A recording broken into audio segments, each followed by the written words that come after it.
Yeah, hit him up with this first thing.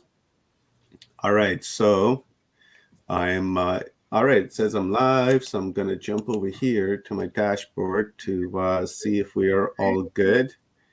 And it looks like we happen to be living on YouTube now. Cool, cool, cool. All right, yeah, subscribe, guys. That's the way to do it. Looks like we are live. Thank you very much. Hey, everybody, what's up? Omar here with the Team Watchers Talk, coming at you guys from West Coast, British Columbia, Canada. Final day of Humanity Unplugged, and who is feeling like this? I am feeling like that. I'm not even walking. I'm like floating, like that guy in the background there. I'm like that guy just floating away, and the head is just shining with light and is so huge right now. My headphones can hardly fit on my head, and I feel so enlightened and aware. Thank you to everyone that has helped made us all feel like this through March 12th right up until today.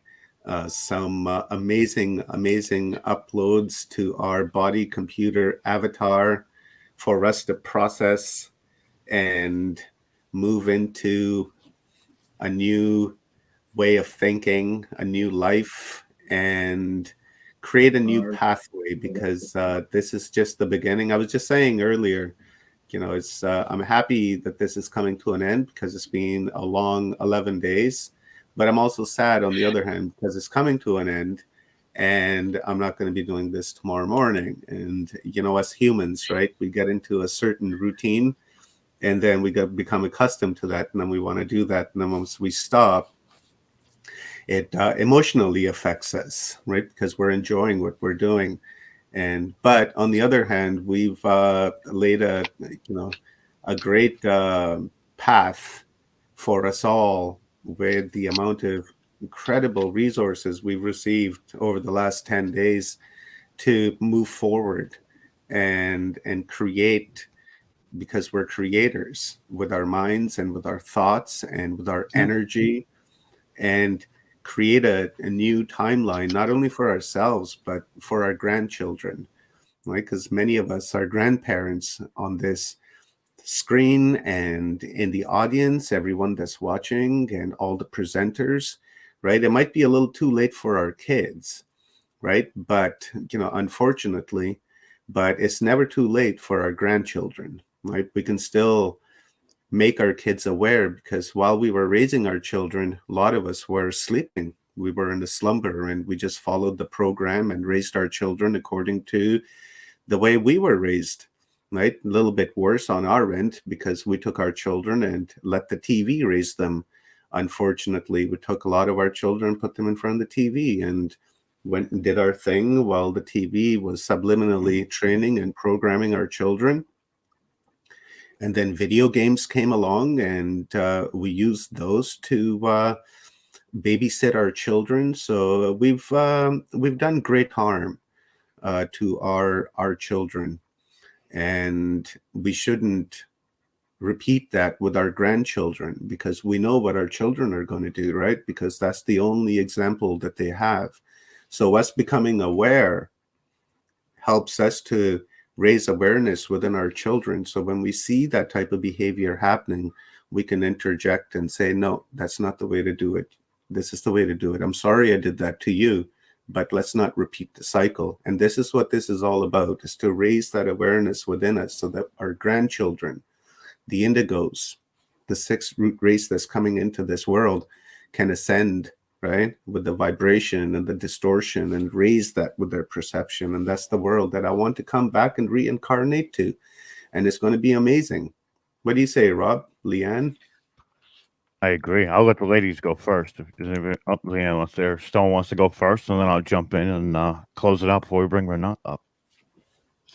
G'day everybody. I just got knocked off the net, so I'm not sure what everybody was just saying, but welcome to the the last but the first day of a new wave. New energies coming in. It's absolutely phenomenal, the lineup that's there. So thanks everybody again. I'm ready for this ride and this download that are going to come in, and looking forward to our next guest. Leanne? You're muted, hon.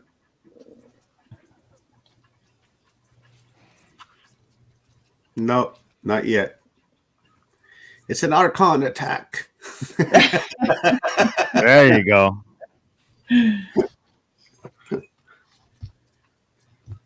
Nope, still can't hear you.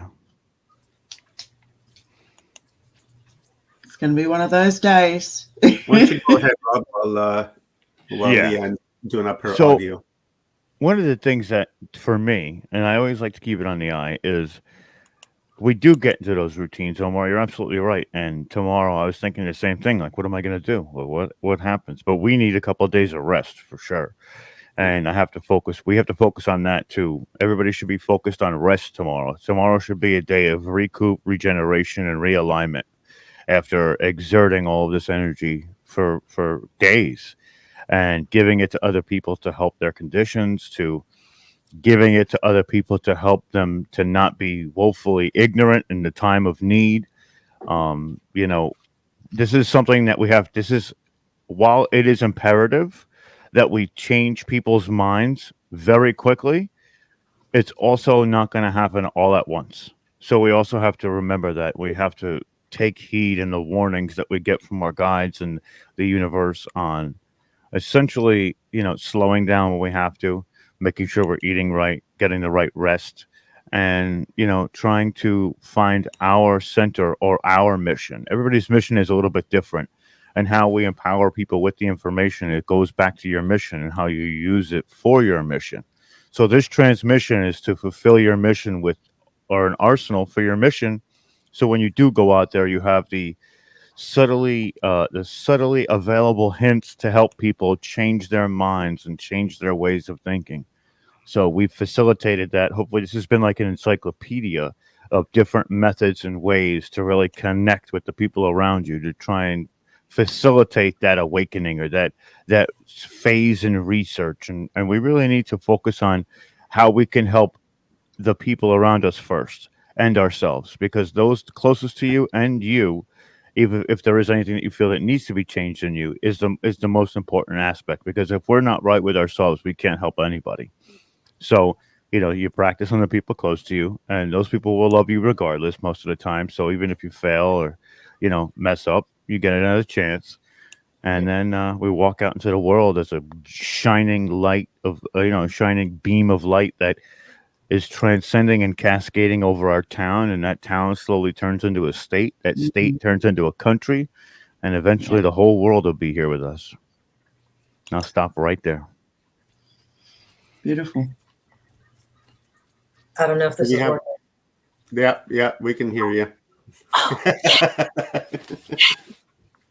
I'm actually glad that I had tech issues, because I was very emotional when Omar said that, because, here we go.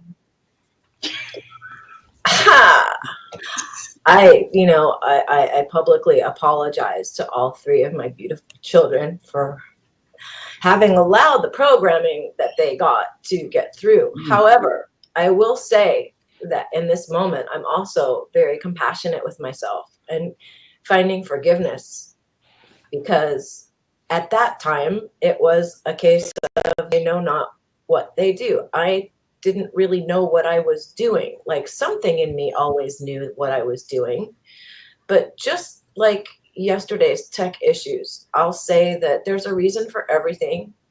And the three children that came through me to have their experience here chose to be programmed that way, so that they also could overcome the programming if they chose to in their free will here. So we didn't do anything wrong.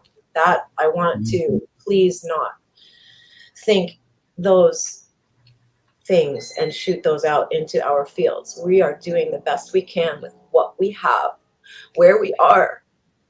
And I think that's really important to remember, when we find ourselves caught up in an ego space, because it's a habit. And it's just really important to be forgiving to ourselves and compassionate with ourselves in every moment. And I just really wanted to share that because it resonated so much what Omar was saying. And I don't need to self-inflict suffrage on myself by feeling like I made a mistake. Like, that's not what we're doing here. We're trying to transmute this self-talk, you know, and vocabulary makes a difference. I love you so much. You didn't do anything wrong. I love you. Love you too, sister. All right. Let's that's a great way to start the day off. Nice emotional day. Leanne, you want to do a prayer for us for today to lead the day off? Sure.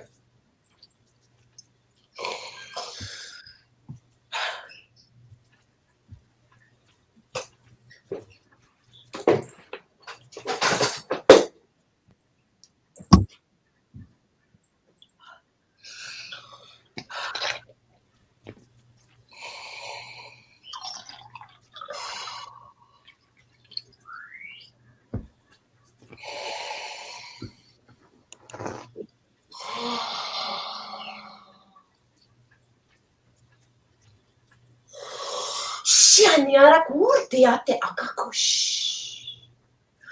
Huarani akini ujane agaye na ura. Te arena kushtaku ore ania.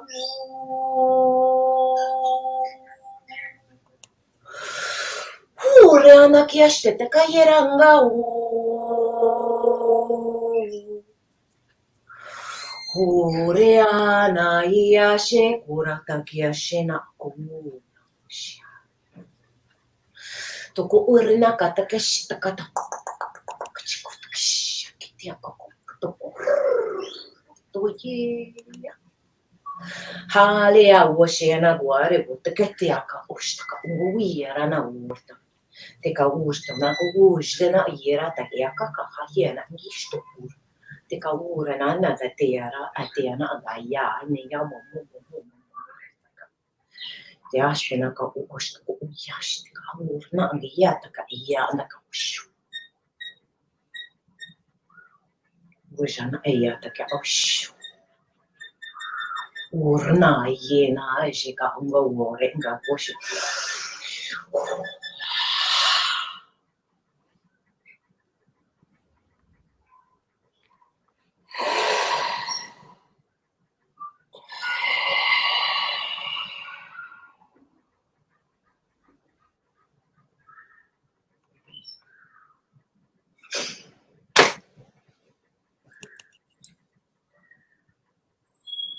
And so be it.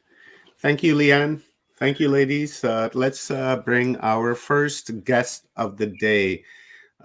This is going to be a gooder one, guys. As I was saying earlier, I don't think we were live at that time, but I'll do it now.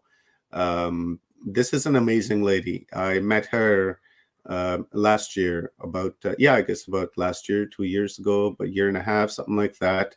And I came across her through a friend of mine, and I resonated with what Renata was doing. And if you guys haven't seen, I would suggest to go back in my video archives and look up videos with Renata. There's two of them, the Animal Whisperer and the Horse Whisperer. Now, this story is amazing because it's based around a horse, beautiful horse called Tessa, a beautiful soul called Tessa that communicates not only locally but non-locally as well. And she's just an amazing being, and has started something and has left a legacy. So with that being said, I'm going to bring Renata on. Right, Renata is based out of Austria, and she has a farm where she has all these animals.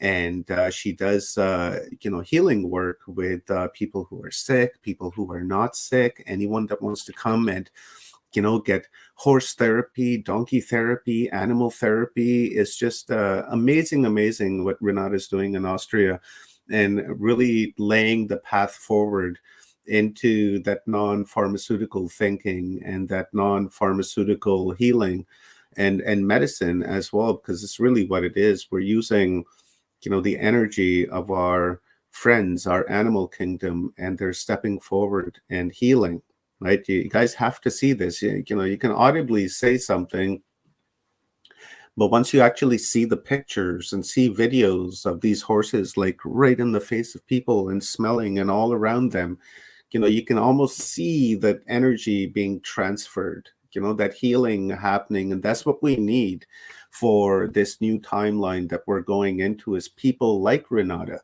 right? Who are attuned, who are open, and who can understand. That's the key word there, who can understand what the animal kingdom is trying to communicate. Like I've tried, God knows I've tried so many times with my cats, and sometimes I feel like I can understand them, but it's a weird understanding, but nothing to the level that Renata is at. So Renata, thank you very much for being here at Humanity Unplugged and giving us an upload in something that is greatly needed, because we can all communicate with our pets and our animals, and all of them have the ability to heal us. Cats, dogs, mice, snakes, birds, you name it, they all have it, right? So I appreciate you coming on and giving us this awareness and this upload, and truly understanding the timeline that we're going into, and how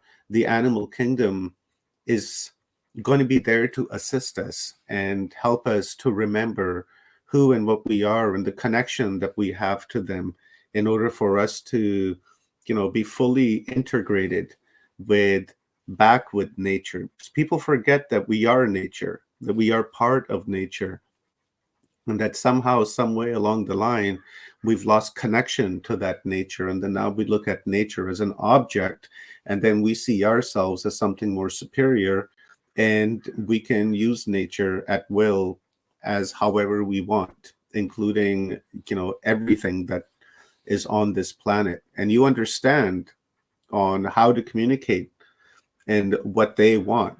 If they want beer, you give them beer. If they want juice, you give them juice. If it's really amazing, and I appreciate you coming here today.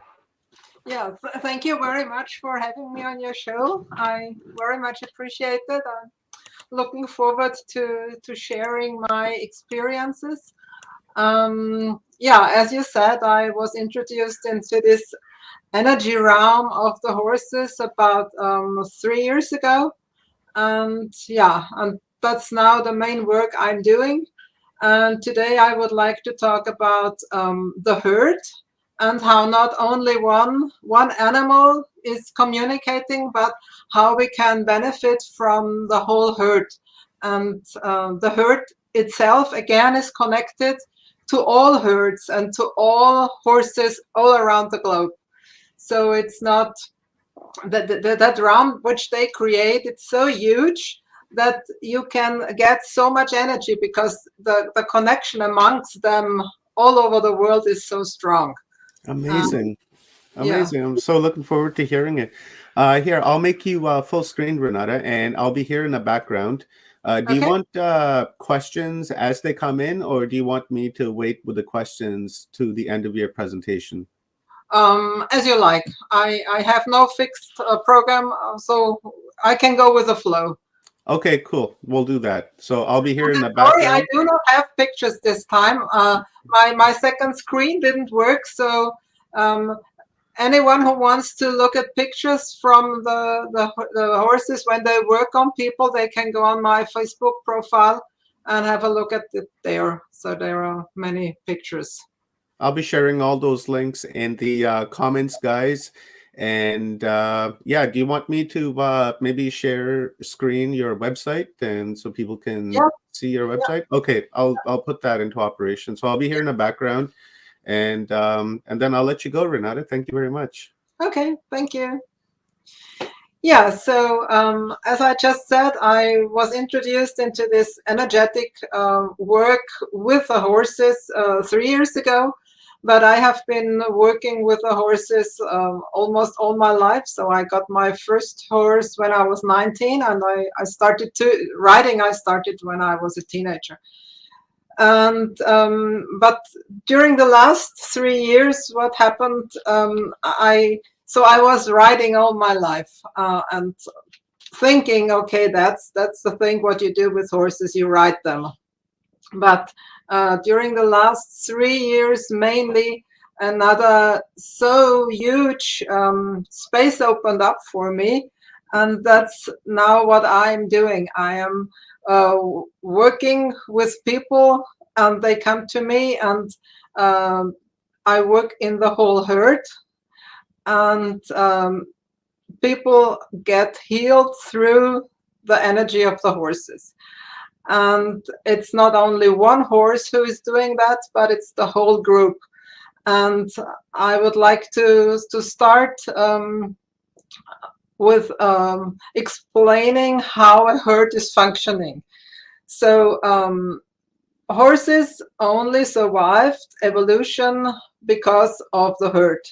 So living in a herd is most important for a horse. Otherwise, they would have died already. They wouldn't exist anymore. And a herd is only as strong and as lively as the weakest animal. So what they try within the herd is that the horses which belong to a herd, to one group, are all healthy and in good shape. And they constantly watch each other, and not only with the senses, the normal senses, but they check their energy fields. So you have to imagine that a horse, the energy field of a horse is about 50 times stronger and bigger than of a human being. And they do not have barriers like people have, like humans have. So we always run around with our walls up and try to disconnect from everyone, so that we are safe, and we all hide behind our walls. But the animals, especially the horses, they don't. So their energy field is huge, and no barriers are fencing them in. And so they are constantly connected, because every horse senses the other horse. And whenever there is an imbalance, something's not as it should be, all horses already start to equalize it. So they do not do it because it's their nature. So they learn it. They were born with it, with this ability, and they always try to keep everyone safe and every horse healthy. And when people enter the herd, they also sense the energy field of the person, and they just do the same as they do with the other horses. So they also try to equalize. They take away where there is too much energy, they give where there's too little, and if there is a block, they open up the block so that energy is going through again. And and they do it because they want the herd to be safe. So let me talk for some sentences about how a herd looks like, a herd which is living wild. So it's a group, normally about 12 to 20 horses living in a normal herd. And there is one stallion, and there is a group of mares, and there is a group of foals, And then there are yearlings and adult horses, adolescent horses, and a wild herd is led by a mare, and the stallion is not allowed into the herd. He's always a bit in distance, and he indicates when there is danger, but the real leader of the herd is a mare. And the herd looks like this, that you have a circle. The inner circle are all the foals, and then around this circle of foals there is the circle of the mares, and then there are the adolescents. They are kind of in between, and they are not as close to the mares anymore as the foals, and the stallion is further outside. And so when there is an injured horse, they check if it's still if it's necessary to support, and that's what they are doing. So they instantly start their healing, but if they realize that a horse is too severely injured, that it would not be able to heal them quickly enough, they will let this horse behind. And then it's the shortest and the shortest way that this horse can die, and so that the herd is not endangered. So they would not carry an injured horse with them, which would endanger the whole herd.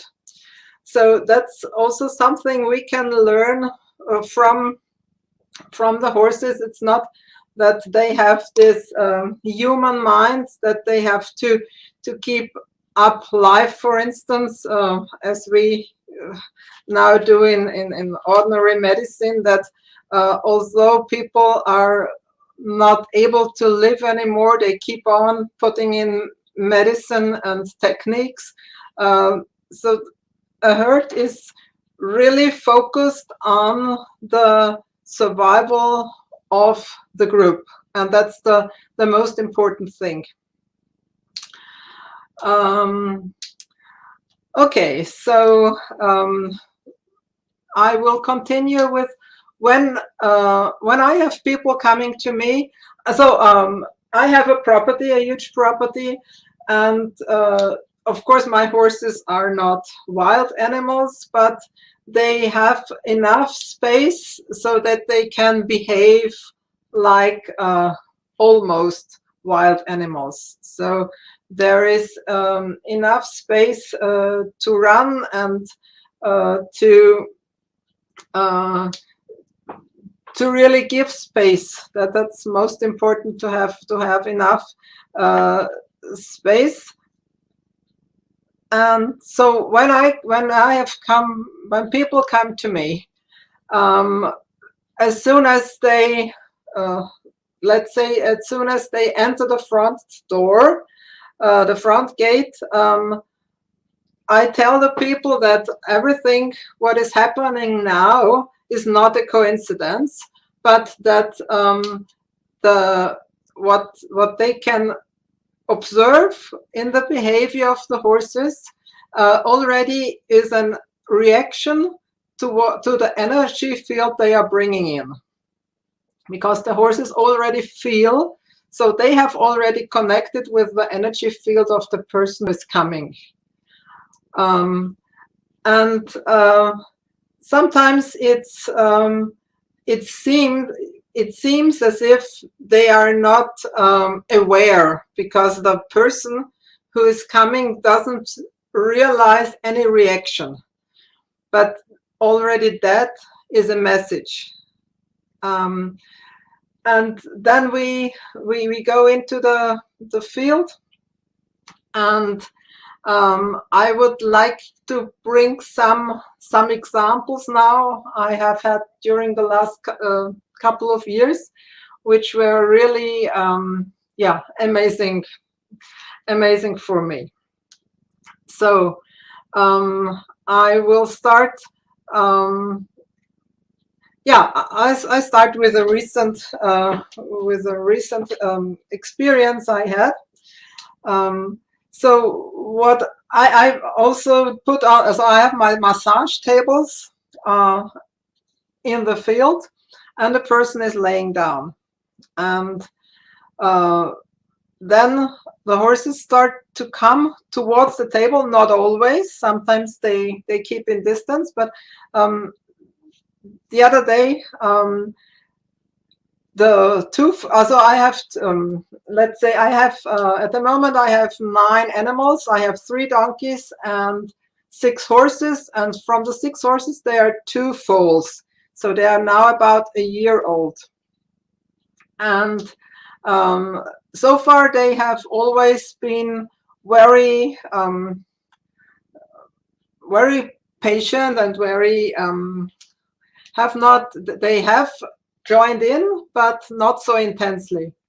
And about a week ago, I had a client, and the foals came all very quickly, and they started nibbling on the person and almost biting them. And I was really busy trying to keep the horses, the foals off the table so that no one is afraid.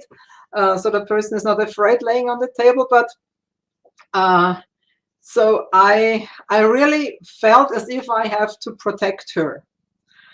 And so I asked, what is it? What do you perceive? So I asked the person on the table, what do you perceive? Why are they doing that? And she said, well, I have no idea. That had nothing to do with me. And I said, that definitely has to do with you. What are they showing? So, and I always ask the client first before I bring in messages. I want that people also, if they have not communicated with animals before, when they are laying on the table in the herd, it's very easy to communicate with them. So I always ask first if they have any idea what this might be or why the horses behave like that.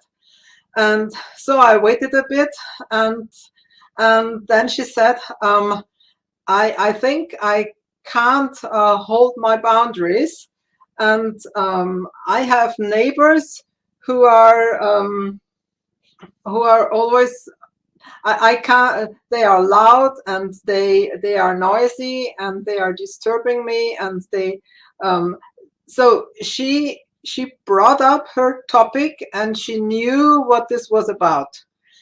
And so when in the beginning I had the feeling I have to hold back and kind of protect her from the foals, and while she was talking and finding out herself what this is about, the horses started to relax more and more. So then I didn't have the feeling that I have to interfere anymore.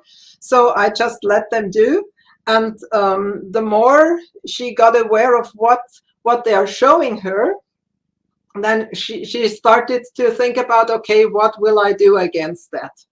And as soon as she had an idea what to do, the energy shifted and they stopped doing it. And that's so amazing in this work, because as soon as there is another thought, the energy of the thought brings up what the yeah, that's one of the foals, right? That's ready. So a thought changes, and instantly the horse's behavior change. So that's why you can never lie to a horse, because they feel it as soon as you say something, they are aware of it. Not even say, but it's just, you have to think it. And so she got strong. She got, she built up her boundaries towards others. And so the horses stopped biting her. There is another reason why horses bite. And that's when the person on the table is not in the body. So if someone gets out of the body or isn't in the body when they arrive, the horses want to bring the people back into their body. Why do they do that? A horse which is not in the body or is not present is again a danger for the whole herd. And when Tessa, we already spoke about her in the beginning, during her last couple of weeks when she was living before she died, she often was absent-minded. So she was already kind of in the other, she was in the other universe already. And then she was always moving, and she also collapsed often. But when other horses were aware that she started like moving and like this, they started to go towards her and nippled her. And so kind of come back, wake up. And that's what they also do with clients. When the person is not in the body, they also bite, or they try to tap onto the table, kind of really like a wake-up call. And that's also it's amazing to watch that. And I have another story about setting boundaries. I also once had a client, and she as soon as she came and she lay down on the table, and this time it was only one horse, or our mule, not the horse, a mule. We have a pony mule, so she's as big as a about only 1 meter, and she was totally interested in this lady, and but she was really not friendly. Yeah, she also tried to bite and to even throw the table. And I said, okay, what is it? What is it that who is that? The horses also act like in constellation work, so they stand for some person in the field of this person who is on the table. And she said, well, I said, it must have to do with boundaries, because Lily is constantly tapping into your field. She is not respecting your boundaries. So who is that? What is in your very close surrounding that is so much stepping into your realm, into your field? And for quite a long time, she had no answer. She said, no, I don't know who is that. And all the time, Lily was trying to bite her. And then I said, and then she said, oh, I know what it is. And then she said, okay, that's my 18-year-old son. And he is so much, he takes so much energy from her, and he is not taking care of her boundaries, and he is so close that she didn't even see that. Yeah.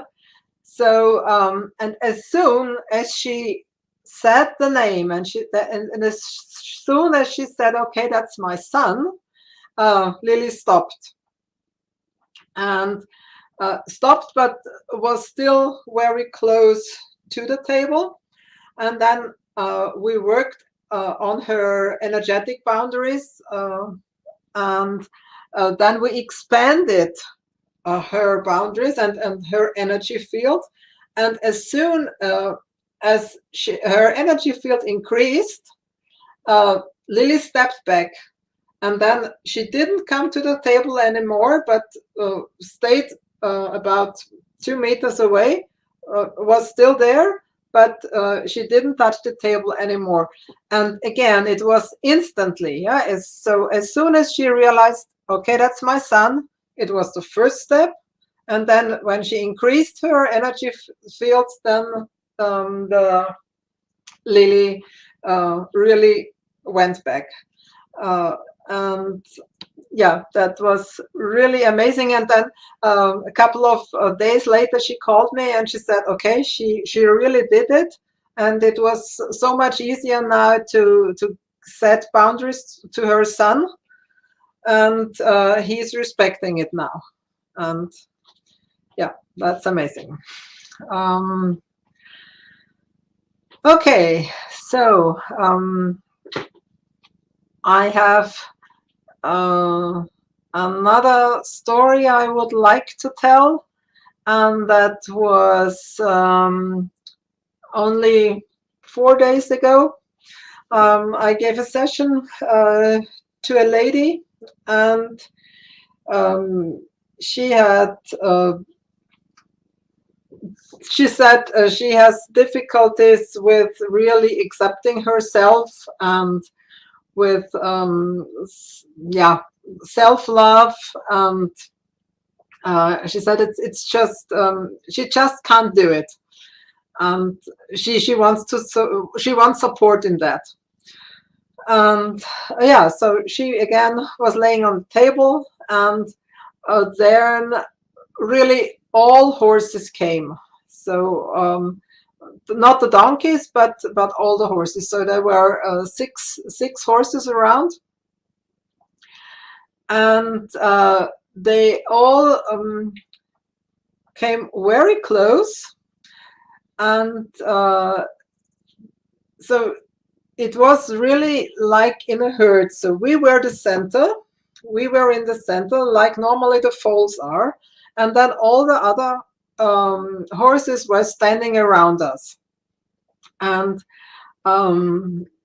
she came with this wish for self-love, and what the horses gave to her was pure love, and that was so amazing. It was so intense, and she allowed it. So she was really I always do a short meditation before we start, where I ask the person to let down the boundaries and to connect with the earth and with the universe. And I invite the horses.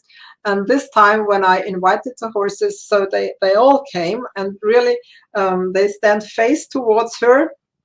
It was like a star, so we were in the middle, and then all the horses with the heads, and they had their head towards the table, and they were all connected, and that was so intense and so amazing. When I again think about it, it's I tap into this energy, and it's really mind-blowing. Yeah. And she, of course, she started to cry. I get goosebumps. And then something happened, and that was the first time ever I saw that.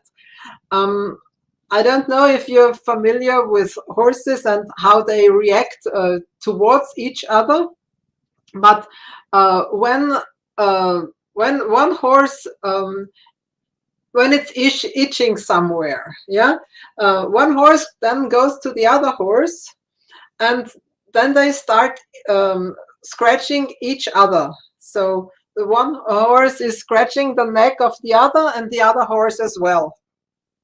And that's a very, very friendly behavior. So they do good for both And now what the animals started to do, so there was one gelding on the one side of the bed and the other one was on the other side of the bed. And above her, they started this scratching each other. And so they have never done that before. And then the most amazing thing was they started to do that above her base chakra. And then they moved a step further, and then they were doing it above her belly chakra. And then they went on to the throat, and finally above her crown. And that was simply mind-blowing when they were doing that. And the other animals, the other horses were still standing and holding the space. And those two were going up the chakras and opening all the chakras with this energy. And it was, wow. Yeah, so I often have sessions, but this was really a very, very special one, which, yeah, I was not able to take pictures of all of them, but I have on my Facebook profile, and it was on Friday, so there are pictures of this session. Yeah, so that's that was another story. So I read someone, there is what is written in the chat. Yeah, Renata, can you tell us a little bit about bathing in the You Are Me? That sounds like really, really interesting and something I think we should raise a little awareness about. Yeah, that's what I just was describing, the last. So then I have people coming to me and they lay on a massage table. And as I said before, the horses, they equalize the energy field of the people. And for people, it's when they stand, they have, the mind is much more, and the ego is much more present. But as soon as you lay down, it's easier for people to let go of ego and to let go of mind. And it's also easier to open up your barriers. And why is that, Renata? Like, if you're laying down, you can let go of ego, but if you're standing, you're hanging on to it, like a life jacket. I think it has to do with normally when we sleep, we lay, and the body is used to let go of the mind when it's laying down. It's it definitely is easier, and I have often I have a small meditation I do with people, also when they come for coaching, and it's you imagine the like a wall around you, and you let the wall disappear, and it disappears into the ground.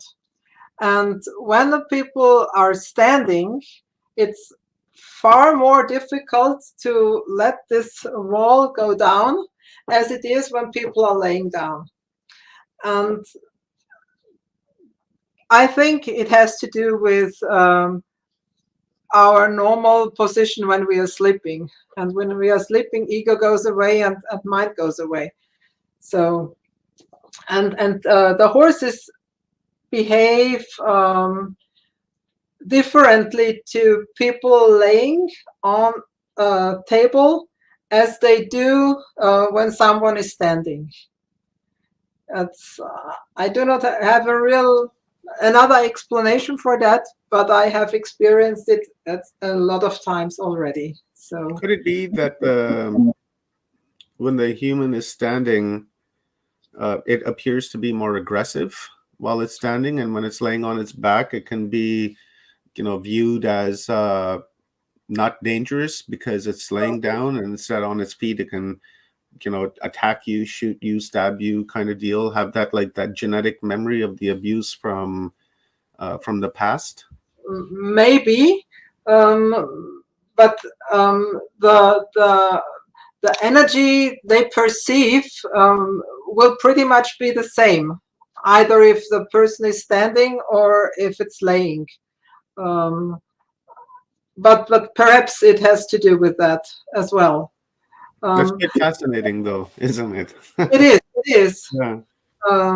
Absolutely, yeah. And the other day, it was also on Friday, there were a couple of people in my place. What happened was there were two people who seemed to be quite overworked and quite nervous and stressed. And so we worked on the people, and suddenly the one of the foals, the picture you gave into, he just lay down. So there was one table, then there was this horse laying down, and then there was another table. And it was so clear and obvious for both of them. They both said, oh, I need more rest. And the other one was, okay, yeah, that's the best picture. I need to stop doing so much. Yeah, so it's this has another impact on you, as when another person says to you, okay, you're doing too much, you should do less. If you see a horse laying down and showing you that you're too busy and that you're too stressed and that you should take care of yourself more, that has so much impact. So I'm pretty sure that they will do it now.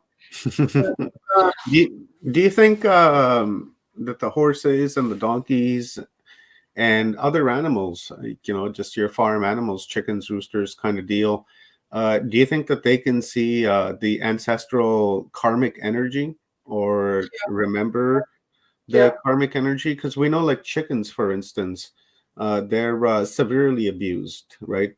We kill billions of them across the planet, and I would assume that would have some sort of an effect on the genetic memory. And I'm wondering, if horses and stuff have the same thing, because of the, we've used them in wars over the, centuries, and and I wonder if that's kind of somehow imprinted onto them, and if they can remember. Yeah, they do, and there definitely is a memory in the whole species of the horses, and they also bring up healing on different levels, on different areas. I can give an example. I had a grandfather, and he was born in 1890, and he died in 1942. Oh wow! My grandfather was born in 1899. Okay. And he was in my mind for a couple of weeks already, and I looked in the documents I have, and I had some pictures, and so this is the only relative I have who had connection to horses, and I know that he was going to market and bringing food and vegetable, and he was delivering it with the horses in Vienna. And I don't know anything much more about him, but I have this picture and that he has connection to the horses. And so this weekend I did a constellation work, and so we were about 12 people, and I said, okay, that's my grandfather, and is there a story about it, and what does he want to tell me? And then what we found out was that he was a soldier in both world wars, and he had killed, and he was very brutal. And when he was working with the horses, he was very brutal to them. And he wanted to apologize, and he wanted to tell me and to give his blessings to me, and so that he kind of so the connection with horses started in our family with him from this side, and he wanted to give his regrets and to let go of whatever he has done, and want to show and tell me that he's grateful that I'm now working with horses and do so differently, and so that healing can happen also the way back, so also for the ancestors. And that was That's very cool, and that's something that we've heard again and again in this conference from many different speakers who have said the very same thing, that when you begin to work internally and when you begin to heal the trauma within, then that has a genetic effect on the entire timeline, and on the ancestors, and you're actually healing people in real time around you as you heal yourself as well. So that's very cool that we've got this correlation. You heal backwards, and you also heal for the future, so it goes in both directions. That's because time is a paradox, right? It really is it happening isn't. at the same time, and on the other hand, it doesn't exist, but it is happening all at the same time. It's quite incredible. Through your observation over the years, have you noticed that if the healing powers of the animal kingdom increases while there is a winter solstice or an equinox happening, like on that particular moment when the energy is so high? I don't know that. I haven't observed that on a special day, but in all, I realize that it is definitely increasing. So it's I don't know if I am aware more, or if it's because many people are aware of more, or if it's really like that. But to me, it feels as if this healing energy from the animal kingdom is definitely increasing. That's quite amazing. That's how is it increasing? That's I'm trying to figure out in my head as you were saying that. It's how does that ability within them, because I would assume that the animal kingdom is vibrating at relatively the same distortion as the earth is, right? So I wonder, the earth is leveling up as well, so it's is it a flux state, do you know, where it increases and decreases, kind of like the yin and the yang, and there's that balance there, and they it is apply it up when and they down, need it? but it's going like this, so it's going upwards, but in waves. That's For me, amazing, because as we see, the vibration of the earth is increasing as well, and it seems that they're keeping pace with that and then moving forward. That's amazing. It really is. And then the other day, we went into the forest and went for a walk with the horses, and then one time something happened, and the foals panicked and they ran away, and then they came back again. And when we went there, then the other day, about a week later, I got the picture that the horses experience everything at the same time. So that there was the memory of last time, and a future one, and another future situation, and it was all in one. So this was so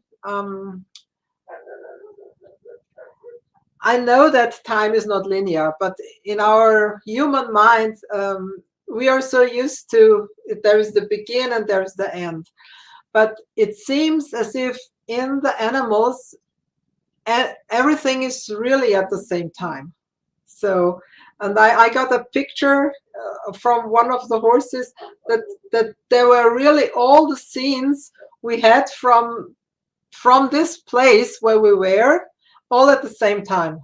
That's that was so the first time I really, for me, realized that for horses, yeah, they are much more in this, that the time is not linear. It's just not as our mind tells us.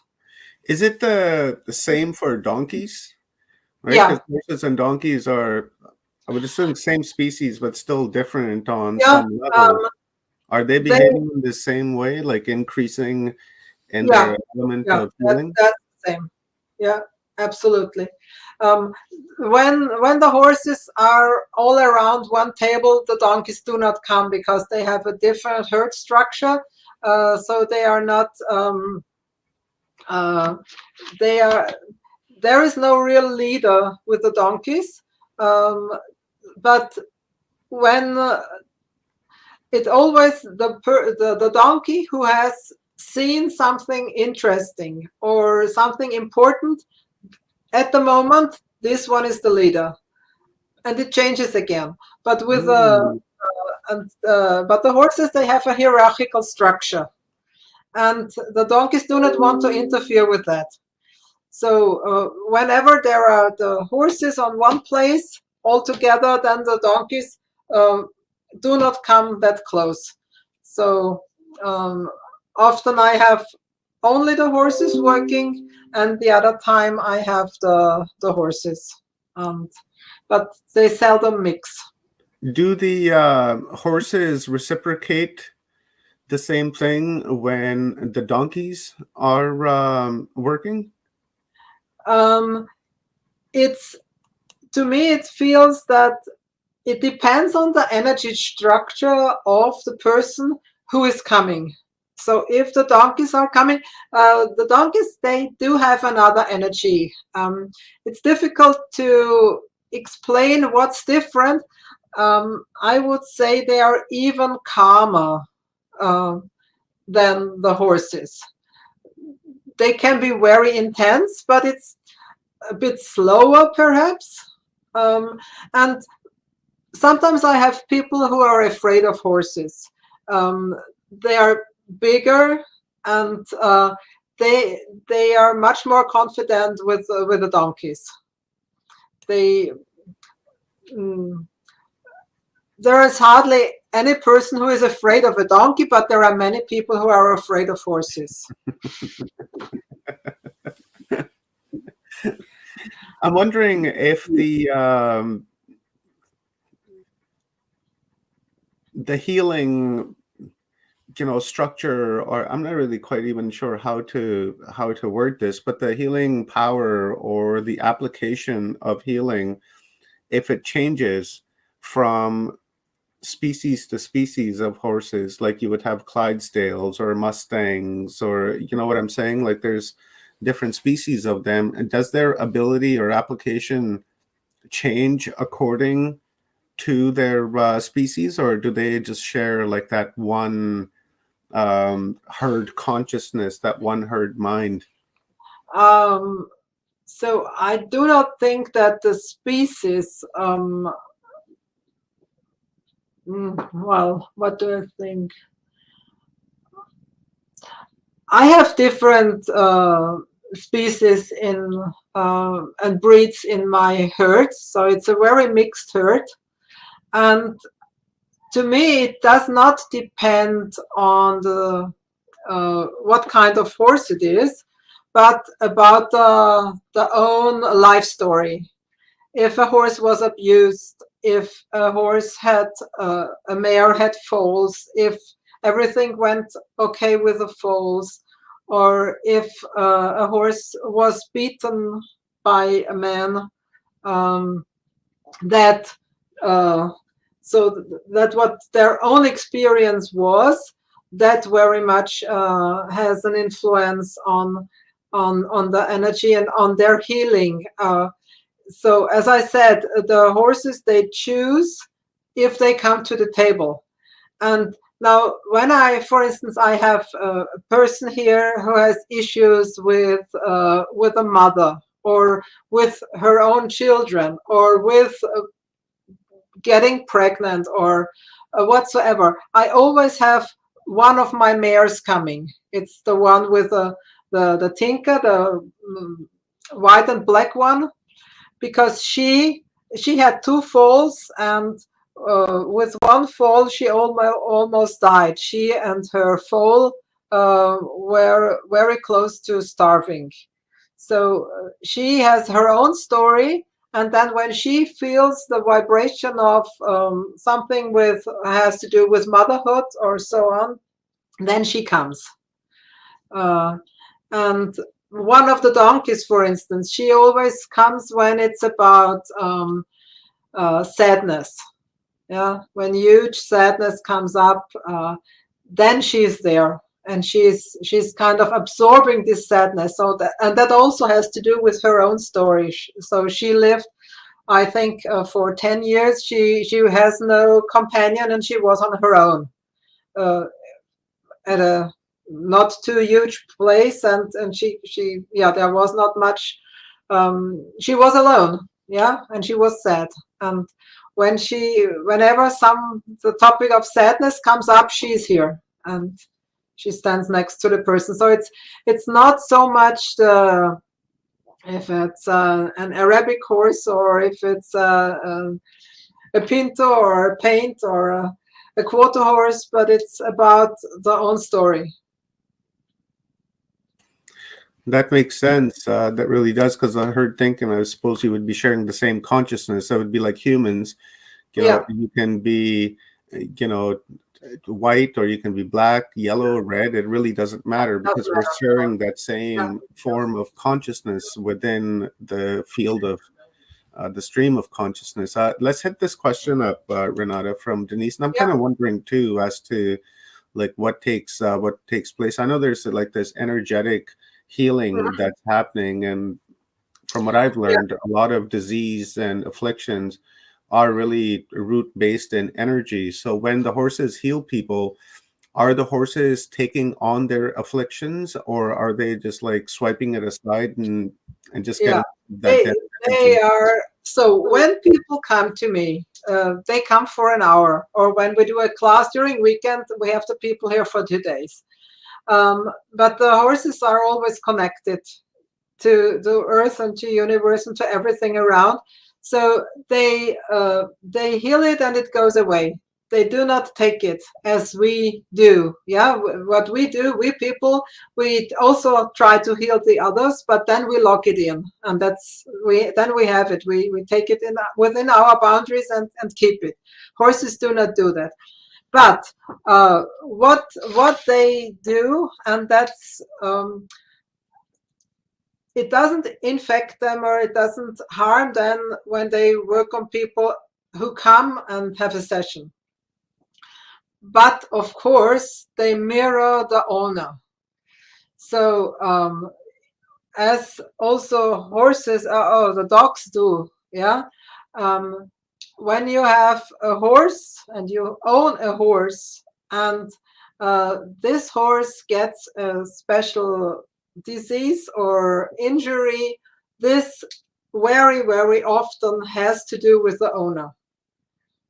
So you can tell. I had a person, a lady, and her horse was living with mine, and the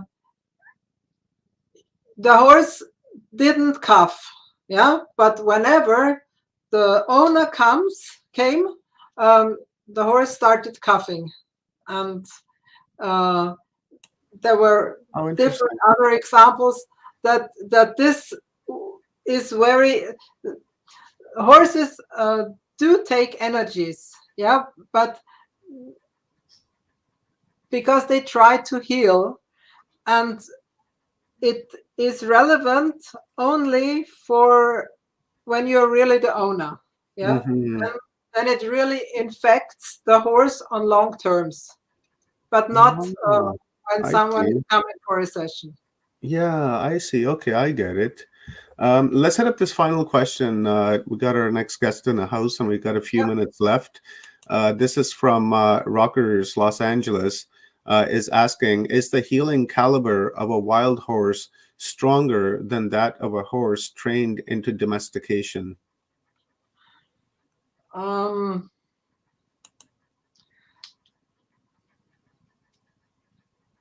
I only can guess Mm-hmm. that the freer a horse can live, and the more they live within the herd, actually, the more they really do this healing all the time. Mm-hmm. When they are when they have their own problems, like when they are locked in a box, like in normal riding stables, and they can't move, they are so much stressed for themselves that they probably first look to heal themselves and not the others. So that when they do not have the possibility to live in a herd. Mm-hmm. I see. Okay, I get it. That does make sense. So, Renata, I appreciate your contribution to Humanity Unplugged, and this upload is invaluable because we need to understand the power and harness the understanding and the awareness of the animal kingdom, and try to reintegrate ourselves with the nature and the animal kingdom when we create this new timeline that we're trying to create of love and abundance. And animals are an integral part of that. We have to look at them as friends and not as food, as we've been trained to do so, right? We've been conditioned that way. Gotta eat meat every day, gotta eat meat every day. And that's something that we have to move away from and go to the vegetable based diet and help heal ourselves, so that when we do get ill, and if we do need attention from our furry friends, that it'll be easier for them to come in and help us. So Renata, I so appreciate you and love you very much, and lots of respect for what you do. So before I let you go, please tell us once again where people can find you. I've posted your links in the chat room, but it's always best to hear it from you. Yeah, so I have a homepage, and it's called www.renatesfarm.at. And I am on Facebook with also my name, Renate Zach. And I have a group, it's called, it's in German, Entdecke dein Ur-Ich. Yeah, and I'm also on Instagram. So whenever you're interested in my work, you can send me a private message. And I haven't said, I do this also online. So when someone wants a coaching, I go out with my phone into the herd, and we can have a coaching.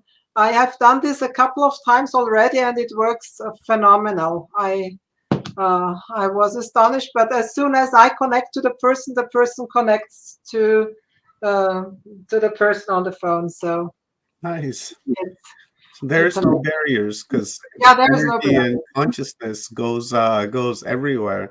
And Yeah. you also have a YouTube channel, guys. Subscribe to Renata's Farm on YouTube, and the link is right here. And if you guys just scroll up into the comments, you'll see the link to Renata's YouTube channel. And as well, I just posted the link to Renata's Facebook page if you guys want to connect with her on Facebook, if you use Facebook. And I will post her IG one here. My IG got hacked, so my IG is like really all over the place, and I don't know what to do on there anymore because it just got hacked and I have no access to it for like the last few weeks. But we'll remedy that here in the next few days. So I've shared all of that, and guys, visit Renata's website. And if you're in Austria, if you're in Germany, connect with her. She's got great work that she does with corporations and with people, and we need that, and as well online. So check that out. Everyone's going to need this coming here in the near future, and we should raise our awareness to it as well.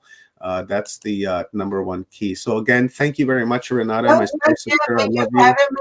I enjoyed it a lot. Thank you. Thank you very much. I love you, my sister, and I will be in contact with you soon.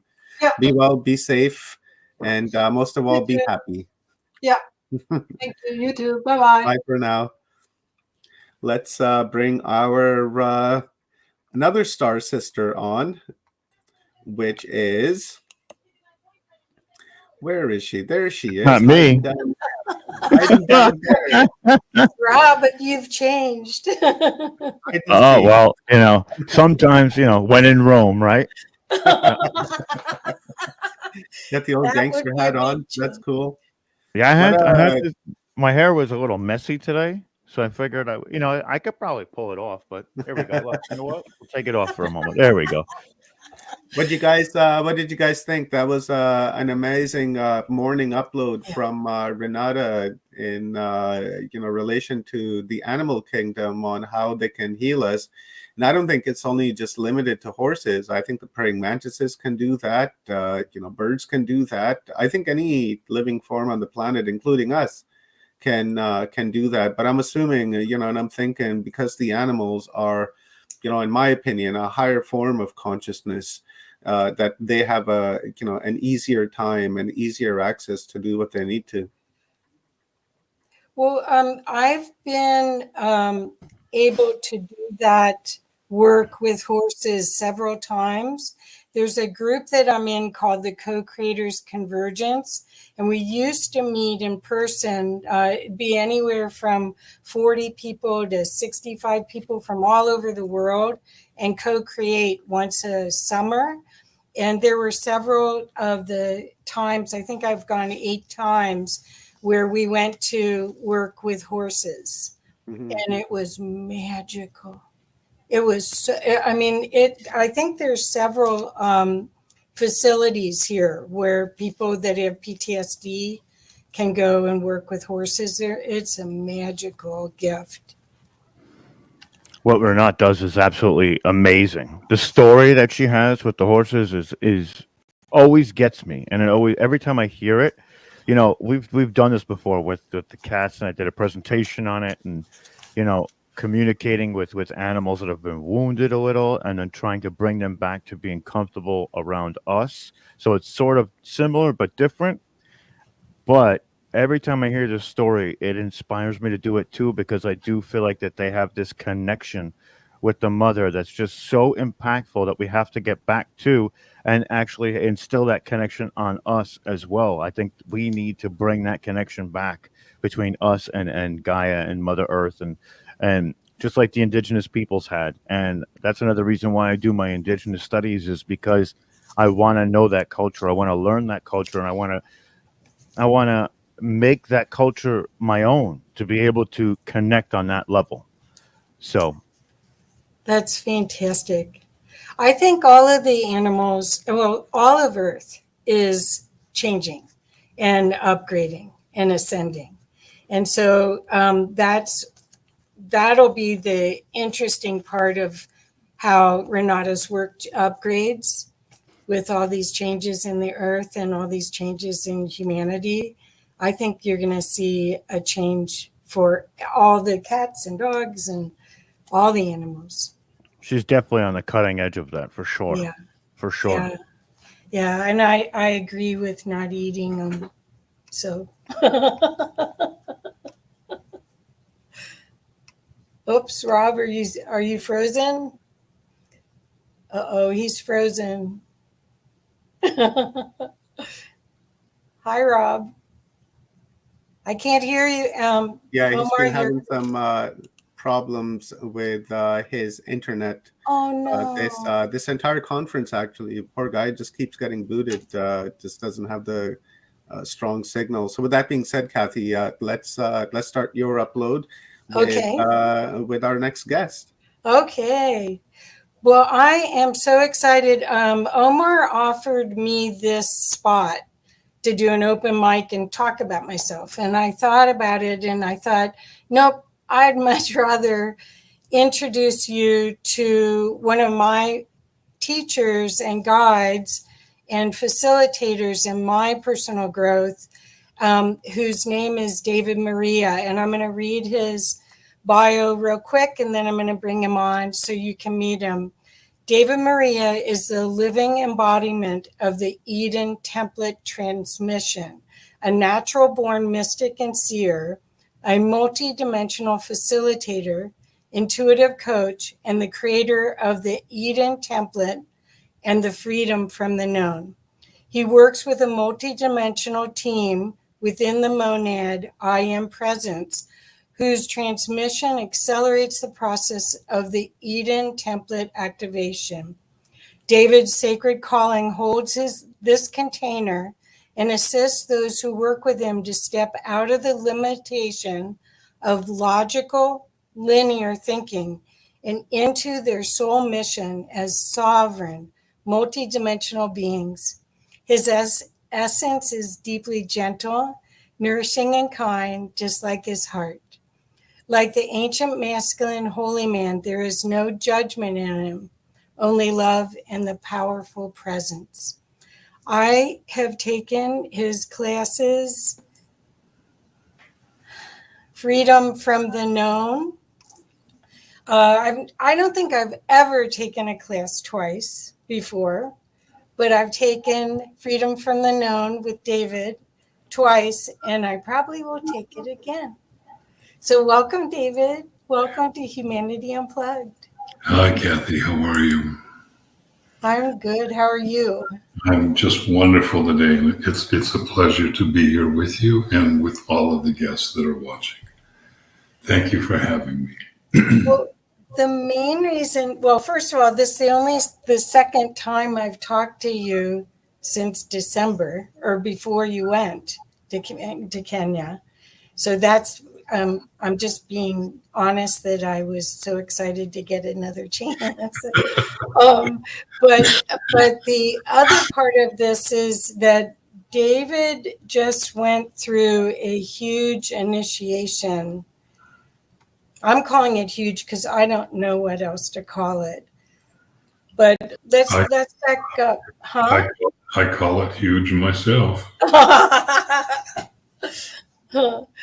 Well, so David, for the people that don't know you, and I really want to make a connection to the people that find this work their next step in their connection to their soul embodiment. That's what I would say it's doing for me.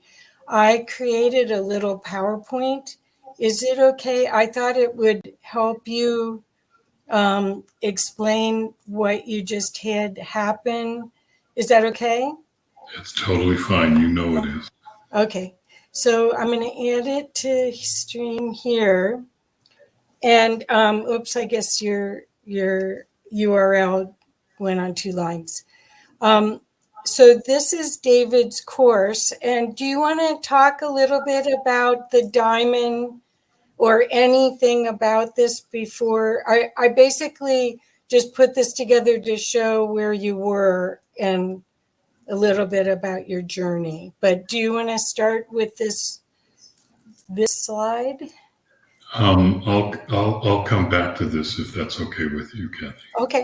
Okay. So the place that David just was in, where he just had another initiation, was in Mount Kenya. And on the left is a picture of it from afar. And then on the right is where it is in Kenya, is right here. I don't know if you can see my cursor or not, but it's north of Nairobi, for those of you that want to know where this is that we're going to be talking about. And it's about 3 hours northwest of Nairobi. The closest city is a town called Nanyuki. Okay. And then this is David, I think on the left, maybe. I don't know if this is before you got ill. The picture on the left is when we were visiting the meadow that is the picture on the right, just to make sure that it was an appropriate location for the initiation. The picture on the right is after the initiation. The gentleman on the right, or the seer on the right, is Samuel Kamitha, who is literally my brother now. And the person on the left is named Kamau. He is the chairman of the Katuyu Society, their cultural historical museum that they're working towards getting funding to be able to produce. Okay. They're both seers and both incredibly beautiful human beings. So, and then that's just a repeat of the same slide. So I'll take it out for now and maybe bring it back in. So David, the way I met you is I heard you on an interview, and I had been asking to hold more light, to hold more of my soul energy in this vessel. And I heard your voice and I burst into tears and knew that you had something that would help me do my heart's desire. And then you and I had several interviews. I don't know how many. Quite a few.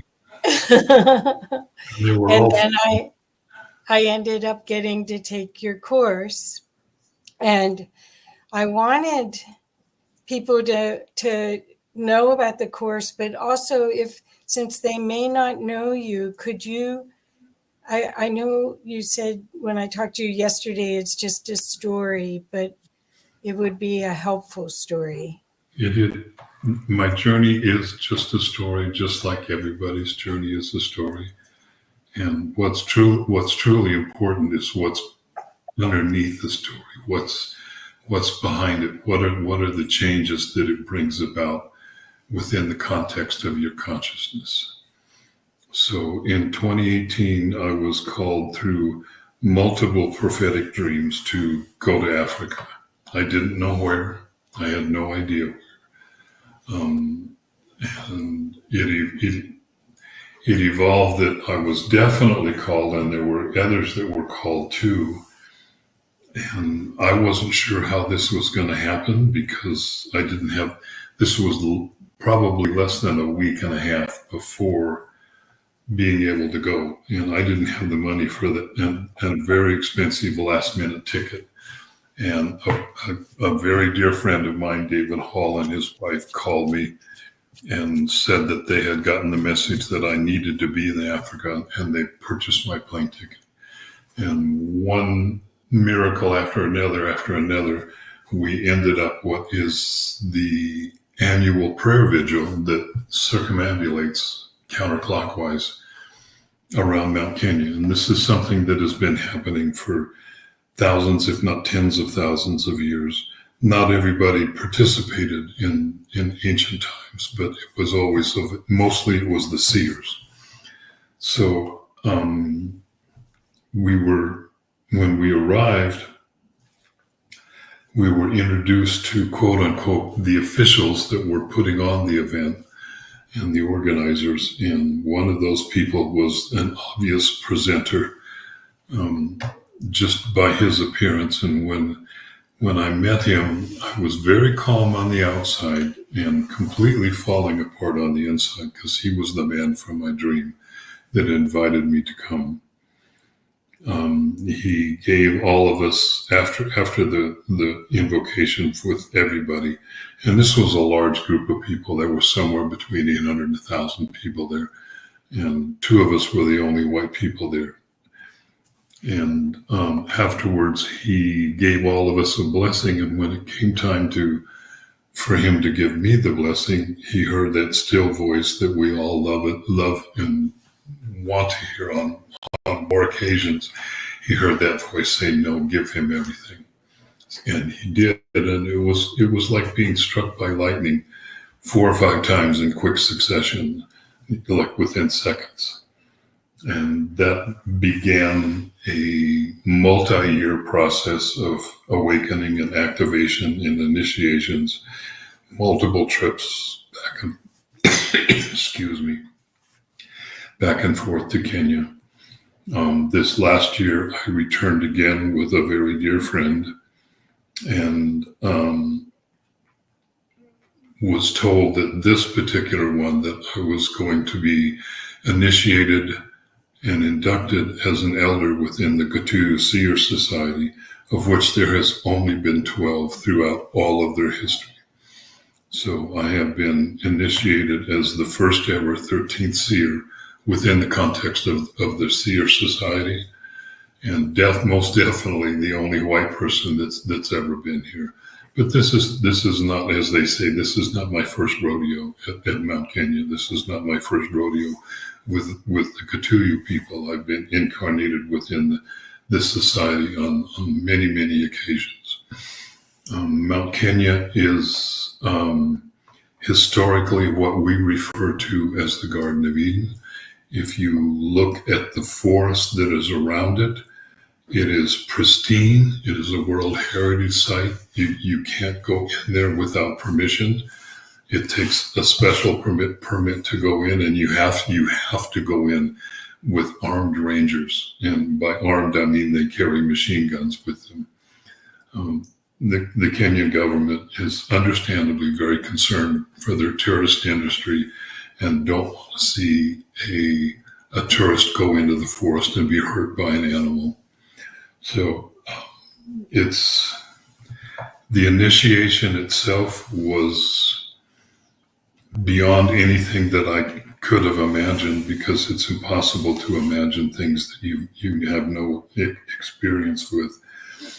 But the very essence of it is that all of the veils that remain between me and direct connection with Source or the Creator, whatever word you want to use, it doesn't really matter to me. And those veils were removed. And surprisingly, after the first trip where Samuel gave me gave me everything as a blessing through the head, I returned home and I sat in my living room staring out the window for 3 months, just integrating. It was all I could do.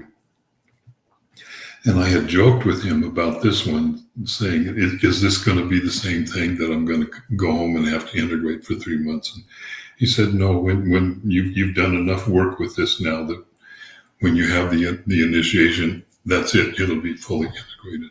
Well, 2 days later, I contracted COVID, really serious COVID, not one of the milder cases that we've heard of.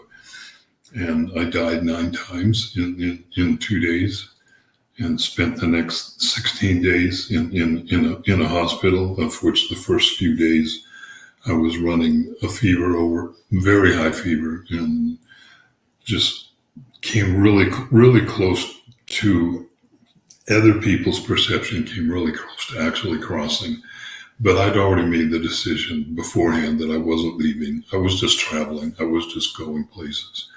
I was just literally enjoying myself and some of the initial freedom that I had now. And I'm still going through what we know of as long COVID, which is the recovery. I'm doing much better now. I've been back in the States for almost 2 months now, but I'm still not fully recovered. And sometimes I cough, and I'll apologize to the audience in advance if I do. Sometimes my voice just all of a sudden disappears to a whisper because the air stops working. So that's the really quick synoptic version of what that entire journey has been to date. That's why I made the slides, thinking that it would save your voice a little. No, that's okay. Yeah. So I want to explain so that people can understand how powerful this opportunity is to take the Freedom from the Known class or have any sessions with David Maria. I've done a lot of work and for the past 21 years, I've gotten to work with people like David, launching them. So almost all of them, I've taken their courses or I've done sessions with them. And then I had a spiritually transformative experience almost 18 years ago. So I really thought this was going to be a piece of cake. What a joke. Little did you know. Little did I know. So the first class that I had with David in a group, and the group is as magical of people as you could ever wish to be in. They also got the memo and recognized the master to study with. The first one I did, David we talk, he explains things, and then we do a meditation. And after the meditation, all I could do was go out on the back deck of my house in the sun and sit in a chair. I couldn't talk. I didn't drink. I didn't eat. And for 5 hours, it felt like I was defragging a computer. It felt like things were being taken out and moved and reassembled. And what's beautiful about all of this is that was just the beginning. The class continues to astonish you of how much our conditioning has programmed us to not receive everything we can in our vessel. Do you want to add to that, please? The course is presented as a deep dive into consciousness. And in order to go really, really deep into consciousness, you have to be willing to surrender everything. And I don't care what it is. You have to be willing to surrender everything. Your thoughts, your self-identity, your feelings and thoughts about yourself, that's not who you are. That's a total illusion. If you believe you are the thoughts that happen inside your head, then you think that you're this small little human existence in a body. And you're not. You're not. That's just a projection of who you are. So the course is designed to activate you, clear distorted programming or conditioning, activate, clear, and we go deeper and deeper and deeper into consciousness. Eventually, and it's up to each individual as to how deep they will go, but eventually you arrive at the place to where you're connecting directly with Source, and that is a place that there is no thought. It's stillness, it's quiet. No, thoughts do appear, but it's more that they appear as knowingness that comes through your soul directly into you, and you're not able to filter it anymore. So there is a phenomenal change in the neural patterning that goes on inside of you. So one of the examples that I like to use now is that, having been through what I've been through recently, is that when you die, all of your conditioning drops away and you just go back into non-physical. And you are pure presence again. But when you die and you come back, when you have a near-death experience, depending upon who you are, and by that I mean, what do you believe? What do you think is true? How much work have you done on yourself?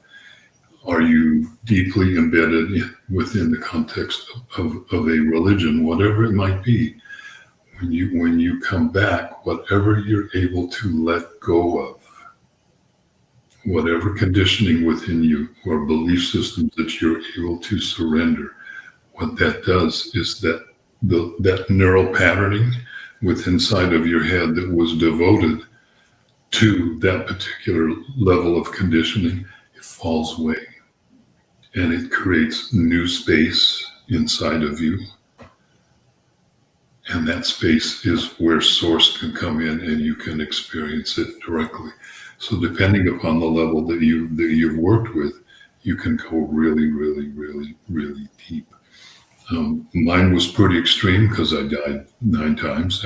Actually, this was the 10th time. And the COVID was, in relation to what I went through, the COVID was perfect because it immediately activated everything in my body that was unlike that pure love that was beginning to flow through me as me.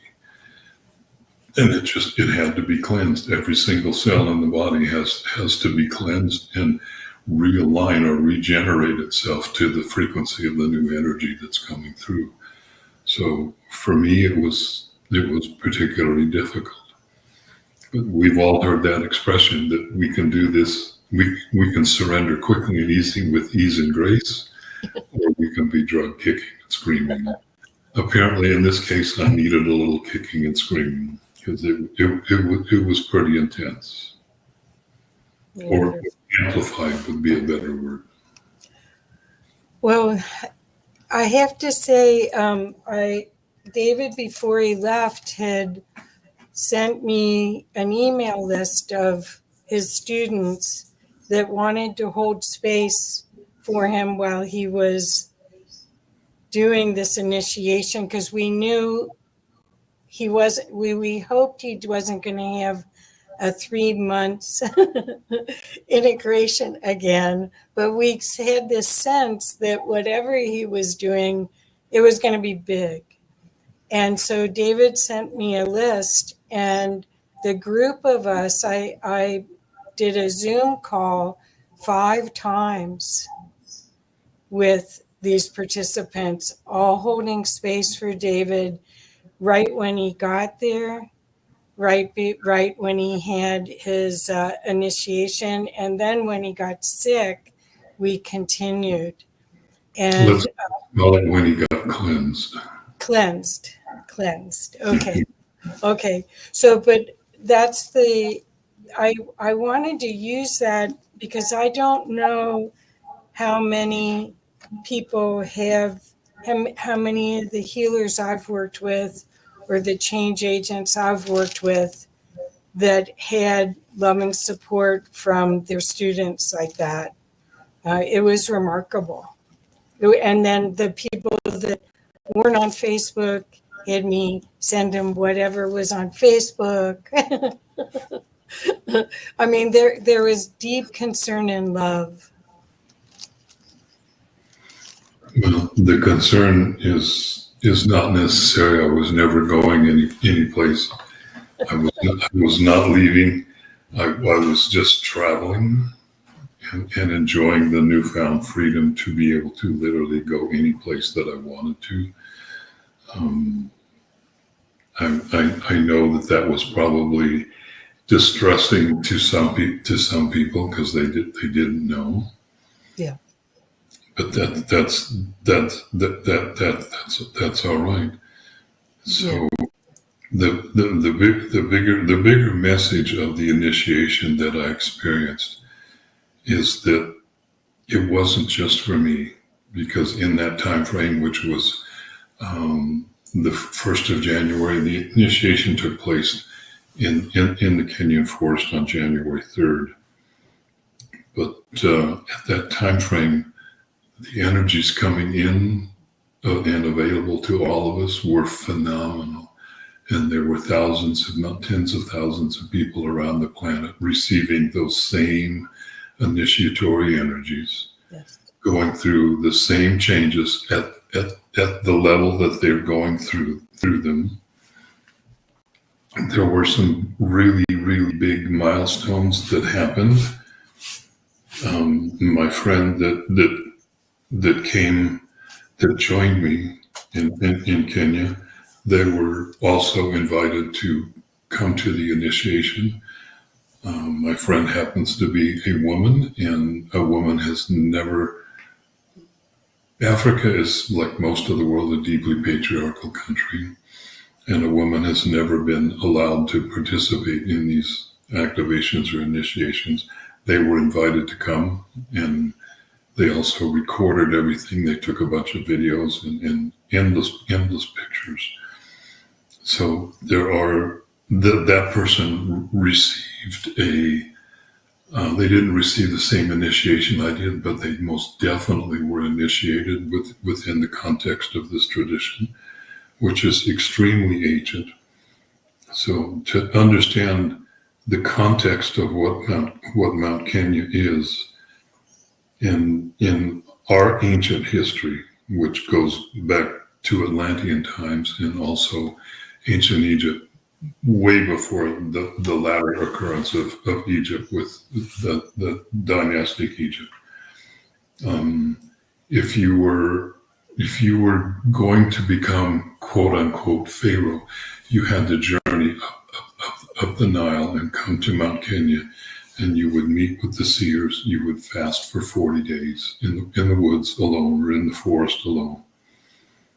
And then you would be taken inside the mountain. You would be dimensionally shifted, and they would give you a series of herbal compounds. The first one would put your body into a coma. The second one would transform your consciousness. And if you survived, because not everybody did, and on more than one occasion, I didn't in terms of my history. And if you did survive, then they give you a third one, which reanimated or reactivated the physical body. And at that point, then you could return to Egypt, say, for example, and become the Pharaoh. But you had to go through that initiatory process in order to be able to be given the actual power to be able to rule over a country and a society. But it's not just leaders that went through these processes. It's also in any of the Middle Eastern saints that you can think of, from Yeshua to Muhammad to all of the prophets, Abraham, Isaiah, Isaac, etc., etc., etc. They all came here and underwent initiations here. So this is a long-standing, extremely ancient tradition, and it's still available today. The mountain is still as holy and as precious and as wonderful as it has ever been. And the energies there are just phenomenal. And that's where everything that I share with people that come to the classes that I offer, that's where the energy comes from, or comes through, if you will. That's where the first class that I offer in any series or in any course that I offer, which is awakening your original blueprint, your divine blueprint. It's connecting directly to the source energy within inside of yourself and opening that energy up so that it can begin to flow through your body and begin to heal it. And when I say your body, I mean your physical body, all your cells, but also your energy field around you. It begins to transform and regenerate you as it reconnects you to source. And that's the one that got me hooked. You hook yourself, Kathy. I know. Well, I'm so grateful. And I'm just a mirror. Oh, thank you. Well, also the thing that was interesting about your perspective was the fact that we are carrying inside our vessel the fear of passing, of dying multiple times inside our body. And do you want to, will you share a little bit about that? Every time we die unconsciously, and by that I mean every time that we've crossed over without self-realizing who we really are behind all of the masks and everything else, all of the layers of conditioning that we've put over ourselves. When we die unconsciously, the body has an automatic fear response. Doesn't matter how peaceful we are with the process, we could be totally at ease with the fact that it's our time and we're going to leave. The body still has an automatic fear response because we don't fully know who we are yet. And as a consequence, if the body thinks that's it, it's darkness and worm food. So that fear response, if you imagine that you've lived, say, 1,000, 10,000, 100,000, 1,000,000 or more lifetimes, that fear response creates a little tiny smoky thread, and it wraps itself around the connection, source point connection. I call it the Eden Star, at the base of the spine. And over the course of innumerable lives, it forms a ball, like a really tight ball of yarn wrapped around it, and it chokes off the basic forces there. And the first activation is designed to open that up. And then once the connection has been opened and the energy begins to flow through, then we work for a little bit to consciously direct it so that we know how it's working within the body. And then we take a major inner journey to be able to deeper activate what the template is inside of you. It takes about an hour to be able to walk through it, but then there's always the after time that we all go, where we begin to practice it on a daily basis or weekly basis, or however it is that we do it, in order to be able to continue to fully integrate it into us. The beauty of all of this is it's all recorded. And so I have done two full runs of the class, and I have listened to every one of the recordings multiple times. The depth of the gift of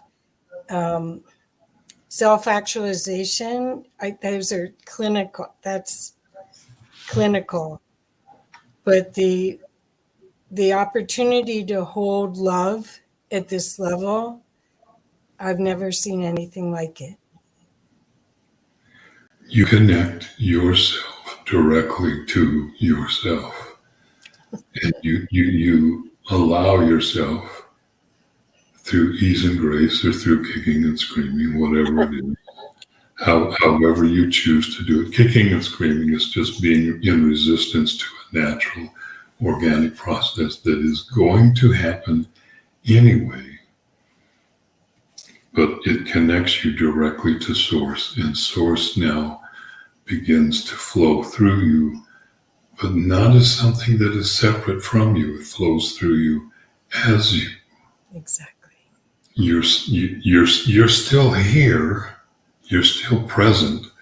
So in essence, what is happening is that as you deepen in your practices, as you deepen in your path, your body begins to purify itself energetically, and the frequency of the vibration of the body begins to rise enough and come into balance so that your soul can descend into the physical body. In times prior to this, when people became self-realized, most of the time they dropped their body right then and went back into non-physical as masters. But that's not what we're doing now. We're embodying, we're bringing that soul, that master self, that I am presence into us. And it fully integrates within the human body until it completely integrates. And it's not the denial of parts of us. It's not David is going away. David is still here. But David is integrated and aligned with the frequency and the I am energy that comes through. And David, the impact that his inner self of who he used to be is less and less and less and less and less. Whoops. I didn't mean to do that. That's all right. What I find amazing is the capacity to be so authentically who you are and love it. Because I find so many practices don't really, it's all head work. It isn't existential. This is embodiment. It's soul body fusion or light body fusion, or in your case, you would say diamond. Do you agree? Well, there, like your previous guest was speaking, or the previous presenter was speaking. There is a component here to reconnecting to the earth, but not in the way that we've thought of before. It's reconnecting with the elements, with the elemental beings, the fae, the fairies. It's reconnecting to this deep level of purity and innocence that we have all had. We all carry that within us. It's a part of us. It may be buried under multiple layers of we forgot to take the garbage out last week. It may be buried under multiple layers of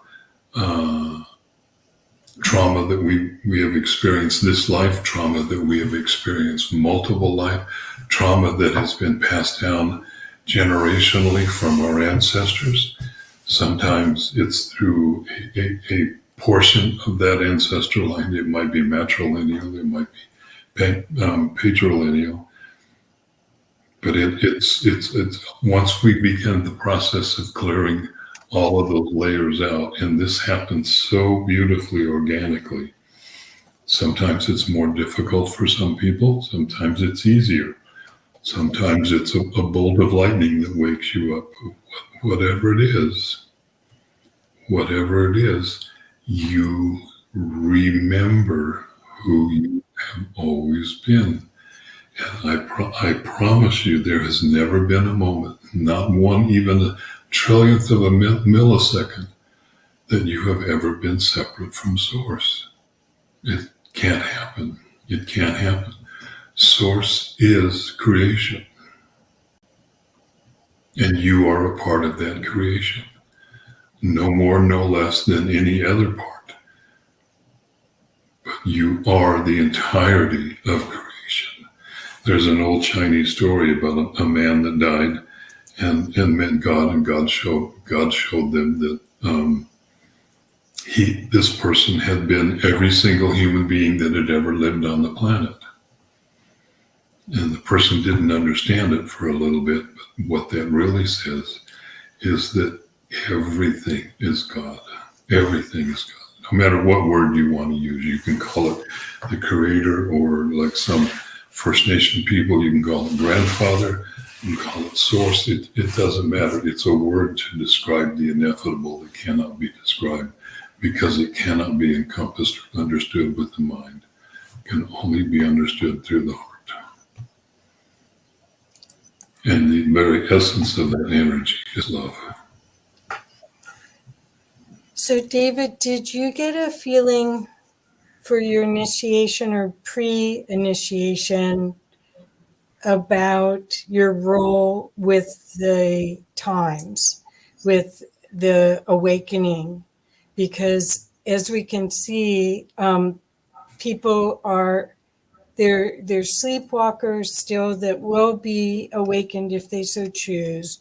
But there's a lot of people just starting on the path right now. Did you get any insights into your role? My work awakening? My work is still to continue sharing, to continue to be to hold presence, to continuing to be present in the current moment. I do some one-on-one work in sessions, not much, but I haven't done anything since returning around the 1st of February. And right now I have no plans to reinitiate classes or personal sessions. I simply don't have the energy to be able to do it. This interview for me, Kathy, is absolutely wonderful because it gives me a chance to be present again and to be able to speak. But this is about all that I will be able to do in terms of energy expenditure for the rest of the day. And it's just the nature of long COVID and the recovery space. The bigger picture is that all is well. Everybody is okay. We are making the shift as we are, and we're at a really, really big one right now with what is happening on the world stage.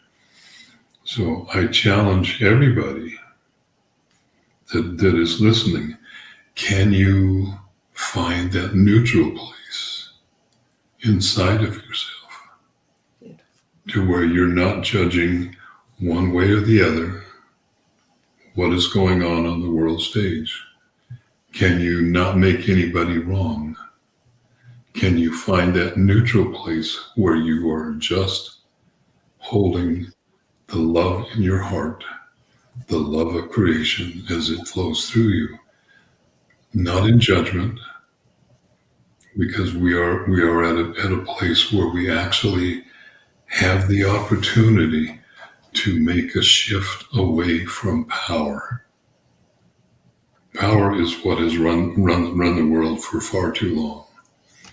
And power always seems to find a way to, those in power always seem to find a way to abuse it in one way or another. So I challenge you to find that place inside of you where you're not in judgment of any of the players, no matter what their role.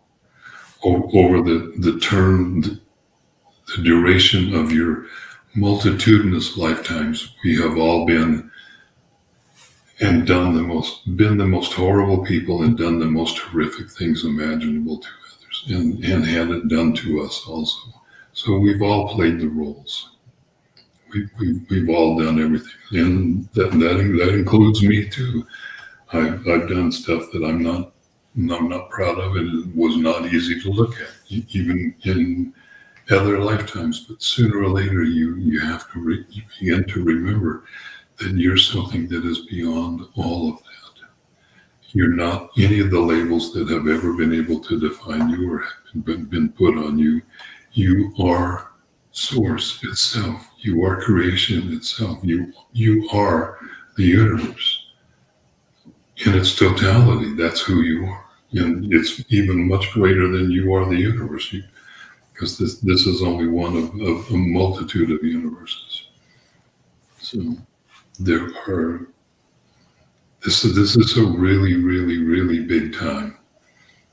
There is this distinct possibility that we might be able to move past the old sense of what power is. Beautiful. And your voice is getting stronger. It is. When I first came back from Africa, I couldn't talk at all.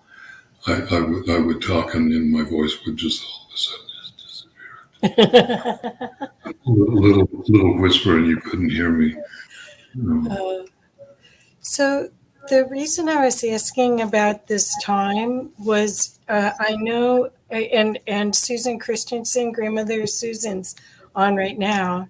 I know that there's prophecies that said that part of the wheel of humanity went to Kenya, to Mount Kenya, and that there's a connection between Mount Kenya and Mount Shasta. Could you speak to that for us? And if you know anything about the prophecies. So,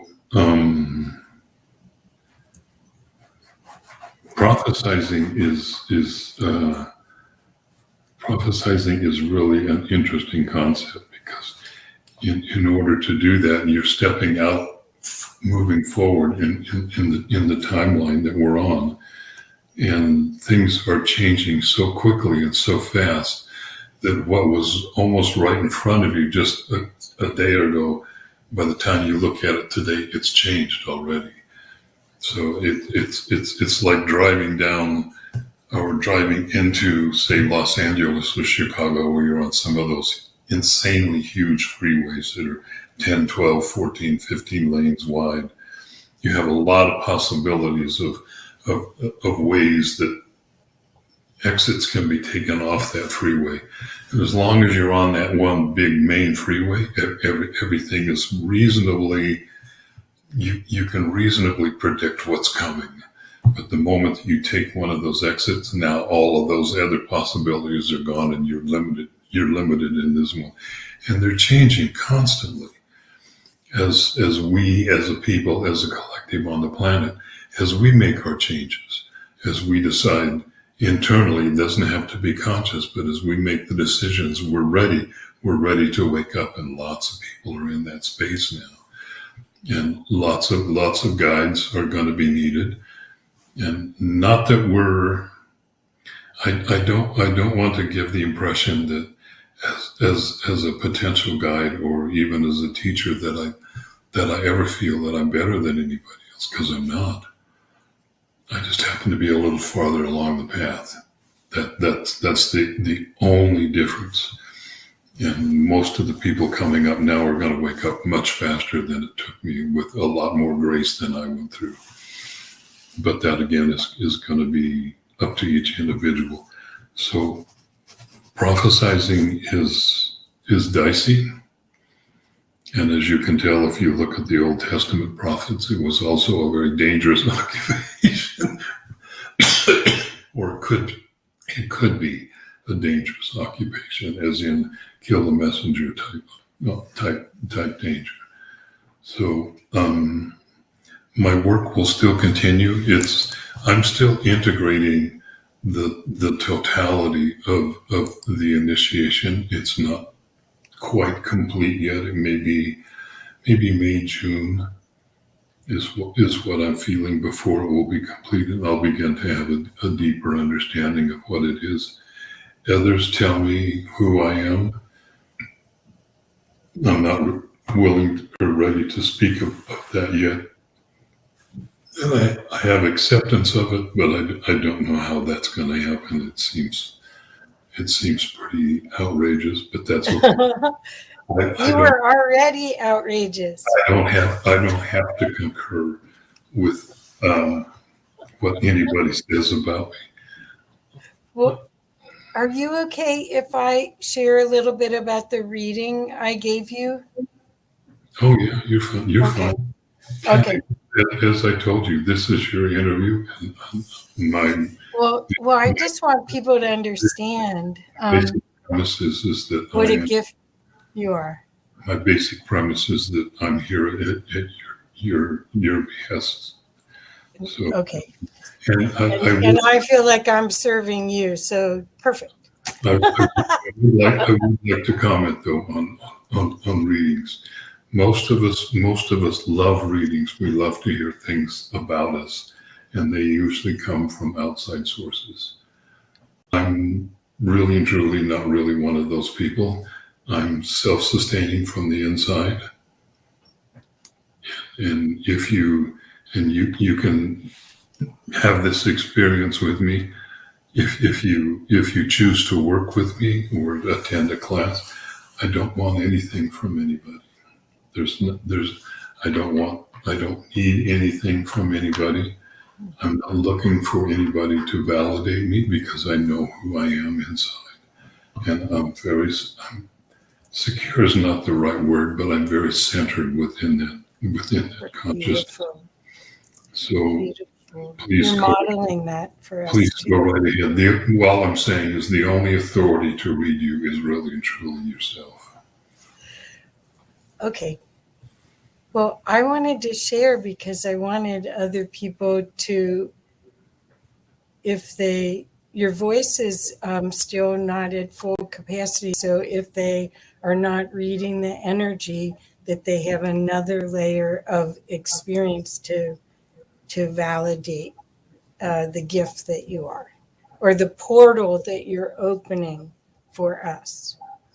So I do readings. I open up the Akashic Records, and I usually see a movie. And with David, I'll just make the story really short. I usually, even with some people that people on this thread may know, very, very well-known healers, I usually see them in a future timeline that their soul would like to experience as part of their karmic lesson. And then I'm given stepping stones to get them there. Well, with David, all I saw way out in the distance was a universe or a galaxy or something huge. And it wasn't human. It was an energy form. And it was pure potential. And I told you that. Do you remember what you told me about? Oh, so you said someone came to your house and you gave them a reading, and you told them to tell you when they left your energy field. Oh, yeah. While they were driving home, and they never called you because they're still in it. They're probably still in it now. So, And that really and truly, that could be said for everybody. yes, that's Yeah. why I wanted to share you with people. Is this, we all are that. David's further down the rabbit hole or the processes than we are, and he doesn't hold himself up as in any egoic way. When you do a class, he talks about his own evolution right along with the whole class. So this isn't little grasshopper. You don't feel like little grasshopper and there's the master, but the field of potential that he's capable of opening and being a portal to is remarkable opportunity for us to embody love, to embody ourselves. Thank you, Kathy.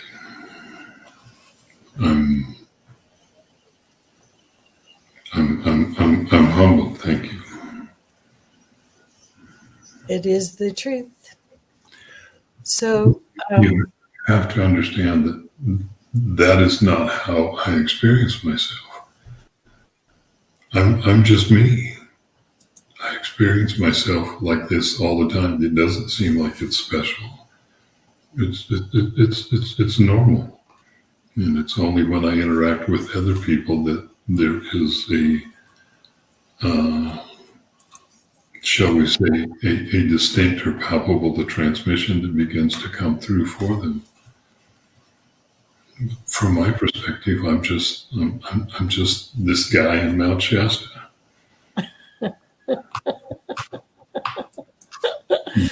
There's absolutely nothing special about me because there really isn't, because we're all that anyway. There's nothing different about me than you or anybody else. I asked this before, and I want to go back to it because grandmother Susan had said something, or you had said something about Mount Shasta and Mount Kenya. Could you talk about that a little bit? That's fine. We're good. It's beautiful. Thank you. Your sharing's beautiful. I know that I do this. I meander. In the first trip to Kenya in December of 2018, part of what was happening, not the entirety of it, but part of what was happening is that 3 of us were called. There were actually many others that were called, but 3 of us went.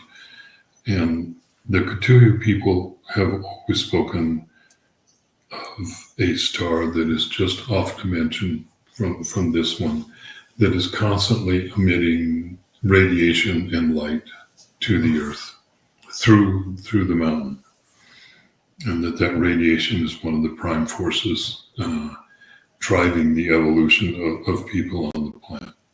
Now, this is their their way of saying it. So our experience, the three of us while we were there, was that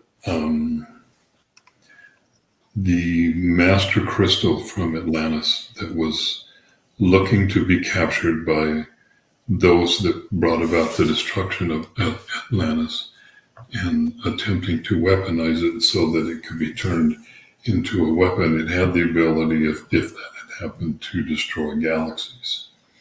And it was hidden away by the priests and the priestesses, or the priestesses and the masters at the time of Atlantis.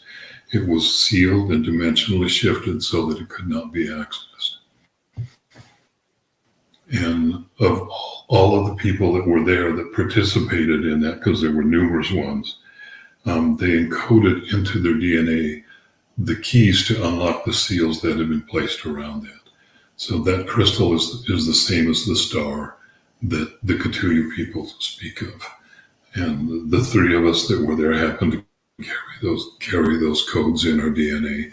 And just walking on the earth, they were released, and immediately the star or the crystal came forward into this dimension. And the very first thing that it did was, if you look at the star design or the diamond design around on the header of my website or my logo, you will see that there are rays coming off of it, both striated rays and concentric rays. So my experience was that star began emitting concentric waves of creation. And as it flowed over the land, each wave brought a new level of regeneration and animation to what it was passing over.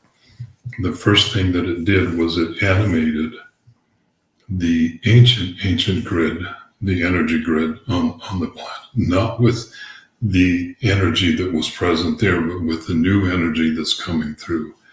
And the very first thing that it did was it sent a direct channel to Mount Shasta, a direct connection. And from there, from that point, then it spread out like a web. It spread out, connecting to all of the other really large, the really big mountains above 10, 12, 14,000 feet around the planet, and activating that original grid, which is constantly receiving this energy that is coming through, moving it around the planet, which then others pick up. That's not my work.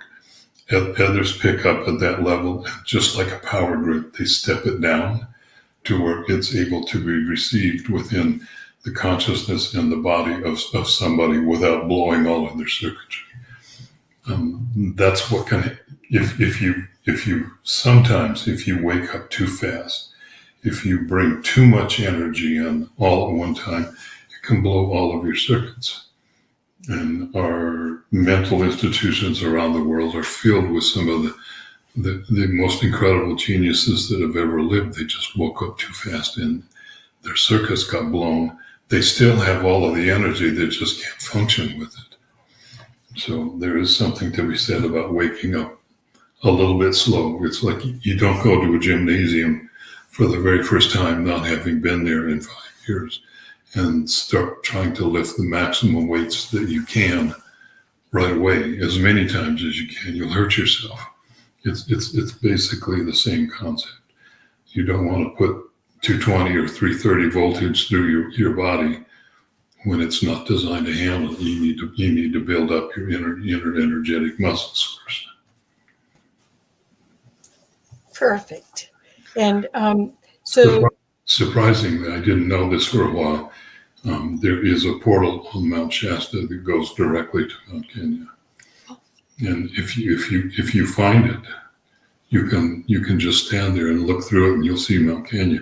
And then if you move to the side, you'll see Mount Shasta, and then if you come back, you'll see Mount Kenya. wow. Wow.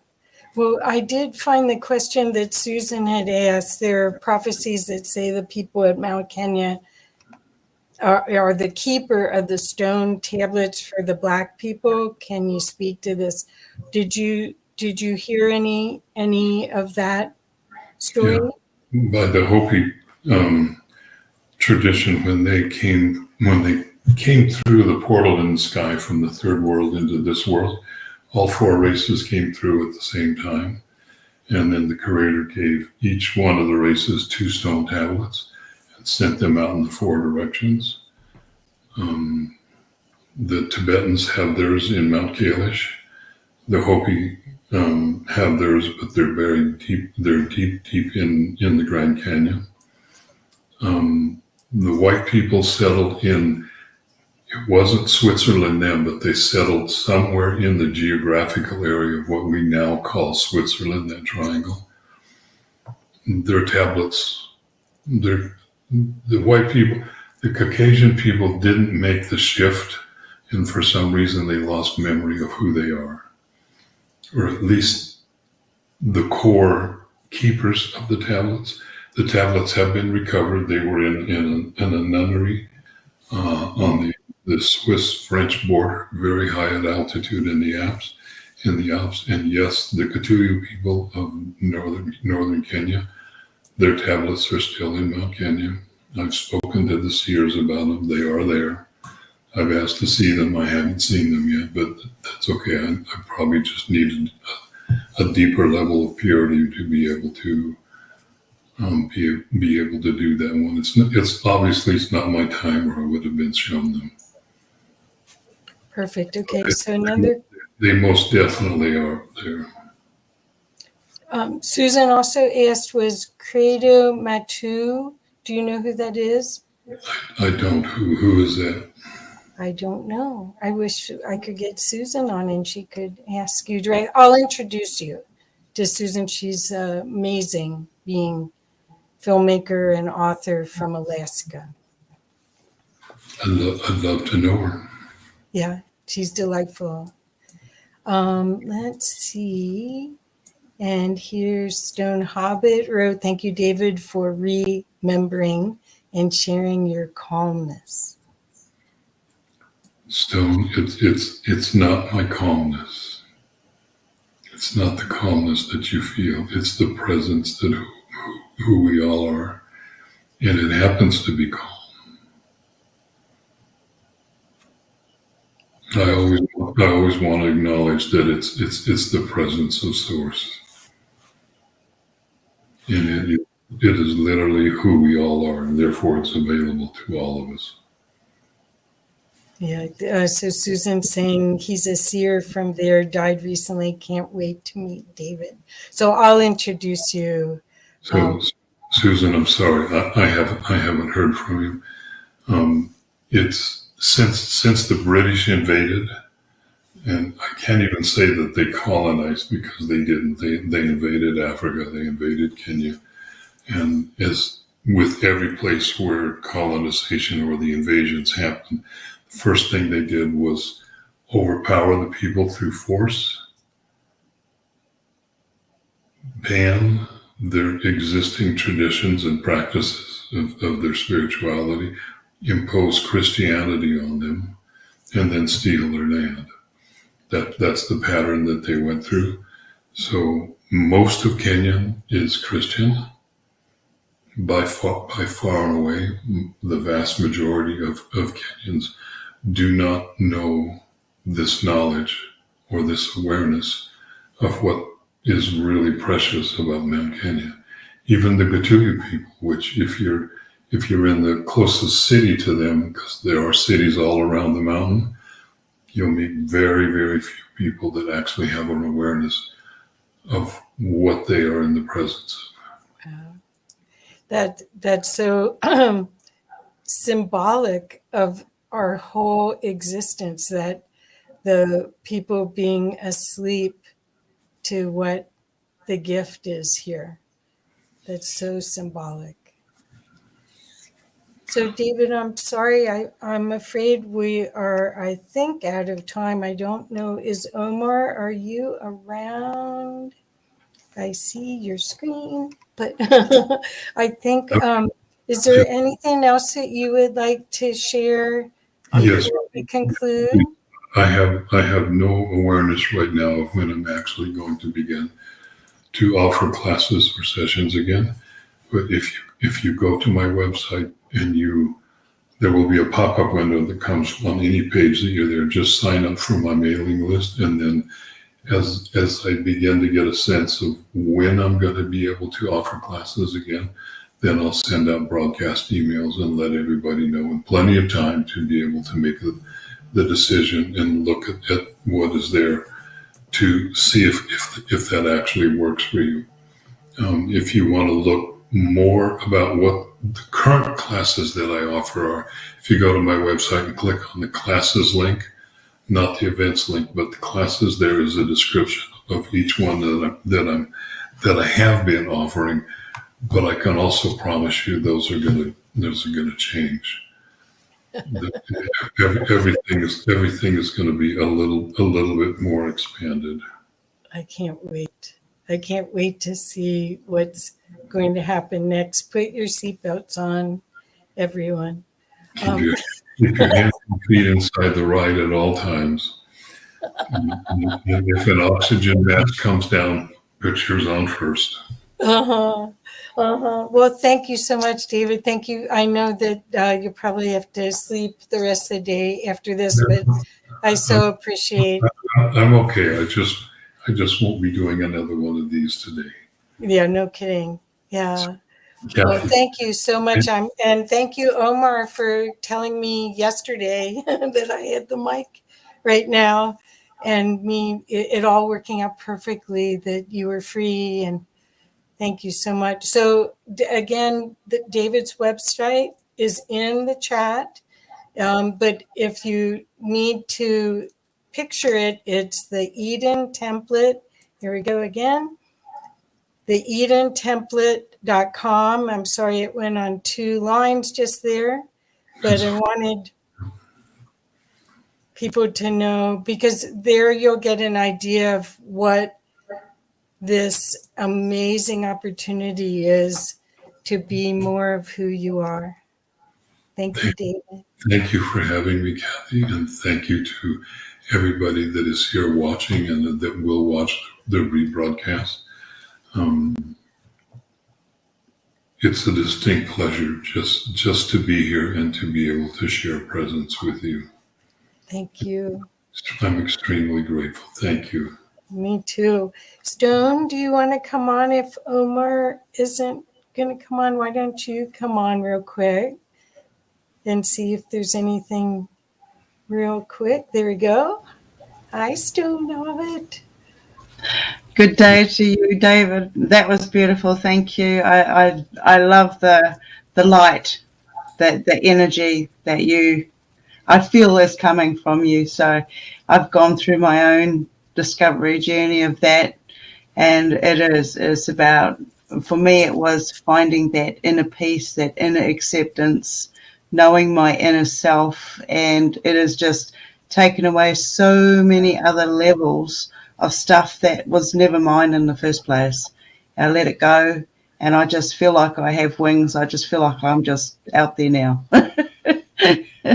I'm absorbing everything, the communication with all different forms of consciousness out there. It's beautiful. I love it. Thank you for what you said. Thank you, Stone. It's a pleasure to be here. And you're right, Kathy, my voice is, it's starting to disappear. Yeah. So, okay. So, David, I'm going to remove you from the stream. Thank you so much. I love you dearly. Thank you, dear. Bye-bye. Okay. So, Stone, I think it's you and me and the... I'm here. Oh, you're there. Good. Yay. Yeah. I've been here this whole time. Oh, I'm sorry. Well, I was texting you. Oh. Like, come back.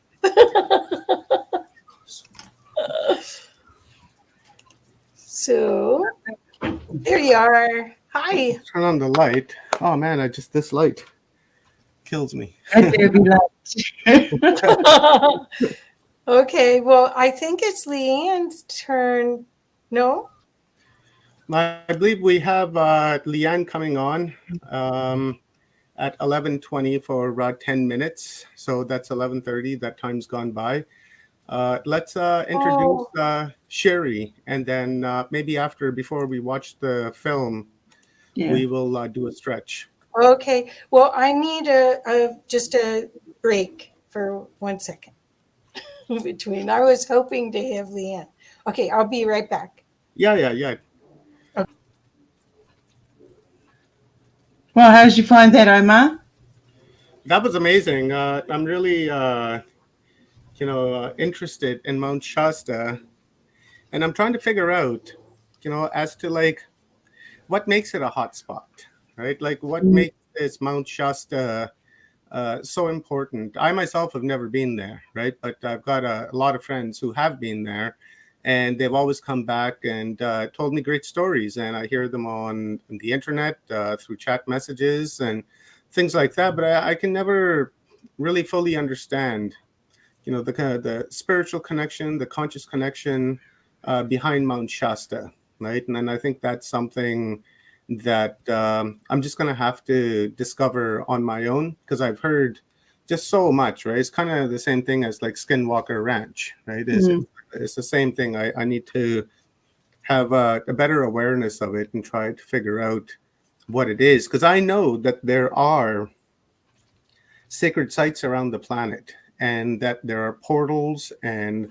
that there are tunnels, and there's stargates, and I totally get that, right? But it's the it's the full understanding of what's happening there. Perhaps if I go there one day myself and experience Mount Shasta for myself, I will get the full understanding of what's going on, because people tell me that they energetically feel when they go there. So I'm looking hopefully forward to going there one day once the ouchie fauci is gone, and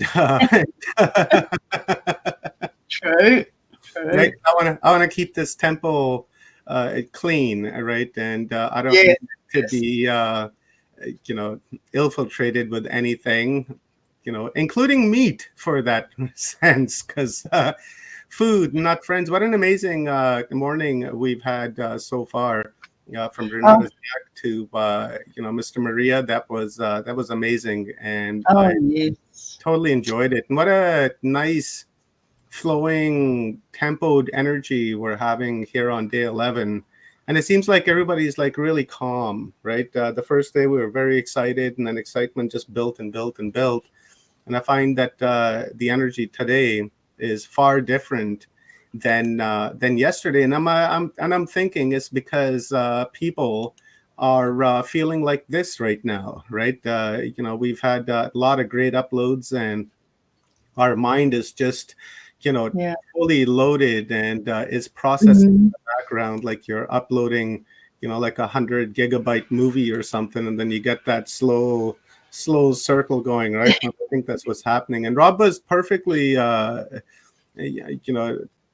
he had a perfect point this morning, that tomorrow should be the day of rest for everyone, so that we can, process and understand what we've learned, because this is not over yet, right? Like this is not over by any means. Yes, the 11 days have come to an end, right? But starting in just a few more days after we take a well-deserved break from this, I'm going to go back to the top of the list, and right from day one, from the first person on, I'm going to bring them back onto the channel and, have an hour and a half, 2 hour discussion with them about their upload that they gave us, so that we can understand it at a much, much deeper level than we can in like this 1 hour period, right? That's the constraints with events, that you get 1 hour to come on and speak, and, you hardly get to dive into questions and such, right? So it's like on and off. So I thought that the best thing to do is do a follow-up on this conference, and for the next 122 days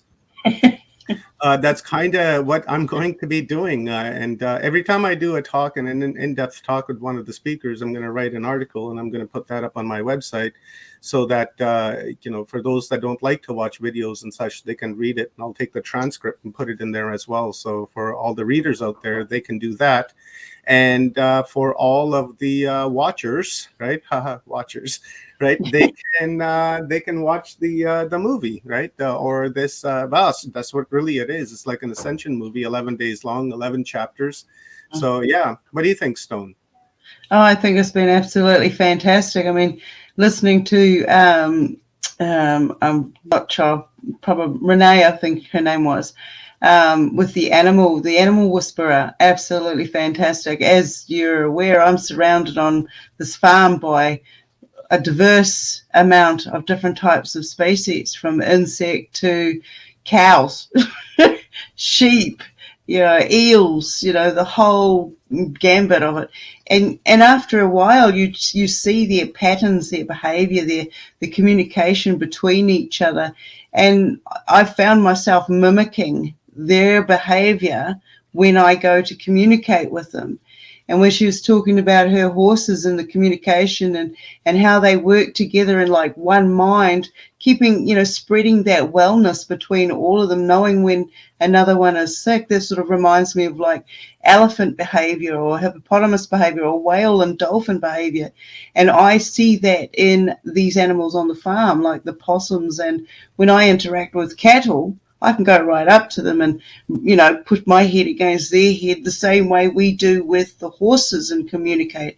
I can play with them and chase them around the yard and they do the same to me. It's like there is that bond, there is that connection. Once you release all of this false evidence appearing real and see that there are these forms of communication, so many avenues open up. And then with the next guest, and we have this calmness, we have this, he's found his inner self. And what a fantastic journey, what an amazing gift. I mean, we're all on this wave, and we're going to have different pathways that we take to get to it. Through this process so far, I'll be real quick, through this process so far, I've met so many wonderful different experiences, and none of them are alike. They all have something different that they've found along their journey. And I've found that there's, some of them don't have interactions with ETs or other entities, but they've come to the same point, same conclusion, same findings about their inner self. And it's the same as trauma. Some haven't gone through it, but they've still come to the same point. So we're at a really massive crossroad of information and energy and releasing. So I agree with you. Resting tomorrow is going to be good for all of us. Another level of awareness that I'm feeling energetically and consciously is that, for the time being, for the next little while, what we should do is we should take the seed or the idea of the extraterrestrial out of our minds, and we should, totally just delete that thought altogether, because I think what's happening is that we're becoming comfortable with the idea that if things go bad, ET will come in and will save the day and will rescue the day. And that's something that's not going to happen, because had ET wanted to interfere, they would have already. So obviously they don't want to interfere with our affairs. And I think what we need to do is remove that thought so that we can begin internal work. And then once we have that internal work going, then maybe in the future, we can, address the idea of ET, because if ET sees that we're doing our internal work, that we're doing our own shadow work, then it's going to see and say, okay, well, these guys are making an effort, kids are making an effort, so, let's grab them by the hand and help them out, right? But if they just see us sitting there and just having tantrums and wars and stomping our feet and having like little princess attacks all the time when things don't go our way, they're just going to sit there and look at us and say, well, they're not ready just yet. We'll just wait, let them do what they need to do. And if they wipe themselves out acting like this, then I guess it's no big loss, right? Probably not, but you know what I mean. So I think we need to just eradicate that thought from our minds. We need to work on the earth, and we need to work on ourselves, and we need to work on our fellow projections around the planet to heal them and heal that trauma. And then maybe, just maybe in like 100 years time, humanity might be ready for that contact, that open contact with ET. Right now, mankind, humanity is just simply not ready for like that type of awareness. There are some people that are alive that have contact and they are ready, but when you look at it on the mass, they may be ready, but the problem is that our governments are simply not ready, because if ET comes down here, their only concern will be is that what kind of weapons do they have, and how can we procure those weapons? And then that's the only thing that they're thinking. What technology do they have that we can use for a destructive way?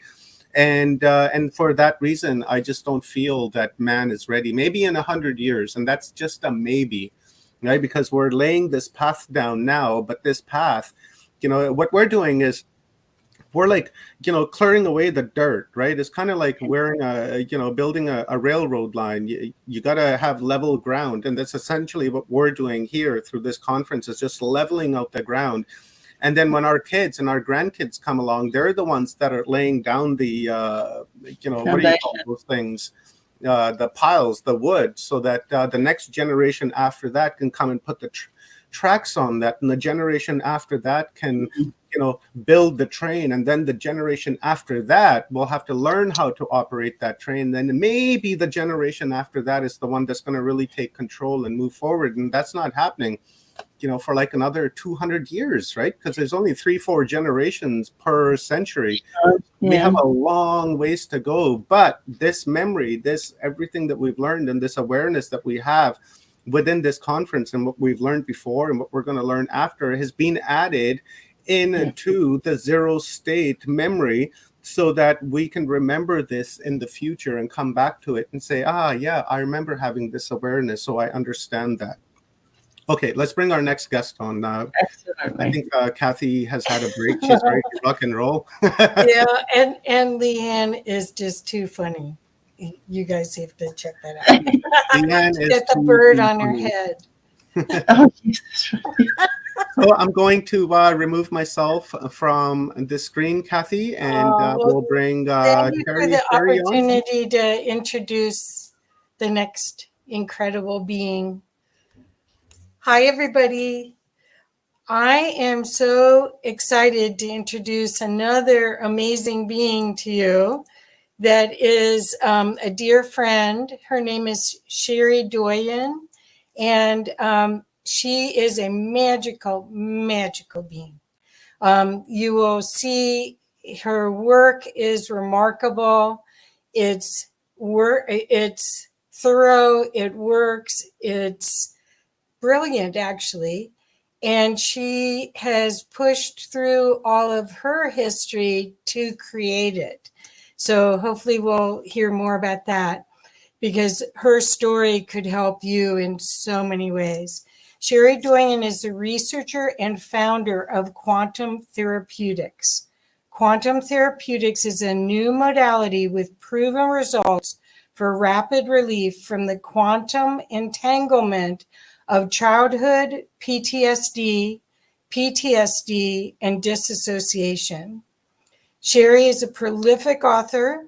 Her newest literary works include The Chronicles of Tigua, which chronicles the journey of a highly sensitive, highly magical child immersed in a world of sex and violence. Turn illness into brilliance is what her talk is going to be today.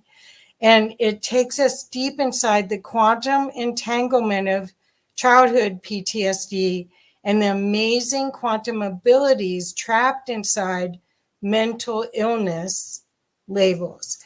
And with that, welcome, Sherry. Hi. Hello. Hi, Kathy. I'm so glad that you could join us here and explain your magic. Me your too. work is amazing. Thank you. Thank you. I am super excited to say that we are going through a huge expansion, and we are finding the process to be duplicatable. So we're training therapists and psychotherapists and coaches. I'm just so excited to get it in the hands of people that are out there changing the world, because I'm super passionate to say that, like, I believe that those that are entangled in CPTSD are the highly magical people. Yep. And when they can understand, it's like Harry Potter in the beginning when he's blowing shit up around him, you know? And then there's like a realization of like, oh wow, wait, I'm doing that. How do I gain control of that? Right? And that is something that's happening very rapidly for my people, where that's just suddenly turning the bus around. I call it the baby Buddha, and you know, they're standing in a world of creation, right? A world at a time where they can use their magic rather than it you turning back on them, right? So one thing that happened along my journey is I kind of hit a road where my final psychiatrist just waved his arm at me and said, I don't know how to help you, but you're not in there. And I said, well, what does that mean? Right? What does it mean to not be here? And he said, I don't know. And that quest has taken me around the world and back to understand what does it mean to not be in here in a real, literal way, right?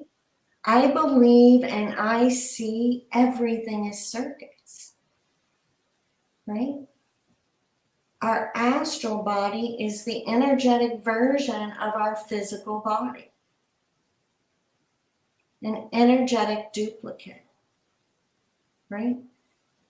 Our astral body is the home of our soul, which is the duplicate of our physical heart, right? So when we're not in here, we're literally not in here, right? Now, in the psychology world, right, we talk about fragmentation, but what is it that fragments, right? Your astral body has to fragment to be released from the physical body, or your body would be dead, right? Now, when we think about that crossing over into the spiritual world, that's an out-of-body experience. That's something people try to learn to do, right? Now, what's the difference between dissociation and an out-of-body experience? Fear. That's it, right? So I've witnessed clients of mine having a drop attack, right? They call it a drop attack. Some go into seizure activity, right? What is that? You know, think about a person who goes into channel, right? Because they're leaving. Same thing, right? Karma and the cycles of PTSD, the same thing, right? We got to stop thinking in these separate avenues, right? A person lives within 5 layers of being, right? We live behaviorally, spiritually, mentally, energetically, right? And physically. And to be in integrity is for each one of those and each one of the systems within those to be operating as one. Eye of the needle, right? We have to have that to be able to be in connection at all times, right? Now back to that astral body. Even air has molecules, right? So anytime you divide anything, we're also dividing the molecular matter of that something, right? So that being said, we got this amazingly, highly sensitive, magical being plopped down in a world that is absolute chaos, right? All their magical senses are ablaze, and they're looking around, nothing makes sense, right? Boom, they get hit, they're out, fear. Now, what's crazy is Einstein claims that with a force of nature strong enough, that we can fold time back in upon itself, by which creating a loop, right? What is more pure and more pointed and stronger than the survival magic of a child, right? It's how they get up the next day and sit at the table with those that claim love over them, right? Now, that's the advantage. The disadvantage is that in that loop holds memory and molecules of the fragment of their astral body, right? And they're trapped within a loop of time. This fragment is trapped within a loop of time that's horrific, right? Now, what I find and what I experienced as a child in my awareness, because I knew it was happening, right? So within my awareness, I was like, okay, wait, right? And I would try to hang on to that memory, because this is why kids don't tell. They really can't freaking remember, right? And how frustrating is that, right? Because you're haunted, you know, but you don't have words, right? And I would go back to my room and I would try to hold on, kind of like when you wake up from a dream and you're headed to the bathroom, right? And boom, that pop, gone, completely gone, right? And the child me would get up and go off to play as if nothing had ever happened, right? Now, each time that happens, we're depersonalizing and depersonalizing more and more and more, right? There's less life force because this energetic version of us, right, is our life force, right? Our soul is becoming very vulnerable with these fragments being torn away, right? Till by the time this adult or this child reaches maturity, there's not much left here, right? Now, what's amazing is, we know it, right? So this is a calling out there for all the elementals, all the magical beings that know you're tangled up, right? Because what's beautiful about this process is it's fast, right? And it sticks, right? And what's really amazing is you do it, right? We teach you how, and you do it, and in your doing it, you start understanding, right, how to take the unconscious into the conscious, right? If I sit and want to astral travel, oh, right? What is the difference between a flashback and a quantum jump? Nothing. Absolutely nothing, except for awareness, right? I love to watch as these light bulbs start to pop and the control starts to happen, right? And these amazing beings who have been buried and tangled up to their eyeballs can stand up and flex their wings and go about what they came here to do. Because we are here on purpose, right? We are here on purpose. And we're doing some amazing things right now. As I said, we're training people, and in that space of understanding that how duplicatable this is, right? We can release it out into the world and release the magic, right, back into the world, right? I do not believe humanity is going to change until we start understanding why we're here, right? And as these amazing humans come before me saying, I've tried absolutely everything, right? I have tried everything. I don't know why I trust being here, right?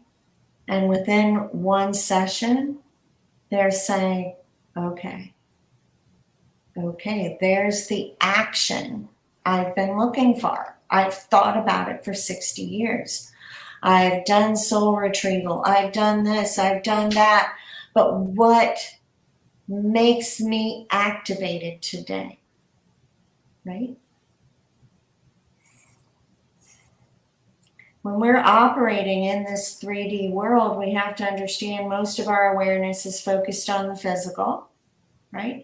And then we go and we think we're being spiritual, right? But to be human is to be able to bring that magic that we can access up here to this planet in real form and start creating change from the ground up. Right? And that's going to happen with women, right? Being it fully in their magical power, raising these magical beings in a way that they are supported versus having this highly sensitive, highly evolved being dipped in a world of sex and violence, right? So that is our passion. And you want to come back and hang out with me, Kathy? Yes. Yeah. Okay, so I love what you're doing, and I have questions that I think would help everyone understand. Perfect. For childhood PTSD, what ages does that mean? Well, what it is compounded PTSD. So it's complex PTSD. Oh, that's what it stands for? The yes. C? I'm sorry. Complex. So what that means is like a person who's growing up in a home where there's violence, there's yelling, there's hitting, right? Maybe sexual violation. And it's not just a one-time thing. It's not just a two-time thing. It's life, right? So they're living in a space of uncertainty, right? Their senses are in high alert, right? And the ones that I find with CPTSD, the really highly sensitive, right? Like they're sensitive to noise, like just in a great world. They're sensitive to noise, they're sensitive to light, they're sensitive to jerky movements, right? And they're in this home where that's all just norm. To sit down and have dinner, hands are flying, and, you know, being in the body is very difficult. Right? And they have to get up and have breakfast with the same person that was possibly in their bedroom the night before. It takes a powerful being to be able to do that and not come apart at the seams. Right? Yep. Now, what I can say is, you know, not everybody that grows up in a home with sex, violence, whatever, ends up with PTSD. But the ones that do are brilliant. They're brilliant. I call them magical savants, right? They came to this planet. They already knew how to do all that. They know how to astral travel. They know how to quantum jump, right? They know. They know how to read your mind. They know how to read upstairs or tomorrow, because that's what keeps them alive, right? Yeah, Well, it's amazing. these people are magical. Most of them, once they've come to terms with their gifts and they embody it again, they're capable of creating at a really high level. Would you agree? Oh, they're, you know, and what's cool is this is really rapid, like 30 days or 90 days, right? Like 90 days, boom, you're clean, and we're walking you into building blocks for the future, right? Because by the end of that 90 days, people are on purpose. They know why they're here, and they're all here with these really amazing missions, right? And you know, hence them being so tangled up, right? Yeah. You know, the likes of us have been running from that for an eternity, right? And we were able to run into the quantum, and you know, and understanding what an amazing power that is, right? Because I can literally, like, first session 30 minutes go, close your eyes, and boom, they're quantum jumping. I've watched you. Yeah, and then you'll come back and go, whoa, that's, whoa. Was that real? Whoa, you know? And I'm like, yeah, that is you. That is what you're capable of. We're doing this amazing gathering. I call it the Baby Buddha Retreat.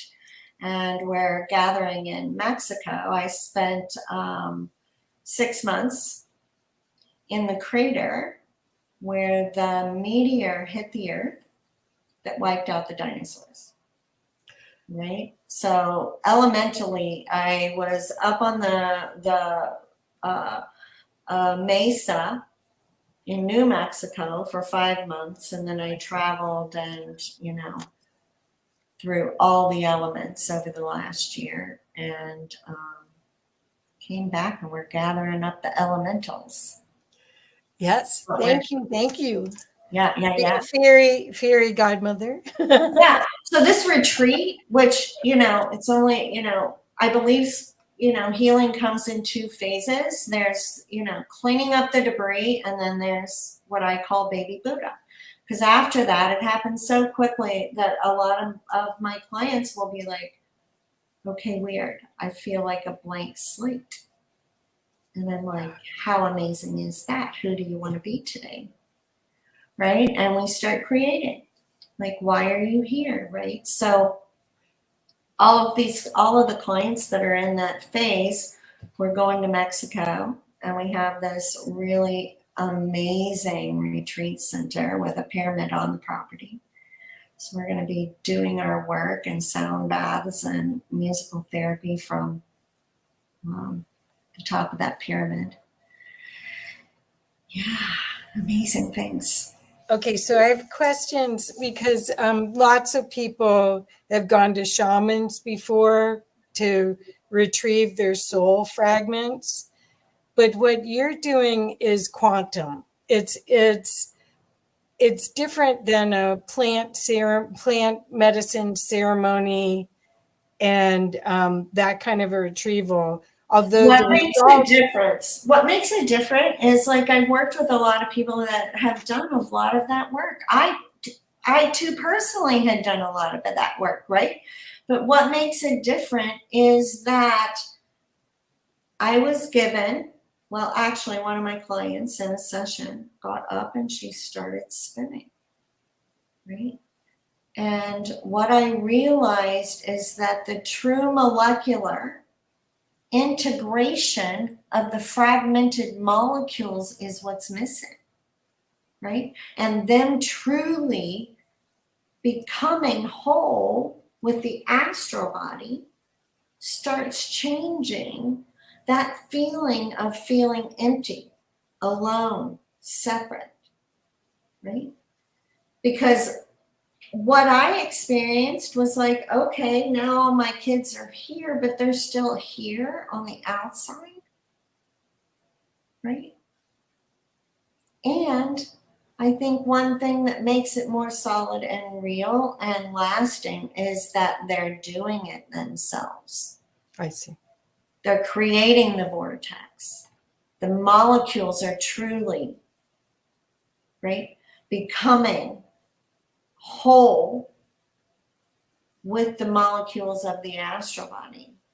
I guess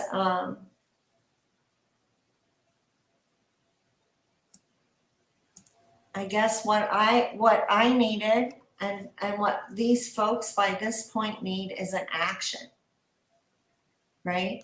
And they need to do the action, and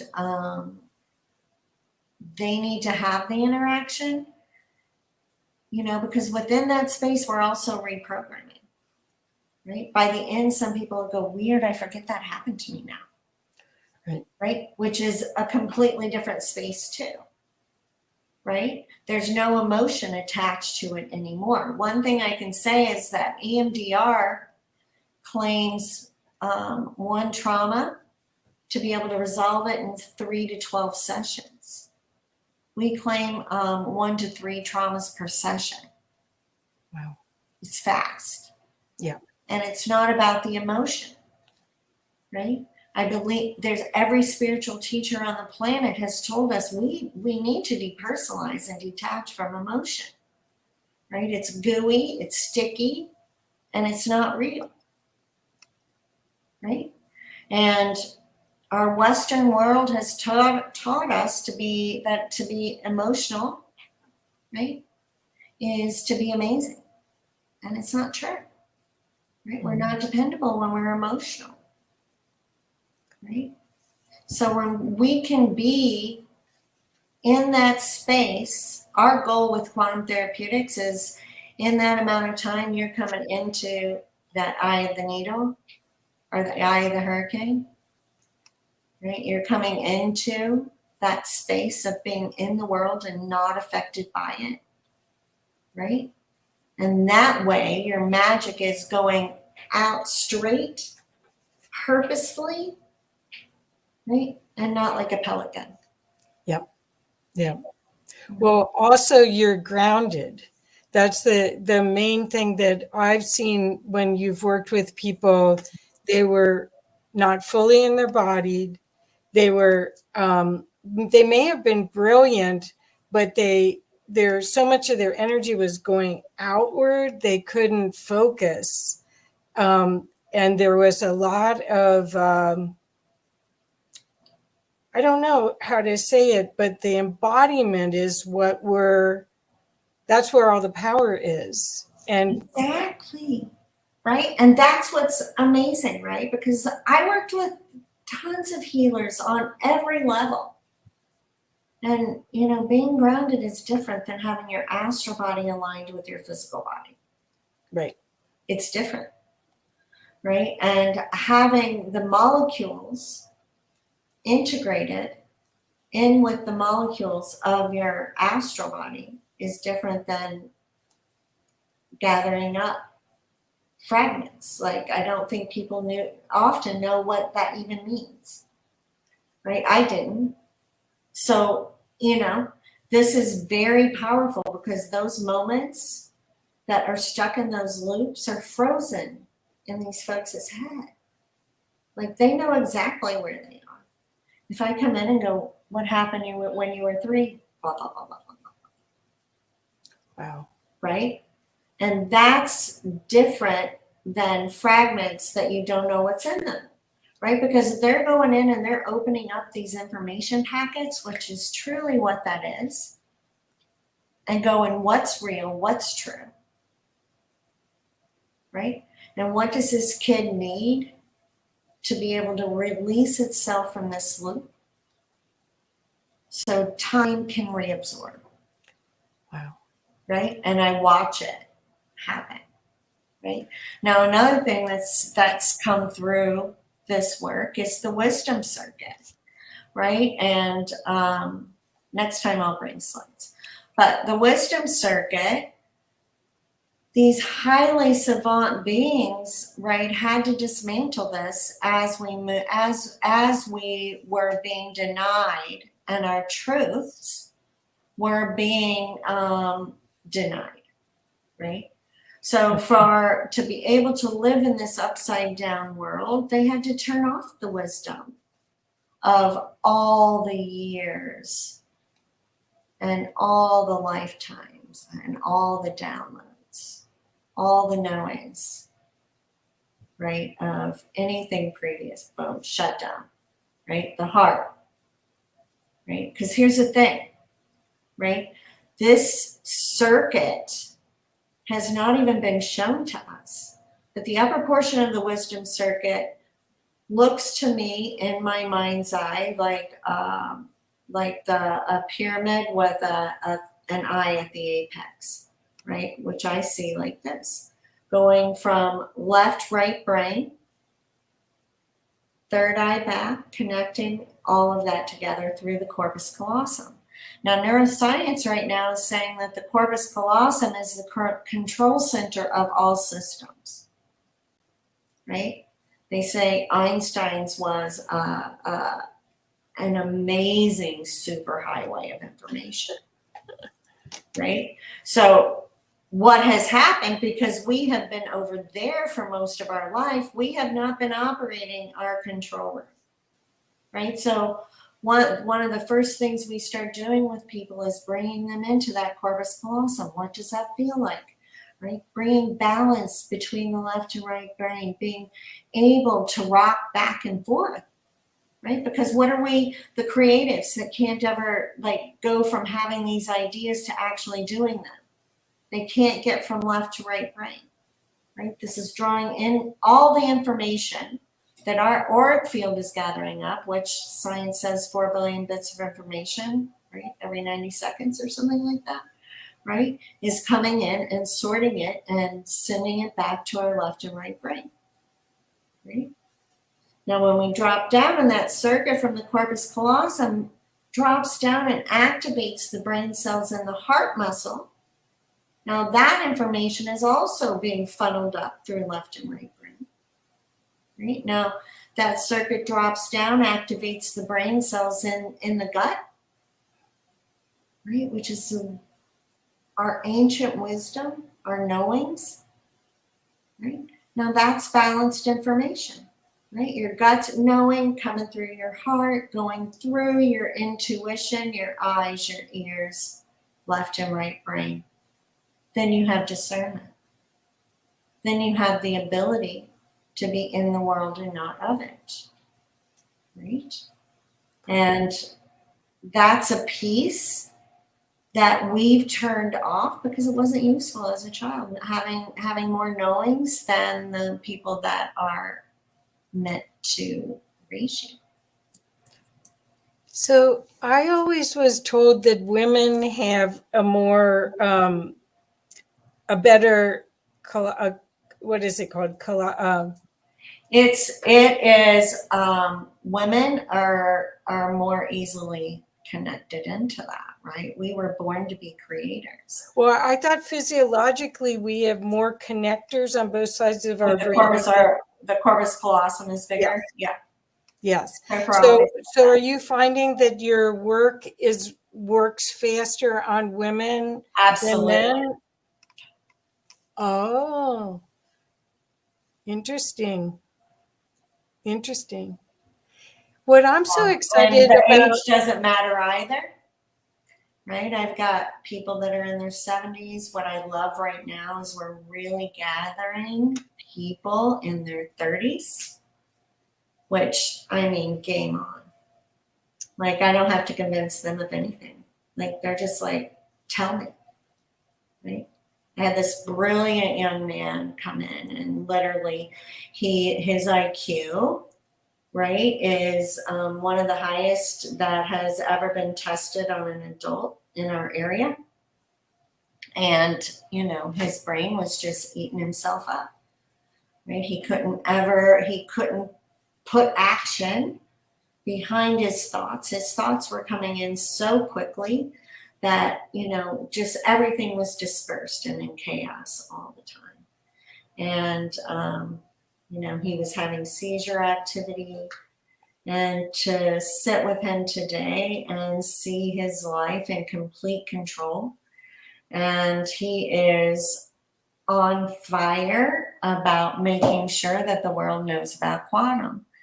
And so he actually created all the videos that are on our site. And he's a videographer and marketer.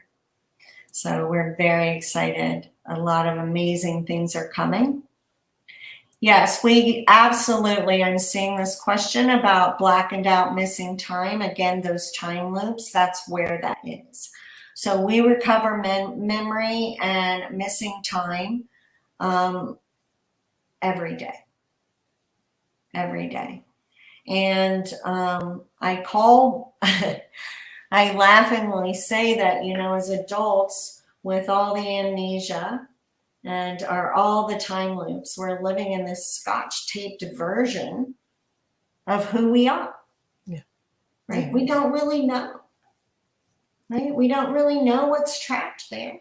We're kind of haunted by it. Like, I mean, when I was younger, like constantly asking my mother what happened to me when I was a baby. Something terrible happened to me when I was a baby.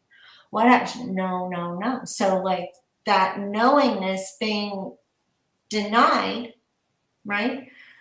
Finally, in my late 30s, she's like, yeah, something really bad did happen to you. Your dad almost killed you. Right? Blah, blah, blah, blah, blah. My first out-of-body near-death experience. What's the difference? Nothing. Right? Nothing but the amount that you leave behind. It's the only difference. The amount that you leave behind. Another level of brilliance in these children.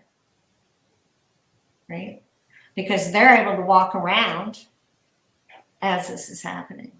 Right? And leave enough, know how much to leave behind to keep this operating. Sherry, doesn't everyone need to clear up their childhood trauma? I mean, I know I do, but I think it seems that they say from 1 to 7 is where you pick up a lot of your way the world works. Or doesn't. Now, I do believe there is a difference. And right now, like PTSD is a big word, right? I do believe that we can have trauma and not have the karmic quantum entanglement of, you know, causing complex PTSD or PTSD, right? You can have, you know, 3 kids in a house living the same exact experience, and one may end up with CPTSD and the other 2 not. And that is dependent on the level of sensitivity, right? Now, I have clients that come in, and yes, we definitely have to work on those programs, right? That are buried down in those early years. And the quantum process that we use helps us pinpoint those thought patterns and those moments in time where we can go back and make those shifts, right? So there is a little bit different process depending on whether there's time loops or there's reprogramming. If there's time loops, we have to do both, right? So if you don't remember part of your childhood, you see, then you have PTSD. Huh? Then you have PTSD. I do then. Yeah, for sure, right? And if you're getting kind of triggered back, right? A flashback is just a quantum jump back, right? If you're having huge emotional spills to something, I'd be exploring that, right? You can't be in the world and not of it and having emotional spills, right? Now people say, does that mean you're not feeling anything? Of course not. But what you're feeling is relevant to the moment, right? And you're not bringing always in, and you're not bringing shoulds, woulds, coulds, don'ts, can'ts, won'ts in. You're saying, I prefer that didn't happen today. Thank you. Right? And your words are on purpose, right? Because these are amazing, amazing magicians, right? Most of the time their magic is going like this, right? Yep. They'll start out in a positive sentence and you turn back, right? So we're manipulating all that too. Like I said, we're working within all 5 systems. We're not saying, oh, we are going to have a spiritual session, right? You're a spiritual being. So everything we're doing is a spiritual session. Everything we're doing is a physical session. We watch physical things disappear as systems come into balance. Makes total right? sense. Mm-hmm. Everything, right? We watch vocabulary and choice of word and the ability to speak clearly and succinctly happen, boom, right? A lot of times people will come in with so many words that you're just sifting, trying to figure out what they're saying to you, right? And within 2 or 3 weeks, they're dropping down to where there's clarity in that thought. The thought is going from beginning to end. It's not hopping from half a sentence here, half a sentence here, you know, a bunch of filler words, right? In the words of the great white wizard, right? Like he was the most succinct speaker that I have witnessed to date. And, you know, his words, no matter how you twist them, how you turn them upside down, can't disprove them. Right? Wonderful. Wonderful. You know, you can't disprove them. So I find because this population of folks have spent most of their lives trying to defend even being able to breathe, defend their thoughts, validate their thoughts, right? Everything they know to be true is being questioned 24/7, right? So when they can turn around and start having their thoughts clear and succinct, and their voices are coming out like this, right? They are the truth prophets, right? I say on the planet, right? It's just in delivery. So go ahead. We have about 10 minutes at the most coming up. So I thought maybe I could, if it's okay, that I'd start putting some of the questions or comments so that you could get, okay, so Greg said, wow, Sherry is hitting on a subject I've been working on for 2 years with moderate success. Well, you know, this has been a journey. This has been 12 years of research and traveling the planet and studying with shamans, studying with the Wayata. Like I have been everywhere under the sun. In New Mexico, I was with the Native Americans and the rock spirits and the fairies. And, you know, we were everywhere I went, like trying to bring that balance into this conversation so that it could be received from both sides, right? I mean, that's really our mission, is to walk down the middle and be like, I don't care where you're coming from. This is going to make sense. Yeah. Right? Yeah. Yeah.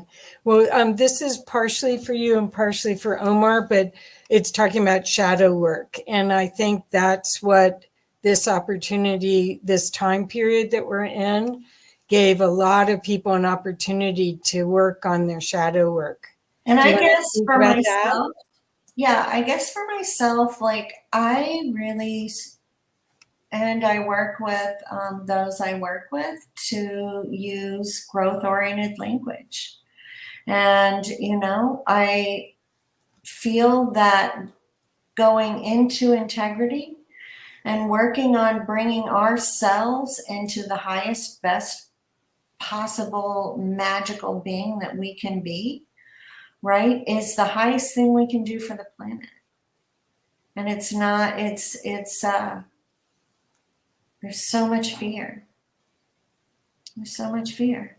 Well, I think it's shame too. I think that there's but on all sides, right? Yeah. You know, I've had, you know, even from the spiritual world, been shamed around forgiveness and different things, and I'm like, hey, walk in my shoes for a second before you talk about that, because it's probably a different conversation.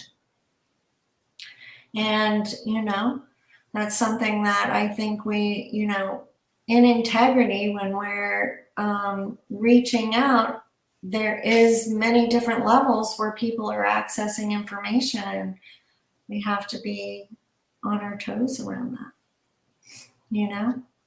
well, the world is I, you know, this is such a powerful, to me, I don't believe this to be a scary time. I think this is the most amazing time. I feel so grateful that I'm here right now, because everything that's happened in my life so far makes sense, right? The world is changing, and it's only going to change with us, right? And it's going to change with us thinking about solution and growth and what could be different. And I'm watching it in our area. I'm watching physicians take over, and these organizations that are popping up, and they're like negating everything that is insurance and everything. And you watch, we're going to be doing that in a half a second. Yep. Right? We are going to have a center, and we are going to be doing exactly that in a half a second. Right? So to me, COVID, I traveled the world. It didn't affect my existence in one iota of way. okay. Okay. So this is what Greg said. Humans have been in an abusive relationship for thousands of years. We're not bad or sinners. That's the religious archon program used by religions and control structures. We are waking up to this. I think our souls chose this journey, this lesson. Do you agree with that? I'm here absolutely on purpose. My clients are here on purpose. And I guess I see it more as a build, right, than something scary. I think it's very exciting to say, okay, like, what's going to come out of this rubble? And we get to choose that. We get to choose that. And I'm excited for that. Yeah. Yes, sometimes faster than others. It's the way. So everyone makes a change in their own way. People have been saying that we're making quantum leaps, and then some people like hear this Dorina saying, I think it's pretty scary. So we have people all over the board that are. I understand.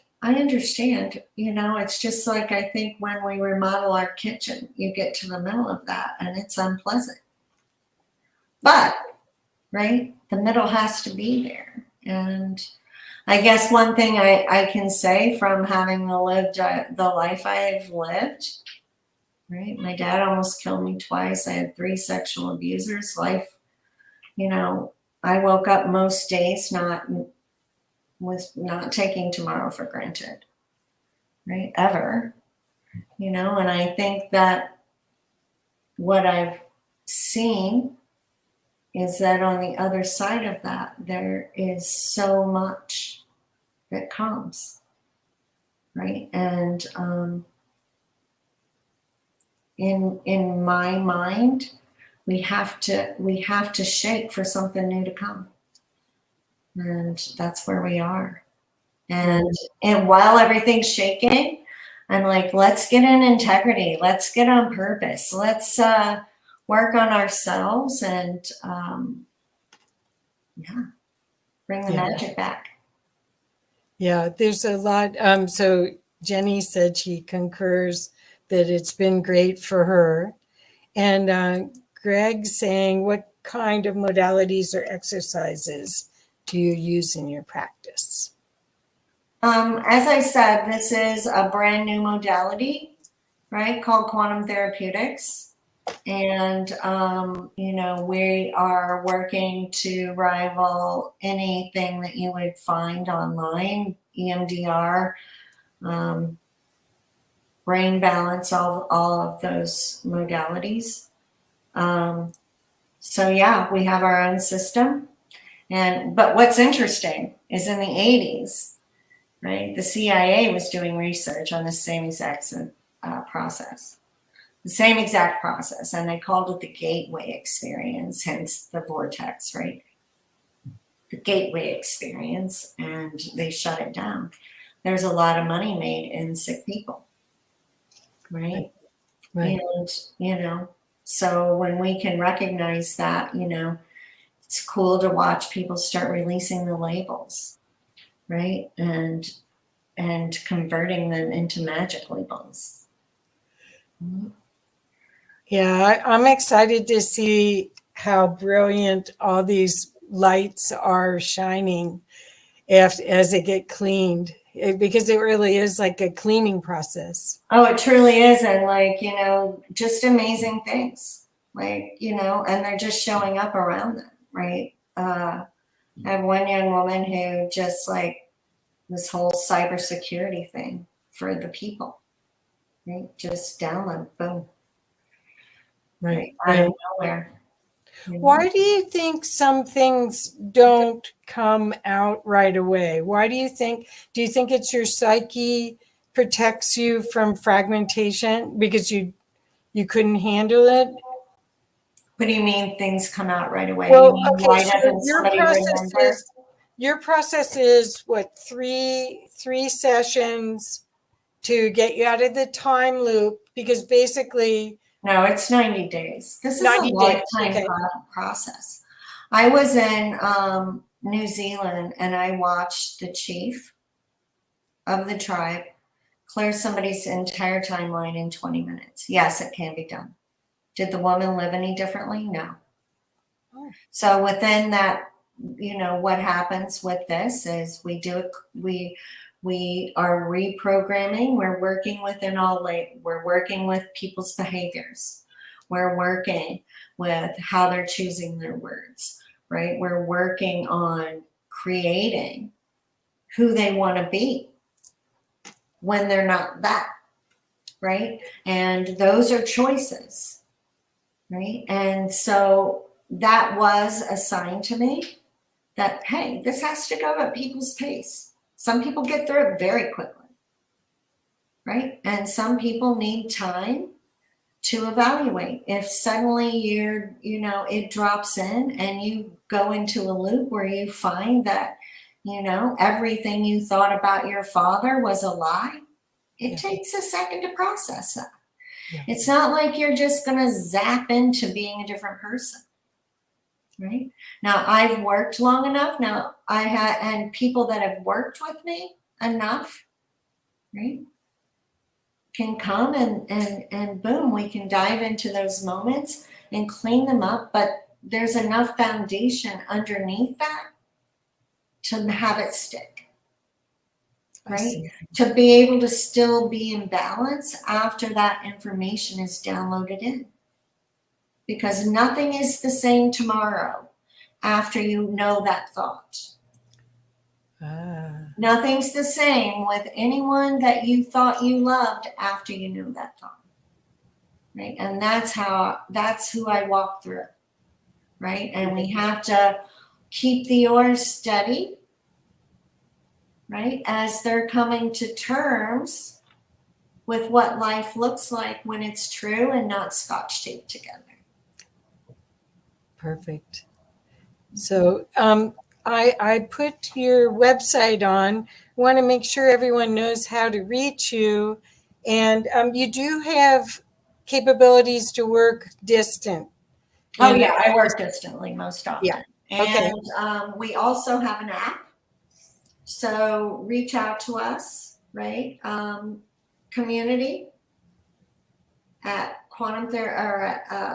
let me see, it's brand new. Community.quantumtherapeuticscollective. Oh. Right? Sign up. We'll get you in there, and that is your people, right? These people are all standing in the same place, dealing with the same things, understanding their magic, understanding why they're here, grappling with why they're here. And we're going to set the world on fire, right? And the app is super cool, and place for us to gather and disperse information to the right people. Like, we're having a mini virtual retreat right now where we're really breaking down how to control your energies and what is the difference between dissociation and an out-of-body experience. Like, we're diving through all that. And so we're going to have things like that all the time. Wow, fantastic. Well, thank you so much. What I'm excited about, I know you're a magical being, a magical resource for people, but the real excitement is that you've been able to replicate it so others can help others, so this can go en masse, and that it's available to be delivered virtually as well as in person. So people don't have to go to the Betty Ford Center or anything like that. No. And actually, we're getting ready to develop a virtual retreat center where you can, a virtual retreat center. That's coming. So that's cool. Yeah. So wonderful. So Dorina said, thank you. Looks interesting. Just checked your website. So people are checking out your site. Now, here's the thing too, and it's been a test for me as we're moving into this expansion, because we're training psychotherapists, therapists, other life coaches. And, after the first level 1 training, the psychotherapist went right in Monday morning, and we were getting all day these hits around, oh my gosh, this woman has never smiled in 8 months, and she smiled today at the end of this session. Isn't that cool? Right. So that's super cool. And, she's coming into our level 1 training, understanding that there is a little more to it than just the magic zap. But anywho, that's what I'm super excited, is to see it go into hands of people who already have people sitting in front of them. Okay. Well, I'm sorry, we're out of time. Could you just say one more time your website? And hopefully the people will find the app there. Yeah, quantumtherapeutics.com. Yeah, and you can totally join the app right there. There's a button that'll take you right there to sign up. And there's tons of resources on the website as well. And wonderful. And join us. We're having fun. Thank you, dear. Thank you for the gift that you are. This is really powerful work. Thank you for thinking about me. Of course, always. Okay, bye, Sherry. Bye. Bye-bye. Thank you. So, Omar, my cats have come in and out a couple times. Hi, Stone. Do you want to? Oh, there we go. Yay. Oh, look at my hair. It's a mess. Oh, mine too. It doesn't matter. Let those antennas out, people. Oh, honestly, I hope you enjoyed Sherry. She is a magical being. She has so much fairy energy, and when I work with people, my third eye is really busy pulling stuff in. Well, when I worked with her, she jumped into the only person ever. She jumped into my third eye and went with me. Mm. She is really a powerful healer. Mm. Are you muted, Omar? That would be quite the thing to experience. Somebody jumping into my third eye and taking me in, running off with it. Well, you can trust it. You can trust it. And the thing is that you'll see this is the future of treatment. Mhm. Yeah. for these kind of traumas, and everyone there's a version of this trauma that everyone's carrying Yeah. at Oh some yeah, level. yeah. I suffer from PTSD, some pretty good. So I think I might look into that and see how I can help heal a little bit of that, because it's kind of works as an energetic anchor, right? So I'd like to cut that anchor off and just keep moving forward. What I Mhm. found is I was able to, because of my being on alert, because of how I grew up, I still can go into a restaurant and hear the conversation at the next table, tell you exactly what they're doing, know what's happening all around me. And what Sherry's work does is it pulls you back in here so you Mhm. can be whole and complete and focus. So you still have your superpowers. You can expand your perspective, your perceptions as far as you want, but you want to be able to do both. Yeah. Mhm. Yeah. I Yes, live in a state use of it. hypersensitivity. I can, going through different accidents, when you lose one form of senses, the others kick in.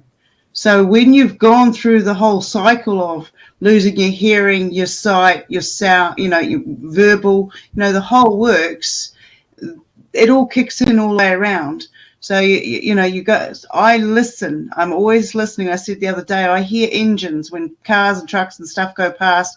I can hear them a couple of miles away because of where I'm located, and I can identify who and how many times, whether they're carrying a load, who's going by. And this is because of the constant programming of, okay, he's coming home soon, the footsteps through the house, you got to break all of these different, there's so many programs attached to all of this. And then you've got younger people who've gone through different forms of sexual abuse.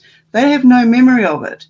And through the discovery process, there's been people out there that predate on that information, predate on that knowledge base, and use it to trigger later on. But the physical also holds on to these memory imprints, and you can see these telltale signs.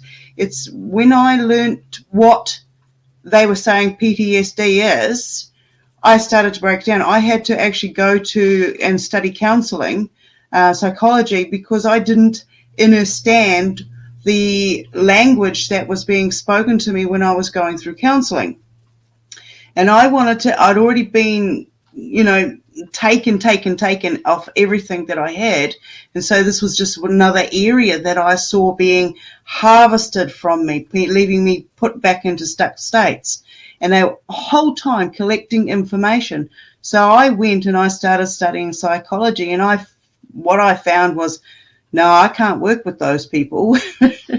I can see what they're doing, and they're not actually helping anyone. So the first thing I did was teach myself exactly what PTSD was, what compounded and complex injuries were, and right down to finding other forms of PTSD, like cultural, environmental forms of it. So there's all levels, but there is ways to break through it once you have the basic understandings of what these words are, how these words are used at you, how the program, unfolds. It's absolutely amazing. I really love listening, and I look forward to hearing more of her work and seeing more of her work. Oh, So it's thank you for that. remarkable. Lovely. Yes, lovely. Yes. And the way that she does it is it's very kind. There's nothing clinical about it. So Yeah. All right. Very So good. with that synopsis covered, let's bring on our star sister Leanne for a 10-minute stretch. We're going to need it because we have a film coming up, and we have the film producer and the film creator with us in the studio. He'll be here shortly.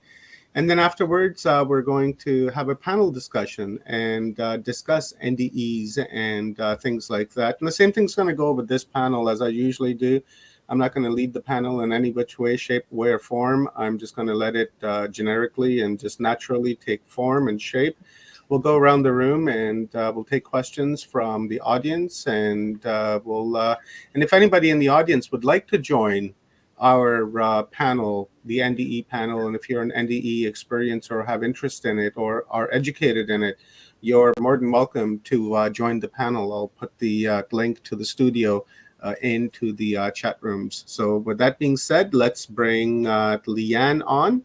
And one more time, I just want to say thank you for the opportunity. It's been a blast. It's been fun. It wouldn't be the same without you, Kathy. Oh, thanks. It's been amazing, and I can't wait to do it again. I'm addicted now. yeah. Well, we'll be talking. Oh yeah, I know. Oh, thank you, guys. Let's Bye-bye. bring our star sister on. Where is she at? There she is. Let's bring her on. All right. Do you got music going on? Hello. Are you sharing music with us?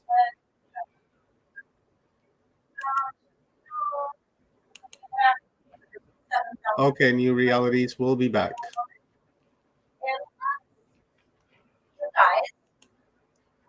Can't hear you, sis. Having a hard time hearing you.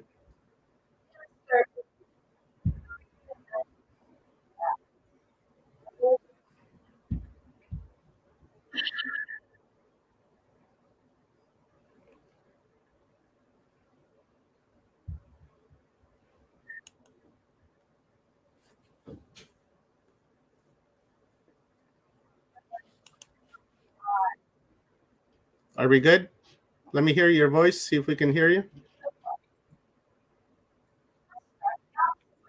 Can't hear you, hon. Can't hear you.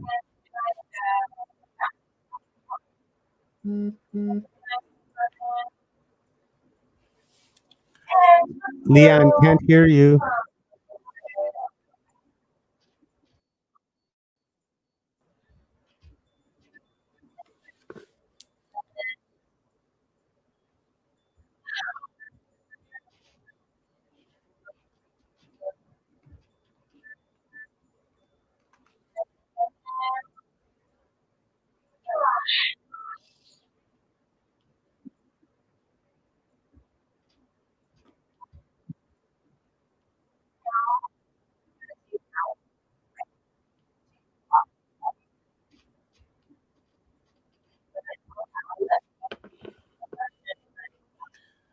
Leanne, we can't hear you.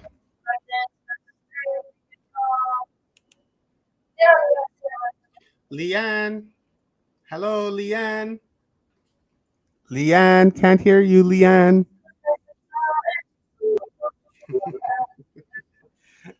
I don't think she can hear me, guys. So maybe this will be a silent stretch. So maybe just follow what Leanne is doing.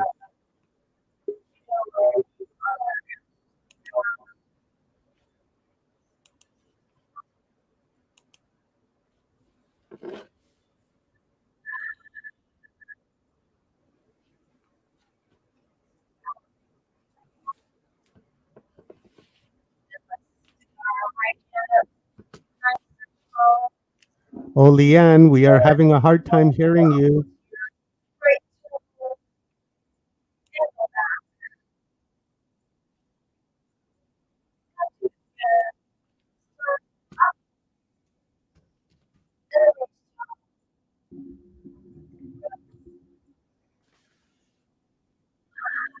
We can't hear you, Leanne.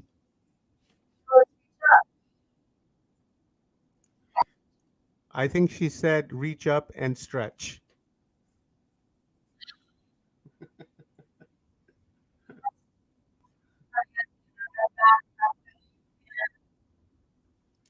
Now something to do with the back.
Leanne!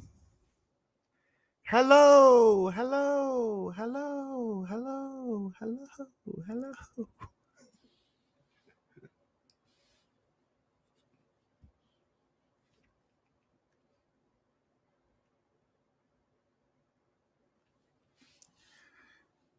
I hope you guys can read lips really good while you're being stretched by Leanne. Hello, Leanne. La la la la la. Leanne, Leanne, Leanne. Okay, I'm gonna attempt my telepathy superpower here with Leanne. Here we go.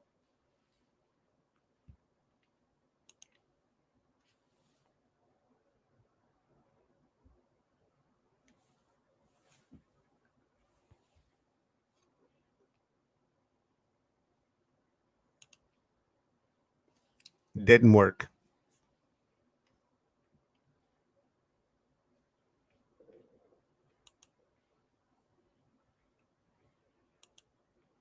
I can't unmute her from this end either. Terrible.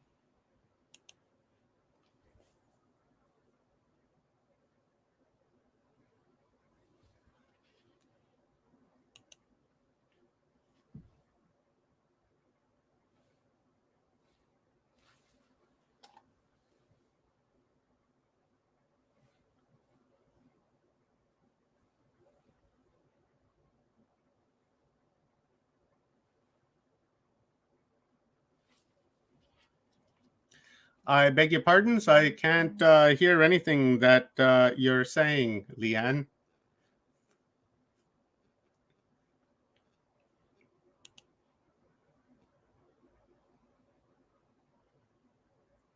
I beg your ancestors.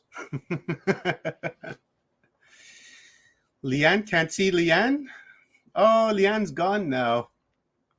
I was begging her ancestors to maybe tell me what she was saying, but the ancestors didn't come through either. So maybe Leanne will come back. But anyways, thank you very much to our beautiful star sister, Leanne Curtis, for that Charlie Chaplin style stretch, right? We did the quiet way. We observed silence and decided to work on our lip reading skills. That was amazing.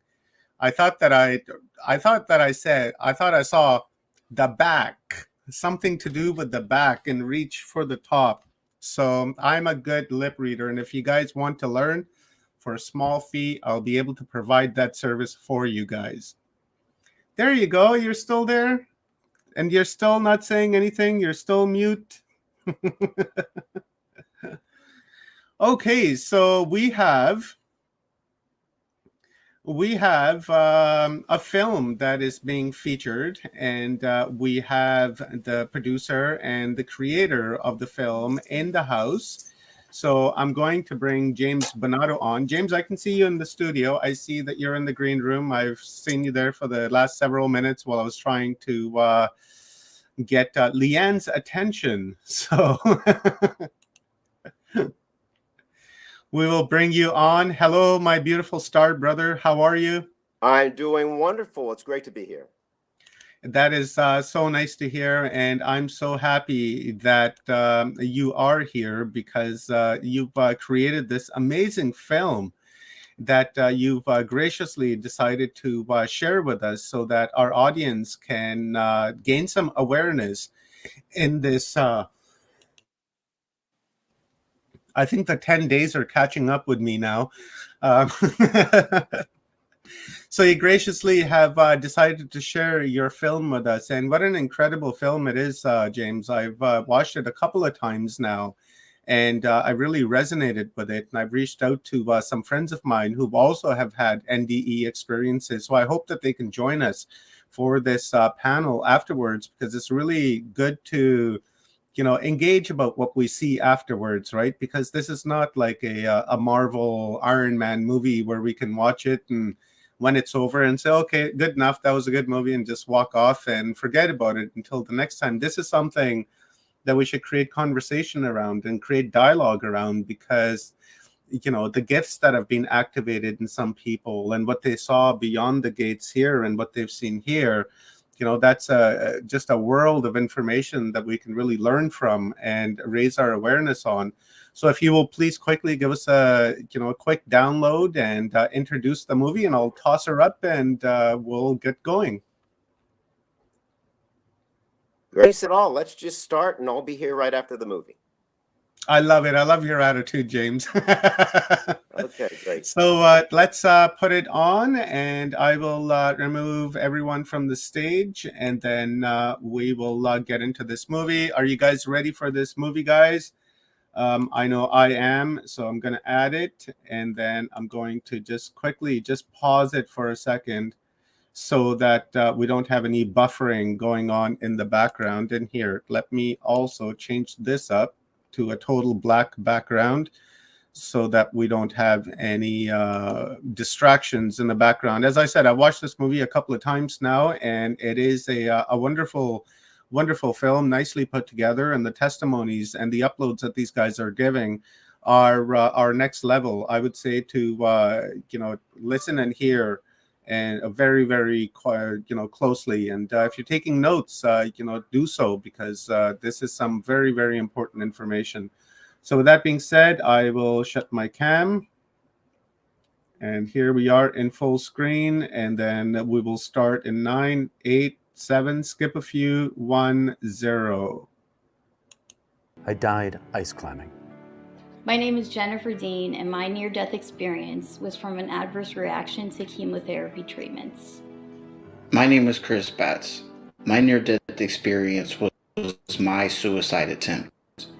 My name is Sharon Milliman, and I died when I was struck by lightning. Some people fear death, others do not.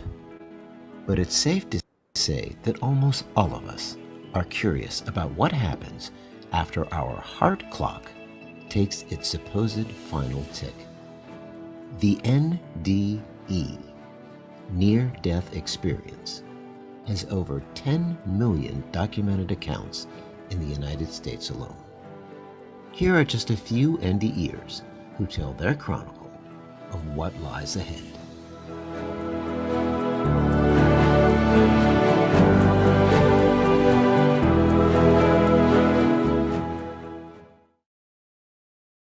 It was 1981, and I was a national student exchange student at Montana State University.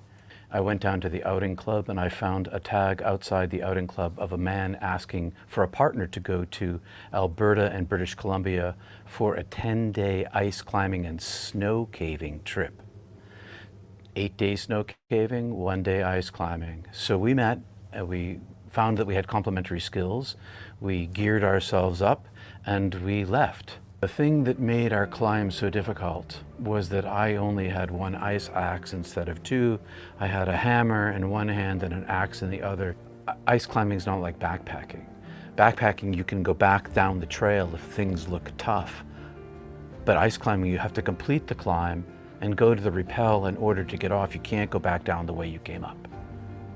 And so for hours before we reached our destination, we knew the kind of trouble that we were in. So we're sitting on the top of the climb, and hypothermia begins. We get the physical shakes, we shiver. We shiver so that every muscle, large and small, contracts, feels like in opposite situations. And so I'm shaken and my jaw is clattering, and the sweat that's touching my skin is now freezing. I'm beginning to freeze, and we knew the situation was desperate. My feet were frozen blocks of ice. I couldn't bend my toes. I still can't feel my big toe. There came this moment when I realized I was not going to get out of this, and then I began to fall asleep. And I would fall asleep, which is last stages. I'd fall asleep, I'd collapse, I'd be unconscious, I would black out, I'd fall down and hit the ledge I was standing on, helmeted head, wake up because of the crash, stand back up, pull myself up, pull the rope, repeat. I don't know how many times. And then I stood up this time. And as I stood up this last time, my peripheral vision had a big black circle around it, and like a spotlight, and it just collapsed.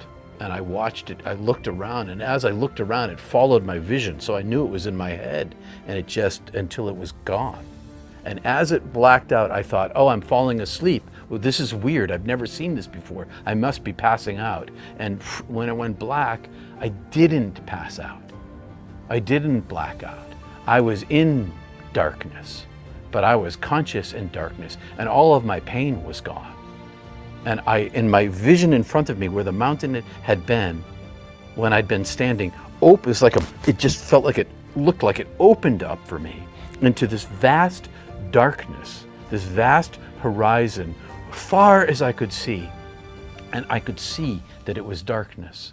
I could see this darkness extending sort of from my peripheral vision outward into infinity. And I remember wondering, what is this? And way, way far in the furthest distance was a little pinprick, like a pinprick through a piece of paper with light behind it. And suddenly there was a bit of light in the middle of this darkness, and that light came rushing toward me at incredible speed, faster than the distance it could have covered, the speed of light. It was so far away and came so fast, and as it came toward me, it expanded and got bigger and bigger and bigger and bigger proportionally, and it was almost at the snap of a fingers. It was right on me, and it communicated to me telepathically. I heard it inside of myself, and it said to me without language, I'm taking you. And I thought, you're not taking me. And I took all of my willpower that I had strengthened myself with, or was strengthened by through the night, and I put it up as a shield, and it just reached right through and took me, plucked me right out. And in the moment of the plucking, I had this overwhelming sense of all power, all powerful. And it just took me. And I was like a rag doll in a boat in a river. And I was enveloped inside of this intellect because it was talking to me the whole time, saying, I love you, here's comfort, here's healing. And it swept me up and out. I talk in metaphor here. I say up and out, I say angel, I say intellect. None of these come close to what it is. It's so much more. All I can do is approximate it. And so I was comfortable. I was fearless. I was home. I was me. And then I tell my story in a sequence of events, but there's no sequence of events because this is timelessness. I know I'm in timelessness. It's not just the now, the eternal now, which it is. It's all time everywhere in the eternal now. It's not just linear time in our universe or how time bends. It's all time. And it's all right where I am.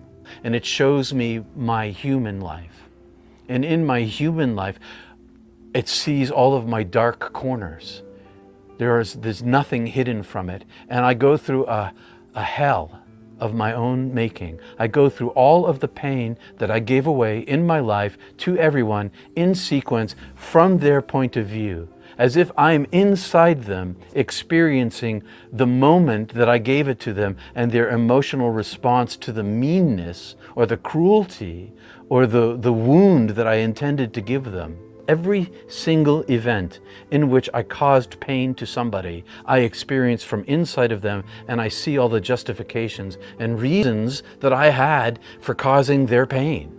All of this expresses inside of my head simultaneous to what I experience from inside of them, and I judge myself. I judge myself as guilty.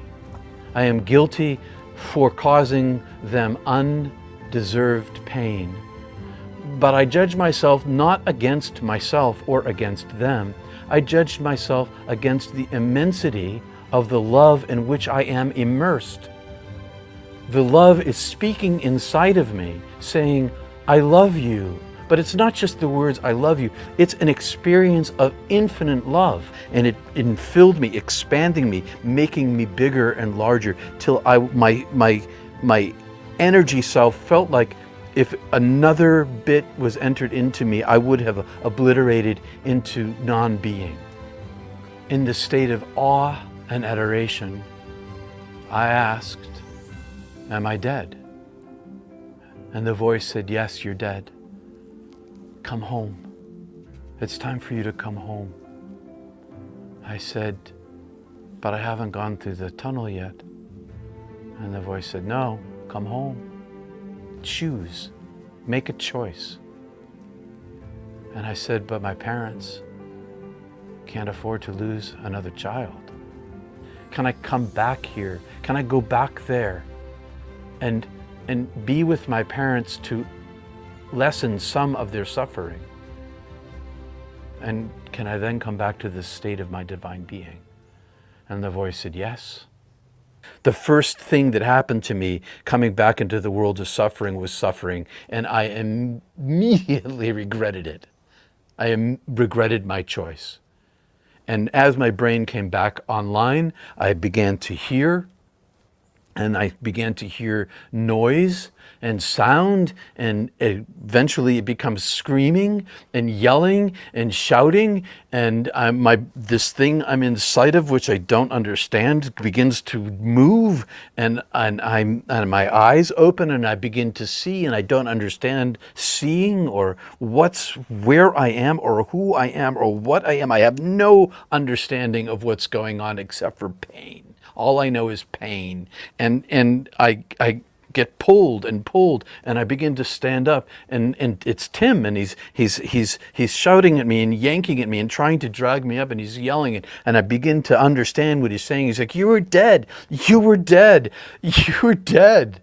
If you died, I was going to die. And he's crying, and he must have been crouched over me trying to wake me, and I was unresponsive, and I stood up, and I don't know where I am, and I don't even know what his name is. And finally I begin to understand the language he's using. And then he says, pull the rope, and I yank the rope, and it comes free on the first pull.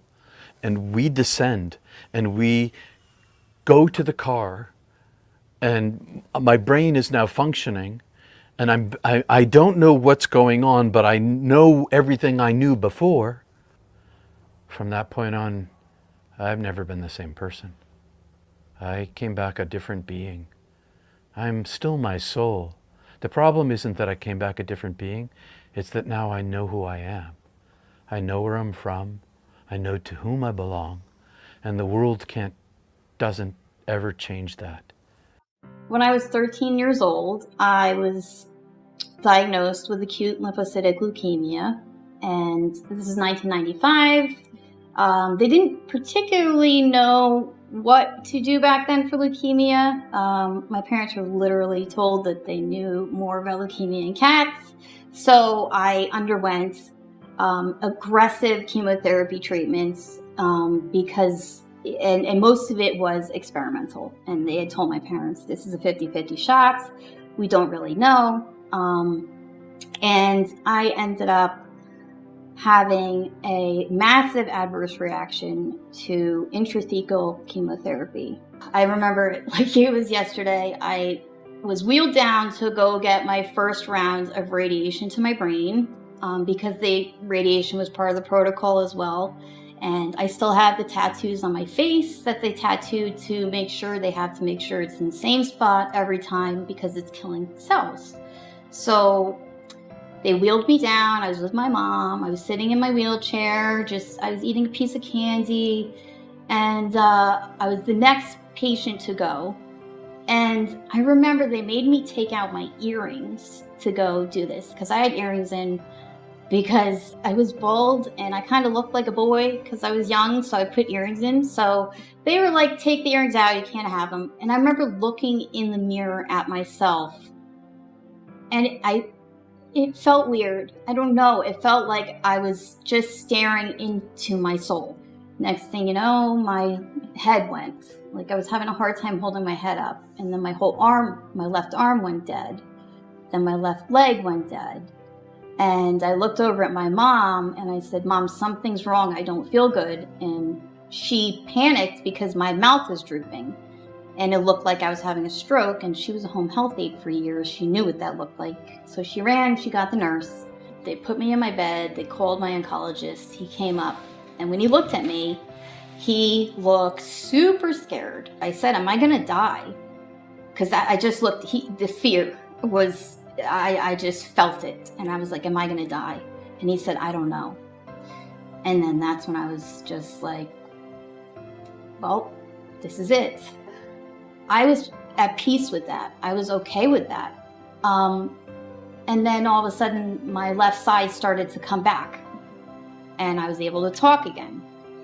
And it was just weird. It kind of reversed. And the doctors were just, they didn't know what was happening. I was eating my lunch, and all of a sudden I was eating a carrot, and I went to swallow the carrot, and I almost choked.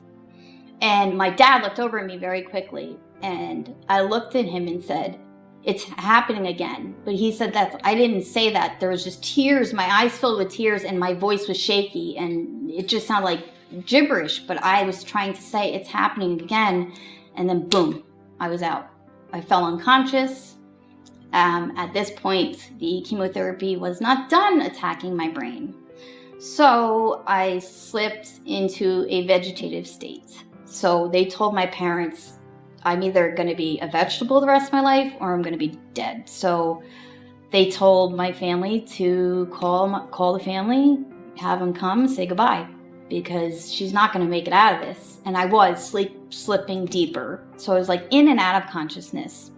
Now, when I slipped out the last time, I ended up in like a very peaceful, loving void, which is what it's called. It's just peaceful darkness. I wasn't afraid. I was completely at peace, completely accepting of whatever was happening. After that, I was very intuitive.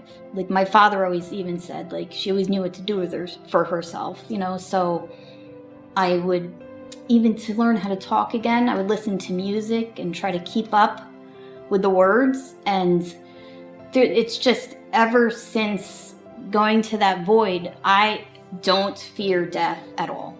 Not even one single bit. If anything, when I came out of that, I figured that wherever I was, I want to do as much good on this earth so I can go back there. That's how peaceful it was. It wasn't scary, because a lot of people think the dark would be like a scary place. Not at all. I don't know if it was the beginning of the tunnel, some people say. I am not sure. I just know it was complete peace. I had a long go at a lot of pain in my physical life with the chemotherapy treatments. So to be in peace like that was just, there's no words. There are no words to describe that. Coming back, however, was a little bit rough. Because you come back to the body and there's a lot of work, there's pain. So then when my loved one passed away, it just took me to a dark place because I was already depressed. And then I started to really lose my faith. And then when I was in this dark place contemplating, like, why am I here? Why am I still here? Like, I don't get this. I'm in pain every day of my life. Then 2 months later, I became pregnant with my son. I look back, I see it was the dark night of the soul. And it was like almost an initiation into motherhood for me, because that was the biggest thing I've ever wanted in my life. To actually feel life grow inside of me, and it was amazing. It was so healing. And when I gave birth, it was interesting because when I was pushing my son out, I heard the nurse go, okay, on the count of 3, push. And I heard 1, and then I was gone. And I ended up in the peaceful void again. And I came back to her saying, good job. So she said 2, 3, and push, but I was not there for that. And they say that childbirth is like an out-of-body experience, and it truly is. It was like an initiation. My son initiated me into motherhood. And I am so grateful because I was in such a dark place. And I cry because I think if I had given up, I was this close to my son and I would have like missed out on his whole life. Every time I look at him, it's like I feel God's love. I feel what I felt as close as it can get on earth to God's love and what I felt in that void through my son. Everything all started when I was 6 months old. My mom was on her way to a modeling career, and this is what my grandma told me. So she was on her way to being a model. She was going to do something, like she was going to do a lot of things. She got pregnant by a guy that she met, and they had me. So I guess that was like the mistake. Dad wasn't really around. He tried to kill me when my mom was pregnant, but he got sent to jail for selling drugs. So he was in prison for a while, like the first few years of my life. My mom, at 6 months old, I don't know if it was postpartum or what, but she felt that having a kid messed up her whole life. So she threw me in a neighborhood dumpster.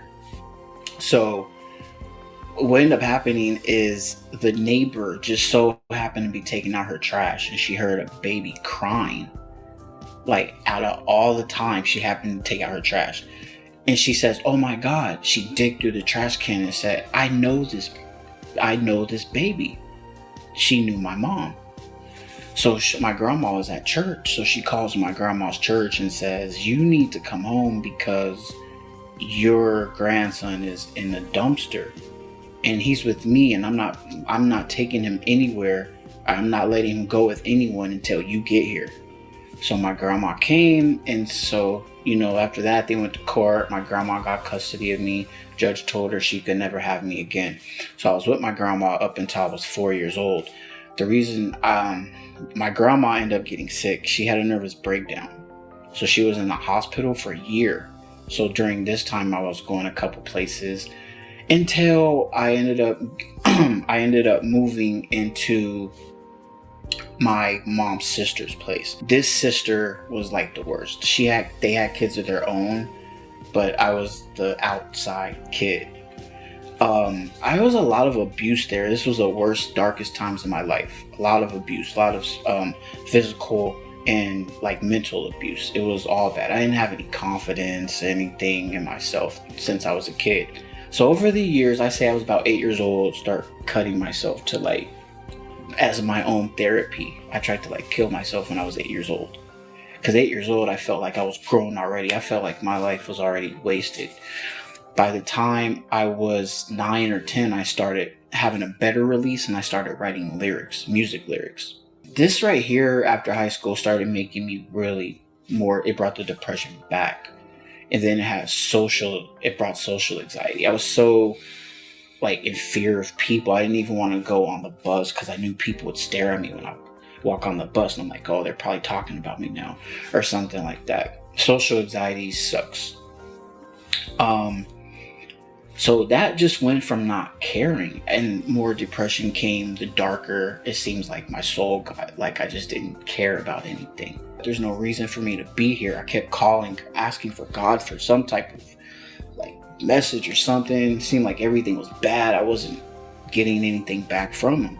So I said, I'm gonna plan myself a suicide. I'm gonna get out of here. And during my childhood, I see my mom, I can count maybe on 1 or 2 hands the amount of times I've seen her. So I really don't know much about her. I just know every time I seen her, she would always tell me things like, she's not my mom and she doesn't want me. And how lucky I was for her not to abort me. And I should just be grateful for that. So one day I was arguing with a friend. I left their house and they sort of knew what was going on. So I just left. As I'm walking down the street, I hear their car. They honk the horn and they're like, get in the car, get in the car. I got in the car, and at all the moments in the world, my mom calls me. I'm talking to my mom and I'm thinking, how the hell did she get my number in the first place? She tells me, your grandma gave me your number. She told me you were asking about her to ask if I talked to you. I called you to let you know I'm not your mom. I don't want you. I never wanted you. Get this through your head. You're not my son. So I looked at my phone and I said, fuck you, you never were. That's how I said it. And I rolled down the window, tossed it out. I looked at my friend in the driver's side. Now imagine somebody that's suicidal already. They're planning it. So my mom could have been that ultimate thing that made me change my mind.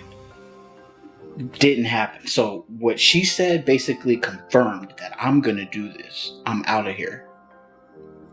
So I looked at my friend in the driver's side and I said, fuck this. Opened the door and jumped out. And I just remember this boom sound on the when my head hit the concrete. And that's when I had my near-death experience. That's when all the near-death experience started. So I just, that boom, after that was like this nothingness. Everything was slow motion, like just slow. And there was like these different colors, like blue and black and red, just all these colors, but literally there was nothing there. Then I felt this ultimate presence where I knew it was God. So the first thing I'm thinking during this time is like, oh man, I'm like, I'm gonna burn. Like, I'm gonna burn. And I felt a bunch of love behind this entity. I didn't see it with my eyes. I just felt it. But you know it's that ultimate God, what I know him as. So I'm like, you know what? Okay, I get it now. I get it. I'm not gonna kill myself now. Just kidding. Let me go back and get perfect, and then I'll come back to you. And that entity, God, was like, no, like, I want you now, like how you are now. And I'm like, what, me? Like, yeah, I want you now.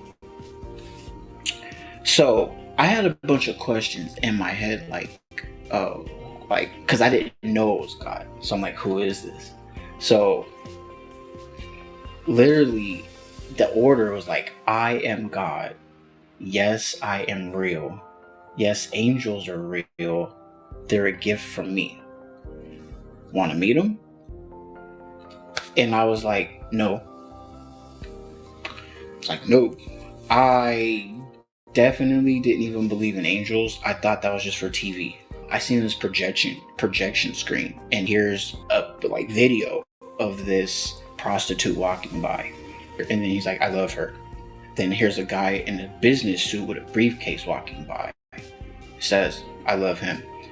Then here's a video of a guy like on a skateboard with a big joint in his mouth. He goes, I love him. What I took from that was he doesn't have favorites. Like, God loves everyone the same. That's what I took from that. He didn't say those exact words, but that's the message I got from those. So I'm like, well, what am I supposed to tell everyone? Like, if I go back, they're going to think I'm a real life crazy person. And he says, go and tell everyone that I love them. Like, you can't make this stuff up. Like, this is not human stuff right here. So I felt, I didn't see, I just felt him get like on a knee and give me a hug. The tightest hug, the most safest hug I've ever gotten. I didn't want it to end. I felt like I was more like at peace during this. Now I'm seeing angels. I see all these angels in groups. Now I didn't see God, but I seen these angels. I'm looking at them. There was two angels in particular that I, for some reason, was attached to right away. And they both grabbed one side of my arm, other grabbed the other side. And they're like, it's okay. Don't be scared. We love you. You're going to be okay. And then in the softest voice, he was like, you have so much to do for so many people. And I'm like who, me? I have so much to do for so many people. I look down. I see my body on the floor. I see the paramedics right here. And they're like, no, you need to realize stuff like this does happen. You're not gonna believe it. Like, you need to look again. So I look down again, and then like a camera, it zooms way close to my face. So I seen everything. Like, here's my body, here's my friend on their phone, separated way far apart from me. And then here's the paramedics here, and then there were so many like flashing lights. And I just remember that you have so much to do for so many people thing. I didn't understand any of it then. But I was like, I'll go back and do it. Even though my life sucks anyway. So I said, okay, I'll go back. But snap of a finger, I guess I'm back in my body. Next thing, I woke up a couple of days later in the hospital. And as soon as I woke up, I'm in ICU, and all the nurses are just looking at me and start calling me miracle and saying how much of a miracle I was, and they thought I wasn't coming back. This happened in 2005, and I was sitting on the back steps behind my house, and it had started to rain. And the man I was married to at the time, he was an electrician, and he had just got home from work. And I was talking on a cordless phone, and I asked him if it was okay to sit underneath the roof on the stairs and be on the cordless phone in the rain, and he told me it was okay. So I continued talking, and after he went in, it was about 5 minutes later, and I heard a loud crack. Well, there was thunder in the distance, and then all of a sudden there was a loud crack. And I saw the lightning bolt come out of the sky, and it hit my right arm.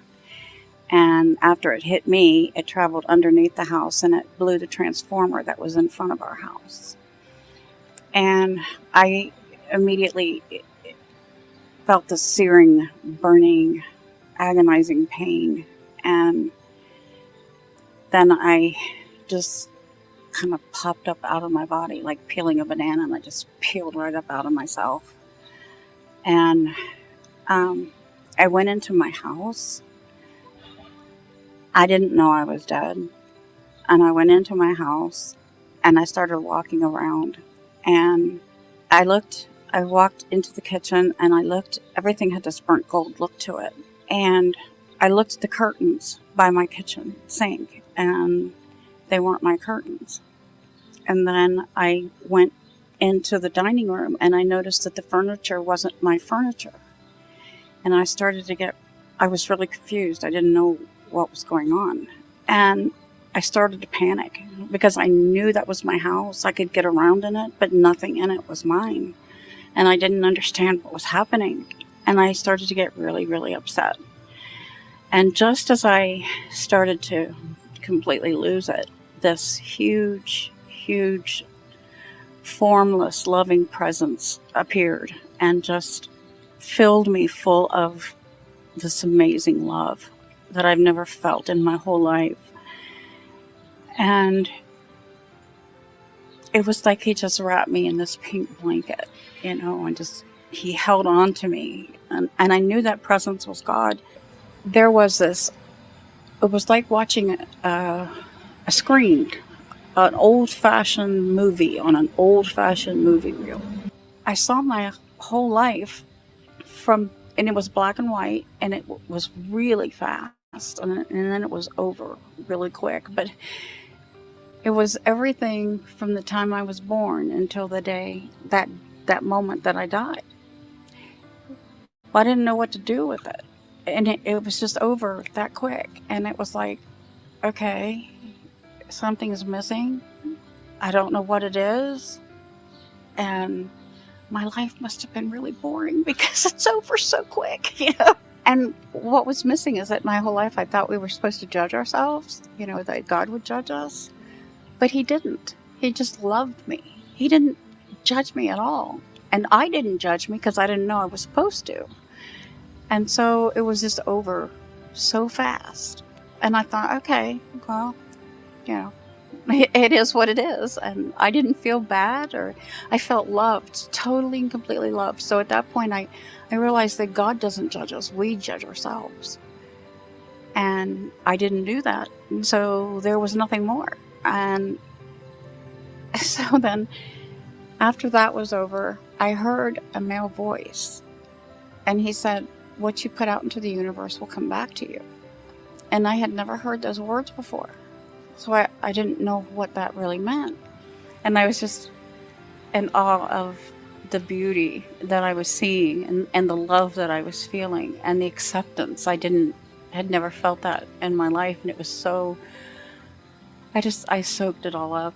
So I started thinking about my parents and I said, God, you made my parents. You are in my parents. So when I see my parents, I see you. He said, yeah, that's right. And I was like, oh golly. Well, then I started thinking about my children, and I said the same thing about them. You made them, you're in them, so when I see them, I see you.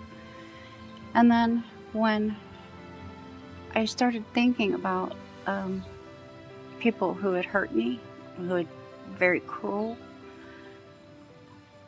and I felt pain, and I said, but God, you made those people. You are in those people. So when I see those people, I see you. He doesn't make junk. He doesn't make mistakes. And I wasn't a mistake.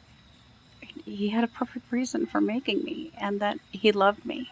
And, all of my adult life, I'd been told you're fat, you're ugly, you're stupid, you're this, you're that. And I was buying into it. And he didn't want me to believe that because he doesn't see me that way. He doesn't see anybody that way. And so that's why he was telling me, I love you, and I don't make junk, and I don't make mistakes, and you're not junk, and you're not a mistake. And then once that was over, I was back in my body. And if there was a conversation about whether I was to stay or go, it probably wasn't a good one because I don't remember that part of it.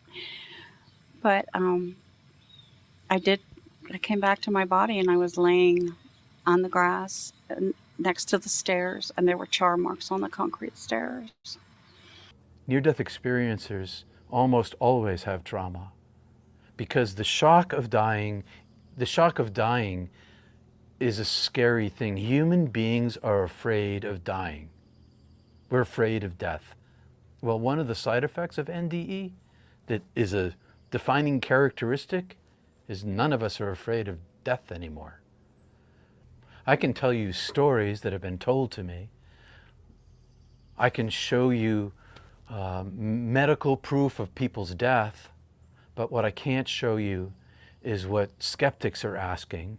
Is it a hallucination? Is it a function of the brain? I can't prove that. My hope in the 21st century is that they do prove that. So a lot of times I do hear people tell me, you're hallucinating, or you've met demons, or that didn't really happen. How do you know? That sounds like DMT, stuff like that. And I always tell them, the proof was when I looked down. That's when I knew I'll never doubt this experience ever again. The proof of NDE is the love that I've pursued my whole life at cost to myself for the sake of others. And I was not that way before, okay? Yeah, I was a mystical, spiritual person, but I wasn't this guy. This guy knows, I know who I am. I know who you are. That's the difference. Because when I look inside every single human being's eyes, I see the light. I also see whether they have a gate down and they hide the light, but I can't help but see the light. Proof of an NDE would be like, I know of a woman who had an experience. She had an NDE, and she left her body, and she saw a red shoe on top of the roof of the hospital. When she came back to her body, she told someone about this red shoe that she had seen on top of the building. and one of the hospital workers went to find out if that really was there, and it was in fact there. When you come back from these experiences, you have synchronicities, and there are after effects when you come back from these experiences, and hundreds of thousands of NDers experience these after effects. If it wasn't real, if it was just a neurochemical reaction, we wouldn't have these after effects where your intuition is stronger.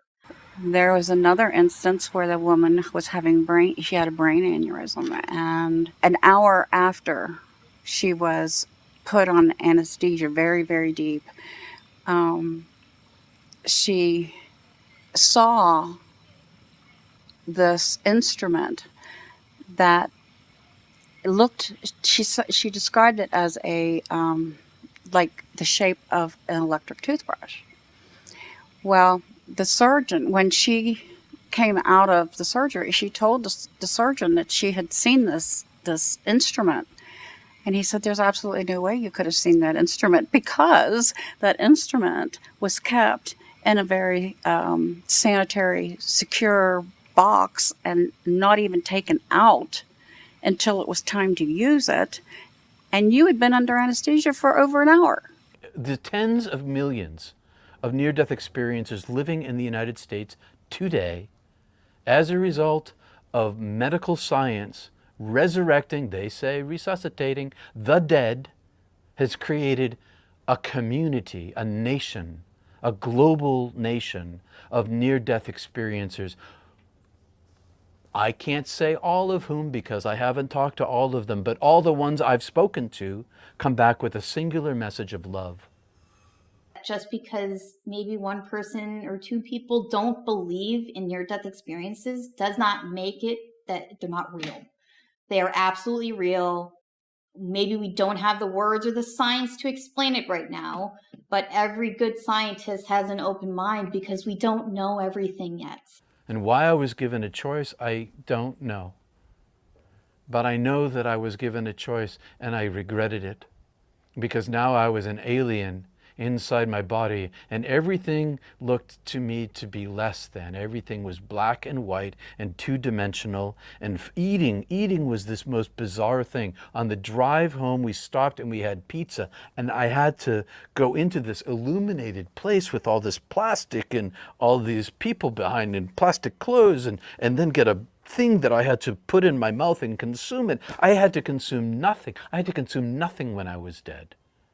When I had my near-death experience, I don't feel like I was given a choice to come back. I just felt like I had to come back, especially because I saw my family look so scared and I knew they needed me.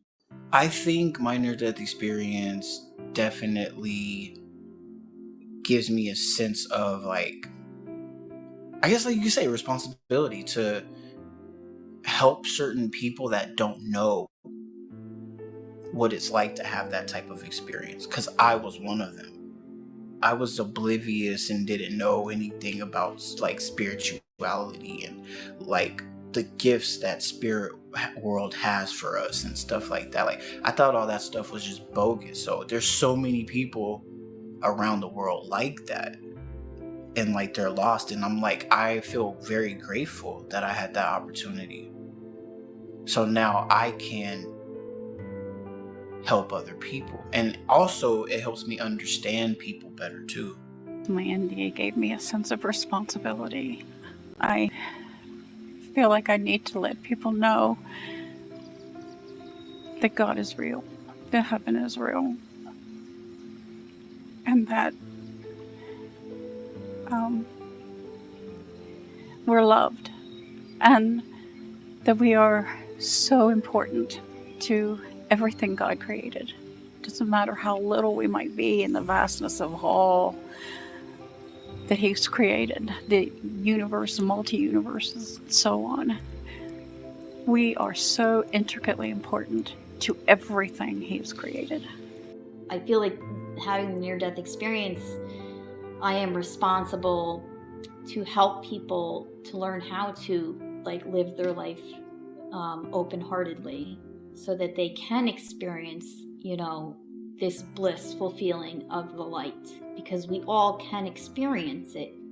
You don't have to have a near-death experience. It's just the people who've had a near-death experience have been awokened to show other people how to live life open-heartedly. The NDE gave me an immense amount of responsibility. It's more than a sense of responsibility. It's a duty. It's a command. A lot of experiencers, motivational speakers, we do a lot of things. Understand, like, I do so much speaking, so much everything, like for no credit, like no for free, everything like that, right? We do things for so many other people, and then sometimes it seems like we don't get that love back. But in actuality, you're chosen. So it's kind of like, I hate to say it, but it's kind of like your job now. You have to do it. Like you work for God now, so it's your job. And eventually in time you will be rewarded and all of that, but the main point while you're doing it is to not expect anything. And I learned that. I had to learn, like, not to expect anything.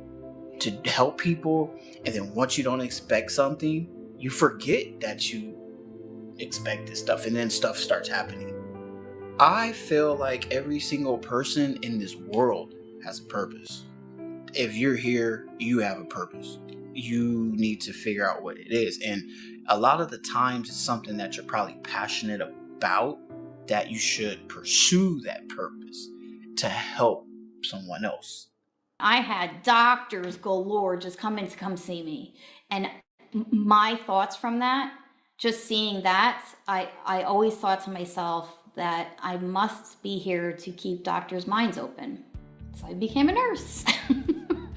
I am super grateful because I am aware that I dodged a major bullet. I could be trapped in my body right now.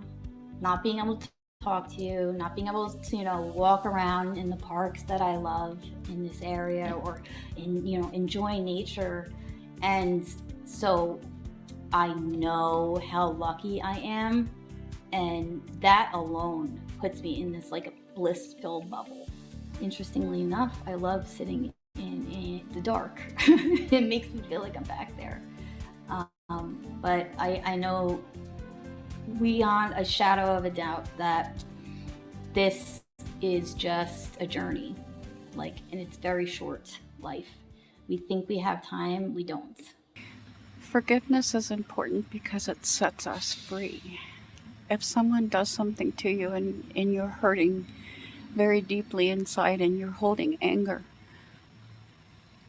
that anger is hurting you. It's not hurting the other person. The other person may be going on with their life as if nothing has ever happened. So if you can find it in your heart to forgive them, then you are not being held prisoner. You know, these people are not living rent-free in your mind and in your heart.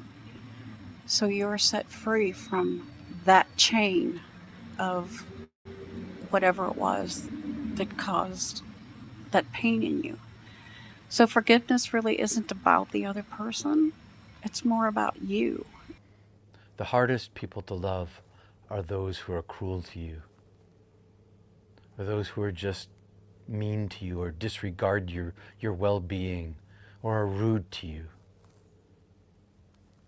But if you open your interior world to the divine presence, and that lives inside of you, it creates a capacity for humility, and in humility, lack of judgment against another, out of which comes the capacity for treating them more kindly than they deserve, so that they don't need to carry the wound of your emotional response back with them into heaven when they go. I felt the love that I got was the love everybody in the world is supposed to feel. But I felt like the world somehow at some point forgot that, or it was taken, or something happened sometime to where all that love was not there. You absolutely have to love yourself in order to love others, because you have to heal yourself before you can heal others. And you're going to heal yourself with self-love, with showing yourself love. So when you get to that state where you are fully, you love yourself to your core, your energy is different. You're giving off a different energy. It's a higher vibrating energy and will heal others. So you absolutely have to love yourself to love others. I know the mind of someone that is suicidal. They are not going to just go out and tell people that they're suicidal. So I feel like I want to speak to those type of people too, so they can know, like, oh, well, he knows what we're going through. Like, because who else better to listen to than someone who knows what you're talking about? My book definitely touches on suicide prevention. That's the most important message of my book, is suicide prevention. Some people look at the bad and they think, well, this is going to go on forever. But once the bad is over, then you start, if you actually have the patience to wait for the good to come, you'll be so happy you did wait for the good to come. When I was dead, I was specifically commanded not to take my life. Creator told me, I am creator, you are my creature. You did not make yourself, you belong to me. You can't take your own soul. And I've known a lot of people who've killed themselves. Friends of mine. And I see the damage that it does to those who live. It isn't so much that suicide is evil. It's not. It's that it causes so much pain here. It takes the depression and the despair and the darkness and gives a little piece of it to everyone you love. I think that despair is a killer.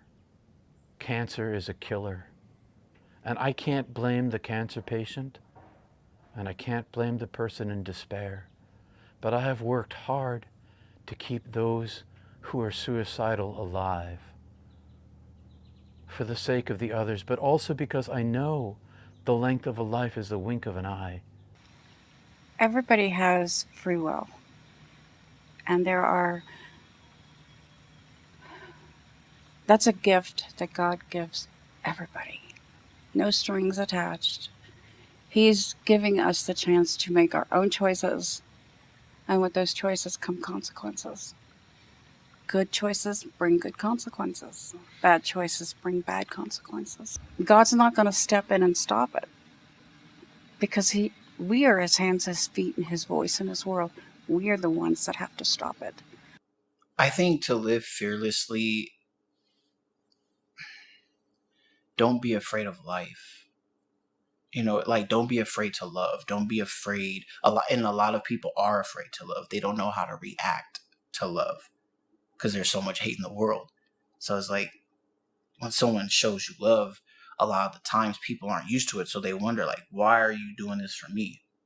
Like, why am I feeling this love? They don't know how to react to it because they're afraid of it.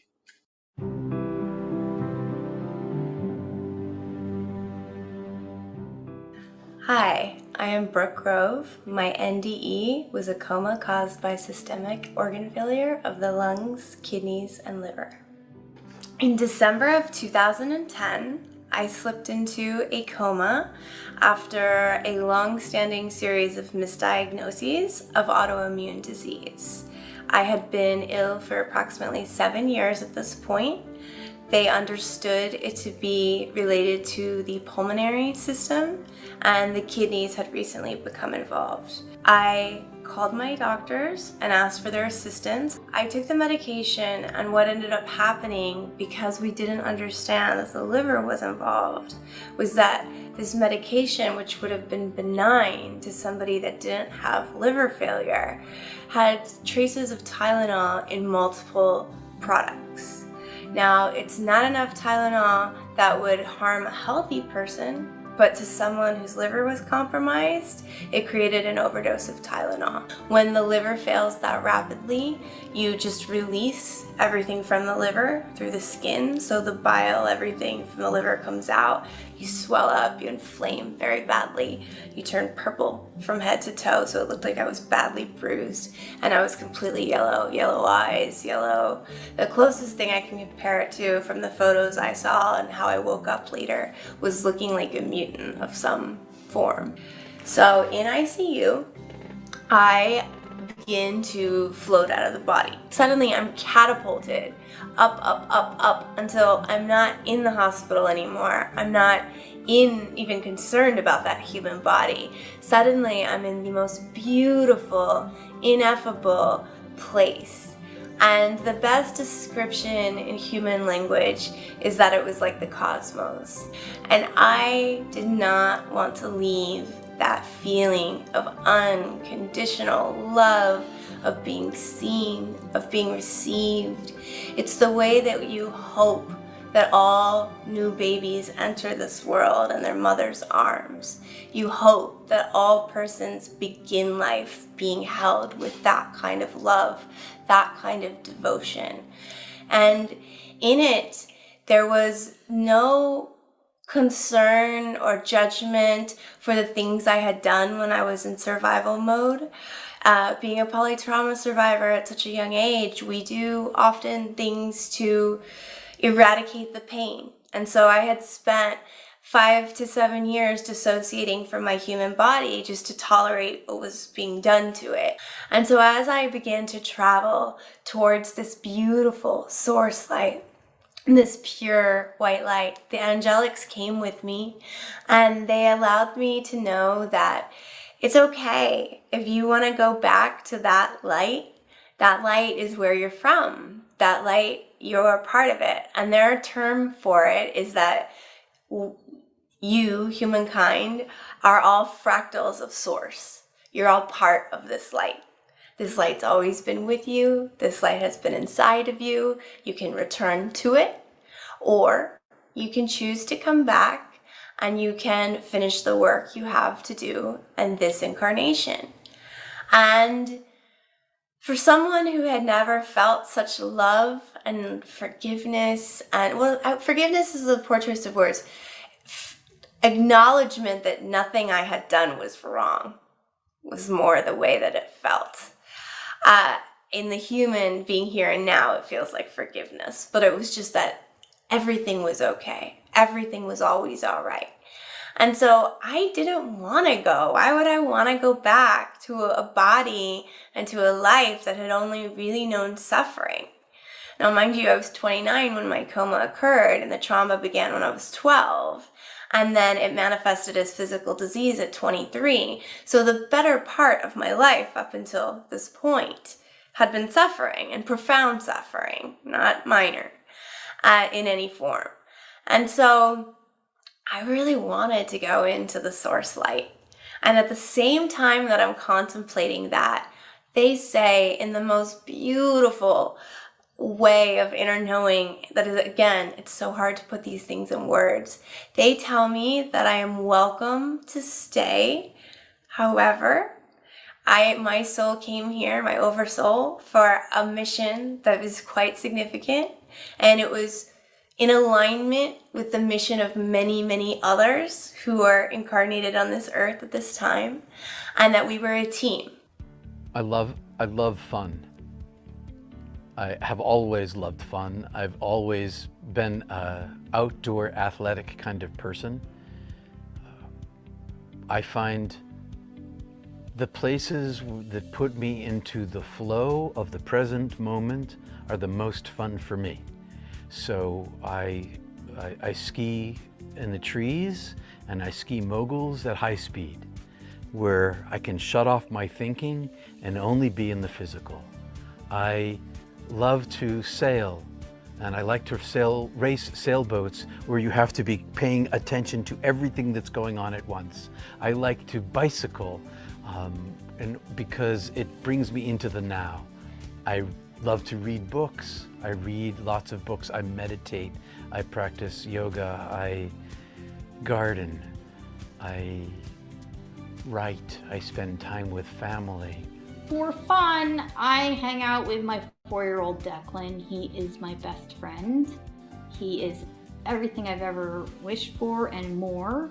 We like to go out in nature or go to the playground. We just kind of hang out. He is the apple of my eye. Like he blows me away. He's very intuitive too. But I like to read. I love to read the near-death experiences.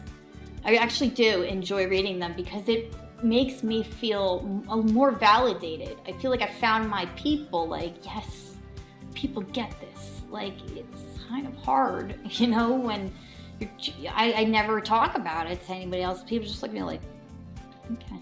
For fun, what I usually do is make music. Still, occasionally, if I have time to, just watch stuff like on YouTube or because I always watch YouTube. I don't know if I could plug that in here, but yeah, you watch a lot of YouTube. NDEs have different presentations or ways that they express themselves that, in my humble opinion, are in alignment with the truth of the individual. Being a recovering Catholic and an agnostic when I went into my NDE, had Jesus appeared, I probably would have woke up and been like, that was a bad dream. Because it's not a language I spoke or would receive easily. Obviously, that shifted as we have Mother Mary right here to our right. That said, everybody's so different. For me, it was very safe and very fitting to have something that looked like the cosmos and felt like the cosmos because I understood science. And so that was a language I could receive. Other people are devoutly religious. And so it's very normative and very comforting for them to be met by deities. So I believe that the NDE accounts, they share some archetypal similarities, the divine love, the non-judgment, the being shown aspects of your human incarnation. But at the same time, the way that it's presented, and what I love about how the NDE research and stories are expanding right now, is we're hearing so much more than the white light. In the beginning, it was all the tunnel, the white light, but those were cardiac arrest patients that were being studied. And that's a very quick flat line and back. Now we're having persons like myself who were gone for 3.5 days. That's a considerable difference in what you're going to experience versus someone who might have just been under for 20, 30 minutes or 5 minutes or an hour or gone for that. So I do believe that the archetypal themes are consistent within NDEs. It's just how they express themselves are a reflection of the individual.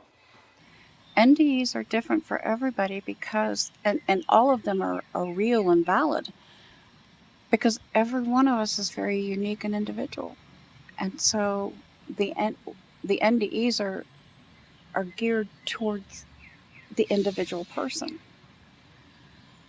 So if you were to have an NDE, it may be like mine or be similar to mine, but it won't be exact. Nobody's is exact. There are common threads. People come back and they're not afraid to die anymore. They've felt that love. Every single person has a spiritual team. You are guided and protected more than you will ever know. And you're loved more than you will ever know, or even be able to comprehend how loved you are. Like I said, the unconditional love that I felt in my near-death experience, I get through my son. That's the closest thing I could possibly describe the love. But the amount of love that God has for you your body can't house it.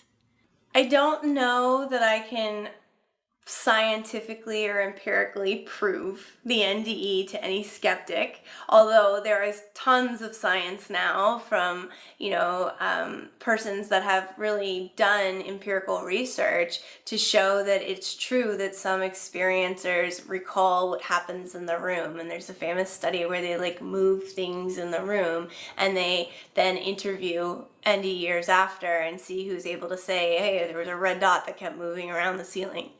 So there's tons of research on that. In fact, there's so much research now to prove that consciousness exists beyond death. It's almost a mute discussion. So anybody that wants to look at the science can look at that. But to a skeptic that's unwilling to just look at the science, my greatest proof as an individual is in the work that I do. Because I do occasionally get skeptics. They're some of my favorite clients. I learned that when we die, there really is no death, so there's no need to be afraid of it. We still go on. The part of you that makes you who you are still exists. All of that is so important. It's so beautiful, and we come here to experience all of that. And so we have to make it as beautiful as we can. So the experience I had with Source was the communication it wasn't audible. Like, I am God. Like, it wasn't like that. It was telepathically. So the words are being spoken. You can feel it and hear it in your head. But then at the same time, the emotion behind it, you feel it here. It was a combination of telepathy and inner knowing. It's like you'd think or feel into a question and then you'd receive an answer. And so there was no actual talking. I never heard any voices or anything of that. When we spoke, I was using my mouth because I didn't know any different. And it looked to me like they were using their mouth too. But I think that was just for my own benefit. I don't think it was that way. I think it was more telepathic because it was like as soon as I thought something, bam, there was the answer. To anybody who has lost a loved one or, someone is terminal right now, I just want to let you know, I've actually been there. And it's a very peaceful thing to die, actually. Death is beautiful. It is just as beautiful as birth, but we fear it so much because we think it's the end. It is anything but the end. It is just the beginning. If you're the one who's grieving, say everything you want to say to the dying person. Let them say everything they want to say to you. Open every door, heal every wound, bind yourselves to each other with love and forgiveness, and that will give you strength, because dying is difficult for the living. For those that have had someone pass on or are in the early stages of bereavement as they accept that a beloved is about to transition, the message I have for them is that it is entirely okay to be human, to grieve, to break down, to fall apart. Those are all valid experiences and are beloved by our Creator. Yet when our beloveds do cross that rainbow bridge of light, they are held in the most beautiful way and they are loved unconditionally. And you will, in some form or another, be with them again.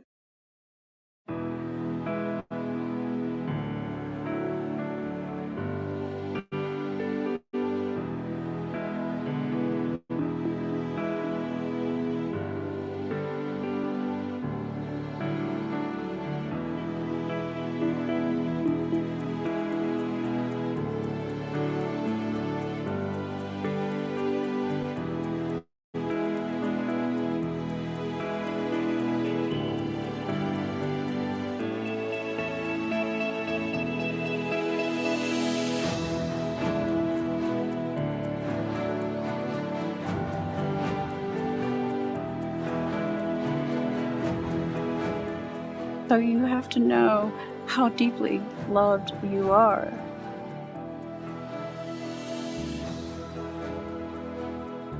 You're loved more than you will ever know, or even be able to comprehend how loved you are.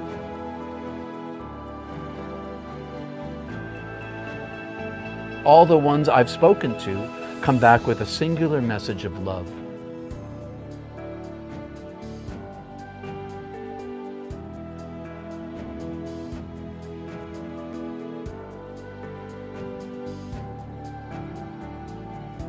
You hope that all persons begin life being held with that kind of love.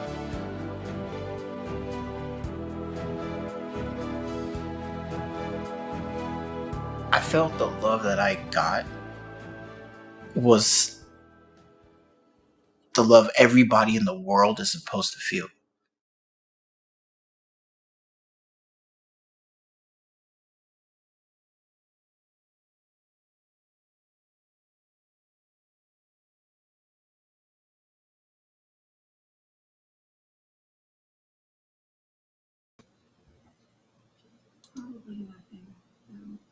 You're muted, brother.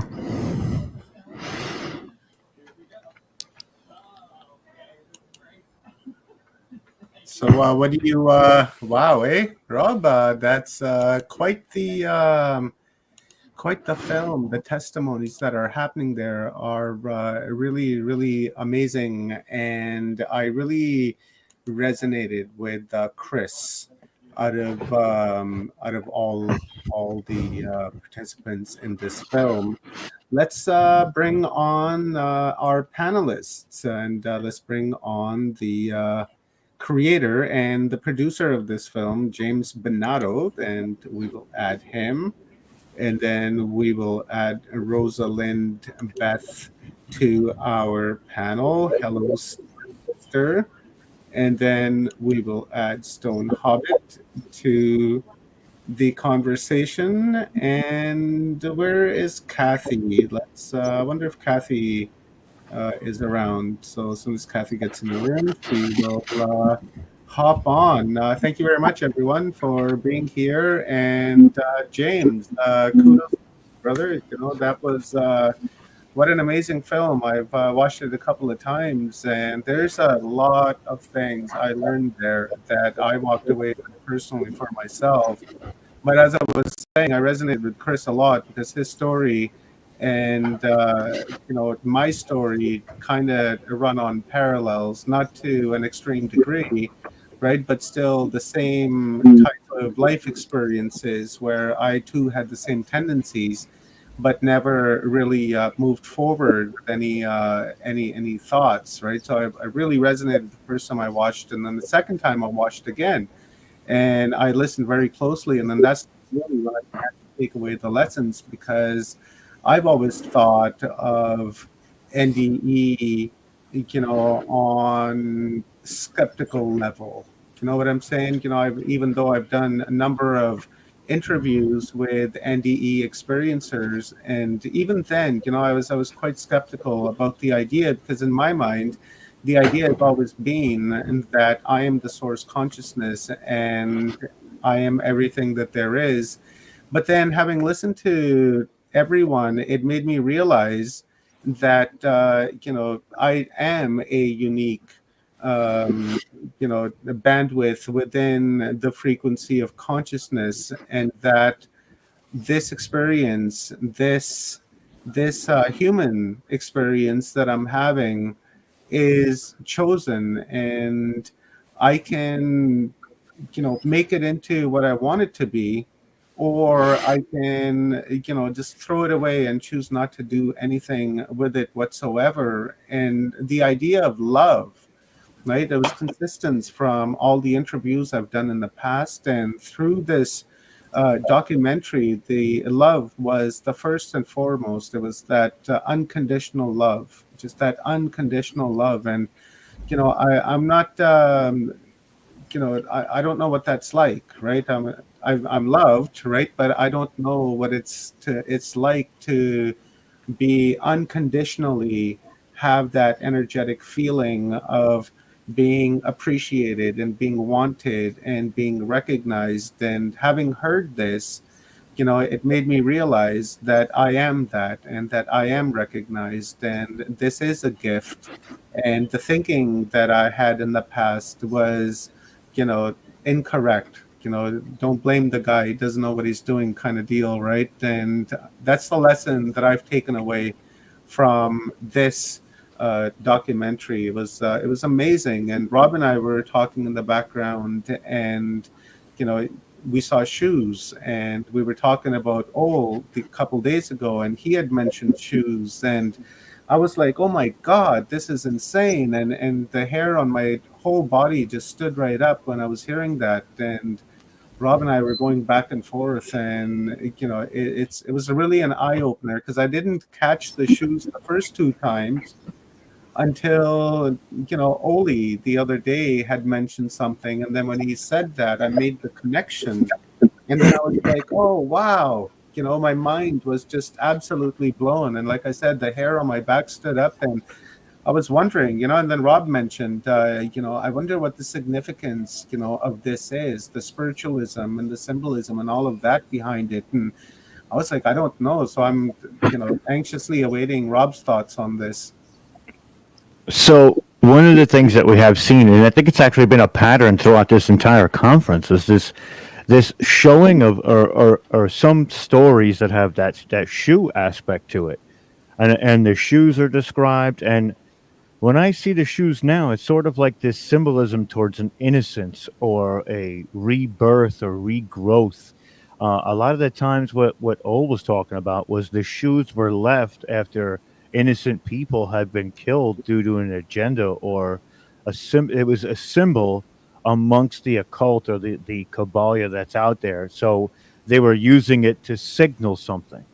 Now, we always know that there's a duality to everything. So while they're using it for their symbolization, we can find a pattern and see that, there's a spiritual aspect on the light side for that pattern too. And another thing that this movie highlights is that death is just the beginning. That is, this is not, we're not even close to the end of it yet.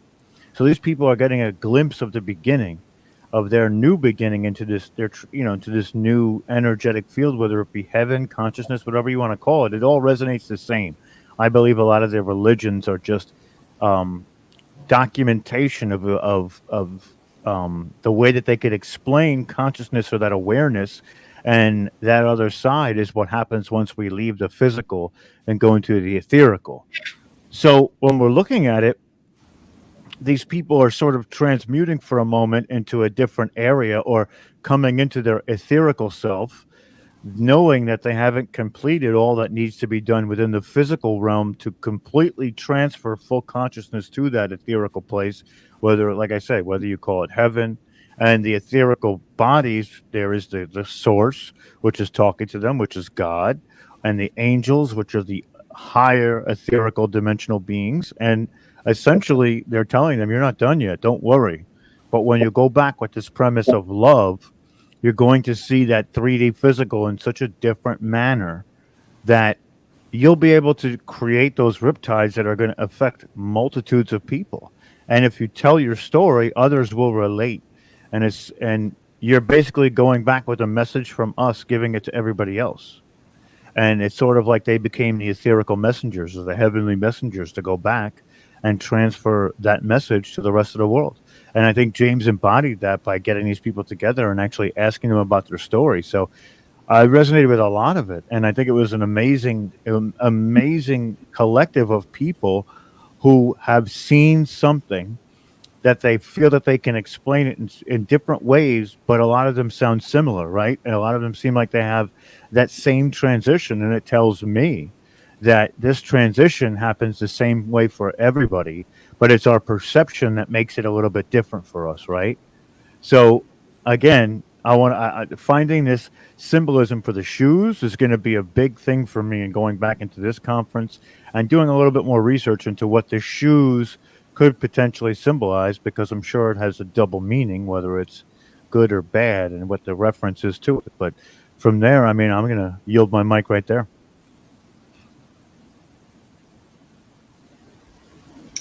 Yeah, I enjoyed it. I enjoyed it. I've also got red shoes that have come up in different experiences that I've had, and it's like I'll be sitting there and I'm listening to one aspect, one of the guest encounters, and all of a sudden I'm having a rejoining of memories, and I'm like, whoa, yes, I remember a pair of red shoes, or yes, actually, I do remember, because I've gone through stages of being concussed.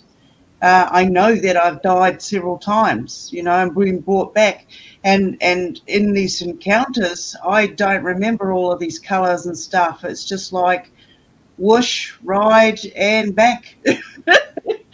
But then I've got the experiences where I've seen Jesus Christ, I've seen Mary, I've seen these other angels and these greys. I've seen the white rooms. I've been in total bliss and calmness and all the senses of just, oh, you want to be there. It's just you're wrapped up in this. Oh, I'm getting these massive goosebumps.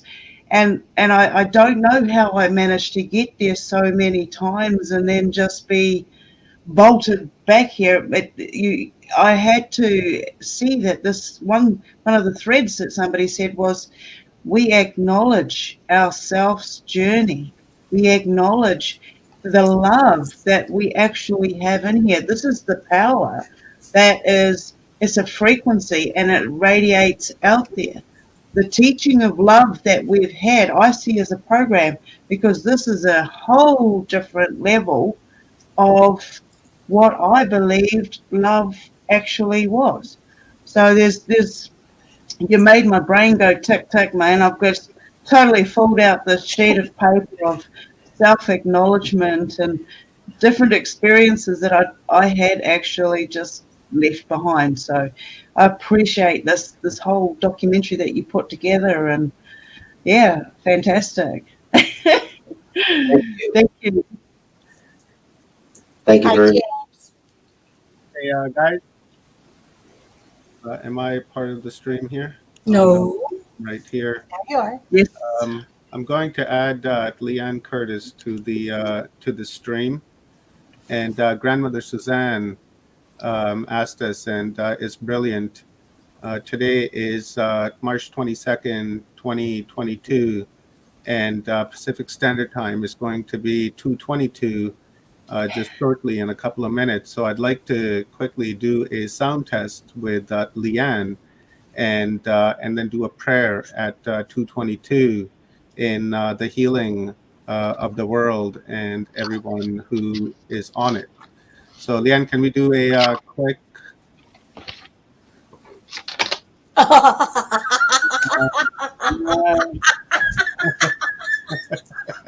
Is she playing with us? Is she that muted? You muted still? Are you still muted? Yeah, you're muted still. Do something with your audio. No, she isn't. Oh, she isn't. Come on, muted, but she Leanne. can't You hear got you. this. What's going? It doesn't even say muted. It just says muted. Yeah, We and can't the hear audio you. is turned right It's not up. showing muted here. Is she? You're not playing, huh? Oh. Oh, No, there she okay, goes. we'll try to bring her back here. It's 2:18. Can I Grandmother say Suzanne, something would you while like we're to join waiting? us in the studio to lead a prayer, perhaps, if we can't get something out of Leanne? Here's the link. What were you saying, Kathy? Well, I wanted to add something if I could. Hi, James. Hi. Hi. I found out about James's movie because Chris contacted me.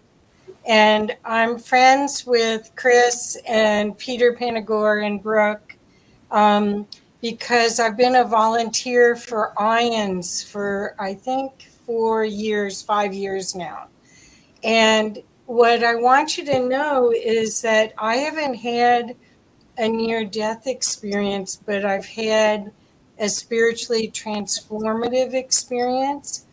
And when you go to even an online conference, but you go in person and meet these people, it's as though they're living in a field of love. James can tell you the beauty of these people. And when they had an event here 5 years ago that I filmed part of it for them as a volunteer. And 500 people all vibrating from that is something you want to experience. They've touched the other side and they know it. They wake up every morning re-experiencing it and they live from it. You want to try, Leanne? You're showing muted. Say something. No, nothing. Hi, Grandmother Suzanne. How are you? Thank you for coming Hi, in Susan. and saving the day. Well, I just wanted to first of all say to James what a beautiful film that was. Thank you. And thank you for your service and putting that together and reminding us of that.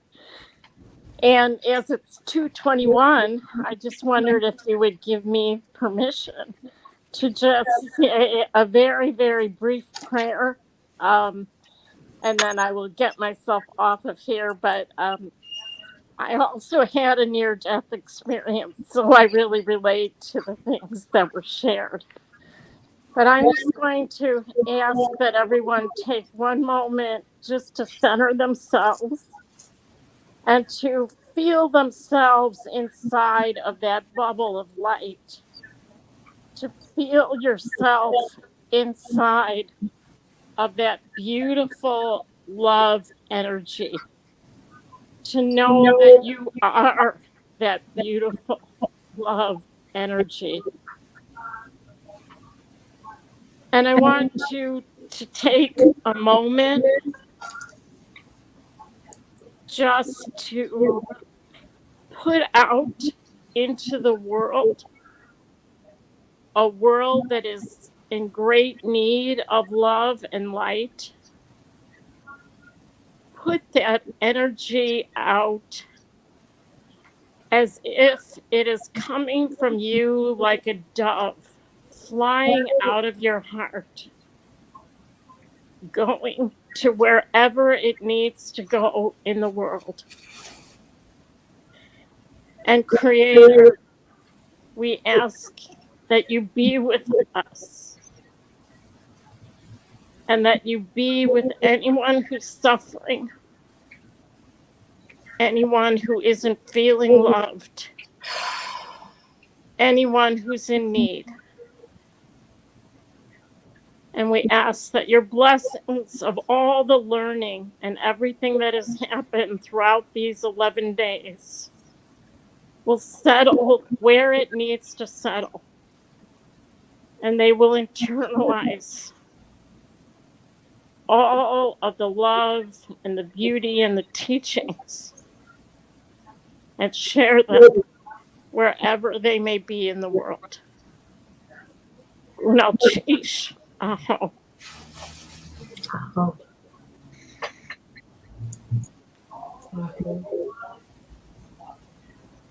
Amen. Grandmother Suzanne, you're welcome to stay for the panel if you like and share your experiences. Thank you. So very beautiful, Suzanne. Thank you. Thank you. Amazing. That was great. That was amazing. Thank you. Rosalind, let's hear your thoughts. Yeah. Well, first of all, I'm happy to be here with everyone. And James, it was really very moving and amazing work that you did, and a great service to humanity indeed. And I want to thank you for that. Thank you. Yeah. I'm really happy to be here with everyone today. It seems like we're finding that it is so broadly spread out throughout humanity. How many of us have experienced different sides of living life and death itself, either close to it or completely?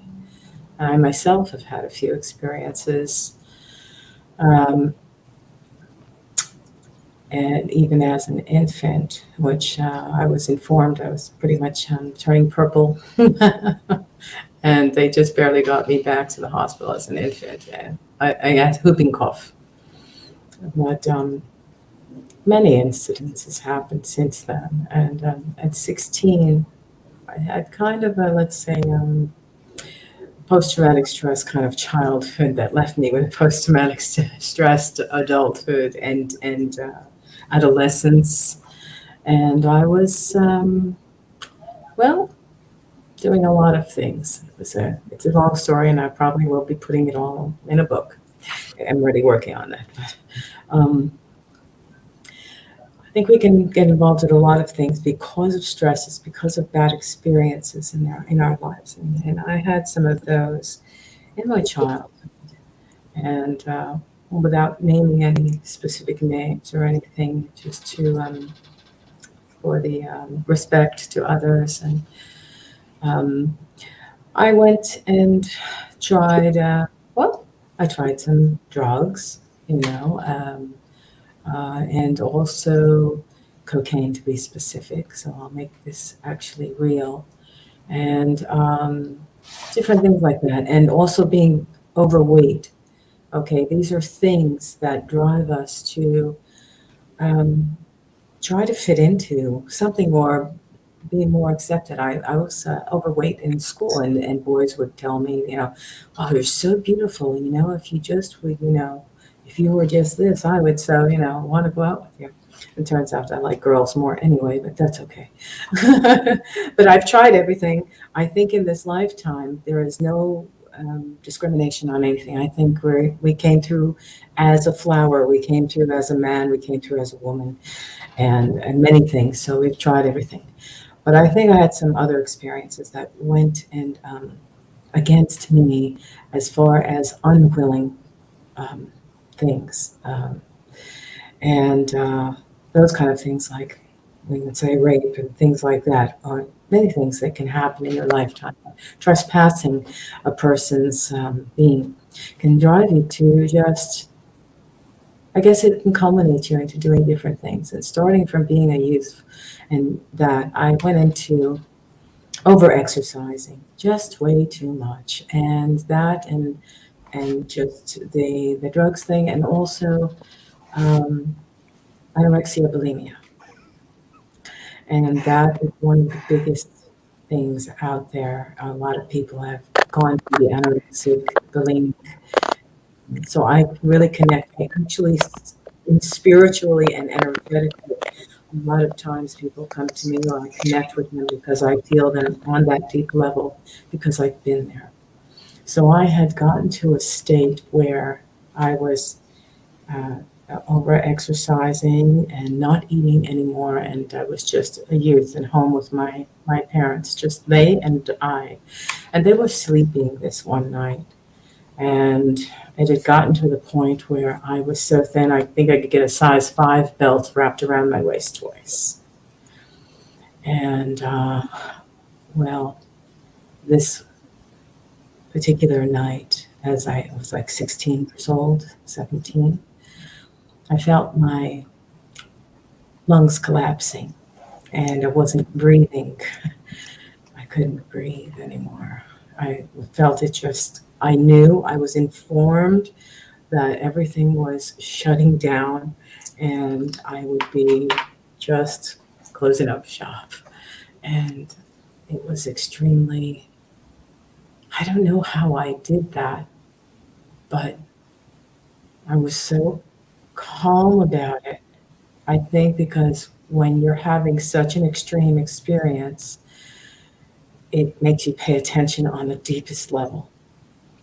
So what I did was, what do you do when you feel you're dying and you're young and all these complications are in your life and you don't want to scare anyone and you don't want to cause anything that would involve police or anything else, or you don't want to go to a hospital, you don't want to scare your parents who are sleeping in the next room, and you don't want to ask anyone for help except God. So I went into the bathroom and I looked into the mirror and I saw my face turning completely as white as the wall. And I felt myself closing down, and I watched myself dying in the mirror. So I knew that was happening. And I said, oh my. Somehow I made it back to my bedroom, past my parents' bedroom door. They were still sleeping. I made it back to my bed and laid down on my bed. And I felt myself still closing down. And as I lay there, I left my body. And at the foot of the bed were I, floating above me at the end of the bed, really like a very tall me. I didn't see a tunnel of light or these kind of things, but I was in a space. I was in a space, and a sacred space where my higher self, my God self, my self that is connected, as I came into this world quite different to begin with. So I guess I wasn't meant to go anywhere yet, and there was nothing that was going to try and take me out of there. So what was happening was I was just there looking at me. I was looking at myself. And I don't know exactly how long I was there, but it was a while. So let's not say NDE. I think I was past near death because it was quite a while. And it was like a conversation telepathically with God and about the things I had done and how I got there. And asking forgiveness for taking it out on myself with the anorexia and the bulimia and all of that, and saying, well, I shouldn't do that anymore. And if I can get my breath and be able to wake up the next morning, I would fix that. And I would try never to do that again in my life. Because life is precious, of course. Many things can make us do many things. And I think that we have many different ways of killing ourselves slowly, outright, but still. And then, of course, we're in a state, a mind state of that already. I think toxically, chemically, not wanted, but induced upon us as a society. So much of that is in our consciousness. So put in a little bit of pressure, put in a little bit of depression or just out of sortsness and all of that, and it could take you anywhere. So I guess the deal was struck. And I woke up the next morning. Somehow I was breathing and alive. And I really know I was gone. So I was given these messages, and I've always had communications with talking to me since I was a child. So we do always have, like they said in your movie, the people that you interviewed were so very loved. And even in that moment, and in our worst moments, we're not alone. And we're made to know that right away. I also was a nurse and took care of hospice people as well. And the most gracious, beautiful souls, knowing they're going, would still smile, joke, and laugh. And it left me with my heart full for the rest of my life, experiencing that and knowing how people handle knowing that death is near. And how they're being so grateful for someone who's caring for them. But actually, I'm grateful for them for showing me how brave they are. So I woke up the next day and I was grateful. Gratitude is a huge, huge thing. It's extremely powerful. And I went out and I knew exactly what to say. I said, Mom, Dad, I said, I don't know if you noticed. I said, I was eating an apple a day for a while now. I said, and then I was just drinking water. And I've been living on water for a while. And I said, I need you to help me to start to eat again. I didn't have to go to the hospital. There are some cases where I think people just keep going and they end up in the hospital. I didn't have to go to the hospital. I just told them what they needed to do to help me to come back and sustain my life so that I wouldn't end up in a situation like that. And that happened. And of course, I'm quite healthy right now in that aspect, even though I'm disabled in some ways. I have other things that have happened in life, but I'm happy to be alive and to be of service to humanity and to have the heart that I have, which I was told was very important as a very young child. And we find that out in every experience we have as we keep going, how important that connection is through the heart. It can save your life, and it could save others.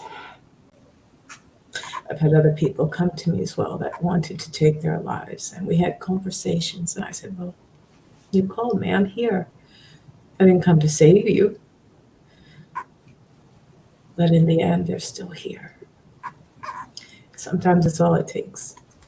Being that we have that spirit move through us, we can share that with others and be there for others as well. Anyway, I want to just,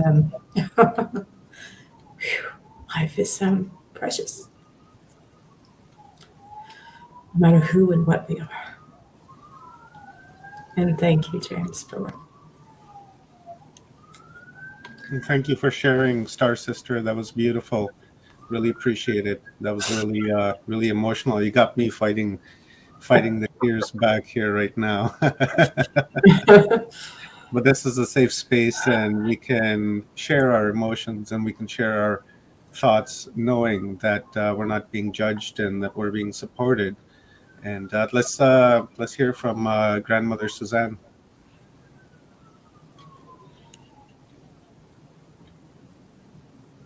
Yeah. Can't hear you, Grandmother. Can't hear you. your volume or your microphone, maybe. She's not muted. No. Yeah, Something keeps happening with StreamYard itself, I think. I don't think it's any of us. I think it's the oh, well. some glitches in the programming here and there, but I know there's a bunch of cyber attacks across the planet. A lot of people are having internet trouble now. I did today too. Let me try this here. Go like this. Like that? Yeah, no, nothing yet. Maybe Grandmother Suzanne, maybe leave the studio and then come back in. And while we're waiting for you, we'll get Grandmother Lizzie's thoughts on this. Hi, everyone. Peace, love, and harmony be with you all. Very endearing, very loving, very powerful. I don't like to call it a movie because it's love in motion. It's life in motion. We are love in motion, life in motion, love and life intertwined together. My experience was, my first experience, I should say, was as I arrived. Being born, yes. So I was born all purple and not alive, and watching from above all of that going on.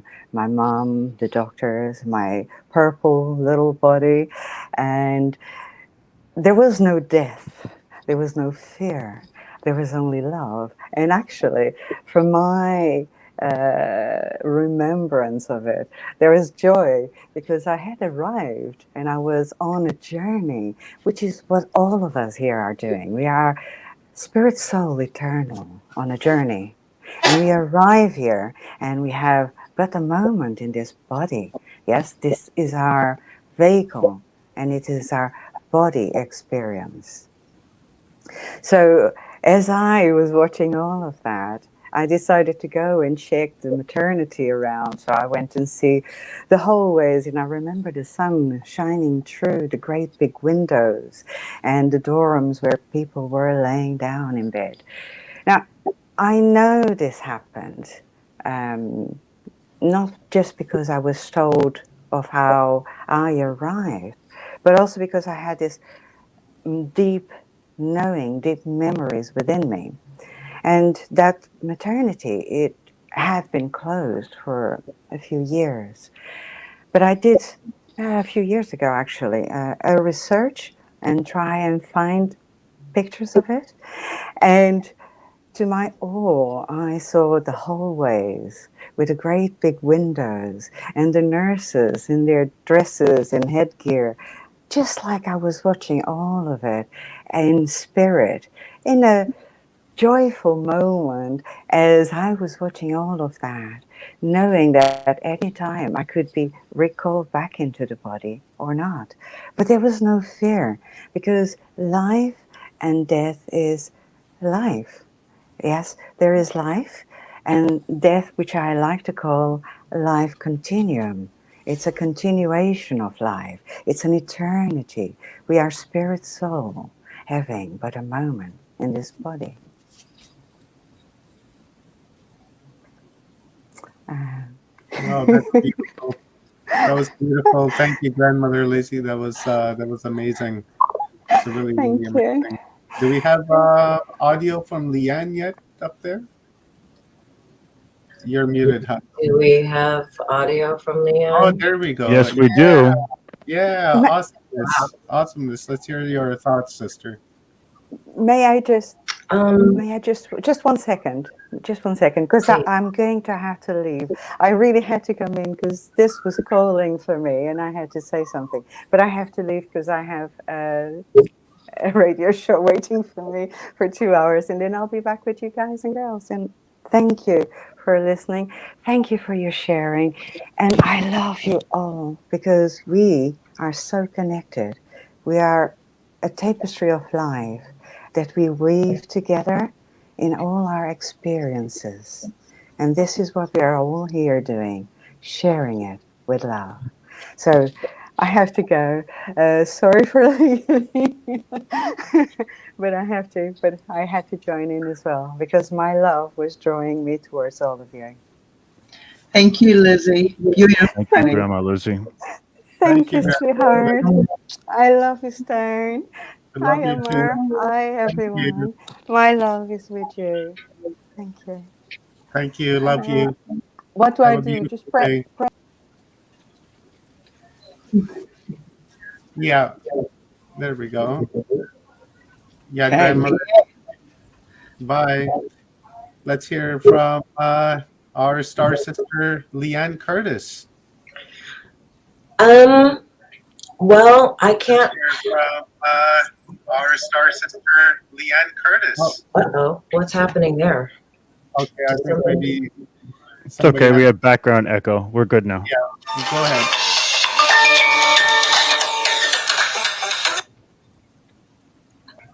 I'm magical. Look what I do without even trying. Okay, that's still happening. I'm just going to ignore it. I can't say that I had. Just quickly check the schedule here. Mute Ellen. yourself, Omar. Mute yourself. Oh, sorry. I can't say that I've had an NDE. I've had out-of-body experiences. But my father passed away when I was 5.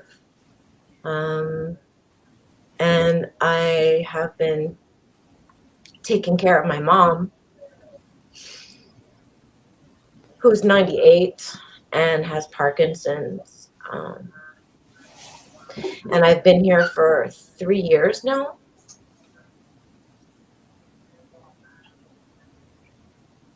And I have things happen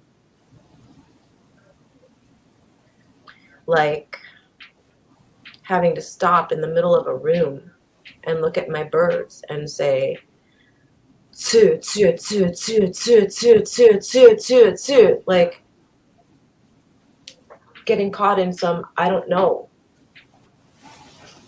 And then looking up what the word means, and it means go, go, go, go, go. As my husband's father's brother was transitioning, who happens to be Chinese in California. So I think we're all tapped in, you know, that just happens to be my particular way. And I've heard people come to me through just notions that pop in, or a voice that doesn't come from out there. It comes from like here, here, here.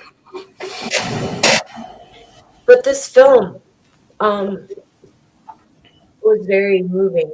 I watched some of it with my mom, who understood some of the stuff and then said, I don't understand, a couple of times, and I had to pause.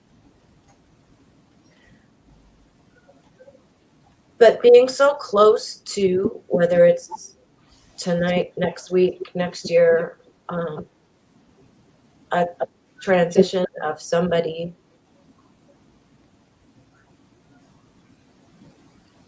so close, who I've pushed away so many times with a pain bucket,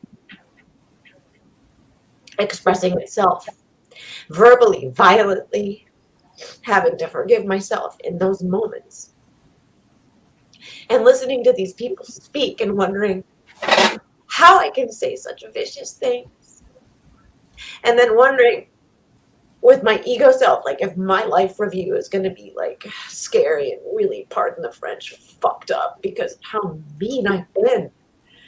And then thinking to myself, well, that's just me, the ego self, doing that to myself. I'm doing what I see other people do. I'm self-inflicting suffrage, and that's not from source. Like, it started out this morning when we were talking about having the TV babysit our kids, and like I was swept with this wave of emotion and had to speak up. But all of the beings who are so courageous to be so vulnerable and so free with their vulnerability, to the point where they can just speak their truth with no gap between what they think they should be saying, or it's just your truth coming out with no space of manufactured, what do I look like ugh. And I think if one can get to a point while we are still in our vehicles where we can be accountable in every moment and not have a fear attachment, and try to keep grasping what it all means, and continue to make every effort to be the best version of ourselves we can.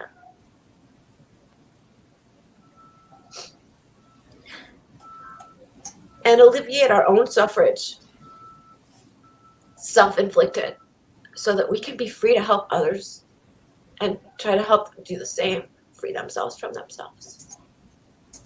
Because if there's anything I would love to see from my mom, and she might not get there, and that's okay,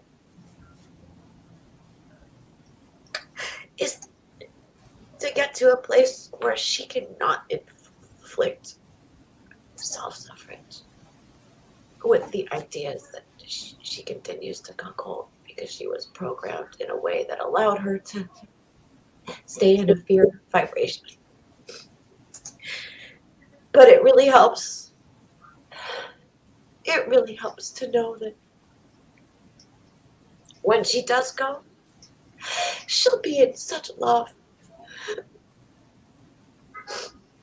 And I'll be able to be human like I'm doing right now.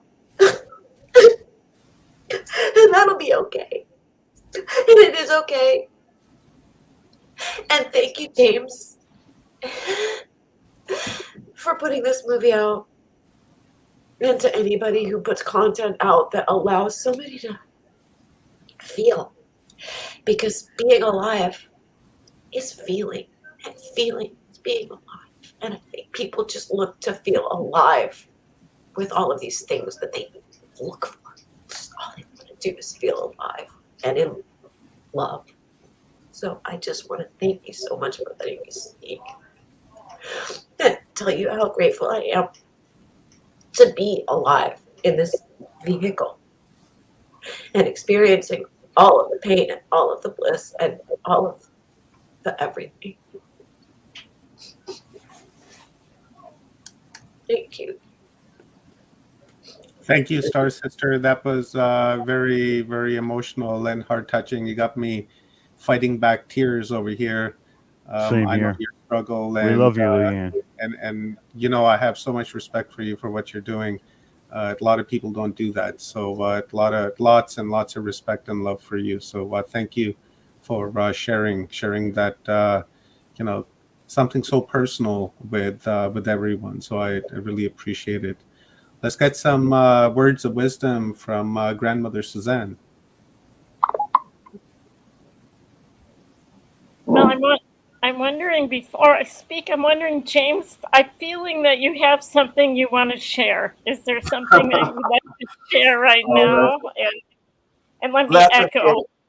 Well, it Wow. looks like we're out of time, so maybe another time. I'd love to talk about my film, but I guess we're No, good. James, we have time. I was going to close out with you. I was going to get some words from Grandmother Suzanne, and then I was going to come to you and then get your thoughts on the film and what you've heard about the room. And we've let the next speaker know that it's going to be a few minutes later than scheduled, and we're all good there.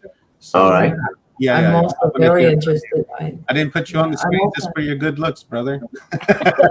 Yeah, I think I'm also interested to see what James is thinking as well. Definitely. Yeah. I definitely want to hear James's thoughts on this. And Grandmother Suzanne, please go ahead. Well, I had a near-death experience when I was 27 years old, when my first child was born, and my daughter died, and I also died on the table during childbirth. And my experience was actually similar to some that were described in your film, James, but I went through a tunnel. And in the tunnel, I saw many, many souls. They seemed to me to be gray. And my mother's family were Jewish, and many of them died in the Holocaust. And I seemed to feel that these people were trapped, that they were dead, that they were somehow from the Holocaust. But I kept going toward a light. And when I got to a place that was, all I can describe it is incredibly beautiful. And I heard a sound that was like music, and everything to me appeared as if I was on one side of a river. And on the other side of the river, I saw my grandmother, my grandfather, my other grandmother, my other grandfather, a young man who had died when I was in high school. And behind them were many, many, many people who I didn't recognize, but I recognized as being relatives. I didn't know them, but I felt that they were relatives. And my aunt, who had died in childbirth, but her daughter lived, was holding my baby. And I remember that I didn't want to be on the opposite side of the river with them. I wanted to be with them.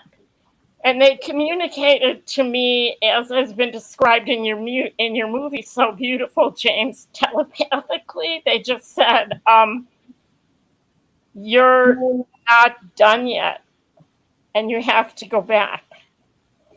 And I said, no, I don't want to go back. I want to be here. I want to raise my baby. And they said it again, you're very loved. And I felt that infinite love and that infinite presence. And they said, no, you have to go back. You're not done yet. So I remember asking my aunt, who was holding my baby, who had died in childbirth, I remember asking her if she would raise my baby. And all of the souls that were there, they all said, basically, I felt like they said yes. They'd all be raising her. And then the next thing I knew, I was back in my body on the table. And I was told that I died and how, when I came back, how long I'd been out for.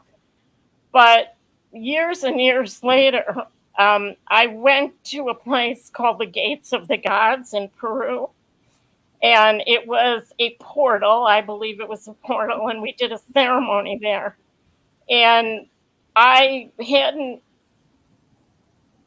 thought about that experience specifically in a very long time. But when I went to the Gates of the Gods, we prayed, we did a ceremony. And when I was in the ceremony, in the gate with the shaman, I felt as if the gate opened. And all I can tell you is what I saw and what I felt. Everything seemed to be energy, the way it had been when I died. And everything seemed to be light, the way it had been when I died. And I saw thousands of souls travel through the doorway. And what I felt was they traveled to the doorway to the other side, and they were no longer in that tunnel. And it was like in an instantaneous moment, they were all on the other side. And I felt that same love. So, James, I want to say to you, what an amazing gift that you had in your filmmaking for being able to bring that love through in a very material way, because what everyone's feeling that watched your film is the love and that infinite connection with all, with that divine love. And so thank you for bringing that into a manifest form and for giving that to us in such a beautiful way. And thank you to Omar for letting me join in this panel. I also felt called, and I'm really grateful for the opportunity to share my experience. I return the feather. Thank you, Grandmother Suzanne. That was beautiful. Thank you for sharing. Let's get some thoughts from James on this incredible film that he's put together and the message that is embedded within that film. I absolutely loved it. So please go ahead, James. Well, thank you very, very much. It was wonderful. I made this film from my heart, which is all of my documentary films come from my heart. I don't make any money off it. I just want to get this message out to the world. I went all over the country to make this film. I went to Maine, New Jersey, West Virginia, California to meet these people, and it was an incredible experience. I met them all within a 3-week period of time, and they just changed my life. And the message that they give of love was just incredible. And I was just the guy behind the camera, and I put it together. But I did have a wonderful experience a couple of days ago I wanted to share with you. One of the people who saw the film was a doctor. And this doctor had a patient who was just in a very, very dire straits. They couldn't sleep. They couldn't go to work. They had all those symptoms of just not being able to cope with the world. And they had lost somebody. They had lost a family member. So the doctor said, well, there's a prescription that we could give you. We can give you some medicine. But tell you what, I'm going to send you a link to a film. It's called Peace on Both Sides of the Gate. Why don't you watch this film? And then next week you'll have your doctor's appointment with me, and we'll figure out what to do.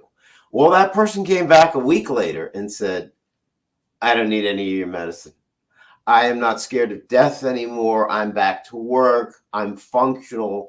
And when the doctor told me that, I just fell apart because I said, oh my God, I actually made a difference in the most beautiful way. And that's the most beautiful story I have about the film. But if you want to share it with anybody, just send them to my website, which is, it's the name of the film. It's www.peaceonbothsidesofthegate.com. And it's free. I don't charge a penny for it. Just invite anybody who you feel would benefit from the film. That's absolutely incredible. Incredible. And you know, you're doing a service by doing that. And James, I have to say this too. You are like a spitting twin of my uncle. And Oh, when I yeah. look at you, I swear I see him, and it's so capturing. But this movie, you can tell the intention was to help and to get people to where they needed to be. And we commend you for that. And it's an incredible movie. Oh, Absolutely. thank you. Thank you. And I look like who? Your brother? My uncle. Your uncle? Well, Yes, you my tell your uncle that only one of us can have this kind of haircut, right? I think Oh, he's a little bit more gray up top than you are, but oh, I'm getting there. yeah, we all are. Absolutely.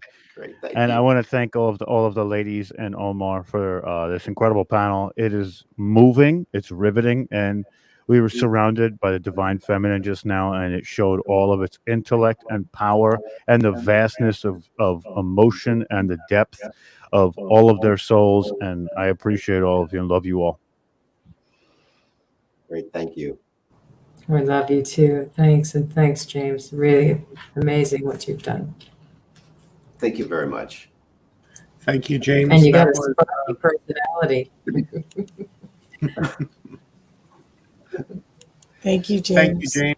That was incredible, and thank you for this wonderful gift to humanity through Humanity Unplugged. And what a way to unplug humanity by showing them that there is something beyond this realm, this world that we interact with, and that we're here for a very, very brief moment, and that we should take every single second of it as preciously as we can and ooze as much love and share as much unconditional love as we possibly can with everyone. So thank you for this wonderful, wonderful, beautiful gift. A lot of kudos to you, brother.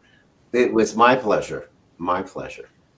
Love you. And thank you to everyone who shared their amazing experiences on this panel. Really appreciate that. And I think before it'd be appropriate, before we close off this panel, that we get a prayer from Leanne, and then we'll jump over to Hero for one of our very few final uploads of Humanity Unplugged.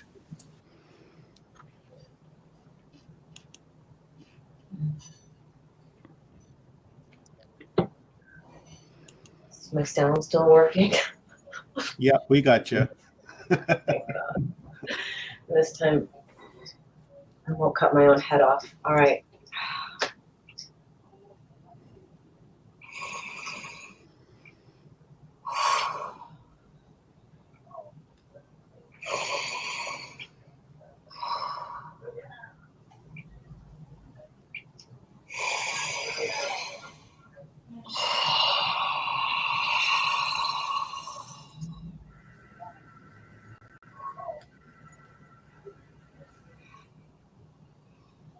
Harahaya yero shon ayara ho ue urea ya.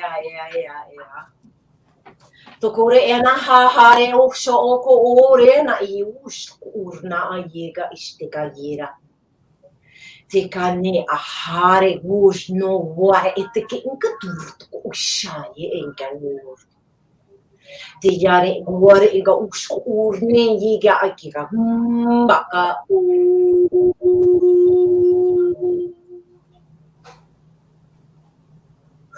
urna yera te kashea washuku ya hare na itor Itakina jashe ka ungoshu yiru ukutia anete awai. Toko ungo te karikasta ka ukutukuste ka yere. Ina uko uwashika ungo. Inda yera nga washika antera teragaya nga wuya ngeshisha wuje wura wura ya.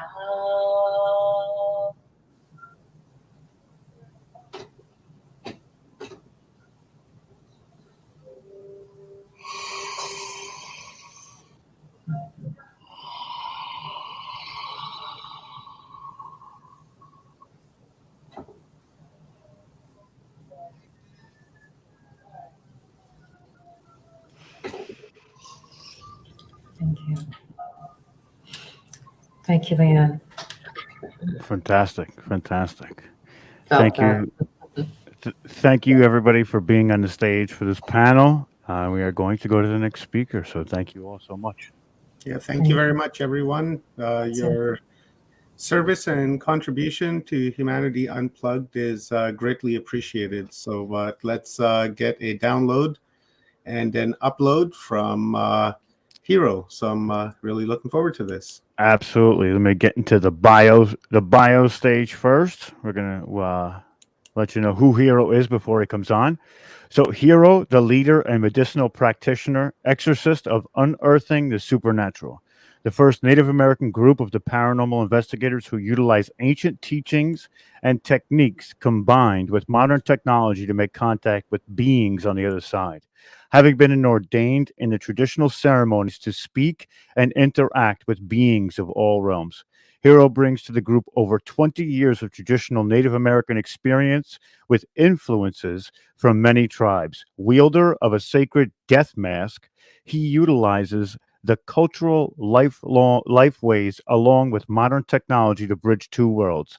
Hero is also an author with his works Journeys of a Young Spirit, Abalone, and has made several national television appearances on shows like Travel Channel, Discovery Plus, Ghost Adventures, and NBC Peacock's Unidentified with Demi Lovato. Hero brings a unique aspect to the world of paranormal investigating, as well as some extraordinary life experiences growing up as an indigenous medicinal person and sacred knowledge keeper. I apologize for the fumbling of the words, but my friend, Hero. Hero, my brother, how are you? Doing pretty well, pretty well. Thank you all for having me. Oh, dude, it's an absolute honor and a privilege to have you here. As you know, I'm always submerged in indigenous teaching, so I'm going to alleviate myself from the stage and let you give everybody else an incredible download. Awesome, thank you all. Well, everyone, I'd like to thank you all for joining us here tonight. My name is David Hero Aberly. So Hero is kind of the name I go by for unearthing the supernatural. And Rob did an amazing introduction of me, and my journey has been very interesting. But first off, I'm going to introduce myself in the traditional language. Yat she David Joseph Aberly nishe ashihinishle do bilagana bashishchin class che dashiche do bilagana dashinale. So what I spoke about right there is my introducing myself, my name, as well as the clan system that our indigenous people come from, specifically the Navajo.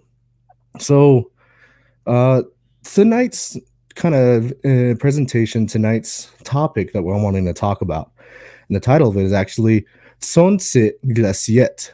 So what that translates out to being is the creator's bonnet or his feathers. So kind of like the feather you see here, but his entire bonnet. As you can imagine, he's got some amazing, amazing feathers, some that we have never before seen. And going along with that, the journey that I have taken is unlike a lot of people that have gone through this world. There's a certain selection process that went about when kind of bringing me into this world. So, abolti niaha chinoho te aul mieste de okai nichelte tinsuki nit rohansa. So that's talking about who I am as an indigenous leader, who I am as a guardian for my tribe. And so I wanted to bring to you an indigenous guardian's perspective of creation and how I, in particular, live amongst the world that we currently live in. Now, there's a lot of stigmas, there's a lot of history that it's not quite right in what they have in the history books about indigenous peoples. And I think this type of audience, the type of people that are here, would appreciate the kind of the true telling of indigenous peoples, especially one like myself who's living in modern day worlds. So growing up, I grew up in Zitlogene, Black Mesa area, around northern Arizona. And my mom and my dad always raised us in a very traditional way, in a very sacred way. Kind of the indigenous aspect, the spirituality of everything was there even before I was born. The prayers were said, ceremonies were done, and throughout my whole life, I've been involved in indigenous ceremonies and in indigenous practices, and got to witness a lot of elders before they passed on. But being a witness to all that and living the way I did kind of raised me to be selected at the age of 13. It prepared me for all this. At the age of 13, I was actually selected to be part of a group of individuals that was to receive a gift. And with that gift, we were to grow and we were to learn old ceremonies that were going extinct. So it was a push from not just the Navajo tribe, but many different tribes to encourage the youth to pick up these ceremonies, these old ceremonies, and to learn them and continue the cultural lifeways and ancestral heritage that has been a part of our lives. And for me personally, I was the first one in the Diné Nation to have been selected, and there were 3 others that were selected as well. But we were the first ones to be selected, and it had been at the time about 67 years since the last guardian had been selected and gone through the particular training that we did. And there's a lot of causes to that. That's either the conquistadors, the settlers coming in, and all the conflicts and all the hardships that happened to indigenous people, including the boarding school days and just the means of technology. It was hard. We couldn't travel as much as we could. We were being put on reservations, and there was a lot of trauma that happened to the indigenous people.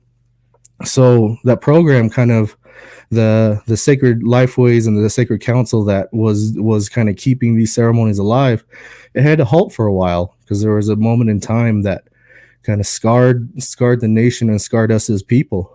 And thanks to technology, I attribute a lot of it to technology, to where I was able to homeschool, continue on my education, while also traveling to many parts of Turtle Island to learn these indigenous ceremonies, to learn these sacred ceremonies, songs, and prayers, and even a particular language that was utilized to communicate with all different tribes way, way long ago. It's called Miltai Isonsai Kote, the spiritual language. And kind of what I'm wanting to share with you is that kind of struggle that I went through during that time. Now, during that time of me trying to juggle school, I'm sure all of you have gone through school. You guys enjoyed being with friends. You guys enjoyed kind of high school. You guys enjoyed all of that. But when I was 13, I remember I was just a freshman in high school. And I remember coming home one day and things were different. Things were changed. I was told I had to leave school and I had to learn these particular ways. And from there, it just progressed. Learning these ceremonies, I was taken to different places, and I learned how to interact with the world of spirit, unlike any that I have seen before, to where, yeah, I grew up with ceremonies. Yeah, I grew up to see these elders do these ceremonies, but to learn about them, to learn about the stories, to learn how to interact and speak with these beings, how to present yourself to these beings, how to present yourself to beings of such high power. And it was the best word I can just, it's even hard to describe it in English, but the best way I can describe it is it was powerful, and it was something that was an honor, a huge honor to me. And just to let you know, I was not made aware of this, and I did not like apply for anything. It just was given to me and was I guess thrust upon me. So it taught me a lot about spiritual aspects. It taught me a lot how to communicate and ground with the world around us, how to speak to every being, how to understand and have empathy with beings all around us. And something I want everyone to really understand is that this time that we're living in, it's a time of change. It's a time of understanding. It's a time that we can all speak. It's a time that indigenous culture and the indigenous ceremonies that were once going extinct can start to flourish again. Those offerings to those beings all around the world can begin to happen again without much hindrance. There's a lot more acceptance of us indigenous peoples. There's a lot more the flower opens up and the sun shines bright on it. And it's interesting to go through these stages. It's interesting to learn about these stages. But the path that you try to lead is often the kind of what you want to accomplish in life, what you want to do in life. Sometimes if you're chosen to have a particular role in the world, sometimes that gets shifted a little bit. Sometimes you have a different calling, and sometimes you have to interact with things to keep a balance in the world.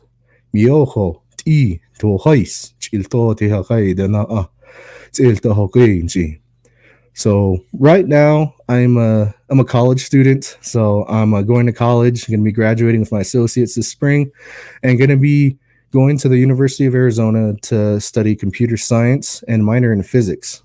Now, there's a particular reason why I want to do that particular path. With the knowledge that I have been given, with the sacred knowledge and the ceremonies that I've learned, I want to be able to incorporate those ancient ancestral heritage and cultural lifeways and blend it with the modern Western world in what we live in. When I was going through my training process, there was a particular time when I was being ridiculed by my peers. And when I was being ridiculed by my peers, they would shoot slurs at me, and they would talk about how I was not of pure blood. I was not pure Navajo. I was not pure indigenous. And me being half Navajo from my mom, she's full-blooded, and then my dad of German and French descent, I often questioned myself as well, to where, like, why am I a part of this sacred program? Why am I a part of this cultural change? Why am I a part of this shift? I am not full-blooded. How can I speak upon these things? And you gotta imagine a 14-year-old boy kind of going through this away from his home and trying to learn all these sacred ceremonies, as well as kind of just going through being a teenager, going through coming about life. And I remember sitting at a fireplace. I remember sitting there, and I remember people just coming to me, and they wouldn't quite know what's going on. And then one particular individual, his name is Chief Silver Eagle, and he sat next to me, and he understood my thought process. He saw what was going on, and he said to me,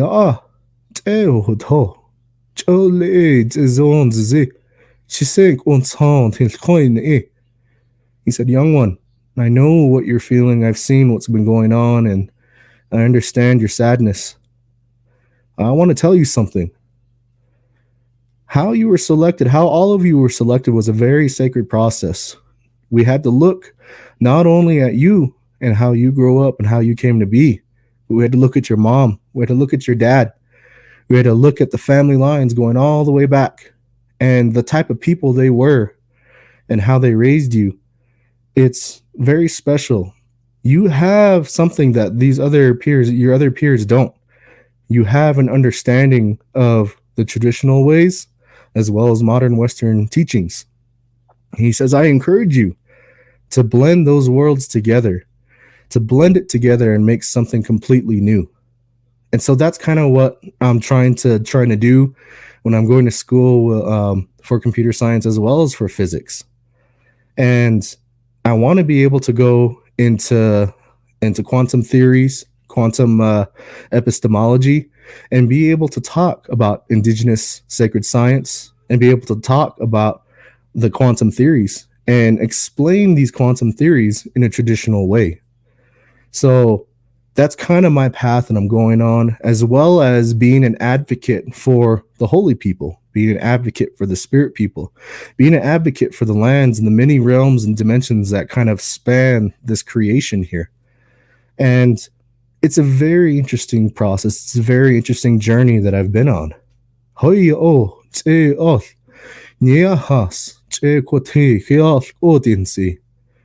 Learning about these particular beings, learning about these different worlds and how they all interact with each other. So I want to bring a little bit of my teachings here to this presentation. So putting into practice what I'm learning, there's a quantum theory and quantum idea of a word called flux. And in the quantum realm, flux is waves, is energy that flows through all things. From the indigenous mindset, we call that spirit. We call that hahon sihash. And that spirit has always been a part of our lives. That energy, that those waves have always been a part of our stories, our ways of life, our being. And it's interesting to see science and technology kind of finally understanding spirit. They're like, wow, look at this amazing flux. Look at this. Look at the Higgs boson particle. Look at how it's able to go through the Higgs field and go from an energy to matter. How something like that happens, they're barely discovering it. But if you go talk to an indigenous person, you go talk to an elder, they kind of smile and they laugh. They're like, yeah, that's spirit. Everything is connected. Scientists like to isolate things. Scientists like to bring things and kind of take it away from its natural environment and see how it works. But indigenous people say, no, it's not how nature works. Everything works in motion with each other. Scientists like to think of things such as animate and inanimate objects. The scientists might see a rock as an inanimate object. But if you were to talk to an indigenous person, that rock has a spirit. That rock has a name. That rock has songs and ceremonies and stories about it. It's a part of our world. It's a part of our creation. It has life and spirit. And science is still trying to catch up to those thoughts and those mindsets. And they're actually starting to listen. There's some really great quantum physicists and quantum theorists in the indigenous lands, in the indigenous communities, that are actually being able to take their education and speak about these particular subjects.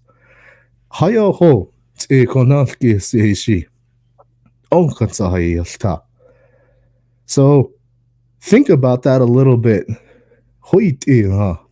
What that means is, what I said just now, is when you think about the world all around you and how everything is in motion, everything is connected to each other, you are a part of all that. You are a conduit to all that. We are of 13 beings within ourselves, within our human form. We have access to the 13 different parts of our bodies, similar to Eastern science talking about chakras and energy and root points. The indigenous people think of 13 different aspects. And just to name a few, we understand the aspects of ourself.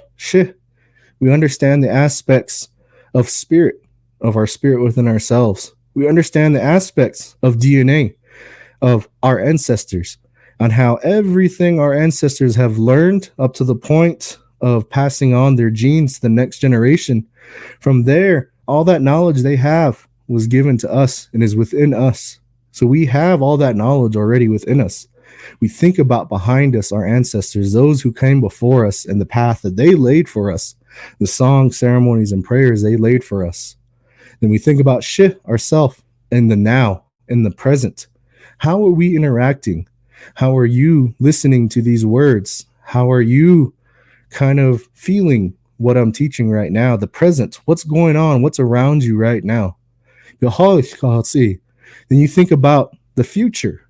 You think about what you want. Well, you think about your children. You think about many generations down the line and how you, in your current self, can enhance the lives of your generations beyond you with your teachings, with your stories, with your ceremonies. How can you pass all that down to the generations after you? The next part is the swirl. You see swirls on the baby's heads, the swirls on the top of their hair. They say, that's your feather. That's the part where your feather is into your head and connects with spirit. It's your antenna, and it's the connection to the spirit realms. How you hear, how you interact. And then the other parts of your system, the other parts of your body, all the way down from your skin, your physical skin, to your cells, going down to your nerves, and even into your atoms, and even smaller than that, the little quirks and spaces between protons, neutrons, and electrons. Those have songs and stories and names as well. How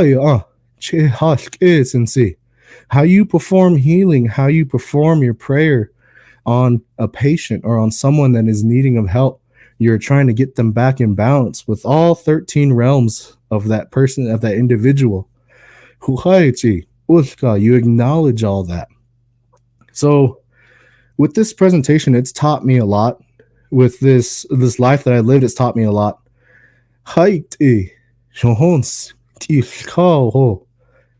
Live a life that is in accordance with who you are and the path that has been set before you, and then pave a way for the generations in front of you. With me personally, I'm the guardian of the western mountains of the Kotsli. You can see those mountains behind me. Those sacred mountains back there, they're boundary mountains. They're placed there for a particular reason. They have songs and ceremonies as well. And through my growing up, I had to learn my mountain inside out. I had to learn all the songs and ceremonies about it. And also what the Western Mountain represents, how it represents the adult years on the cycle of life, how it represents war, how it represents just the aspect of battle, and also setting plans for the future.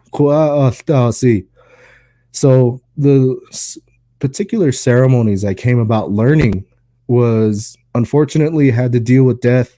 I say unfortunately, it's a very needed ceremony. It's a very sacred ceremony, and the aspect of that time of life.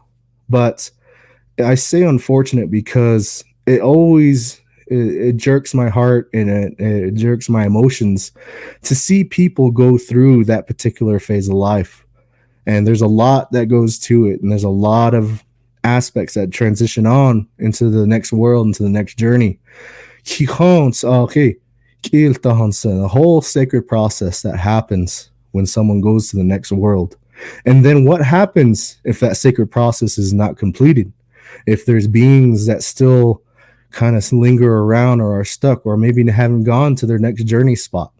That's kind of what happens, kind of what evolved into what I do, as well as being a paranormal investigator, being in English called an exorcist, to where you confront that aspect. You go help those beings who are struggling. You go help those beings who need offering. You help those spirits that are in need. Parallel with that, we also go out to sacred sites.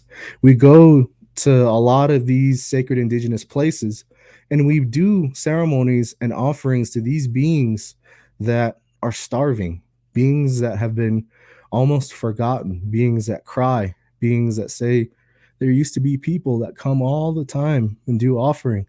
I used to enjoy the villages. I used to enjoy the people running around. Now all I see is people that ignore me, people that dig up my earth, people that dig up my sacred site, my home. And they are there with greed and they forget about me.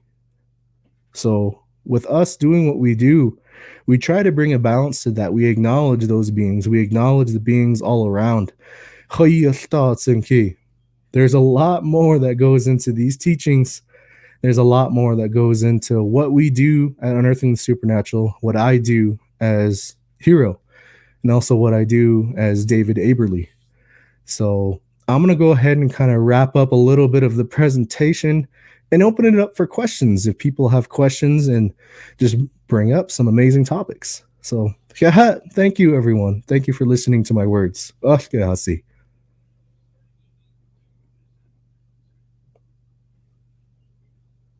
Muted. I was about to say I'm muted. One of the things I love, Hero, that you embody, and this is one of the reasons why I look to what you're doing, is because you do embody that ability to take the ancient ways and the modern ways and you're like that focal point. And I think that there needs to be a tremendous stress on what that really means, right? And what it means for our future forward, and the ability to be symbiotic with the earth and the sacred energies that come from the earth, and how it can give us the ability to use references like science and move forward, and how a lot of what we talk about in modern terms has the same exact meaning, or maybe not the same, but the same sort of symbolism in the ancient world.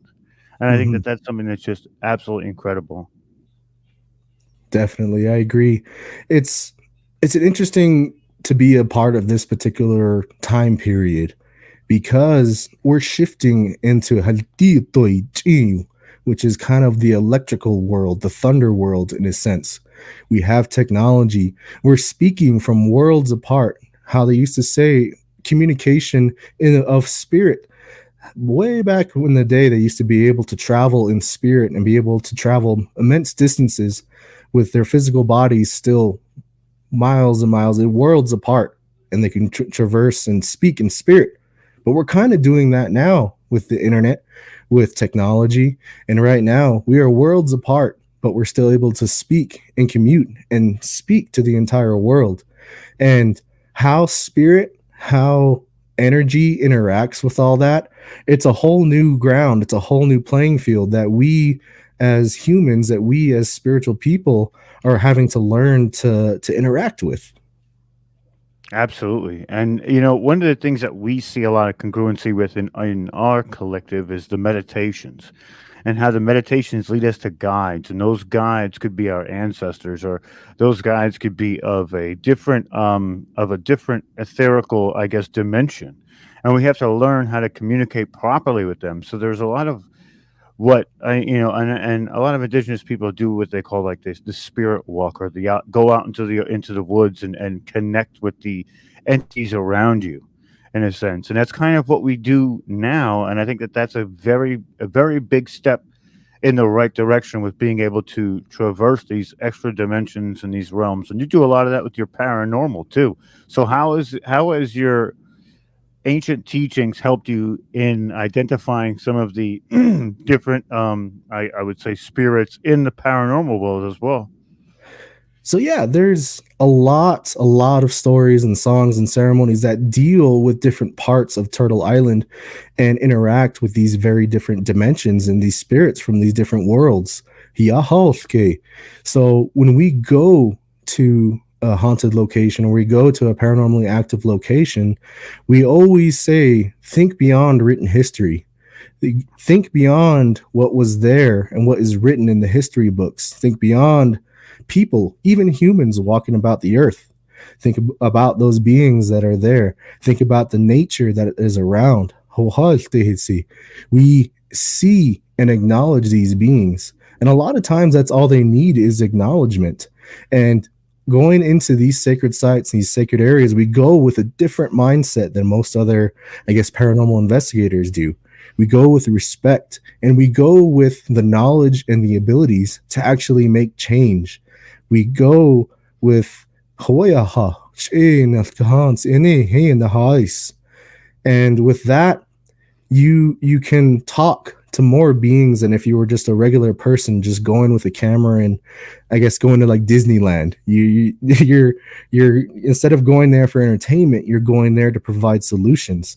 And those beings recognize that. They see your intent. They see what you're there for without you saying it.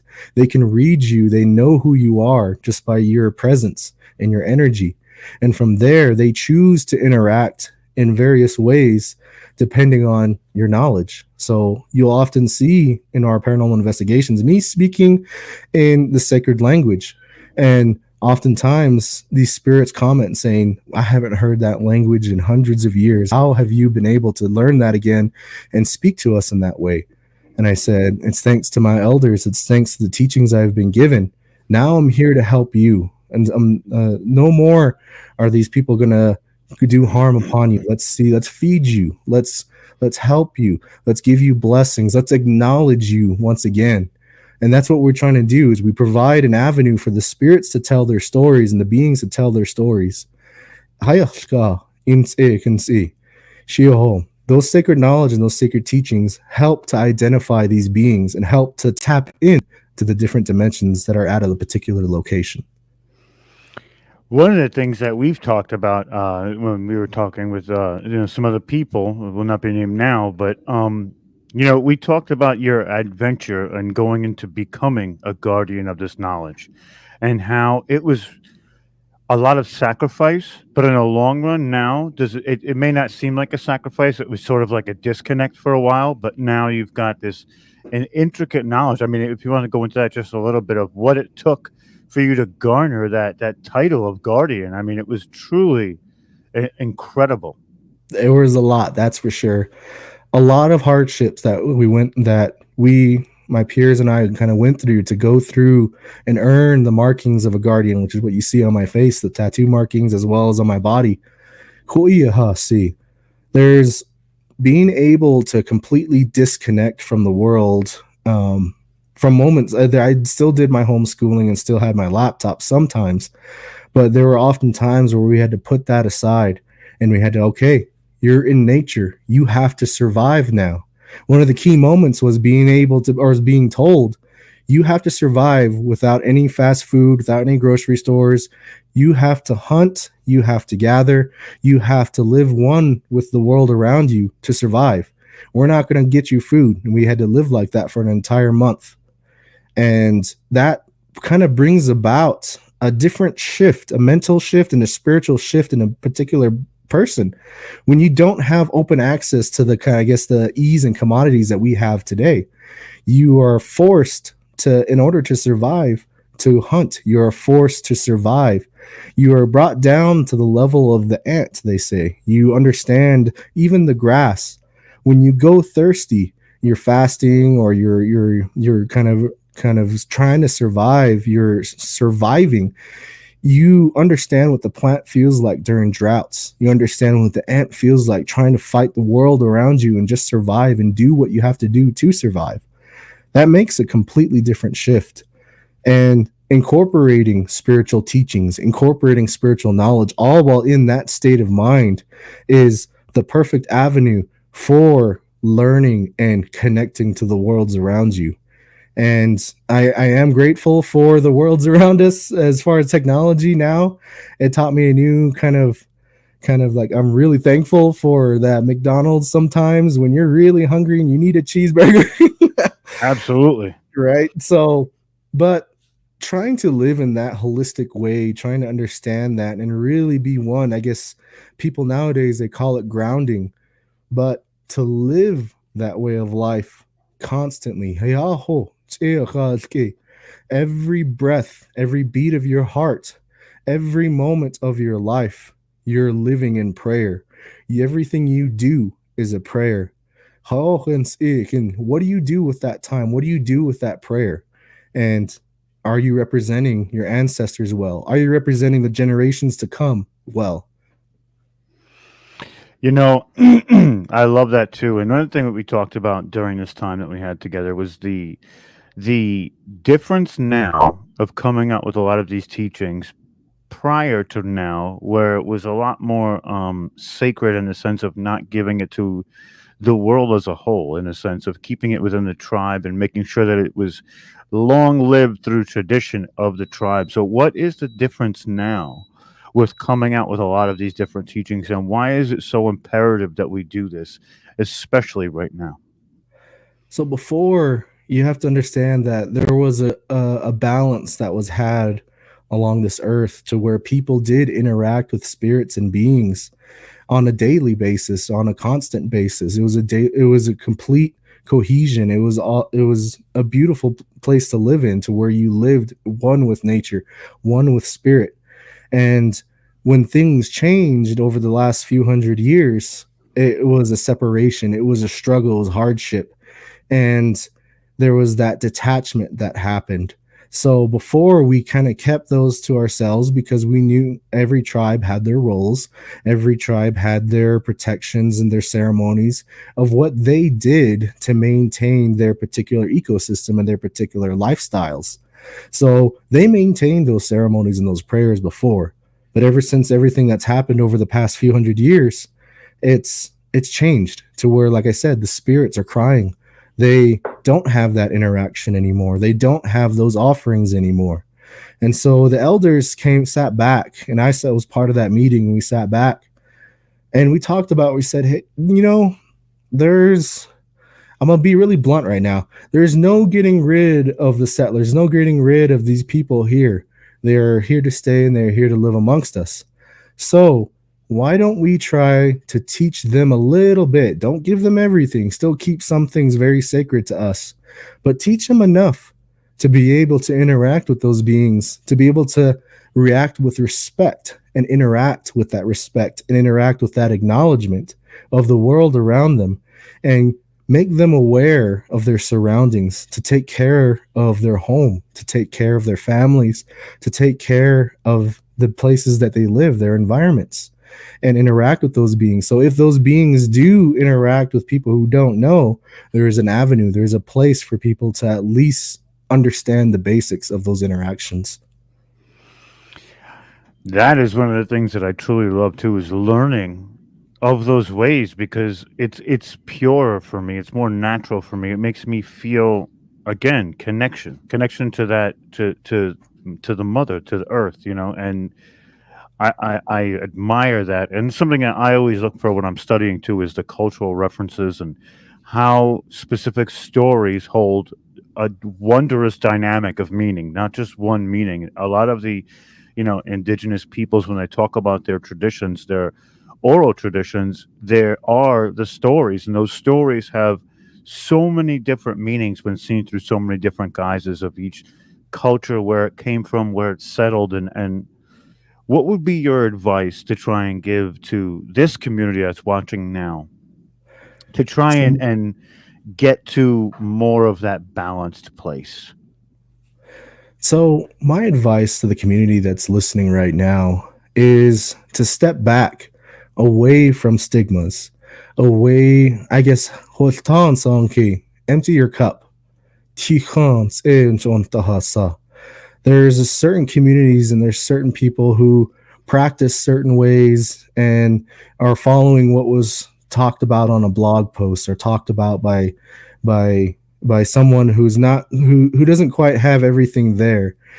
I instead encourage you to step back from all that and focus on yourself and your interactions, your family, your children, your spouse, your partners. Understand your home, the home that you live in. Take care of that home, and then take care of your belongings, your vehicles, or your steel ponies.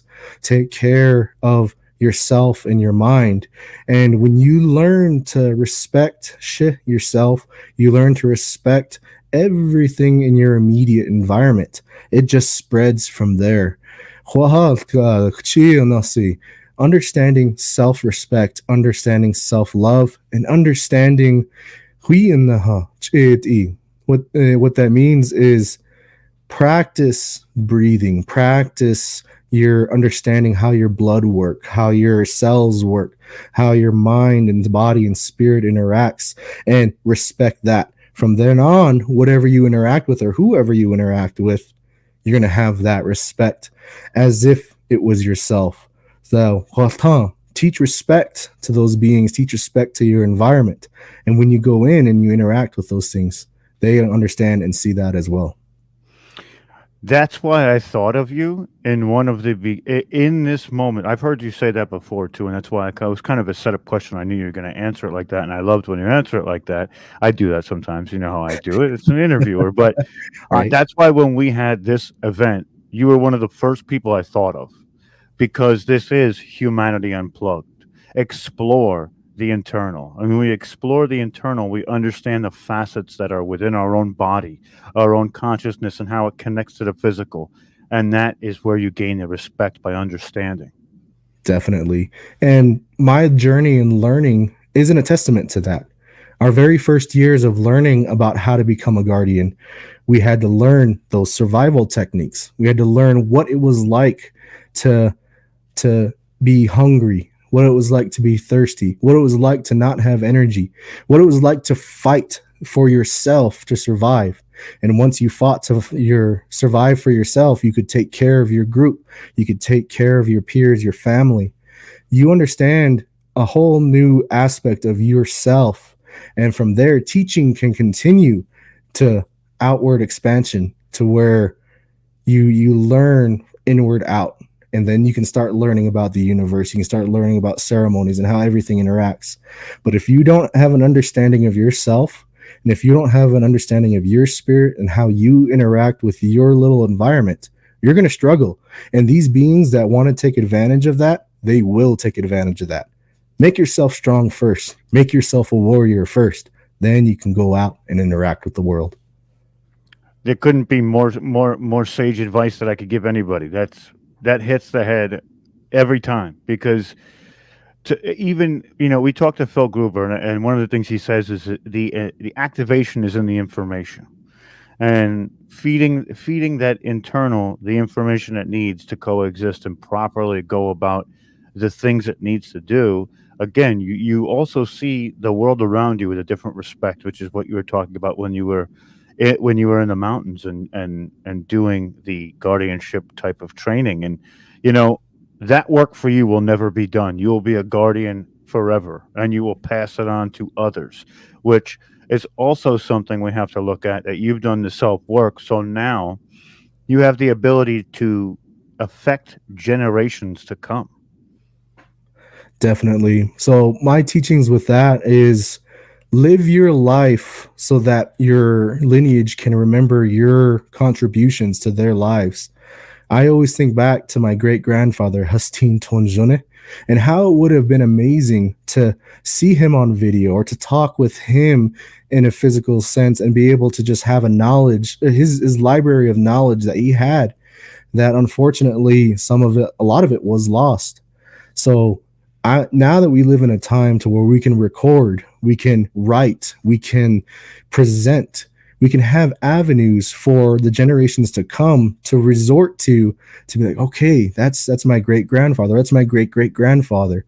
What is he teaching? Those are his teachings. Okay, so my advice along with that is live a life, do something every single day to further progress yourself, whether that's learning something or moving forward in whatever business adventures or economic or educational endeavors you have, or if that means taking care of yourself, spending time with your family, your children. Those moments are part of you who you are. Do something every day that's going to enhance that and improve that. And do something that's going to be worthwhile, to where they'll want to write books about you. They'll want to tell your story, and they'll remember your name way beyond you're gone. I completely agree. And this is why I love the indigenous teaching so much, is because you are a warrior hero. You are that man that stands inside of the dark, shining the brightest light. You really are. And another thing I wanted to touch on before you leave today is my partner Omar, who's doing this event with me. The indigenous people have a connection to their hair, and their hair is an extension of them. So if you could explain what that means and why that is, because I know he talks about it. He's Inuit from Oh. Canada. Mhm. Omar, if you're there, you want to come on for a second? But he's also Indian from India, so he's the purest. He says he's the. I believe it's the purest type of native. He's both So Indians. yeah, yeah. How's it So going, if you Omar? could just give us a How's it quick going, demo David? on That was the hair. incredible, brother. Like it's such incredible knowledge that is, and I'm so grateful that you shared that, and in the manner in which you shared it, because I think we all needed to hear that, right? Yes. I myself am half Mohawk from Oh. the Six Nations in Ontario, and my father is from Pakistan. So I'm half Indian and half Indian.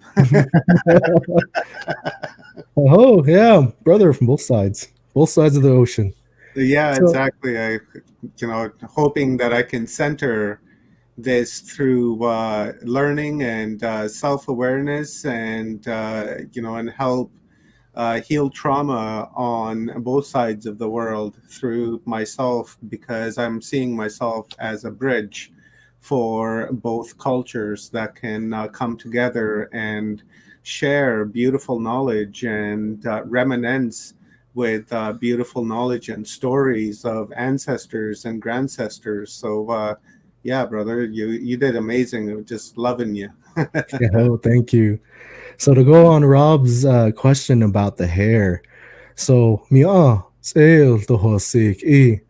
your hair is an extension of your thoughts. Your hair is the rain. Your hair, well, no, especially here in the Southwest, you see amazing thunderstorms.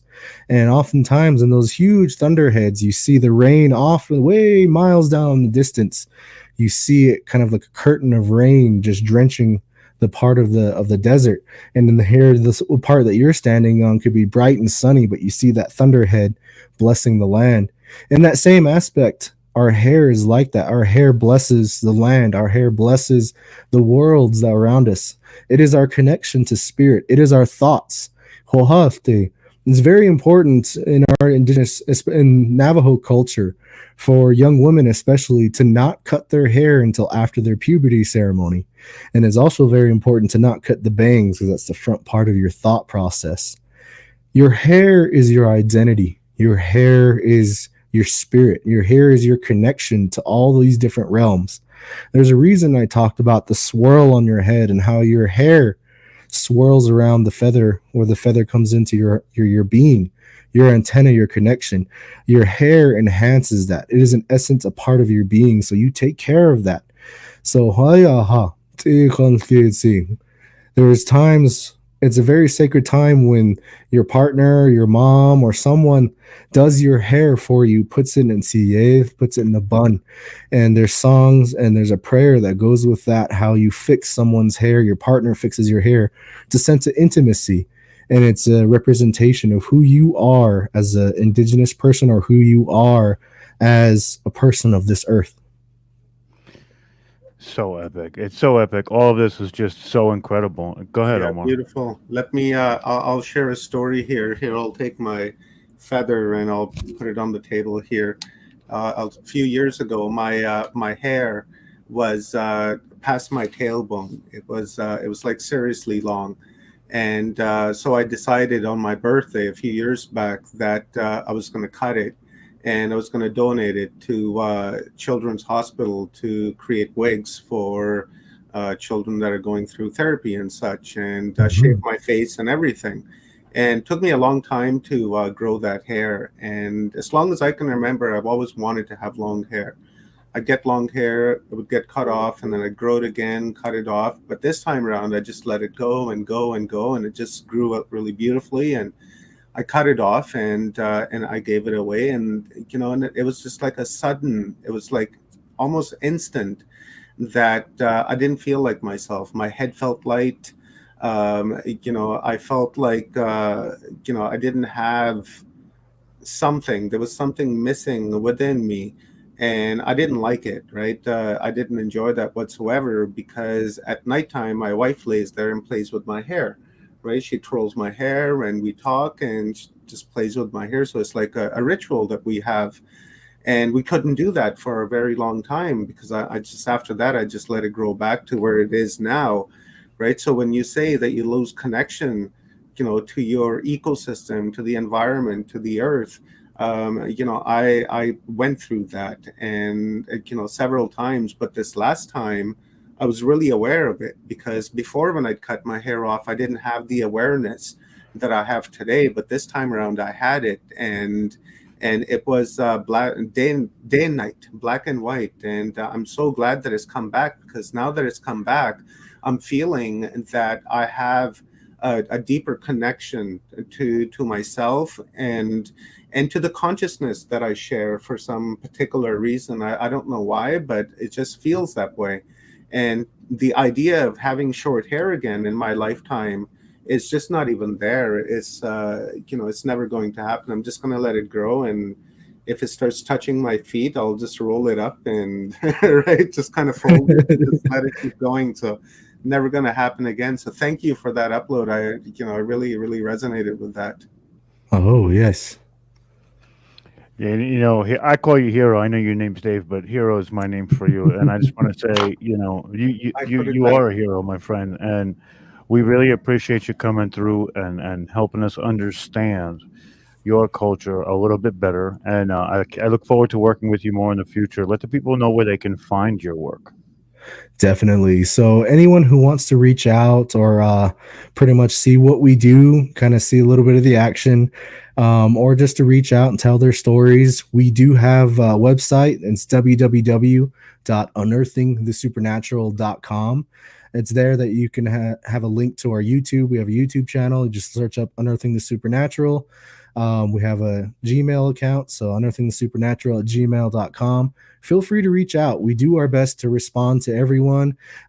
Tell your stories. We're on podcasts all the time. You can find us on Facebook, Twitter. You can find us on TikTok now. That's a newfound audience, so that's a Yeah. good thing. But find us on pretty much any social media platform, Instagram, and we're, for the most part, open books. We love speaking. We love being able to teach others and show others how we as Indigenous people interact with the spirit world and how it can enhance your world as well. Absolutely fantastic, brother. Thank you again. I'm sure we'll see you on the shows, and we'll also see you at the other events we have coming up as well. Your knowledge is so incredible and sacred. You gave us an incredible upload or download, whatever you want to call it today. You gave us a lot to think about, and we love and appreciate you, brother. Oh, thank you. Thank you to everyone for taking the time to listen. And I want to extend many blessings and much love to everyone, and to become that warrior that everyone needs within yourself and take care of the worlds around you. One final thing. Unearthing the Supernatural likes to say, we are a few of many, one story of thousands. Let us hear yours. Fantastic, bro. So awesome. Thank you, Hero. Appreciate you, brother. Thank you, everyone. Thank you, Rob. Thank you, Hero. Thank you very much. Really appreciate it. That was epic. I mean, that was just so incredible. I think we have Leanne coming up with a stretch next to let us all ponder what we just heard, and essentially get some stretch on and make sure that we've been sitting for a long time today. So we want to make sure that you don't cramp up. And it's mind blown. I love speaking with Hero. Hero has been somebody that I've talked to a few times now, and every time I just learn more and more. So such an incredible soul and incredible person, doing great work out there. And subscribe to their YouTube channel. Also check out unearthingthesupernatural.com. We put it up. Everything is up in the chat, so you can just one click and go check it all out. So I think Leanne's getting herself prepared with some music. There she is. I don't want to end Leanne, I don't want to end the stream to Alan's channel. So let's just not play regular. Music. No music. Let's just go musicless, hun. I don't want to kill the stream to Alan's channel. I'm sorry. We can't hear you right now anyway, I don't think. Yeah. I don't know if you're muted or maybe Rob, you can sing for us. Let's not start a la la la la. No, I am not. These Barry White vocals that you'll hear coming from over here are not very good. So are you sure you have a deep I used voice? to have Barry White vocals coming from you. Let me. He just wants to hang out. He's always around when we're on the computer. He Subscribe hears Barry it. or my bird? The bird. Subscribe to Hero's YouTube channel, Unearthing the Natural. What an amazing guy.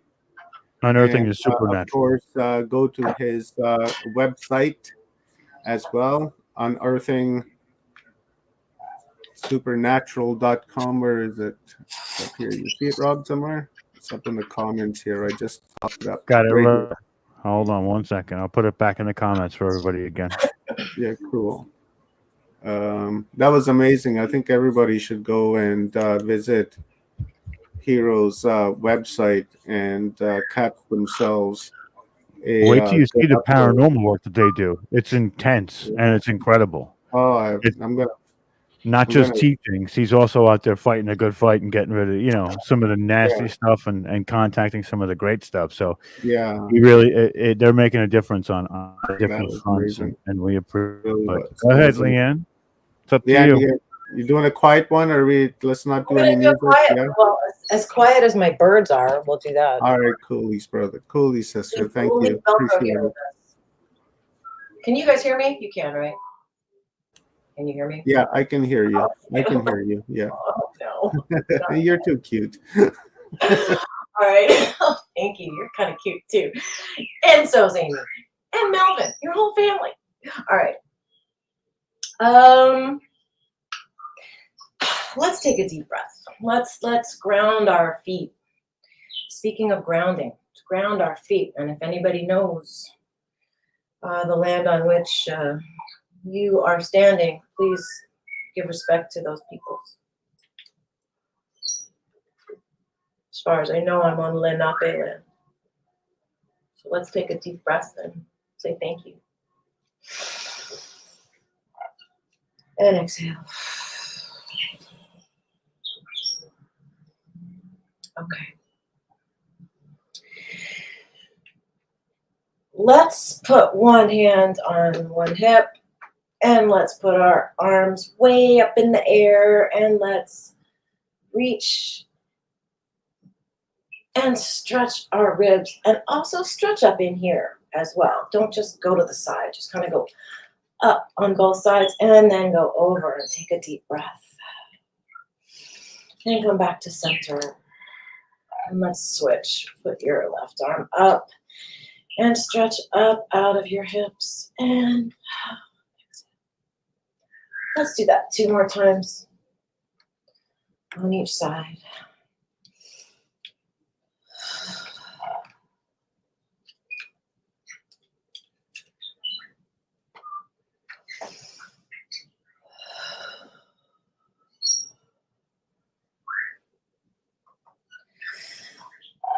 Last time on the side.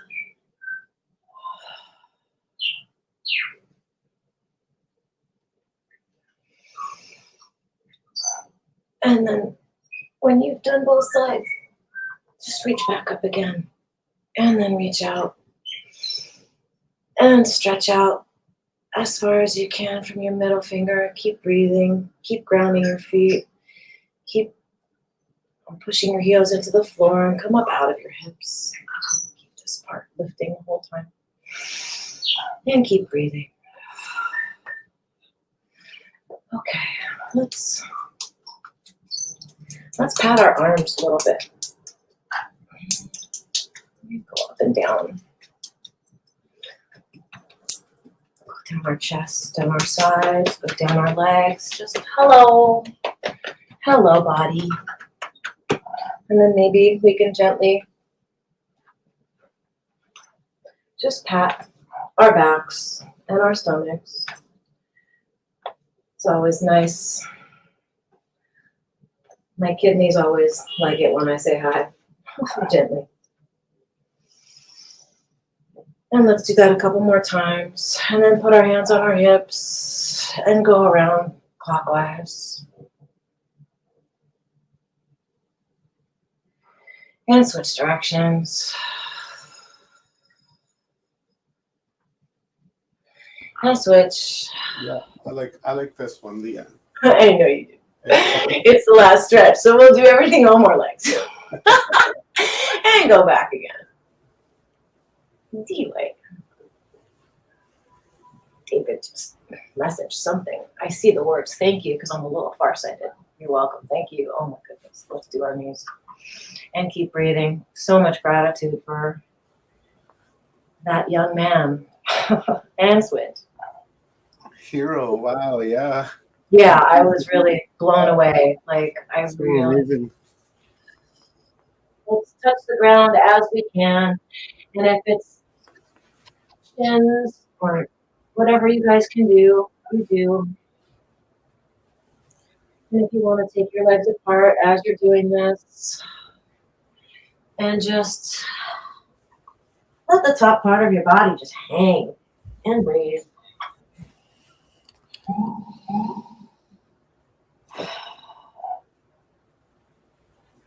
One more big breath.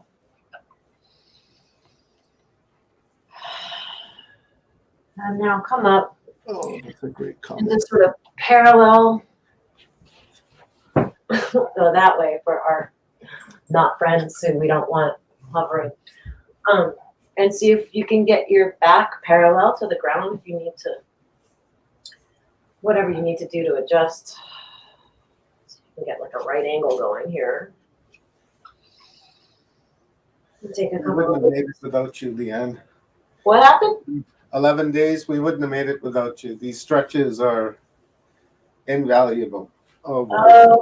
Yeah, it's been great. And just sort of like, I'm doing this with my feet like back in. And walk your feet back in. And then carefully come back up. Okay. And let's, I don't know, I kind of feel like maybe lying on our backs would be a good thing. And just, again, feel the earth under our bodies. Acknowledge the sky above and the ground below. Acknowledge our breath. And acknowledge the cells and the molecules and the neutrinos and the quarks and all of those things that David can teach me about when he comes over here and talks to me for hours and hours.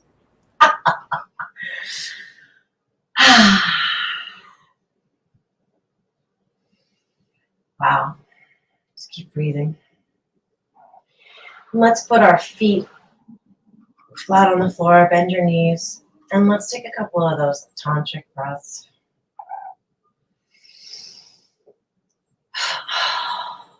If you guys don't know what that is, we inhale through the nose and tilt our heads down. And as we exhale, we breathe out twice.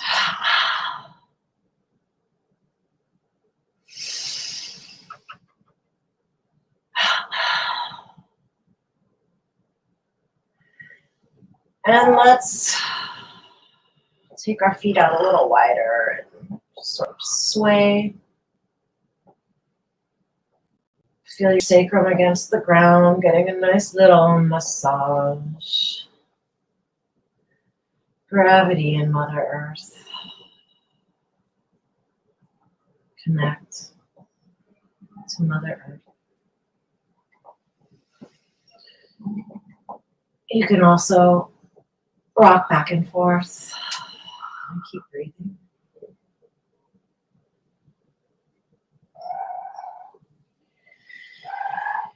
Let's extend our right leg out and pull our left leg back just to the left a little bit. And take another deep breath here.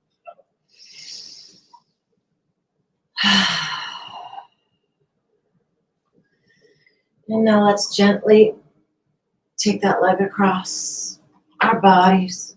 And you can adjust your hips as you like. Whatever your body tells you to do, please listen. It's smart. And you can move the arm that's behind you around until you find an angle that feels good. Feel that nice stretch. Up your side, up through your armpit, through your arm, all the way to your fingers. And breathe. And carefully come back up to center. Put your foot back down. And let's bend our right leg. Both legs there. Take a deep breath in. And exhale. And extend your left leg. Or whatever leg you didn't. Or you did do before. And then let's pull our right leg back just to the right of our bodies. And just breathe. Nice deep breath.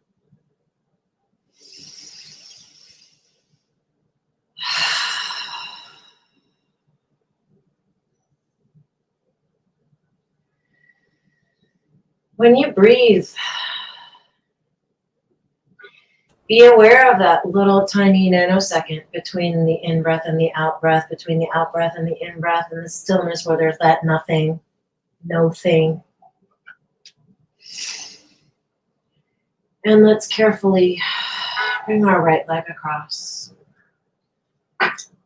And adjust our right arms into a place where the stretch feels good. From out of your hip, all the way up your side, through your armpit, down your arm.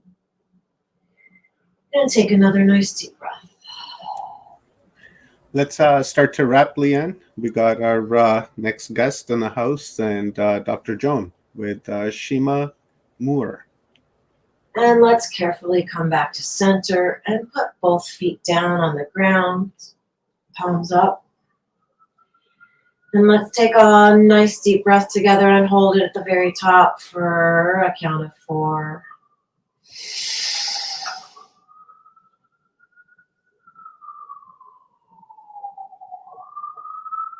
And exhale together. Holding that sacred space for all sharing. Now let's gently roll to one side. And whatever arm is on top, put palm down. Carefully push yourselves up. Head comes up last. Find your way into a meditation pose. Palms up on your knees. Take another deep breath. Feeling the ground underneath you. Feeling your body.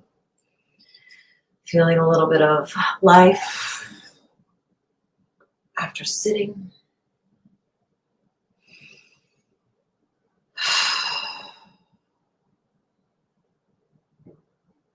So grateful for this space. So grateful for this sacred, safe space.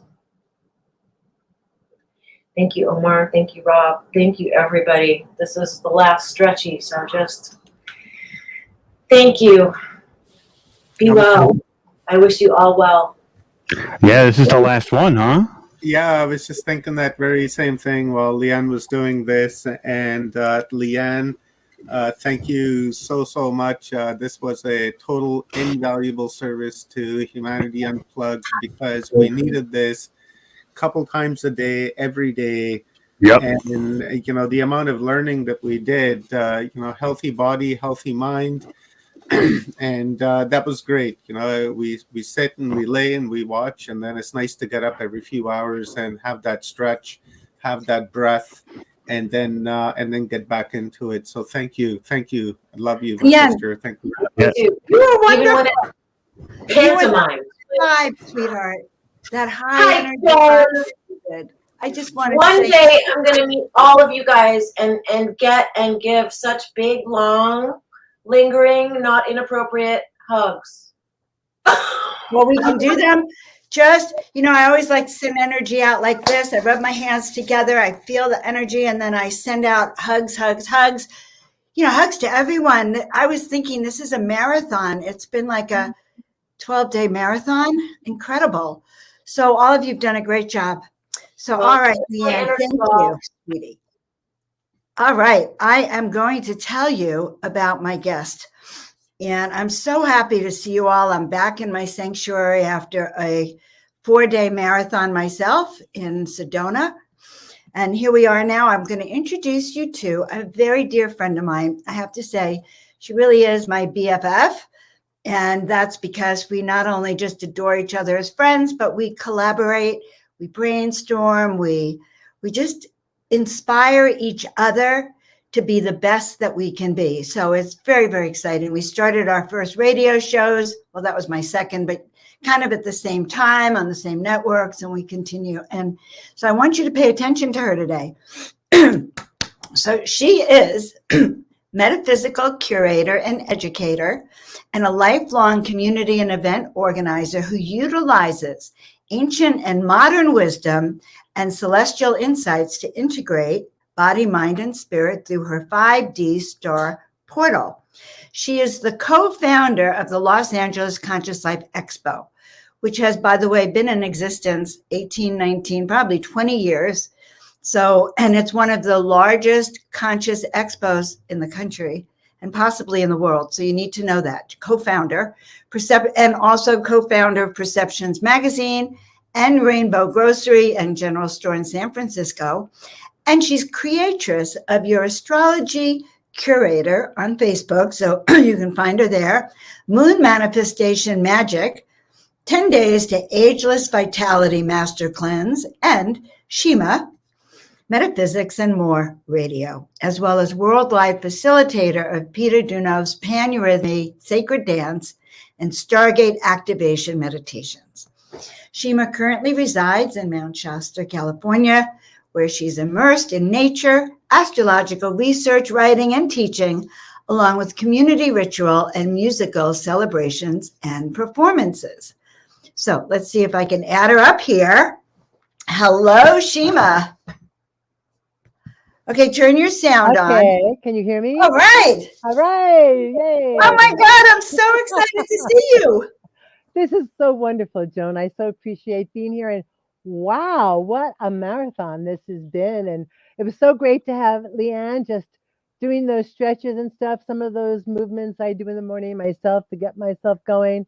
And I used to teach a class called Dance Transformation. And it was like really getting the body going. So I so appreciate everything that you guys are doing here. So thank you so much for inviting me. Wow, sweet. I had forgotten that you actually were, into dance before you got into astrology and consciousness. And so tell us a little bit before we start about you. How did you get into astrology, or like co-founder of the Conscious Life Expo? Like, who are you? Well, it's interesting because I have been into astrology for many, many decades, and it's such an amazing exploration. It's historical, it's cultural, it tells us about the world that we live in, it tells us about ourselves. And I find that it's just like the best detective story one could ever read, because you're finding out about yourself and the people around you. So I absolutely love it. And recently, I listen to webinars all the time. I have some really favorite astrologers that I love. I'm still a student. Astrology is like an onion. You can just peel it and peel it and peel it. There's so much that it has to share.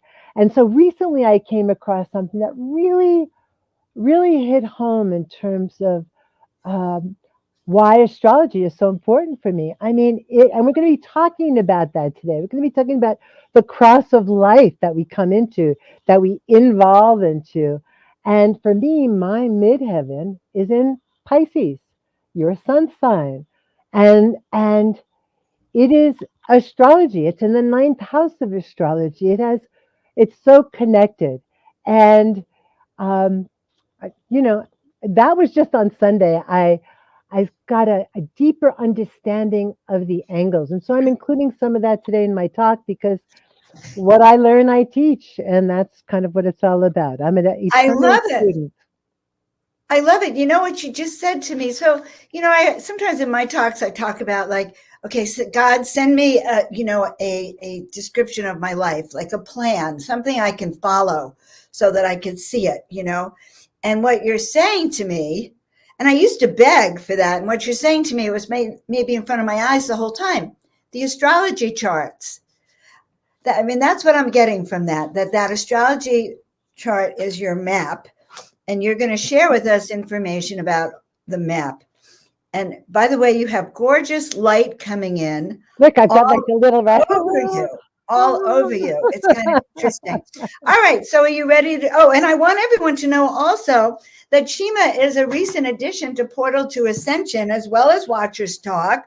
And you're going to be doing, right, a 7-week astrology series. Yes. And I'm very Coming up, excited. Yes. starting good. And so you might want to mention that. And so I'm really happy to hear that. All right. Do you want to share your PowerPoint now with everyone? Okay. So technology is not my forte so much. So let's see. I think I have it all. Fantastic. Let's see how we're going to do this. Okay. Technology works well for Shima. Yes, it does. I'm so good at it. Here we go. You're so good. So there's a button 4 down. It says share. You're going to click share. All right. I need to go there first. That was the thing. Okay. So I go It's to kind of like Zoom in a share. way. You're going to click on share. And then when you're on the share button, now do you have, you're going to click on share screen. Yes, I think that'll be the way to go. Yes. Okay, so click on share screen. Okay. And entire screen. Okay. But, No, it's highlighted blue. You will want to go to window. Okay. Instead, so stop share. Okay. And then go down to share again. Yes. And then to share screen. Yes. And then up top, you'll see 3 options. One of them is highlighted blue. It says entire screen. Yes. And then to the right of it is window and Chrome tab. Yes. Do you have your presentation on your computer? I do. Okay, so you'll want to go to window. Okay. And then it'll be in there. Perfect. There it is. Okay. Fantastic, Shima. I'll be right here if there's any. Did you share it? I haven't shared it yet. I'm going to hit presenter mode, so you should just see the slide. Perfect. And I'll take myself out, and I'll just be listening in. Okay. View, presenter slide. All right. I hope you can all hear that well. And we can't see it now. You can't see it? No, we saw it for a minute, and now we can't see it. Okay. You're not seeing it. Oh, dear. So let's go back and try it again. Okay, let's see, view. Oh, there it is. There it is. And I think you should go to slideshow, and click on. Maybe that's where it is. Yes. Slideshow presenter view. I'm trying that. Does that work? Well, that's not working. Okay. Okay. So what you'll want to do is stop share screen. Okay. Leave the presenter view. Leave the presenter view on. Okay. And then come back into the studio. All right. And then stop share. Stop share. Great. Yeah. And then let's go through the process again. Thank you. And then when you go to the window, you'll see the presenter view. Okay. So I'm going to go to share again. Yeah. Share screen. All right. And then to window. Yes. And then in your window, you'll see the presenter view. Okay. How's that?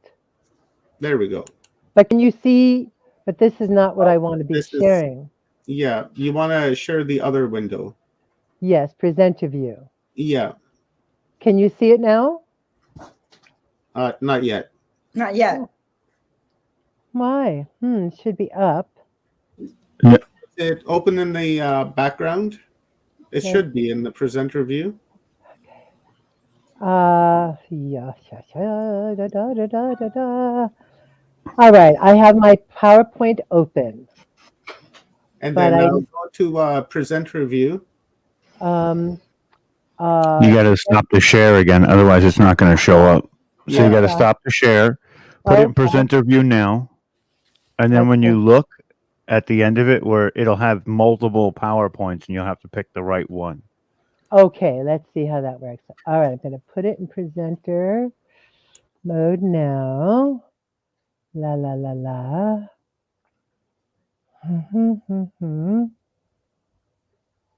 Should be this one. Let's see. Okay. Okay, let me shut this one down. Are we sure the presenter view works with StreamYard, guys? Yep. Okay, let's see. I'm going to open it again. Here it is, and now I'm going to put it in. Do I want to do it on the Finder or in the PowerPoint itself? You'd want to pick the window that is the presenter view, right? So you'll have two options under the window. One is the PowerPoint, and then the other one will be the presenter view. Okay, so I'm going to go to slideshow, presenter view. Oh, that's not working. You don't see it. Oh, damn it. Ha ha ha. All We could try right. uploading it as slides instead. If you share screen, there's an option that says slides. Yeah, that will work too. Share. Or you could just do it the regular view, and because it did show up then. What is the regular view? Let's see. It's not the presenter view. It's just you click on record, from first slide, start from first slide, and it takes up the screen, and you can click it each time to move.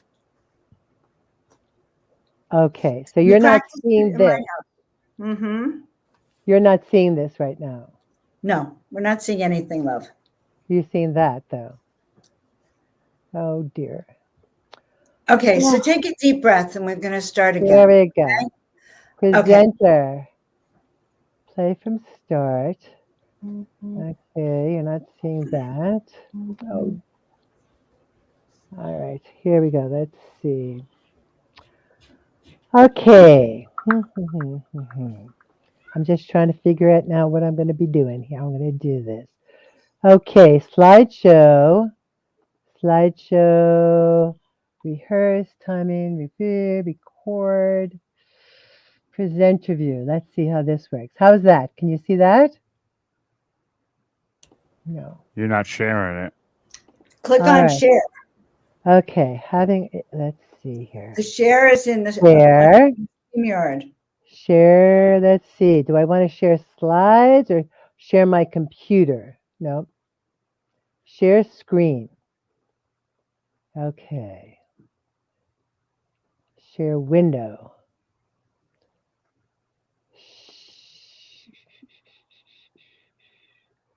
Do you see two PowerPoints there when you go to Windows? I do not. You only see one. I don't see, now I'm just not even seeing my PowerPoint at all there. Oh, maybe you X'd out your PowerPoint. Oh, let's try it again. Oh, you guys are so patient. Thank you. Go to share. Okay, hold on. This one I don't. Yeah, we're going to try Okay, it I'm from going slides. to share. And then go to the very top where it says slides. Okay, cancel. Go to share. Go to slides. And then choose from your computer. Okay. We currently support, okay, upload files. It'll take about a minute to process once you choose and upload. You've got to know where it's saved and go there and open it. Okay, I know where it's saved. Here it is. I could sing while we're doing it. I could hum. I should have had music playing. Okay, you're ready to go. Now I'm going to try share. Is that right? Yeah, it's going to take a minute or two to process, but it'll come up. And then what you can do is run your mouse over the screen that you're seeing in StreamYard, and it'll give you the option to go to the next slide. Okay, will I be able to see my notes? Because that would be helpful. That's the thing. You can keep it open in the background and look at your notes while this screen has the slide on it. And then when you can flop back and forth like Alt-Tab, and it'll jump back and forth between the two so you can move it, talk, go back, move it, talk, go back, if that works. All right, let's see. We'll figure it out here. I'm going to try this.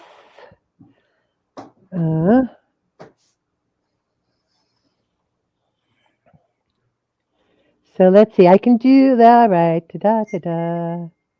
Okay. Have we hit the share? Good. Oh, Perfect. look, here it is. Beautiful. Okay. So now what are you seeing? It says the seasons. Okay. There's that beautiful slide that also Alan Steinfeld uses. Yes. And now it says 5D Star Portal, the Yes. seasons, connecting to your personal seasons and cycles. And is it filling your screen? Enough that we can see it perfectly. Okay. Okay, so now tell me how would I be able to see like my notes? Or I'll Well, you just can't. You're all going to right. have to have your notes in a different window that you consult. All right, here I go. I'm going to try that right now. Just like See And if what you I can do is you can say to us next slide. So you'll know what slide you're on and you can just stay on that on the PowerPoint behind it with the Okay, notes open.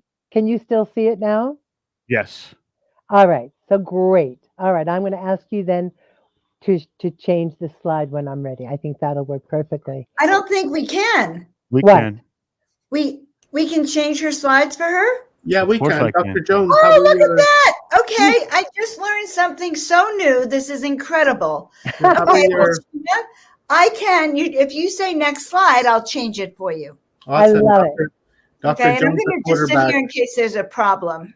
So you can see my whole screen, is that correct? You see the whole picture Yeah. on the screen. Well, we Great. see it says 5D Star Portal, and the slide is the seasons, connecting to your personal seasons and cycles. Yes. All right. Well, hello. All right, ladies and gentlemen, we're about to begin. This is Sheena Moore, astrological curator, because she gathers information from many different, not many, but several of the top astrologers. And that's what she's bringing up to us today, guys. All right. Well, thank you, Joan. Thank you, Rob and Omar. It takes a village, that's for sure. You're Wow. Well, it's an honor to have been invited to this mega equinox conference, and as I say, you guys really, I bow down to you for your stamina and your availability. Okay, now I'm getting voice of tech angels. Okay, great. I'm getting all these texts from friends applauding me for persevering. But really, the it goes to you all. Okay, so I Well, haven't tell been them to put their comments on the screen so we can see them all. Okay. So All you right. shouldn't be texting while we're doing this, my love. I'm not. I'm shutting my phone off as we speak right now. Put all those comments, guys, wherever you're watching. All right.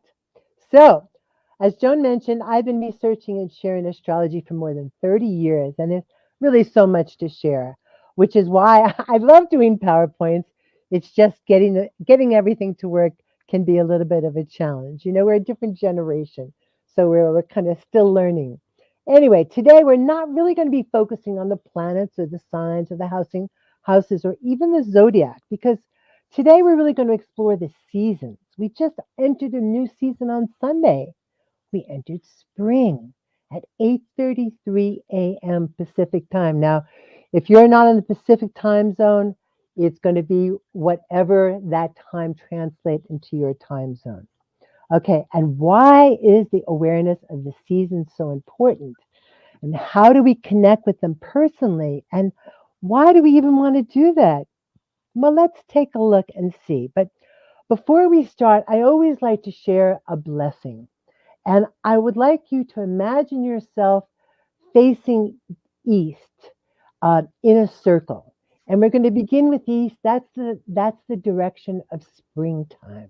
So facing east, and if you don't know where east is, we're going to talk about that in just a little bit. But just kind of like in your heart, think east. And we're going to say a little blessing, and it's going to be, "O kindly luminous beings, guardians of this place, thank you for your hospitality. And may God, Goddess, Spirit, whichever works for you, bless you." And we're going to say that to the south. "O kindly luminous beings, guardians of this place, thank you for your hospitality. And may God bless you." To the west, "O kindly luminous beings, guardians of this place, thank you for your hospitality, and may God, Goddess, Spirit, bless you." And finally, to the north, the place of the ancestors, "O kindly luminous beings, guardians of this place, thank you for your hospitality, and may God bless you." And let's go to the next slide. Now, generally, I love to start my presentations with this woodcut, and I'm not surprised that Alan Seinfeld uses it. It's very popular. It's from 1888. What I like about it is that it's a great visual. It really shows what's happening if we can pierce through the veil of the third dimension reality. So, though there's an awareness of many cycles through which we can see all the awareness of cycles within cycles, all those wheels outside of the sun and the moon and the stars and the trees and things, we can open up to a whole world. It's beyond 3D. We can begin to awaken. We become conscious of a more cosmic, universal perspective of life. And as we talked about with Joan, astrology is truly my passion. And I can and I do spend hours online researching it. I transcribe a lot of my talks. It never gets boring. In fact, the scope is so broad because it includes history, physics, current events, and so much more. But since I know most people don't have the time or the inclination, perhaps, to do that, I began curating an astrology page on Facebook several years ago called Your Astrology Curator. And it was an offshoot of a weekly radio show that Joan and I started around the same time. We had my show, then her show. Mine was called Shima, Metaphysics, and More. And it's where I got to interview wonderful guests who had important, mostly alternative info to share. And although I didn't plan it, I found myself serendipitously beginning each week with an update on the moon cycle, and then exploring how to manifest our dreams and our intentions by aligning with each of the phases. Now, prior to any of radio, I was co-founder, as Joan said, of Conscious Life Expo, Perceptions Magazine, Rainbow Grocery and General Store. These are things I've been doing since the mid-70s because holistic health, spirit, consciousness, these are all things that I'm passionate about. So rather than reinventing the wheel, so to speak, at Your Astrology Curator, I decided that I would like to highlight specific works that I think are important for you to know. And they're all from a variety of astrologers whose work I respect. So today, we're going to take a peek behind that veil and see what we can discover. Okay, let's go to the next slide. Now, most of us know it's spring. We've heard it's the vernal equinox, but what does that really mean? Is it spring everywhere in the world? And is it the same day every year? People have say, oh, well, it's this day or that day. Well, as we can see here, if we look at the top part of the globe, the Earth spinning around. What's that in the middle? That's the sun.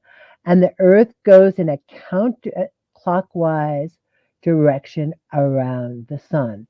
On the 20th, 21st, 22nd, that's the equinox. What does that mean? Equal. It's not exactly equal, actually. It depends where you are in the world. It's approximately 12 hours day, 12 hours night, but it's a little different. I even found that here in Mount Shasta, there was actually more daylight than nighttime on the equinox itself. And it actually started a day late, a minute later, and we'll see that in a chart that I did for it. Now, after the equinoxes comes the solstice. What does that mean?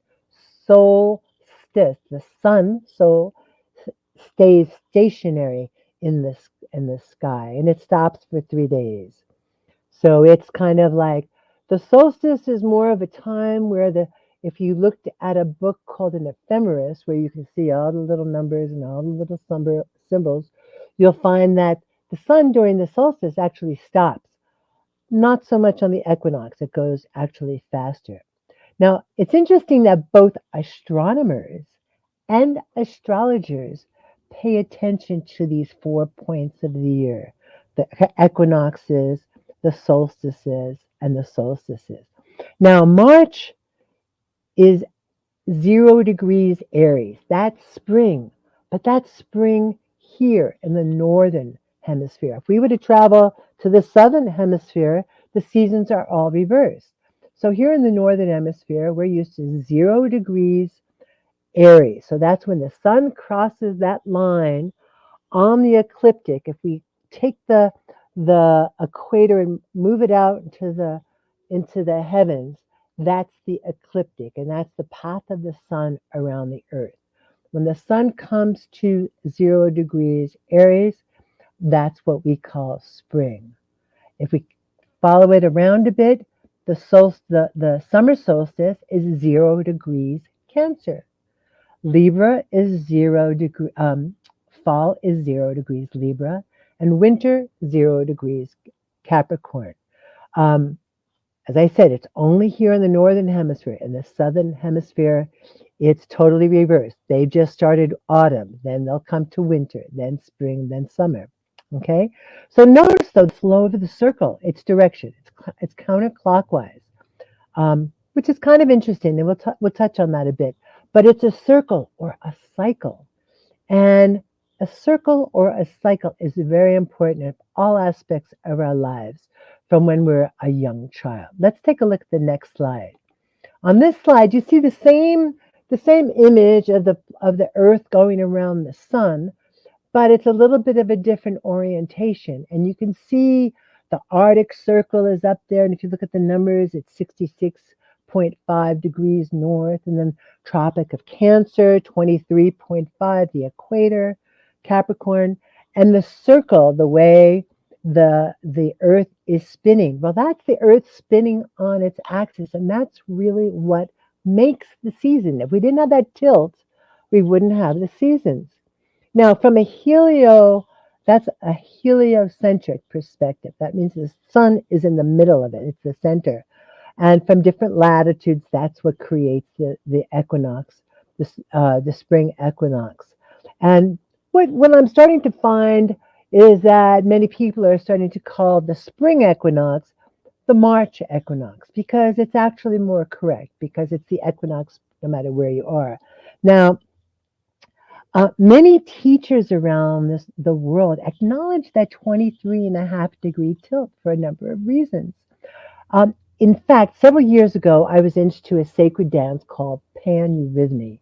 It was created by Peter Dunov, a spiritual master in Bulgaria in the mid-20th century.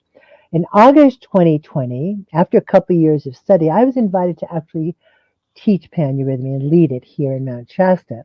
Now, in the process, one of the things I discovered that in one of the movements, the angle of the arm as it's stretched out is 23.5 degrees, because this sacred dance is so connected with the movements of the earth and the sun and the moon and the stars, which I love, you can imagine. So as I discovered the flow of the circle, again, and each of the 28 movements, they're specifically designed to connect us with heaven and earth. Ironically, that is here in Mount Shasta, if you drive around town, you'll often see banners where heaven meets earth. So this is so much in alignment with what's going on in my life right now and in your life. And perhaps you're just becoming aware of that. But I think if you've been listening here over the last more than a week, you are definitely in tune with a lot of this information. So the March equinox through September equinox is when we dance pan-eurythmy outside all over the world. And each August, people from around the world go to Bulgaria. Now, I have not been there, but I look forward to going at some point.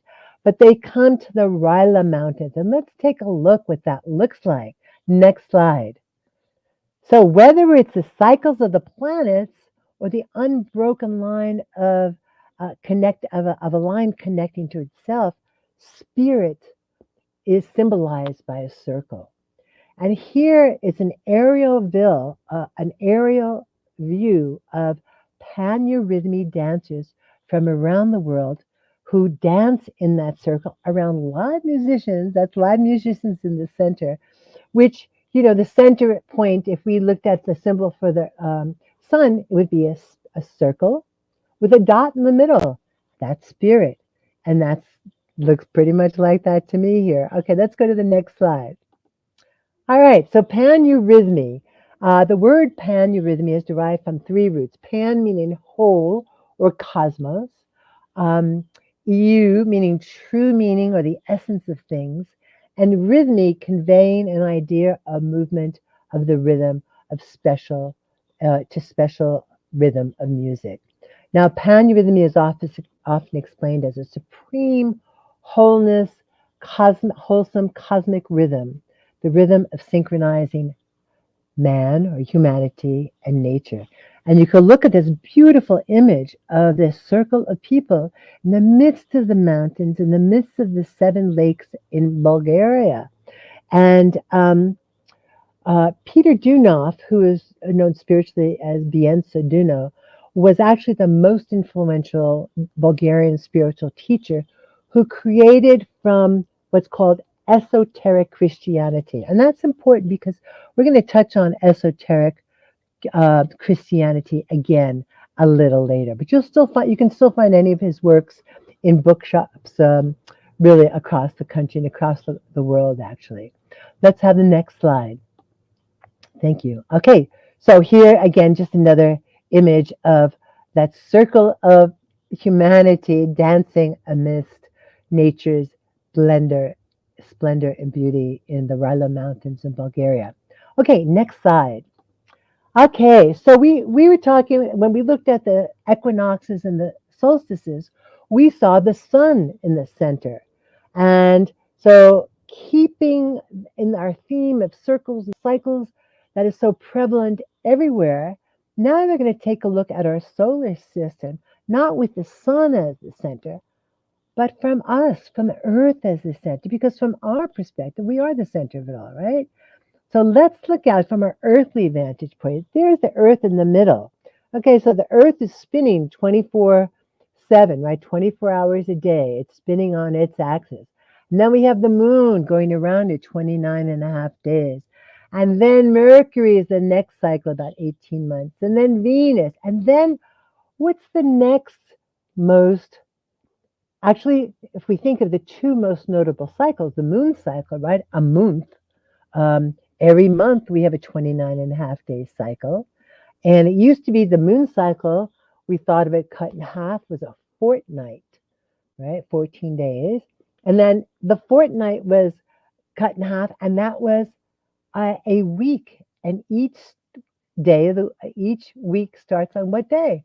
A moon day, Monday, right? So the moon, whether a person is into astrology or thinks they're into astrology or not, so much in our life is based on it. So the next cycle that we all know is the cycle of the sun. And why do we know that? Because every year we have a solar return. And what does that mean? Well, it's our birthday. Now, it may not fall exactly on our birthday. Well, how can that be? Well, the degree of your birth, the degree of the sun at the time of your birth, is revisited every year. The sun returns every year to that exact degree. But depending on if you've moved or if it's a leap year or any other reasons, the sun often falls on a different day. For me, it's generally the day before my birthday, which I like because it's May Day and it's the Feast of Beltane. So I love that. All right, so after the sun is Mars. Mars is about a 2-year cycle. And then Jupiter, we leap out to a 12-year cycle. So Jupiter is now in Pisces. And I'm going to be talking about that in an upcoming talk that I'll be doing. But it loves being in Pisces. And we're going to take a look at what that looks like in a chart. So think about your life. 12 years ago, what was going on in your life? And next is Saturn. And many of us have heard about a Saturn return. The Saturn return is, again, about 29 years, 28 to 30 years, depending. But that's when if we live a healthy life, we would have maybe 3 cycles of Saturn to 30, to 60, to 90, and beyond, especially these days. All right, so let's look at the next slide, and you can see, just to kind of like fill it in with a little color and to look at the symbols. Now, we use symbols when we do astrology because it's quicker. right? And we're going to look later a little bit at what each one of these symbols symbolize. But we have the earth in the middle, and then the moon, and then Mercury, and then Venus, and then Sun, Mars, Jupiter, and Saturn. Now, these are the 7 traditional planets.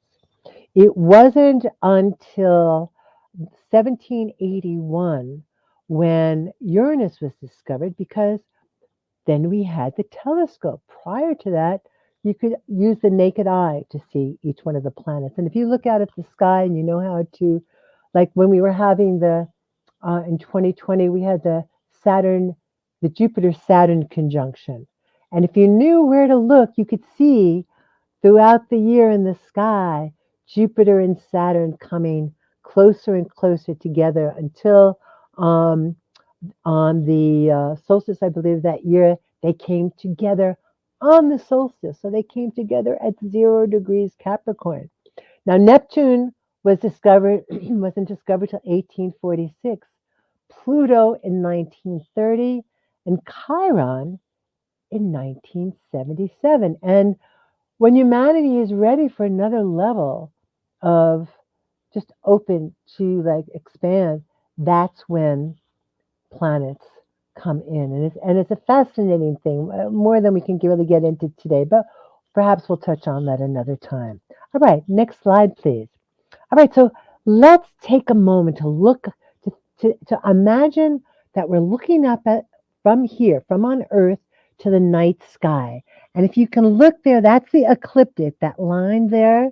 And we can see on the ecliptic the path of the sun and the wandering stars and the planets along the constellations known as the zodiac. And we can see some of them there.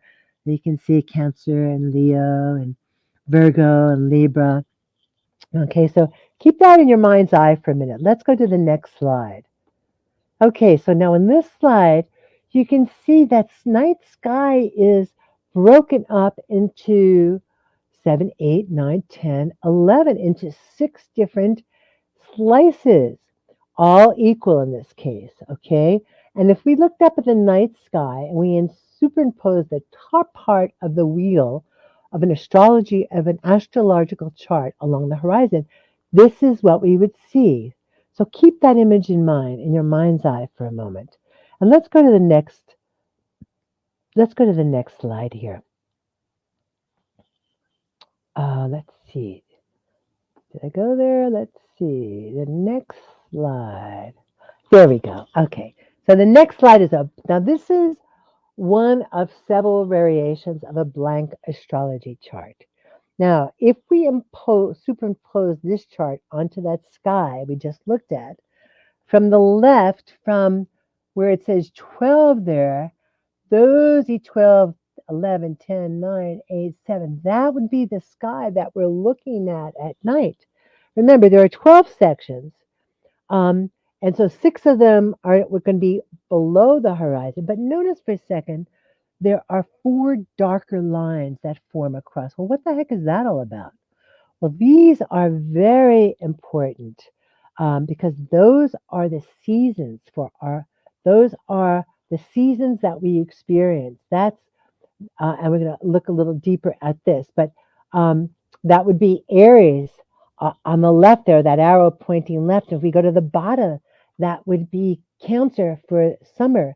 And if we go up to the right, remember we're going in a counterclockwise direction here, and we're looking up at the sky. So it's not like looking down at the map. It's kind of a little backwards in our view. It takes a little getting used to. Okay, so the moment the sun crosses any of those points is when a new season starts. Now, Western astrology is known as tropical astrology, and it's based on these seasons. It's based on 0 degrees Aries, Capricorn, Cancer, etc.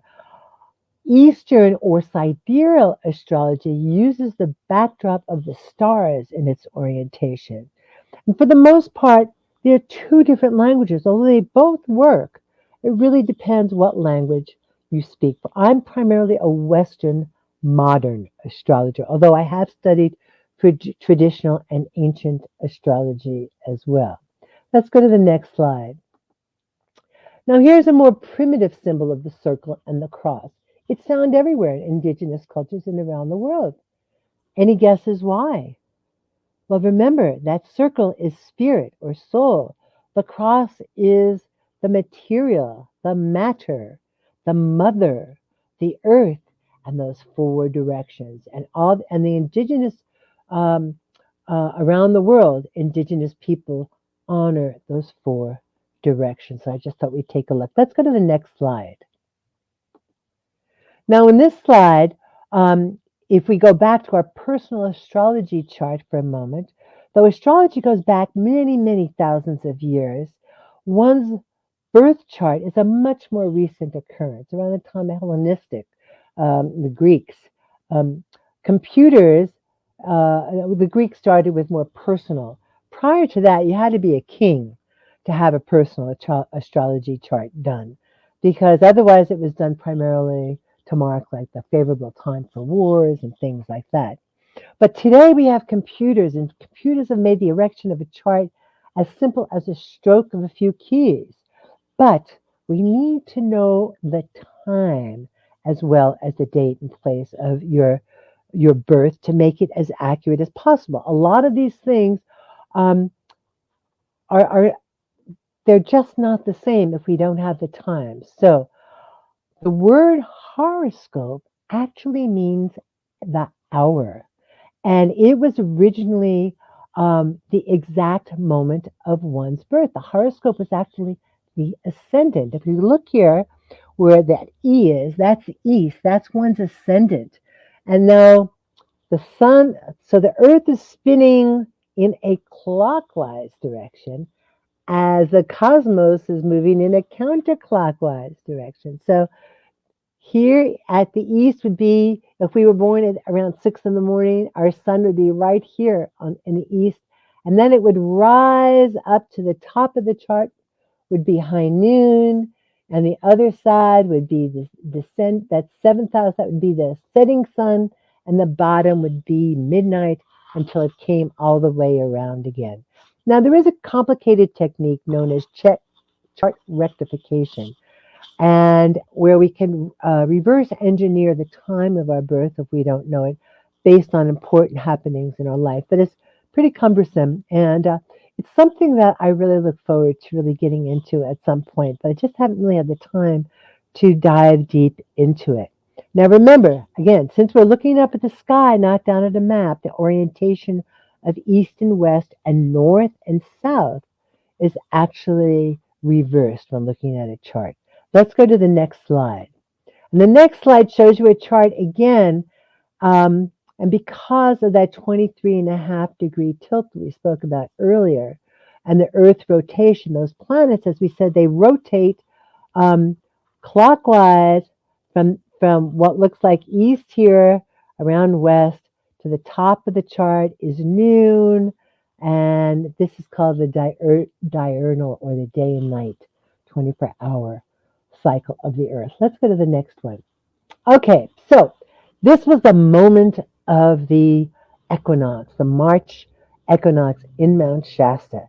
Now, here on this chart, just kind of like, I know we haven't really talked about all the symbols or all the signs, and maybe you don't recognize all the glyphs or anything. That's really beyond the scope of our talk today. But just tune into how it feels. Look at that. Everything's on one side except for the moon. The moon is on the other side. So if we look at that cross, right, that cross, everything is on the eastern side. And that's the side that hemisphere, we think of as our independence. That's where we're kind of like very independent. So there's a lot going on there. So, and you see the sun, that circle with the dot in the middle there on the eastern ascendant at 0 degrees. That's a symbol for Aries, the ram's head, 0, 0. That's the sun just rising. And only the moon is opposite all of those planets. And just a couple of days before, there was a full moon. So the sun would have then been exactly opposite where the sun is. Okay, so just to give you, orient you. I'm just really wanting to orient you today. Now, this chart is done in what's called a whole sign house system. Each one of the signs has 30 degrees. And many different house systems make, depending on where you were born in the world, the houses could be bigger or smaller. And sometimes there's like a what's called an intercepted house in the middle. But whole sign house system has been used by astrologers since ancient times. And it makes it simpler.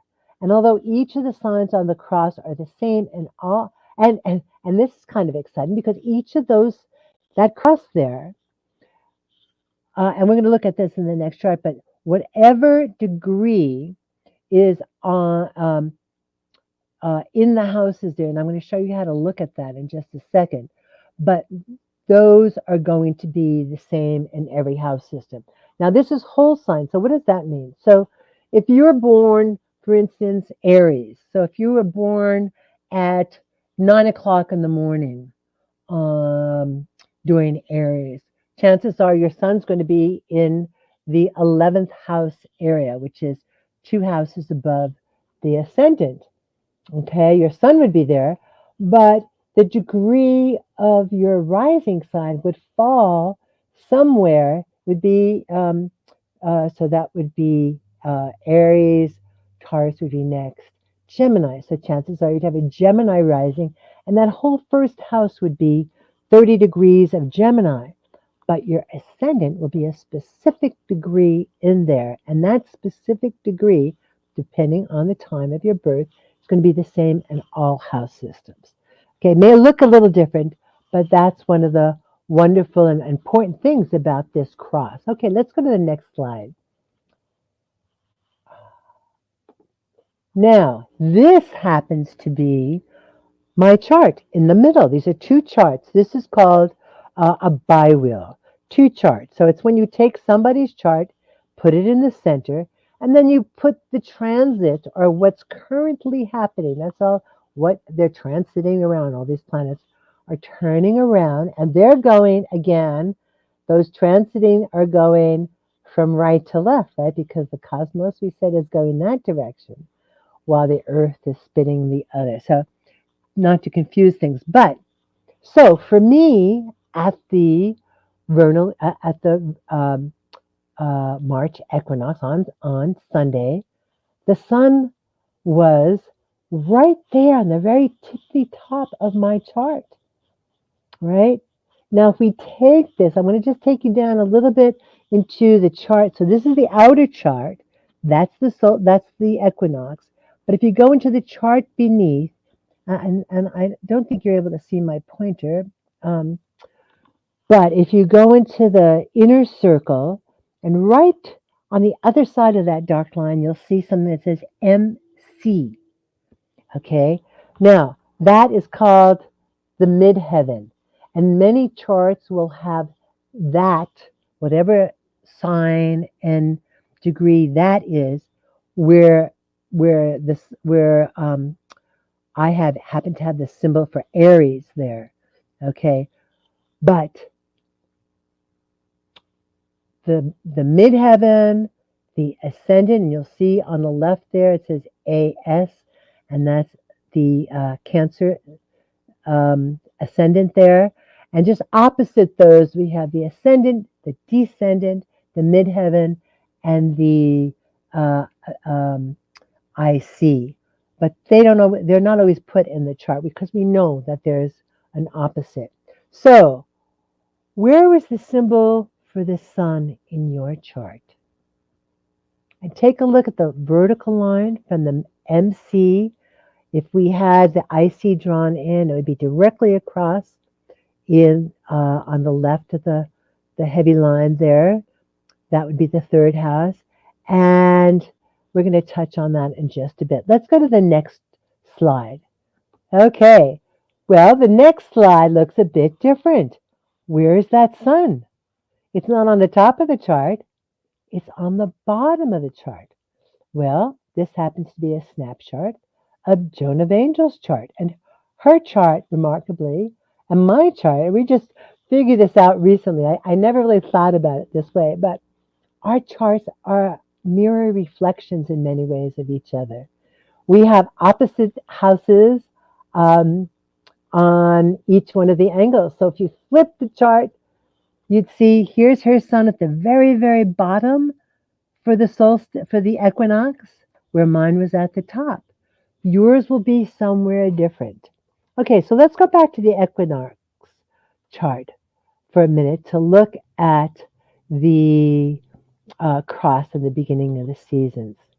Okay, so we can see we've got on the left there, remember that's the east, that's the symbol for Aries, and that's spring in the northern hemisphere. And we're just going to stick with the northern hemisphere just because I don't want to really confuse you. In the bottom of the chart, it's the symbol for Cancer, the crab, and that would be summer solstice. And to the right would be, that's the symbol, the scales for Libra, and that would be fall. And on the top, Capricorn.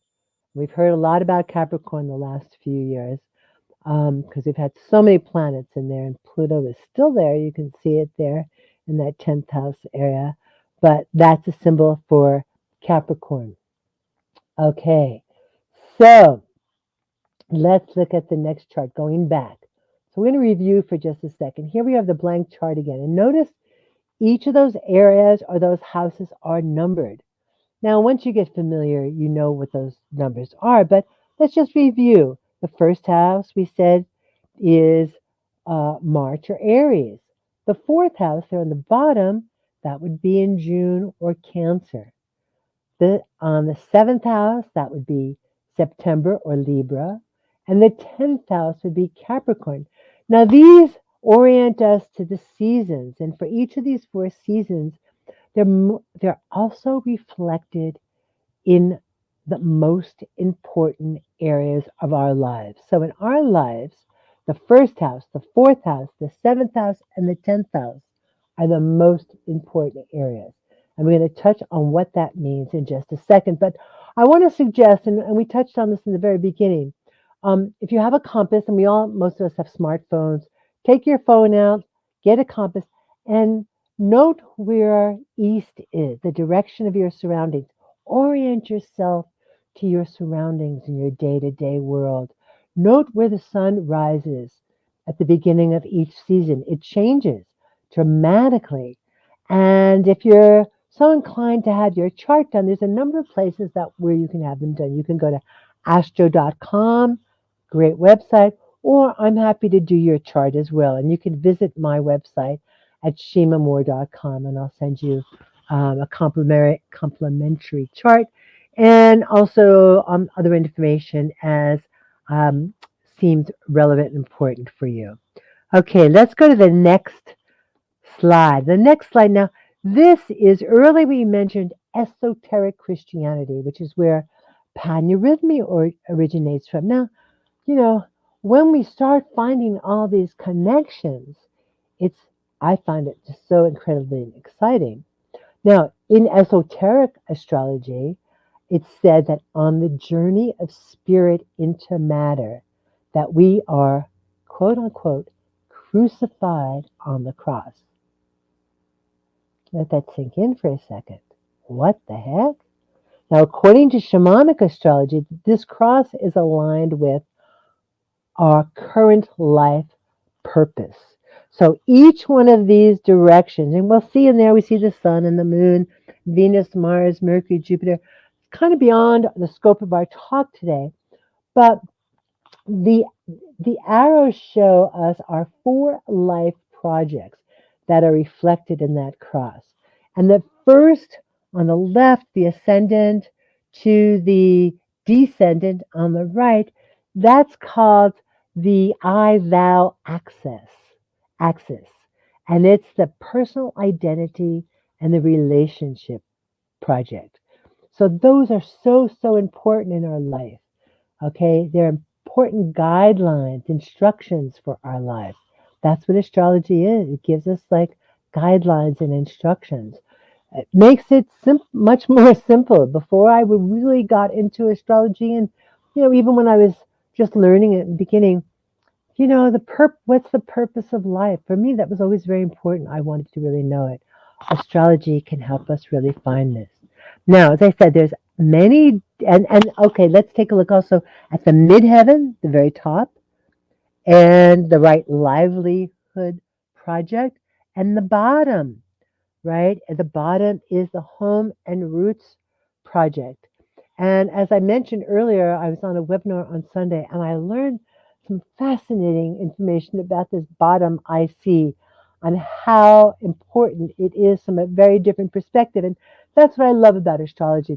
And different astrologers. There's so much to learn and so many different perspectives. And there are many different house systems, as I mentioned, and each of them will look slightly different. But each of those four angles, the degree of those angles, whether they're straight up, whether it looks exactly like this cross or it's a little askew, they're always going to be the same. So let's look at the next slide. The next slide here, we have the same circle of planets from the equinox placed around my Shima, birth. Yes. Shima, Yes. I'm not 100% sure I'm on the right slide. Can you check it? Let's see. Yes, you are. I think you are. Okay, this one? It's a This double. one's my slide. Yes. This Yes. one's Joan of Angel's. Oh, wait. Slide 19. No, I think it should be slide 20. Okay. This Wait, is, no. I'm on, Oh, you missed a couple. okay. Okay, So, here we are. All right, so let's go here. So we're on slide 23. Okay. perfect. Thank you. Oh, good. Well, and thank you all for bearing with us. You know, it's new anyway. Um, okay, so let's see here. Where was I there? Ba, ba, ba, ba, ba, ba. And Shima, we have about 5 more minutes and we can take some questions. Okay, let's move No, along. time is flying.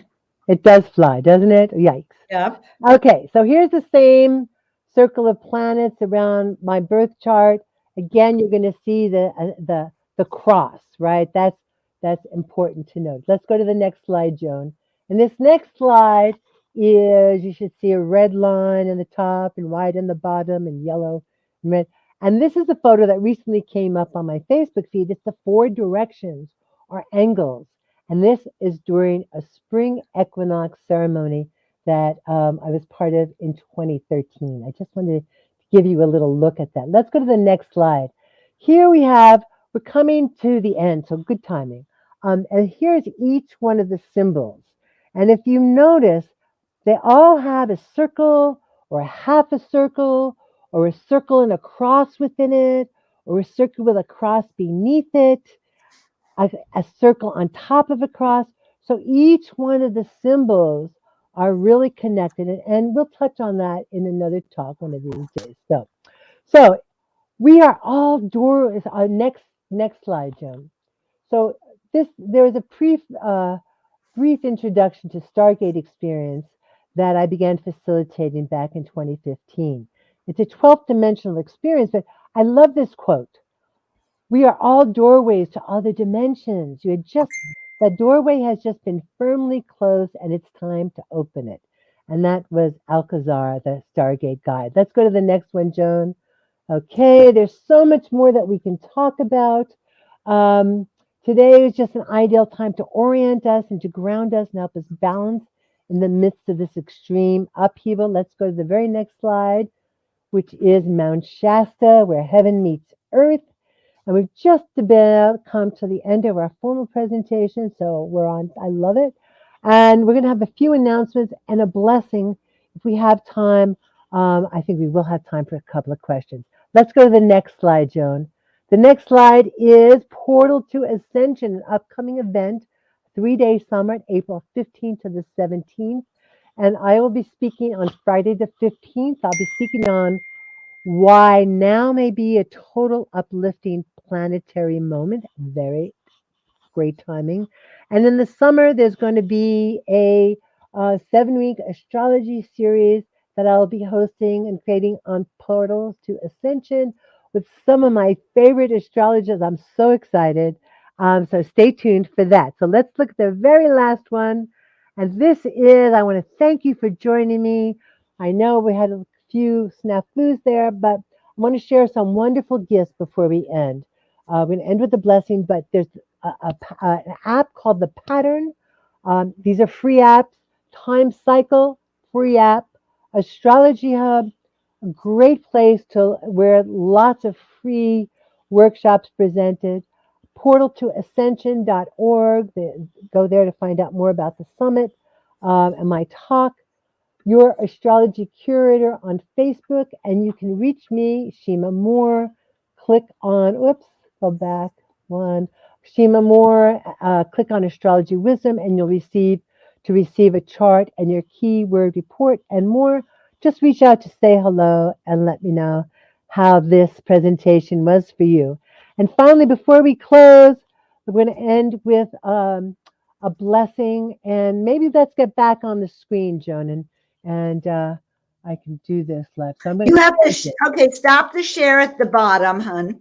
Exactly Stop? where you, yeah, you have to, okay. there you are. Okay, that was amazing, Shima. Okay, that was so really helpful to get an orientation. And I loved how the earth was the center. And Lord knows, I actually didn't know. Guys, I studied astrology a long time ago. I just didn't understand the top of your chart was what we see in the heavens. And the last thing I didn't get, I mean, you showed me when you were here, but to see it on screen, how our charts mirror each other is quite compelling as to why we might be BFFs, you know? Exactly. Yeah, so we have put on a link to the Portal to Ascension 3-day free online conference. Shima's going to be speaking there on the first day. And the most exciting thing is we have upcoming a 7-week astrology series, and she's talking to the top astrologers in the country, around the world, and each week is going to be a different perspective of, and so I'm excited. You have to stay tuned with us. So please reach out to Shima and love on her, please. All right. Yes. And also get a free read one of the charts because she's really good. All right. Now, was that a promotion for Shima? I loved getting that basic astrology chart reading again and get oriented. I learned a lot.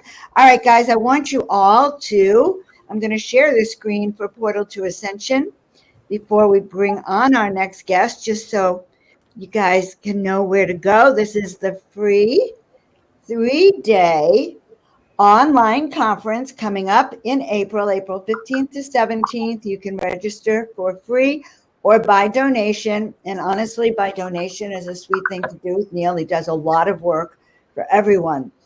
But fabulous speakers, a lot of them that you know, Deborah Giusti, Laura Eisenhower, Sheila Seppi, me.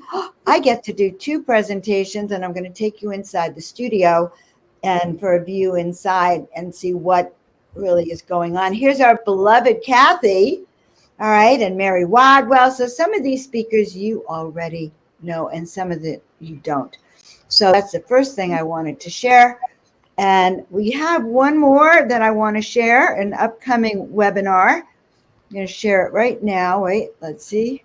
I have to stop share, I think, and then share again. I'm fast but sweet and cute. Wait, I can't help myself. I'm on a roll, guys. I didn't share. My ego got in the way. Look what happened. I thought I had it. You stop laughing at me. Wait, wrong one. Share. Can you see it now? Okay, there it is. Oh my God, that's like what happened to Shima. Here it is. Extraterrestrial races, and it is this Sunday, guys, and it's going to be quite an exciting webinar. We also have a lot of your favorite speakers. We're going to have Dan Winter, Geraldine Orozco, Michael White, Barbara Lamb, Mary Wadwell, Jenna Layden, Joan of Angels, Neil Garr, and Adam Apollo is going to be also one of our headliners, as well as Alan Steinfeld. So please join us and come on in and play with us on that day. All right, Shima, there, you're still here. Good. Thank you so much, love. Hey, Joan, can you hear Yeah. me? Oh, good. Would like to end with a quick blessing, if I may, because I Yes. just think this is so wonderful. And I use this in, I discovered this with paneurhythmy. And it's just simple. We start with our hands at our heart, we bring them around our body, and may divine love, peace, and joy live in our hearts forever. Love you, Joan. And so it is. We'll see you next time. Wow, wonderful. All right, guys. Well, I'm so happy that I had a chance to introduce you to Shima. Hello, Omar. That was wonderful. It was a good orientation to the chart as a reflection of you. Oh, not a projection, but a reflection of you. I like that. I really do. I like that. I should change that to a reflection of you. Well, isn't that interesting? That's kind of because I was looking, I'm going, well, that's a different word. But yeah, so I think that was really helpful for a lot of people. And I so thank you for having me on to share Shima with us.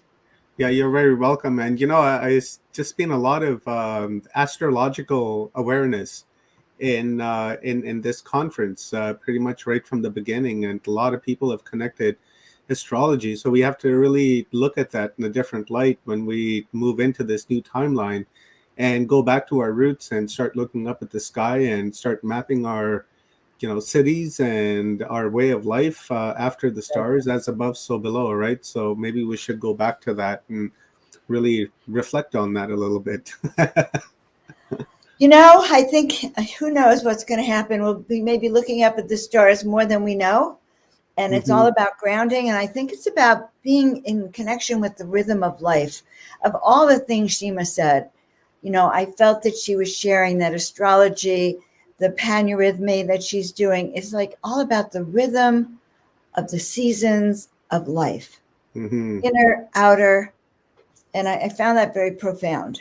I did as well. I thought it was a beautiful presentation, great orientation, and look further. I'm going to contact her and get a chart reading done and see where I stand and work with that. Perfect. And I know that she was really happy to be on the program. I was happy to present her to everyone. All right. So we're here in the last leg of things, Dr. Joan. We've got Phoebe and Paul Hudendijk coming up. And then after that, we have Gary Opit. And then our very own Stephen and Evan Strong, who are going to make a closing statement and kind of wrap everything up. And then we'll do our closing in a couple hours, and then that'll be it. The end of Humanity Unplugged, and it's been quite the ride. Well, I wouldn't say it's the end of Humanity Unplugged. When you unplug humanity, they take off and they start doing a big thing. You mean it's the end of the launch? That's right. The end of the launch of Humanity Unplugged. Great words. Great words. We're unplugging them, and then they get to go zoot around the planet. That's right, and hopefully they can go out and create events, because I know a lot of people that are watching have their own platforms and they do their own shows, and hopefully they can launch off and go out and create more content and raise more awareness and bring light to subjects that they say it's folklore or fairy tales or just whatever, conspiracy theories and things like that. And I think we need to bring awareness to the public to let them know that, we were right all along, and they should come and open up their eyes and see the world for what it really is, because it's beautiful. We want to see the beautiful world that we're seeing, and we're beginning to see that. And I kind of feel bad for the people on the other side that are hoodwinked into their false reality. So hopefully we can snap them out of it. Stuck in the matrix, but it's true. Every conspiracy theory from 20 years ago has been proven true. And I now, though, am a coincidental theorist. That's a good one. I like that. I just love that term, coincidental theorist, because what are we looking at? There's so many coincidences in each of these quote theories. Yeah. That when you put it together, you have the bottom line. I like that. I really like that. It's got a good ring to it. right, yeah, Yeah. absolutely, makes me very happy. So Let's it's been great. yeah, let's are you gonna stick around or are you gonna come I back for the am going to closing? stick around. Okay, cool. I'll sit in the back here. You Cool. can call on me. You guys Yeah. are gonna love this, Paul and Phoebe Hugendijk are coming up next with our good friends Stephen and Evan Strong from Our Alien Ancestry and Forgotten Origin from down south from Australia, where they just celebrated the autumn equinox, the polarity that Flo Karuna was talking about the other day, that on this earth there are polarities happening at the very same time. When there's day on one side of the world, there's night on the other side of the world. When there's a spring equinox up here, there's an autumn equinox, and so back and forth like that. So I think that's very beautiful. The earth shows us that there are polarities and dualities, and we should look at that and respect that. So welcome, guys. Thank you very much for being here, and I will give you the stage to introduce our next esteemed presenters at Humanity Unplugged. Thanks, Omar. We do appreciate that. And well done for making it all the way through with these many days and many hours. I'm sure you'll sleep for a couple of days when you're finished. Definitely long days. Yeah. Well, in our case, it's easy. We just pop in and out when we call and we go back to sleep, don't we? But anyway, next up, we've got Paul and Phoebe. We've known them for at least a decade. They've been on site with us quite a few times. Yeah, they came to the Carry On Glyphs site with us. They also came to the Standing Stone site and helped with the archaeology. They've been around for a long time. But we had them on recently, and I know that you're basically going to get the same sort of story we had them on. And so popular was the reaction, we've asked them back and they'll be coming back. So if you really enjoy what you're seeing there, please come along to our website. We've got some more coming later. Look at you with your shameless ads. I don't normally do that, you do. But anyway, this time around, I thought I'd just sneak one in on the side there. But getting back to Paul and Phoebe, what made it so interesting is that their story will be anecdotal. It's a story about a crusade they're on, and it's not the crusades we know of. It's a spiritual one.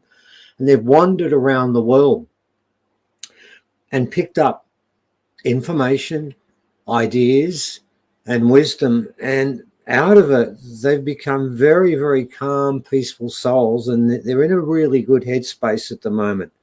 Much better than mine, I can assure you.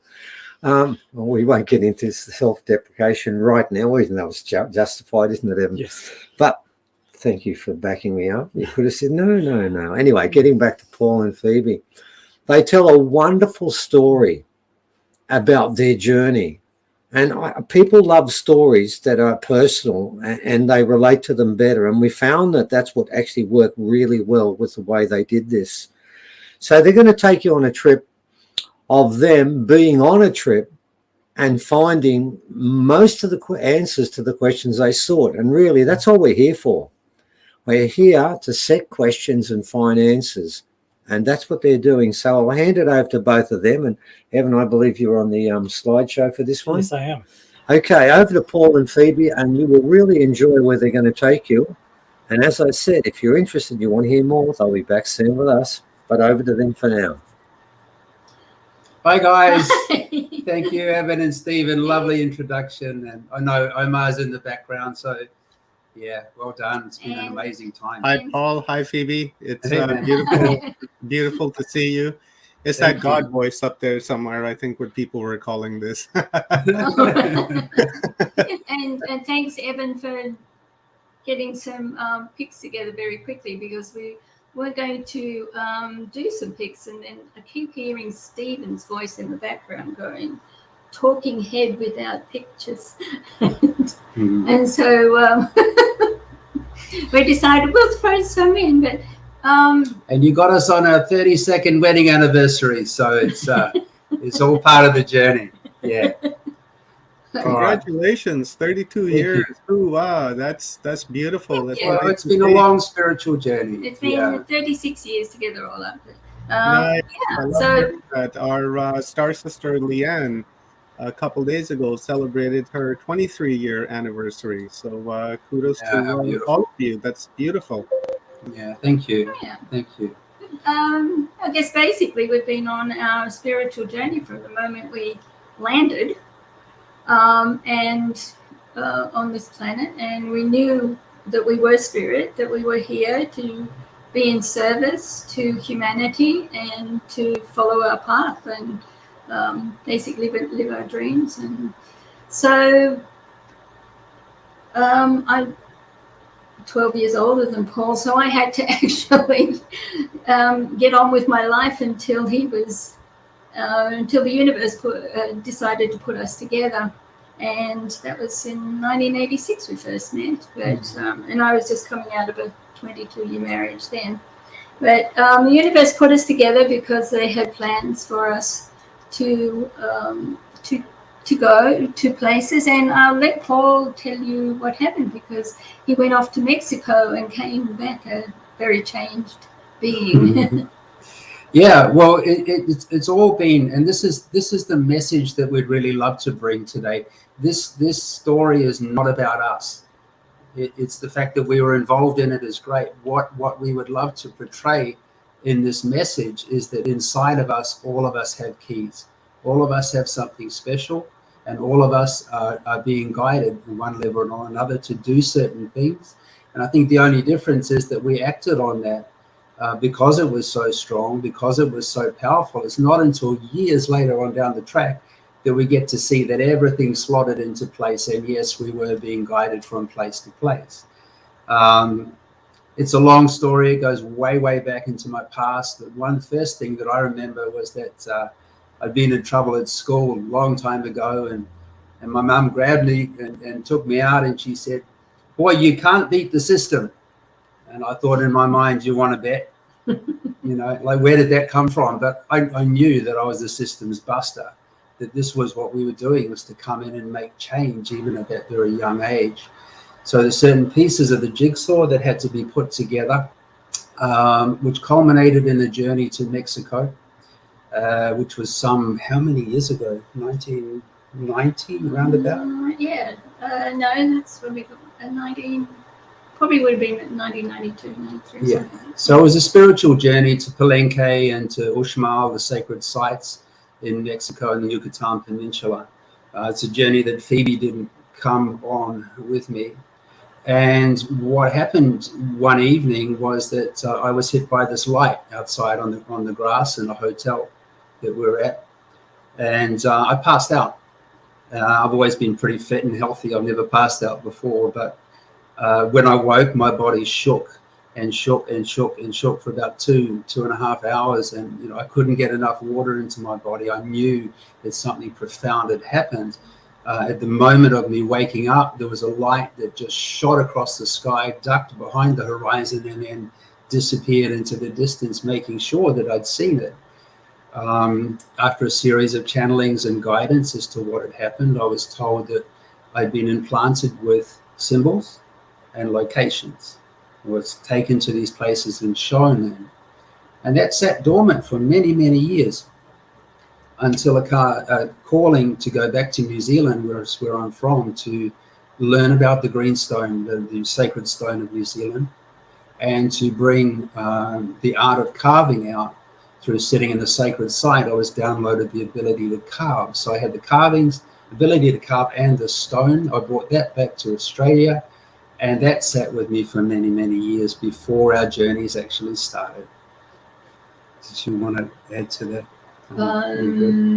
No, I think that's pretty. Keep going. You're doing good. So what happened from that point, and we'll try and be as succinct as possible, but I would get a location, a vision of a location, and I'd get a symbol. So the symbol would often come first. I would take this beautiful greenstone that was gifted by the elders in New Zealand, and I was guided by my mentor, Barry Brailsford in New Zealand, beautiful man that was there during this whole 8 years it took to complete. Do all the journeys, yeah. And there would be a symbol and a location. I would carve the stone, and I would hand it the symbol. We'll show you the symbol shortly. Hand it to Phoebe. She wrapped it in flax, as it's done traditionally. The women carry the greenstone. And in silk as well too. And the reason I put it in silk is because stones talk to me, And if I don't wrap it in silk, it can get very loud. and they're always in my ear.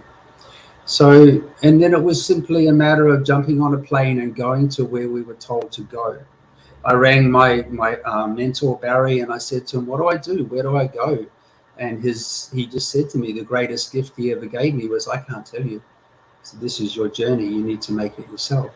And so we stepped into trust. And Paul was going to go by himself. And I sort of turned around and said, because we had no money, we had no way of getting there, of doing anything. But I said, no, I'm going to go. And as soon as we set that intent, the means to do it all came to us. And I'm not going to say it was easy every time, because it wasn't. Some of those journeys were incredibly expensive, but it all fell into place. And that's the same with life too. When you're walking your path, when you get that you are a soul here having a human experience and really get that, then you are totally connected to source, to your higher guidance, and we trust our intuition and we go with that.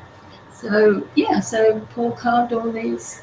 Evan, can we bring the symbols up, please? Number 2. Number 2. Perfect.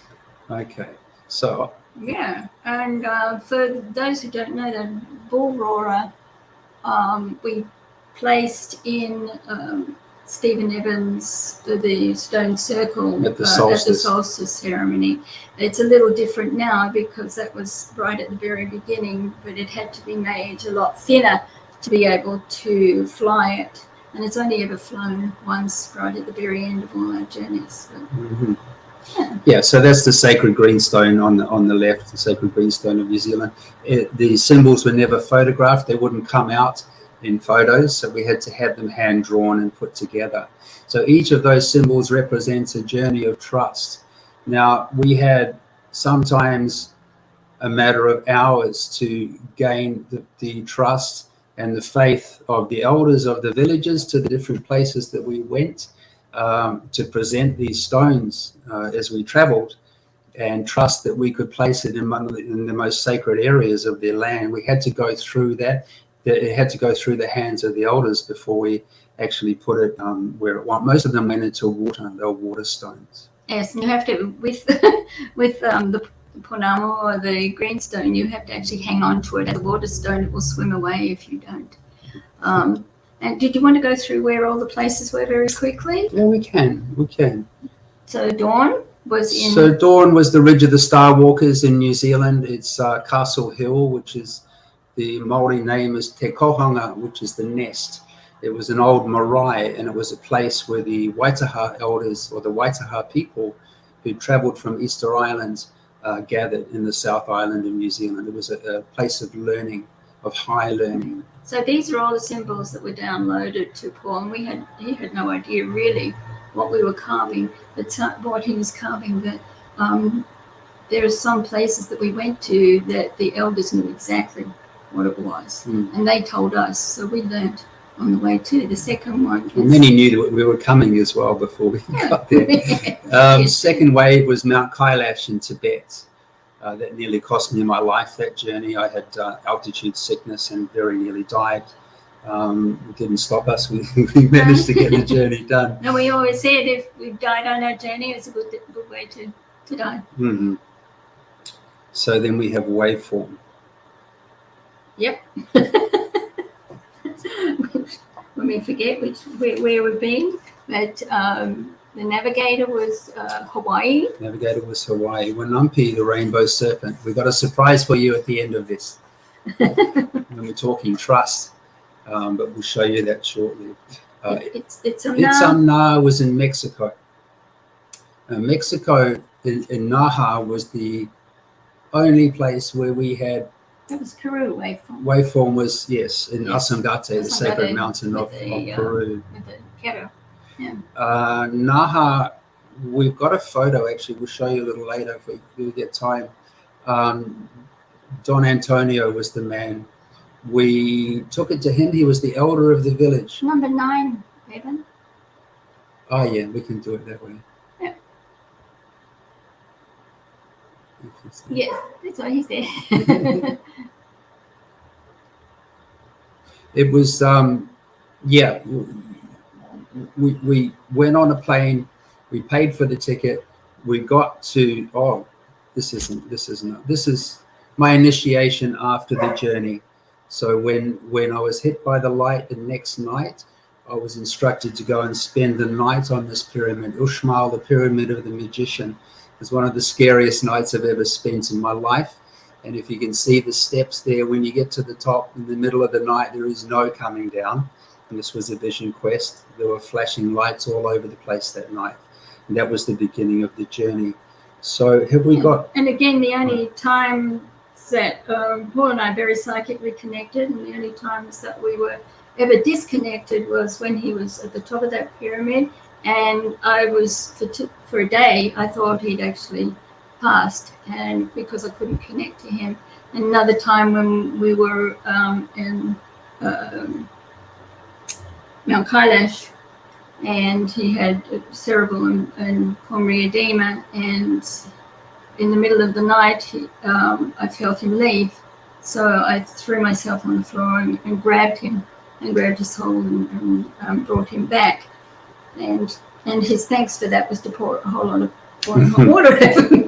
It's quite funny that journey to our guides on the day that we could get down was my birthday on the full moon. We went down to the lake, Manasarovar, the sacred lake of most holy lake actually in Tibet, and our guide gave me a feather, and I said, "What is this feather?" And he said, "This feather is from the sky burial area at Mount Kailash."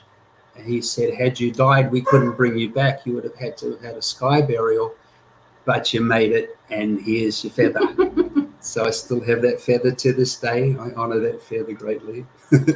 But when we are walking, when we're called to walk our path, when we're walking in the light, there is no turning back.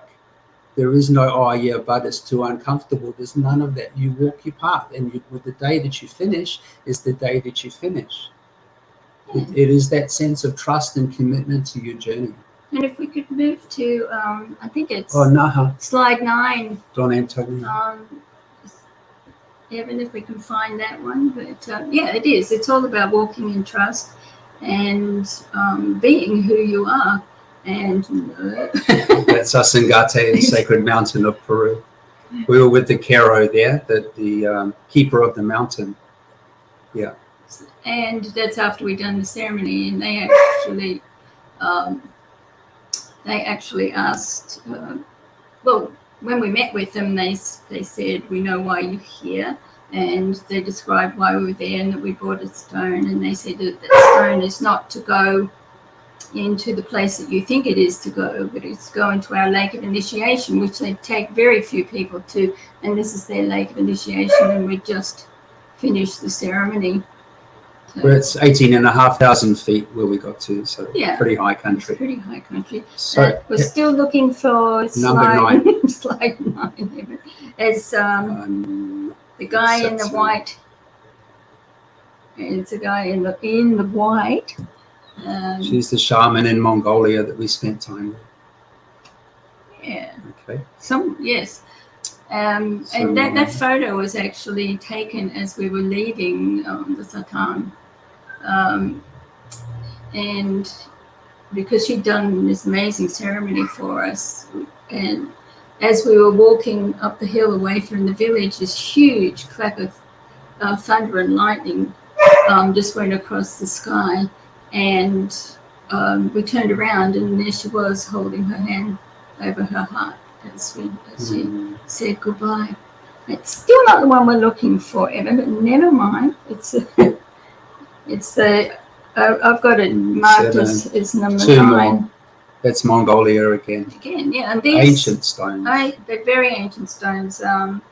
The people we travelled with in Mongolia, and there's a lot of glyphs and stories on it, but they're called the deer stones, and the information that is on that is probably lost to some people, because even the Mongolians say they're very, very ancient, and they were there a long time before a lot of the tribes that moved through that area came in. But it talks about the land and how to live with the land and how to live as people and as beings. So it's probably connected straight to source, the information that's on that. Mhm. Let me just try another question. Anyway. Where were we? Right. So going back to Naha and to Don Antonio, as I said, there was a vision, there was a location. We had to buy the tickets and jump on the plane and organize somebody to take us where we needed to go. So we met with Don Antonio in his village. He was the last of the wisdom keepers in that area in Mexico. And everyone was gathered around, and there was a moment when I was to present the stone to Don Antonio and ask him permission to drop the sacred stone into their lake, into their beautiful lake, the Mother of Waters in Naha. And I took the stone out and I handed it to him and I asked him permission, and he said no. You've got to remember there was a lot of energy getting involved to actually get this happening, to make it occur. And anyone could have said no at any time, any of the elders. And then he looked at us and he said, this is our most sacred of all of our symbols. It's Na, he said, it's flying. Of our spirit guides. The spirit guides is flying north and south. He said, I'm so afraid that if we put this in the water, it will bring a lot of rain. Yeah, And then, yeah, that was his reason why. And we were a bit, and then because we didn't understand the language, but it was being translated for us. He's going, hang on, wait a minute, he hasn't finished speaking yet. But for a moment, and we always knew that was a huge possibility that somebody would say no. And underneath that, we also trusted that we were in the right place and this was where it was to go. So if we can find that, I think it looks like it's about 3 on from that one that's up there. Now, Evan, in the sequence that you gave it to me. Nope. Nope. Yay! There we go. There it is. There we go. So inside that silk scarf is the stone. Then after he'd said no, he looked around because Don Antonio was isolated in his own village. A lot of the Christians had come in, the evangelists, I think. Yes. And they branded him as a brujo, as a witch. They said, no, you keep away from him, don't follow his practices anymore. So he was under a lot of pressure. He asked us, did anybody else in the village know about this? It was the only journey that we'd done on the new moon. So we had this sort of covert journey. We had to sneak in under. We knew we were a little bit under the radar for some reason, so we were keeping it fairly quiet. Yeah. And we told him no, that we hadn't told anybody else. And he said, oh, okay. He said, you can do it. And he said, what it will bring, it will bring. And it did bring a lot of rain. It did, a lot of flooding. But just as we stepped out from underneath where his ceremonial area, one of the boys came up with the old dugout canoe and said, does anyone want to go for a paddle on the lake? So everything opened, all the doors opened once again and allowed us to do our journey. Yeah, and that's the next slide on, Evan, is us on the lake, or should be. Yeah. Yes, there it is. We're doing that. And in the distance, you can actually see the group that we were traveling with. On the riverbank. And they were holding space for us. And the lady, Carla Woody, I don't know if any of you know her, we traveled with her and she organized, we went with the group because they were going to where we needed to go. And you can see their long black hair and their long white tunics, and that's their traditional dress. I think about 3 years after that, they'd all cut their hair and were wearing Western clothes, and the dugout canoes were now little tinny runabout type thing boats. Yeah. So a lot changed very quickly in that time, and it's working its way back a little bit as well too, back to the connection to land, and that's why we did a lot of these journeys too, was to keep ourselves connected to the planet, to the earth, to find out how the native people have held all these stories and the old ways sacred for so long, to understand how they did it. And they've done it under a lot of negativity and a lot of things have been pushed against them. And to be able to be a part of some of their ceremonies and things was absolutely incredibly special. But when we rowed back in to the people on the shore were actually, they were crying, and even though they hadn't been in the canoe, because there's only 5 people in that, 2 rowers, yes. It was like the only one that was big enough. And they just felt the energy just wash over them. And that has been the case at the end of every journey that we've done. The weather has done something. The skies have either opened up. It normally doesn't rain on us, but it tends to rain around us, or there's a big lightning show. And when we were in Cambodia and we came down off the mountains, the guide who was with us, for some reason our car broke down, so we had to stop and wait. And that's when the storm built up on the mountain. There was a lightning show, and he said that's the gods answering, and they're pleased with what you've done. So that's always a good affirmation for us as well. So, and it's every time there was proof, every time there was connection to source, as Phoebe was saying. One of the journeys that we did was to Orkney, and we mentioned this last time, to Maze Howe, which is a very sacred area way up in the north of Scotland. In the midwinter solstice, the sun enters the chamber straight down into Maze Howe and touches the back of the wall. And they have a camera there every year to watch for the light as the light enters during that period of time. We had interesting weather, didn't we? Yes, we did. We were there in a 1 in 100 years storm. Biggest storm in 100 years. We had to wait until some of it died down. It was still in a blizzard, and we flew a little plane over from the mainland of Scotland into Orkney. And that journey was in 2 parts. So the first part was to Maze Howe. And when I was carving the greenstone in my shed here in Northern Rivers in New South Wales, I had seen the vision of holding that stone up to the light in that chamber and having the light hit the greenstone. So that was enough for me. We went on the journey. We got there, the biggest storm in 100 years. They told us there was no hope of seeing the light because it was ridiculously dark. And it said he'd been guiding for 7 years. 7 years. Never seen it happen. Yeah. So we trundled down with 2 or 3 other people, and he continued and went on and told us the story about 2 or 3 other people. They were some amazing friends that travelled. Yeah, as well as 2 or 3 other people. Yeah, anyway, so there was 2 as well. And he's talking about this, about Maze Howe, how it was constructed. And probably 20 minutes in, we looked up and the clouds had parted and the light was coming straight down the chamber. And everyone's jaw just dropped. I took the stone out, held it to the light as I'd seen in my vision. And we did ceremony there. And then we left. It was probably about 15 minutes later, our friend Carla got a text. And it was somebody in the States was saying to her, "Are you okay?" And she said, "Yeah, we're fine." She said, "You're in the biggest storm in 100 years in the middle of an eclipse. I'm just checking." That was as we came out of Mesa. We didn't know about the eclipse.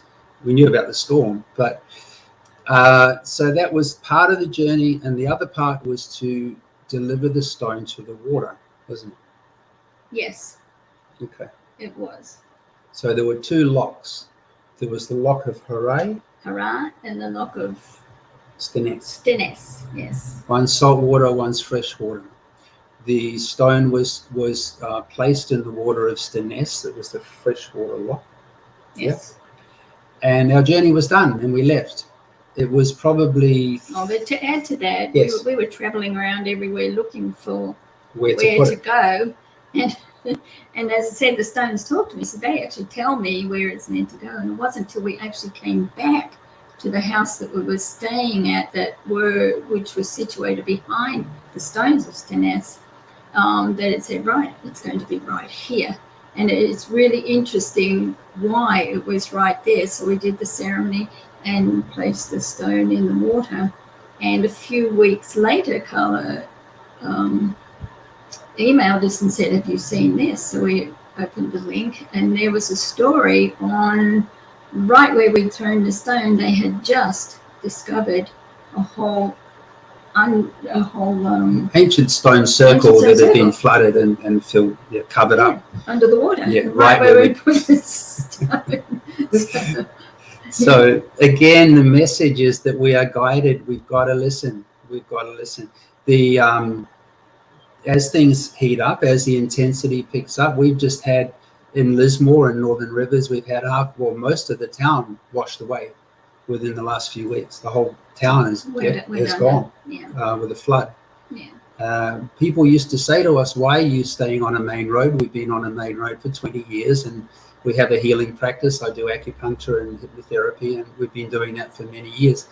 And I knew these changes were coming. We were getting people through COVID and the whole thing and helping them with stress levels.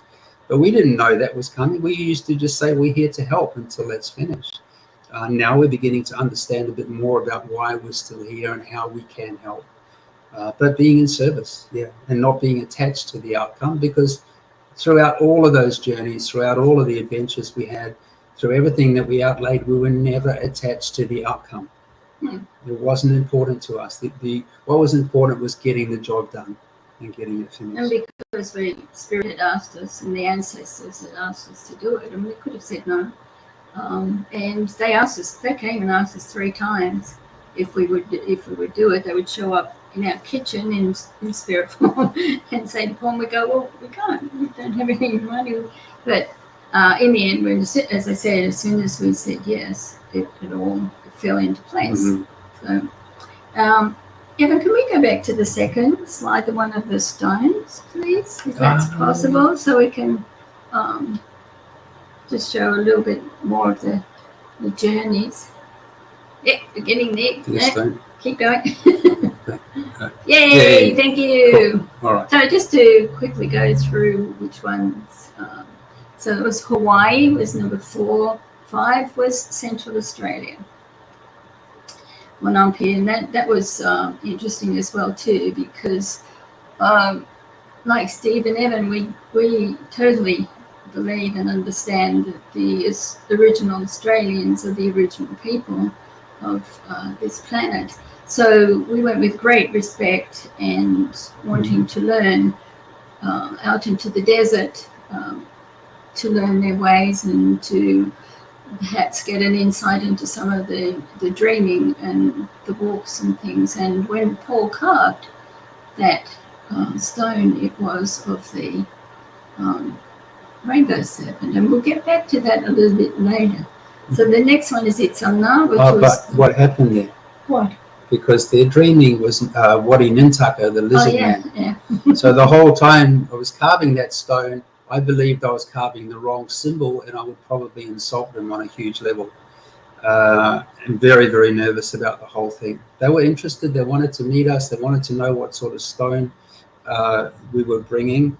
And the park ranger, when we asked him, he said, it's ridiculous. He said, they won't want to know anything about it, but I'll try. I'll check. Anyway, they did, and they opened the doors for us and let us in. When I presented the stone to the clever man, the man that was looking after us, Lee, I passed it to him. We were sitting around the fire, and I passed it to him, and I said, it's the wrong symbol, isn't it? And he just looked at me and he said, no. He said, we have rainbow serpent here, and just nobody knows about it.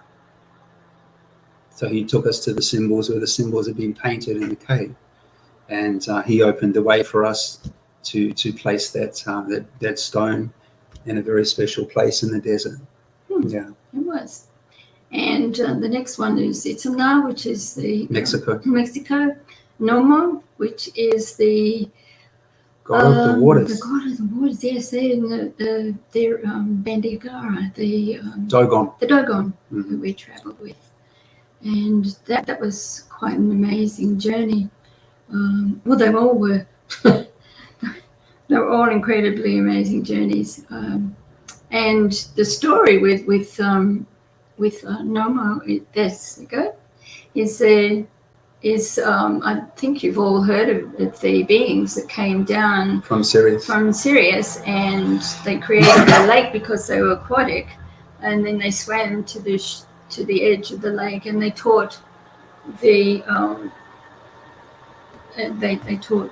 people of Dogon, yeah. How to live with the earth, and how to live as people with the earth. And so we traveled through, and there used to be 62, I think there are still 62 villages, but there used to be an Ogun with holy man for each of the villages. They lived apart from the village, and they would just come down for special occasions, or if you needed to see them, but you weren't allowed to touch them. You had to speak through an intermediary.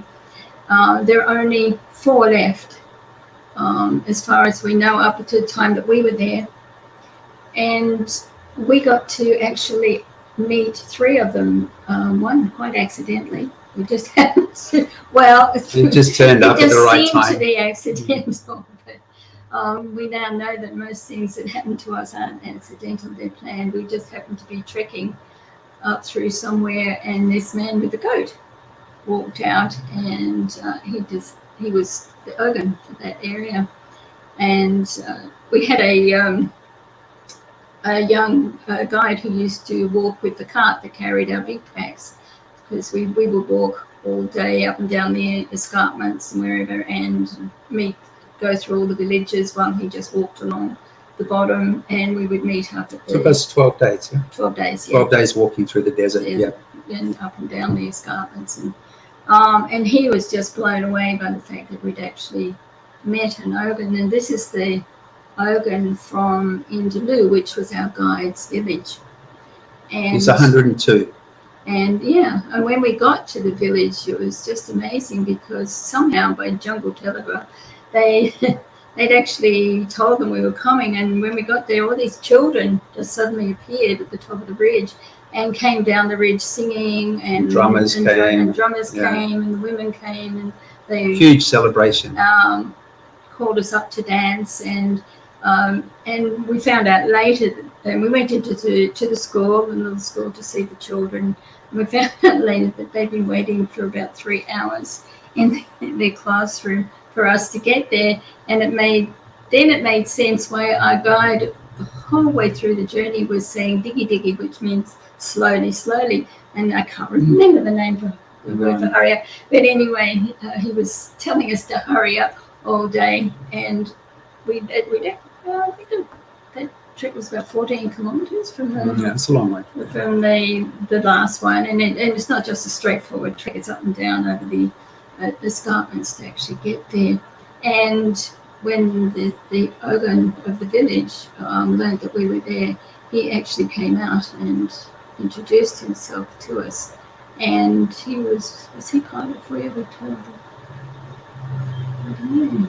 So we went to see him with the chief of the village, and again asked permission and showed him the stone. And he said there is an underground river that the chief will take you to. And the chief didn't even know about this river, not a clue.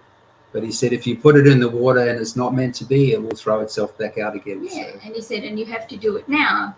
Now, we were traveling with Paul's auntie, and she had, instead of coming to see the Ogun, she'd actually gone to rest. And they were going, well, what about Paul's auntie? They said, no, it's got to be done right now. So, and I didn't even have shoes on, so I was racing across all these rocks and things until we actually came to the place. And it was a very narrow chasm, and there was this underground river flowing down there. And the chief of the village actually took the stone in his hand because he didn't want it to break as we they put it into the water because it was a very long way down. And he actually sidled his way down to the bottom, placed the stone in the water, and then climbed back up. And it didn't come back out. So it's meant to be. Yeah. But then we had to go back and talk to Paul's auntie and tell her that She missed it. she'd missed the ceremony. She took it well. She took it really well, but because we always believe too that we have in the past, and people have for us have worked as an anchor to hold our energy and keep our energy Hold space. hold space for us as we move through all these different journeys. So yeah, can we go back to that? To the symbols sign again, Evan, please. Here we go. Thank you, Evan. Thank you. So the lotus was in Cambodia. What was interesting? Oh, you were going to say something. No. What was interesting about this, and this is the sort of thing that happened all the time that taught us trust over and over again. This was placed up where the lingas are. It's a very special temple right up Kulin Mountain in Cambodia. It's a very sacred place for the Cambodians. And there was a beautiful waterfall, very sacred waterfall that everyone used to picnic at, but the monks used to come and do ceremony. And sometimes in that area you'll see photos of these beautiful, the monks wearing these beautiful orange robes. And it's amazing against the background. So anyway, we went down there and we got down to the bottom of the waterfall and everyone was having a picnic there. There were lots of locals. And we're thinking, how are we going to do this? You know, because it's right out in the open. So And it's their space too. It's their space. So we had to be very, very aware and honor their space as well. So I stretched out the manta, the blanket with the sacred objects in it to do the ceremony. And halfway through, I looked up and we all looked around and there was nobody there. Everyone Just had vanished. gone. Everyone. I don't know where. We didn't even know that they'd left. So yeah, we went on. We did the ceremony. I climbed up into the waterfall and placed the stone up into the between the rocks. We had a friend that traveled with us on that. Came back down. We looked around, and the first people to come down were 3 monks dressed in their beautiful robes to do ceremony with the water and with the stones. And then everyone else came in as we left. Started to come back down as we started to leave. Yeah. But also, what is interesting about that area, that's where the water comes down and floods a place called Tonle Sap, a beautiful big lake down there that feeds the whole area with water and nourishes everything. And that symbol is a lotus. I carved that lotus, but when I found out later on that they didn't actually originally grow rice in that area, they grew the lotus and they lived on the lotus. That was their crop a long time ago. And they still do harvest the lotus too. Yeah. Especially in the big floating villages and things too. Yeah. It's an amazing place to actually visit. So, yeah. So what do we got next? The next one is renewal. And that was Mongolia, yeah? That's Mongolia, yeah. It's all these about the new renewing, the new coming. And you realize as you look through it, it's all the stages of the coming of the new. And when we get to 11, which was Orkney, is the awakened man. So it's the new man, it's the new human, and number 10 is the embrace, which it's up in the Arctic. The Arctic Circle. Yeah. Amazing. We had to catch a fishing boat up there, and it was a very small fishing boat. We went right up into top of Canada and then across to Greenland, and we were right high up into the national parks in Canada. Almost in the Tonga area, and then we went across into Greenland. But when we did the ceremony there, it was a beautiful bay, nobody living there. What had happened was when the Spanish flu came through, so many people died. The whole village was wiped out, and it was quite a surreal place. There was a cross marking a mass grave in that area. to go back a little bit, when we sailed into the bay, I could hear bells, and then my sight was drawn, or I was drawn to, and where this cross was, and that marked the burial area of all the local people who had died. We thought we were going to have to take the stone to a very different place, and that the next morning we got up ready to do the ceremony or to get in the little boat and chuff around the bay somewhere. But something made us say no. The stone actually said to me, no, I need to go into the water here to honour all the lands that are there. And we caught up with, there were two captains, a husband and wife captains, and Karen was running around going, can you hear those bells? Can you? Because she could hear a Tibetan bell being played. And then she looked at us and said, this happens to you all the time, doesn't it? And it's like, yes, we don't question it. We don't take it for granted. We feel blessed every time. But what it does is show us that we are on our path. And yes, we do stray every now and then. And the universe does tell us in no uncertain term that we have strayed. But yeah, so then we did the ceremony, and most of the people on the ship, there were 12 of us all up, I think, and that's 7, joined us for the journey. And in those areas, you'll see seals, but you only see their eyes because they're hunted. And so when there are boats around, they know to hide.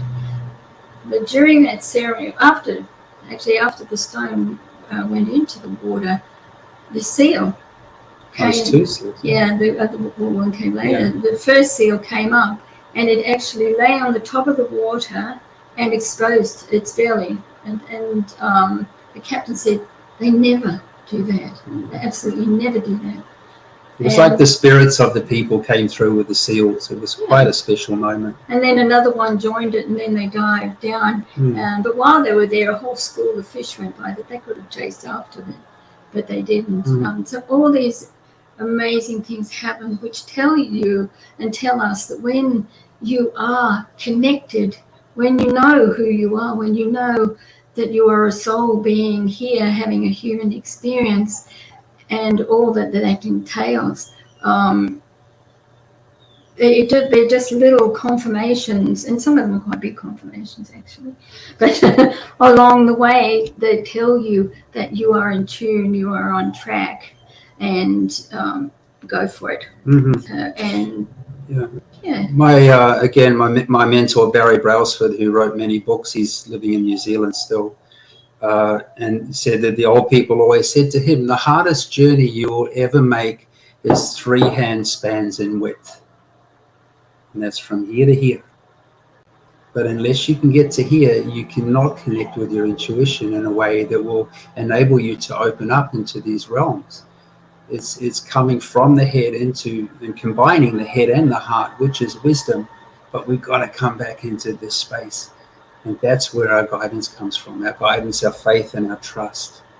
Comes from the heart. And our knowing that we are constantly connected to our higher guidance, are constantly connected to, I call it prime creator, other people call it God, or whatever it is, that we are constantly connected to all of that. So, just went for another little. So then we've done Orkney, which was the awakened man, and then the last one was the last journey. So Dawn, the first symbol, was in the ridge of the Starwalkers. There was a 6-day trek over the Southern Alps in New Zealand, which was the old Greenstone Trail. So Greenstone is the stone of peace. It's the stone of the gods. It was always revered by the Maori and the Waitaha people. And they had a trail that went from one side of a place called Hokitika in the South Island of New Zealand across to close to Christchurch, so right across the Southern Alps. And in the middle of that area, there's a lake. And that lake is particularly sacred. It's right in the center again of the South Island. And right at the top of the mountain. right at the very top. And they used to place the green stone in that for a year to gather its mana, to gather its power, before they took it down the other side. And then it used to travel to all over the world, actually. They were amazing seafarers and ocean goers. But it sat there for a year to gather the power. That's where the last symbol went. And it was a culmination of 8 years, yeah? Yes. 12 journeys in 8 years. And it's every year since the journeys, a little bit more is added to our understanding of why we did the journeys.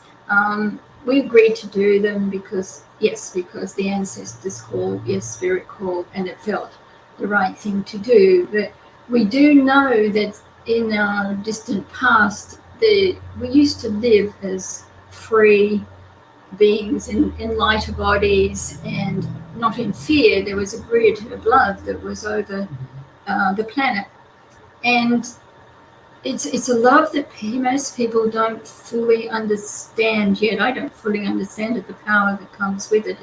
It's the power that it's the love that created this whole universe. And I remember once Dan Winter, we met him when we were in North Carolina, I think. That was a long time ago.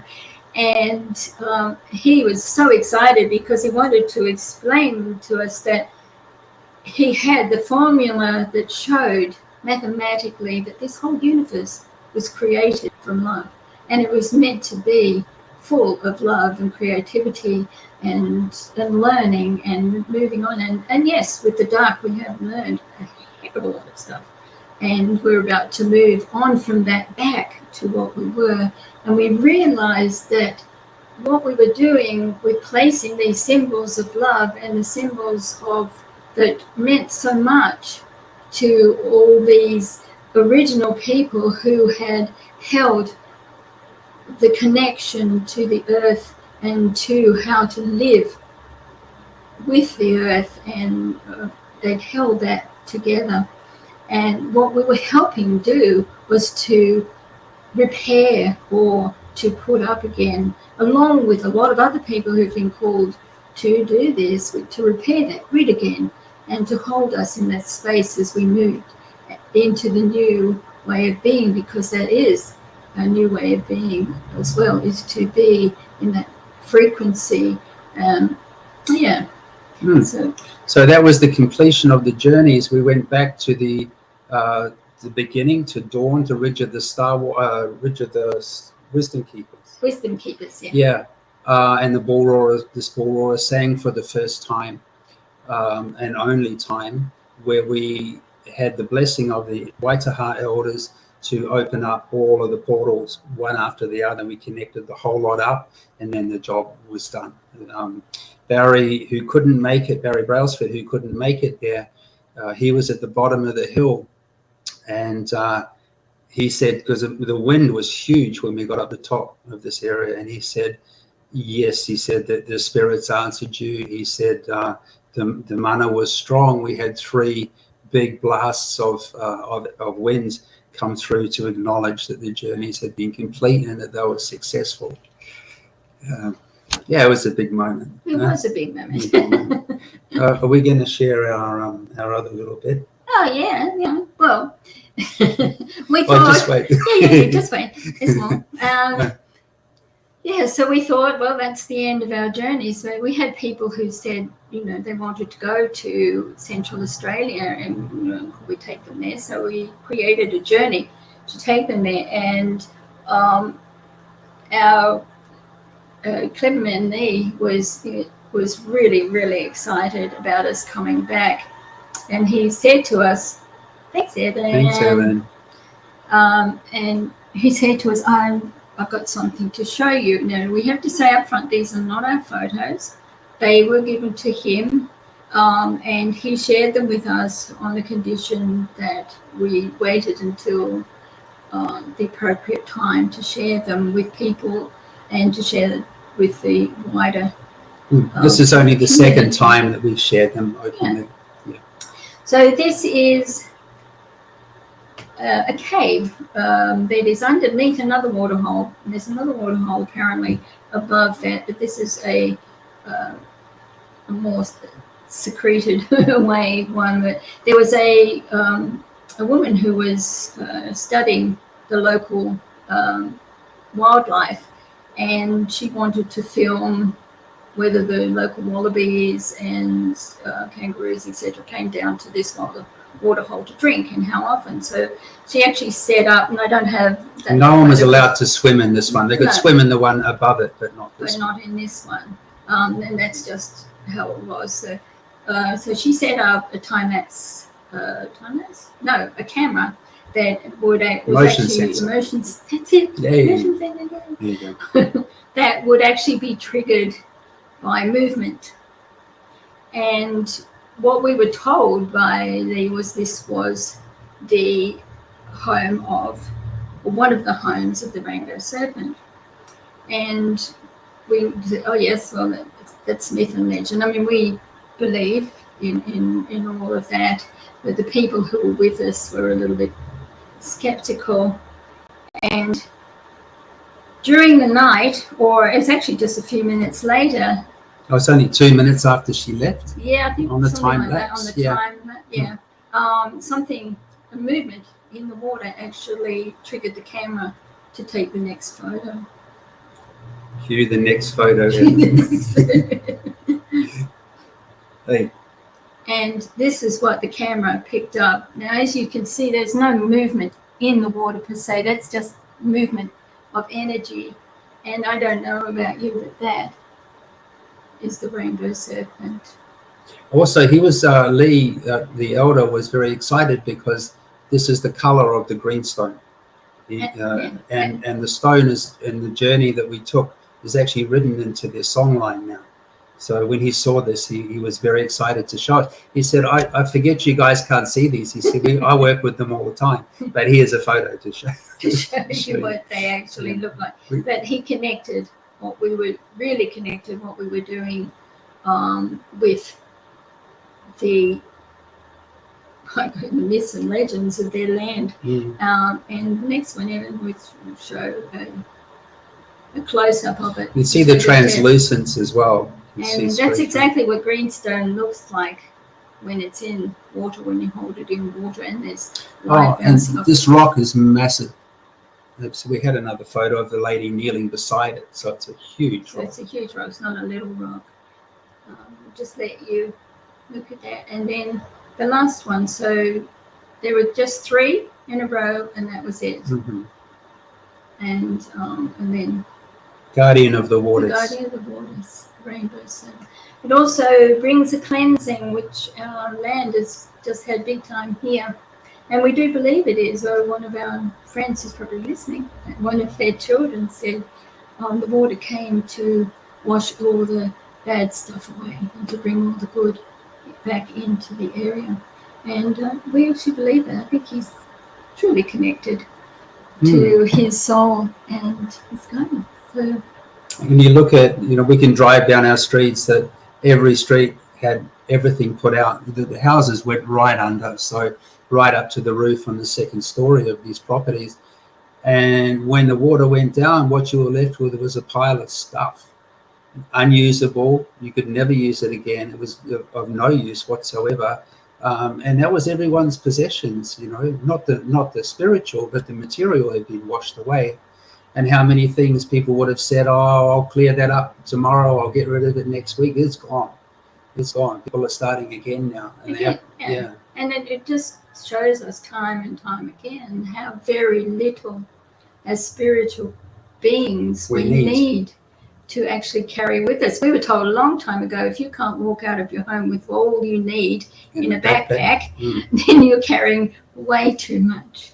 So we have a few little sites there that you can connect with us unless you have some questions that you'd like to ask.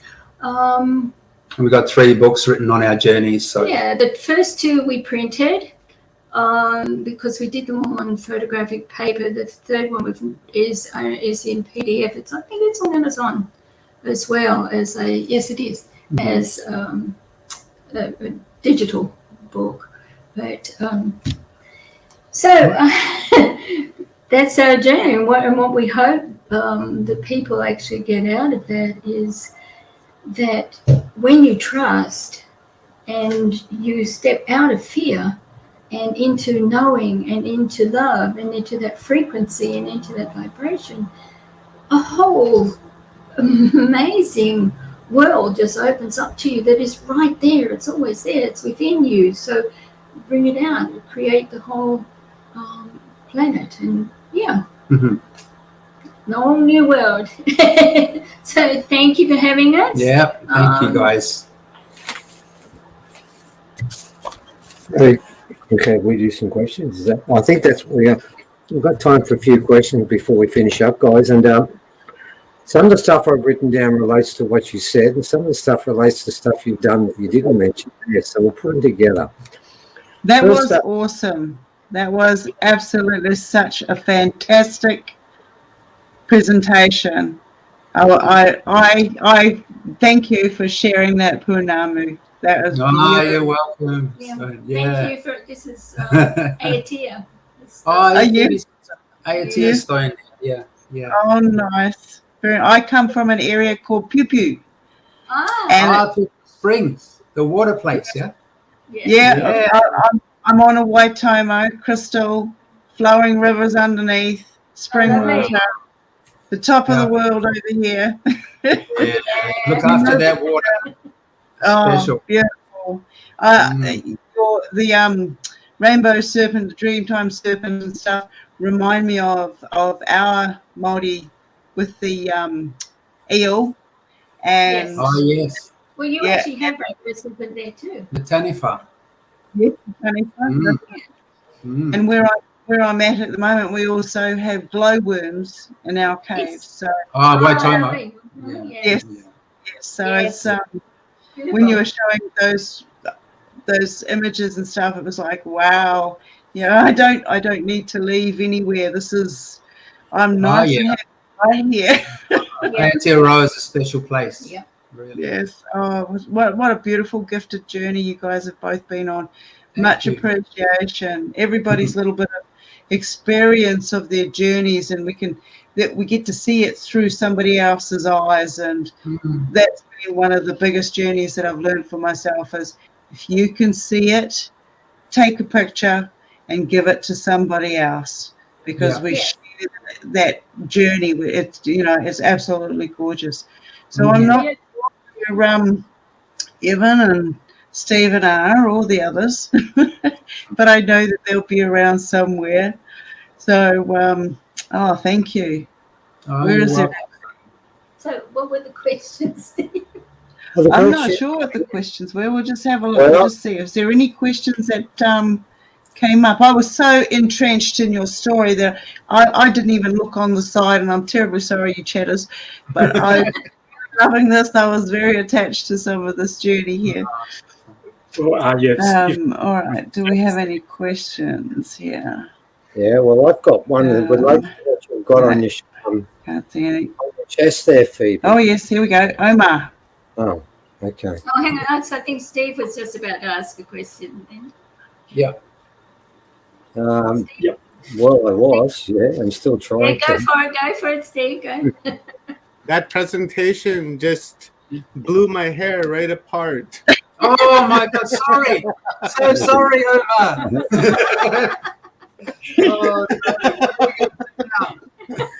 What an amazing presentation! Thank you very much. Oh, you're welcome. Lovely to be part of your show. Yeah, lovely. Yeah, thank you very much. That is, it's an invaluable contribution to Humanity Unplugged, and for people that are going to view this in the future and weeks and months and years to come. This is the wisdom that they're going to need to rely on, just as much as us, but also others as well. So it's a great service to humanity. So thank you very much. Oh, thank you. You're welcome. Yeah, lovely. Okay, Stephen. No, quick, get in with him. Okay. Chris, the rings and the stones you spoke about in different shapes and forms, and you said that they have a power. I'm just wondering if you can quantify what you mean by power. Can you put in sort of layman terms? Still seems to be loading at this end. Okay. What's it? The rings and stones, well, they're imbued with the power of the ancients. They're imbued with the power of the universe. They're imbued with the power of the Creator, and within them is the power of the symbols that they carry. And that energy is then, when you can tap into that energy is then passed on, and you can, as you know, use that energy for not so good, but mostly we've always whatever the volition is, whatever the it's the intent. It's also intent. your intent behind it as well that then pushes that out into the universe. Just quickly, when we did have the floods here, there was a lot of chaotic energy around the place because there were so many people in such trauma that they didn't know where to go, what to do. A lot of people died too. There's a lot of disincarnate souls and around which they're hiding. But anyway, that's another story. So what we did was, with another friend, we sat in our house and we created a portal. And this portal was to beam out the type of love that we understand creates the universe and has a direct connection back to source. And what we found was then that all these beings came to use that portal. There were children, there were animals galore. Leaving, They came to that portal and were able to leave. And that's the type of energy that comes in the stones. And it's a direct connection to source that we can tap into. And we didn't know 100% whether that had actually worked, but we had the big army helicopters go straight over the top of our place, and every time they came over, they'd land down in Southern Cross University, and it would literally shake our whole house because they were so low. The minute we put that portal up, they went around the house. Oh, right. Yeah.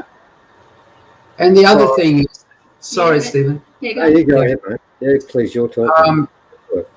As a stone carver, there is a thing, and with any carving actually, if I carve a piece of stone to make a lot of money and I want to rush it through and get the job done, it won't have what the Maori people call wairua. It won't have a spirit.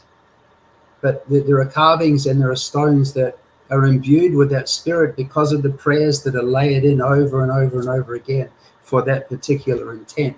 And you can pick something up and you'll feel that energy come through because of the intent behind the creating, the creation. And so all those stones that Paul carved, the intent was put in the ancestors. Layers of prayers. And the ancestors' prayers went into them as well because they were there to guide him. So that now goes out through the water. Through the water, out through the lands and then out into the grid. So did that answer your question? It does, definitely. It does. It tells us what that power is. And I like what you said about a symbiotic relation. That was awesome. I feel so, it's like full circle for me. Coming from here, and you've got this beautiful stone, and yes, we are about intent, our feelings, clearing as much ruddy, which is rubbish, out of our systems and stuff, and then we can put that clear intent of what we really want, and we, we've already learned by this stage to be careful what you wish for, because you'll get exactly what you want.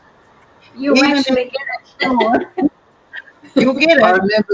I remember stone. Sorry, I'm going to say just briefly, but during a channeling years ago, and I was it was a Pleiadian channeling with the lady that we travelled with, and Barbara Marciniak. And I was saying, look, I really appreciate the work that you're doing, and the channeling. The message was that it has nothing to do with that. We're after the codes and the master numbers.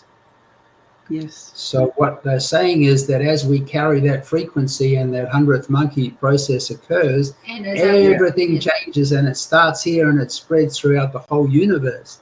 So they have a vested interest in us evolving, but we must carry that high frequency as often as we can to help others here. Yeah, I was asked on one of the journeys that I did, which one out of the 100th monkey do you want to be? You want to be right at the back, or you want to be right at the... So I've made my way up that river. So, thank you very much for sharing. I'm not sure, I don't have the chart in front of us, and I'm not sure where the other gents have gone, but I know we have another guest in the house. Do you have somewhere where people can reach you and have a look at your information? I think you did say Yes, if you find it yes. again. We get Maori Natural Therapy is our main one, and you can go to Ancient Pathways from that, and you can follow all our journeys on that. We did that a long time ago, and we decided to put the two websites in together. But yes, that will take you to all the journeys. There's a lot of MP3s, a lot of storytelling, meditations. There's all sorts of things there based on ancient wisdom, the tools that will help people to move forward. And thank you so much, Evan, for very quickly putting that. Yeah, well done. Anytime. One more question. Do you have any future endeavours to make any more stones? We've got the stone. The stone's there. Ayati is there. I just wait until I'm inspired. I'm carving at the moment, so we've got some of the carvings for sale, but they all carry that energy, that mana. So and we never really tend to put a price on anything, because sometimes we know they're to be gifted, and that's always gifted in love. It's gifted with the creation of love, with that energy. Well, you know that about Pounamu stone anyway. It's always gifted. Oh yes, always gifted. Yeah. Well, much to you both. Thank you very, very much for coming and being part of this wonderful enlightenment. Beautiful. No, anytime. We're happy to come on board anytime. So it's good. And thank you, Omar, so much. Thank you, Omar. Well done for setting this up. You are very welcome, Paul and Phoebe. All right, guys. Thanks, Evan, Stephen. Bye. Yeah. See you guys. Bye. All right. Are you with us, Omar? We're back here. We're in the back. We're hanging out watching as you guys go through. Yeah. I'm here. I'm just looking for comments to put on the screen, waiting for another great upload coming up from Gary Opit about something that we haven't discussed in this conference. And, for one reason is I wanted to have this particular topic for the very last one, because Gary is the very last guest, and after this, Stephen and Evan will make a closing statement, and then we'll do our closing intentions and a prayer, and then we'll call it an evening. But Gary's going to talk about Bigfoot and Sasquatch and things like that, and that, in my opinion, is very important, because that's something that vibrates with us on this planet, and we have really no understanding of it, really any deep understanding. We know about it from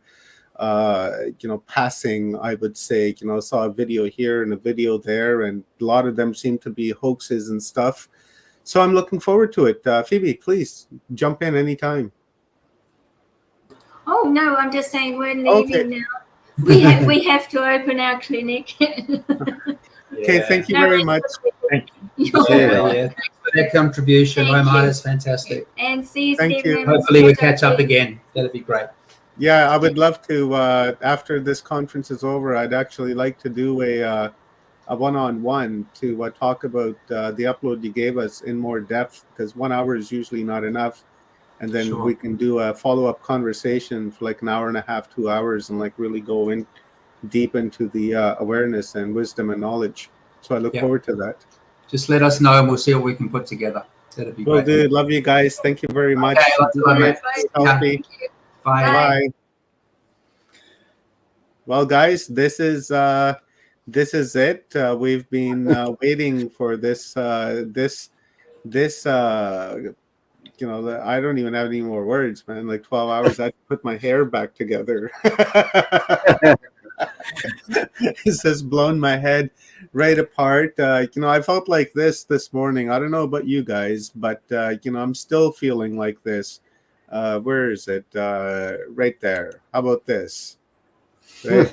I'm feeling like that right about now because of all the awareness that we've gotten over the 11 days, and we've come down to our final speaker, and the final speaker is going to be talking about something very, very, very interesting, and something that I would love to learn more about. So guys, I'm going to give it to you to bring Gary up, and let's get ready for this upload.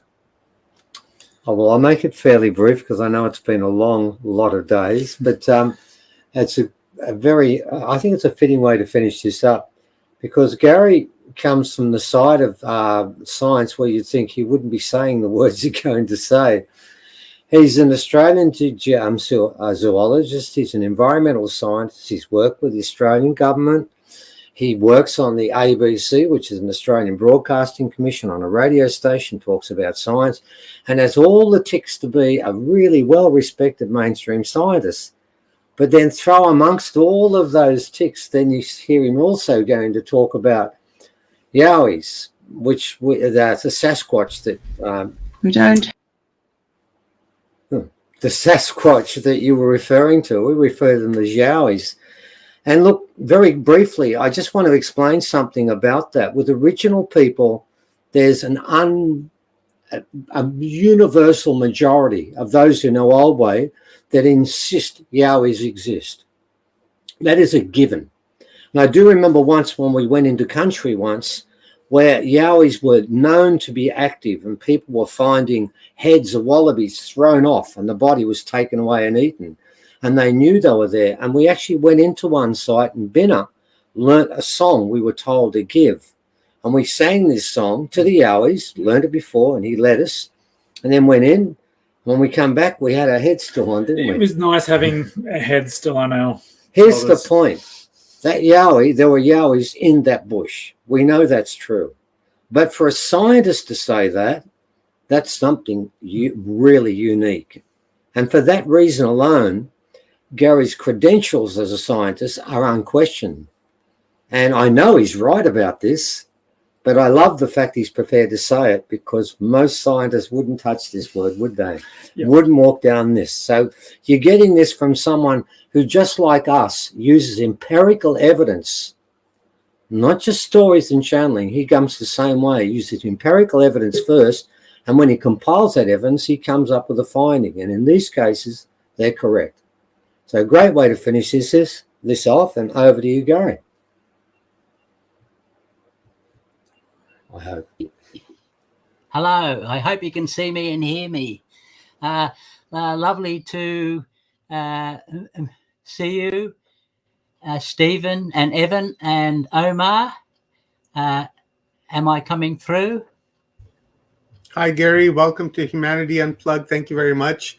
Yeah, I can see you and hear you very clearly. Wonderful. So I'm sitting in my office in the northeastern portion of New South Wales in Australia, the land down under. G'day, Paul Wallace. Yeah, so thank you. So I'm sitting in my office, and as Stephen just said in his introduction, I have lectured to university and high school students on, and these are all private high school and private university students, on microbiology, zoology, botany, ecology, anthropology, Aboriginal culture, Aboriginal religion, Aboriginal bush foods and bush medicine, and cosmology, permaculture, and geography.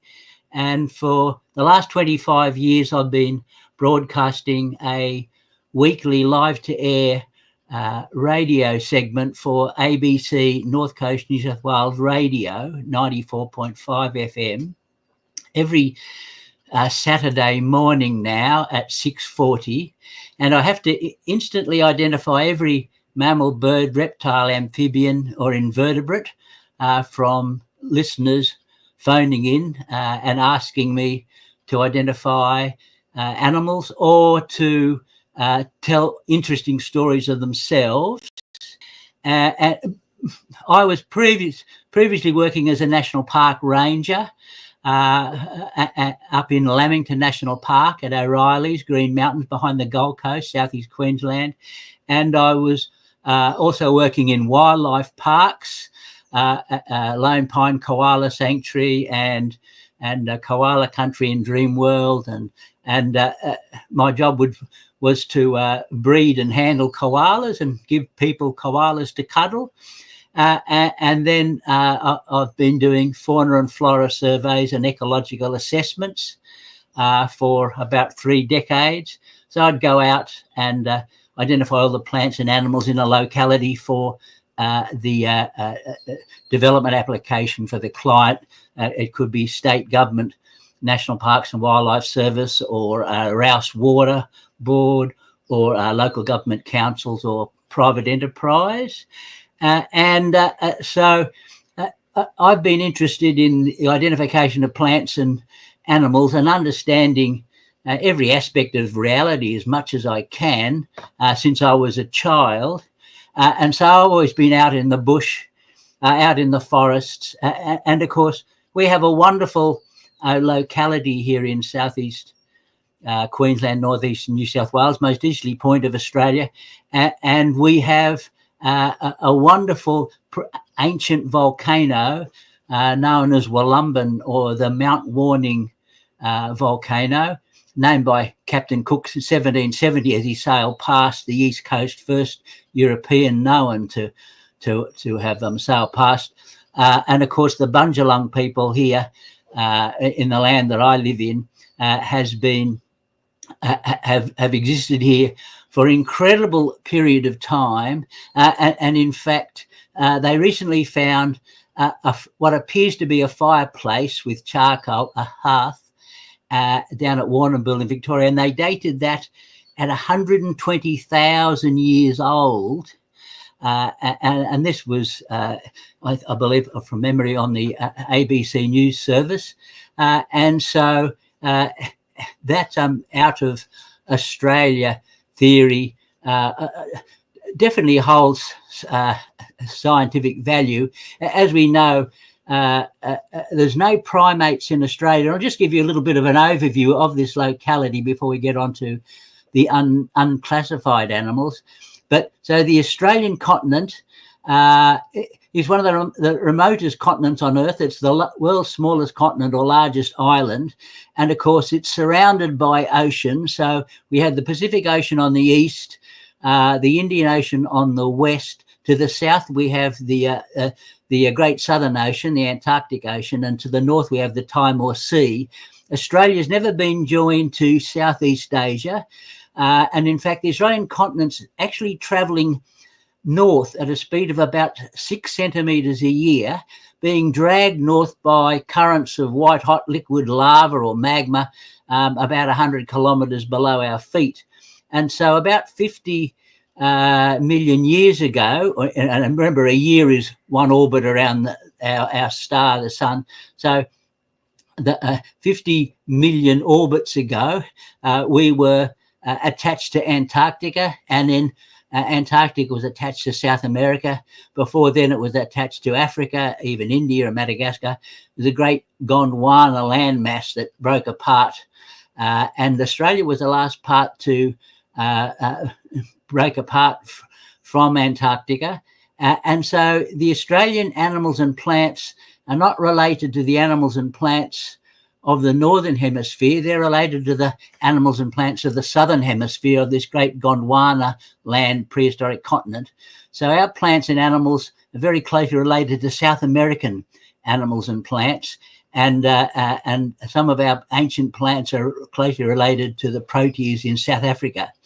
So this because we haven't reached Southeast Asia, Australia has no Eurasian animals native to the continent. So there's no monkeys or apes, there's no squirrels, there's no deer, there's no cats or elephants or rhinos or antelopes or any of those animals. Our animals are all related to a single South American opossum that still survives today in the Antarctic beech forests at the tip of South America. And those Antarctic beech forests also exist in Australia, New Guinea, New Zealand, and there's fossils of them under the ice in Antarctica. So it shows that this ancient landmass broke apart, and so Australian animals are related to the bird, say in New Zealand, and there's identical of almost identical plants in South America and fungi in South America, almost identical to the plants and fungi, etc., in Australia. So it's a land of marsupials, and so we have two great groups of marsupials in Australia. The most well-known, of course, are what are known as the diprotodont marsupials. They're the marsupials with two front teeth, and so they're our well-known species like kangaroos and koalas, wombats, and possums. And then we have the polyprotodont marsupials. These are the marsupials that have polyprotodont, many front teeth, and these are the carnivorous marsupials, like the Tasmanian tiger or marsupial dog, the Tasmanian devil, the native cat or quoll, eastern quoll, and spotted tail quolls, marsupial moles. So although our animals look very similar to, say, the South African golden mole, which is a placental, our marsupial golden mole is unrelated in any way. The same thing as our marsupial dog or thylacine, Tasmanian tiger, looks just like a dog but with stripes on its back. It's not related to dogs or wolves in any way, only called a tiger because it's got stripes. And we have gliding possums that look just like flying squirrels in the northern hemisphere, but unrelated in any way. They're more closely related to opossums.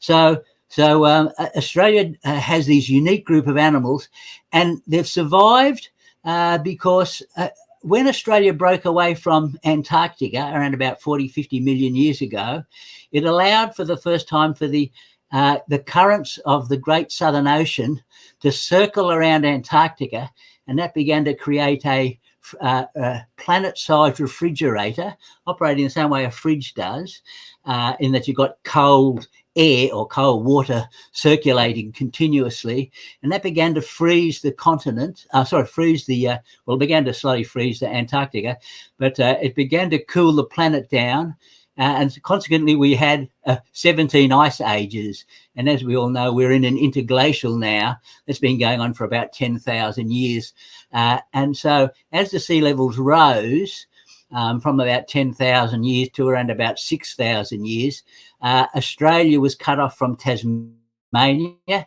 which is that very large island at the southeastern tip of Australian continent, and it also separated us from the island of New Guinea, which is that island directly to the north of Australia, northeastern Australia, Cape York. And so the animals in Tasmania and the animals in New Guinea, which is the world's largest tropical island, full of fabulous traditional people, they were connected to Australia until relatively recently, when the sea levels rose. Now we know that the genetic studies have shown that humanity, Homo sapiens, is most closely related to the fossils of a fabulous variety of species that existed for millions of years in Africa. And so we've got like the first upright ape-like animals, the Australopithecus, and then eventually we had the first humans, Homo habilis and Homo erectus. And then from Homo erectus, we ended up having Denisovians, been around for about 600,000 years. and Neanderthals, of course, and both of these lived in Eurasia, across Eurasia, and many other species of humans, the skulls and fossil skeletons of which have been found all over Eurasia, obviously from Europe across to China, for instance. And then Homo sapiens popped up into existence, and there's a couple of theories about that. One of the theories, an interesting theory, is that around a couple of 100,000 years ago, from the caves in Palestine and Israel, they found a fabulous array of fossils there, showing that there was very primitive Homo sapiens, so very primitive humans. They weren't very upright walking, and didn't have as large a brain as us compared to the size of our skulls. And then they were replaced by Neanderthals, which are a much more ancient group of people, and it's probably during one of the ice ages where the Neanderthals, more adapted to temperate climates, came down, and it's believed that the Neanderthals may have been hunting the Homo sapiens, into extinction.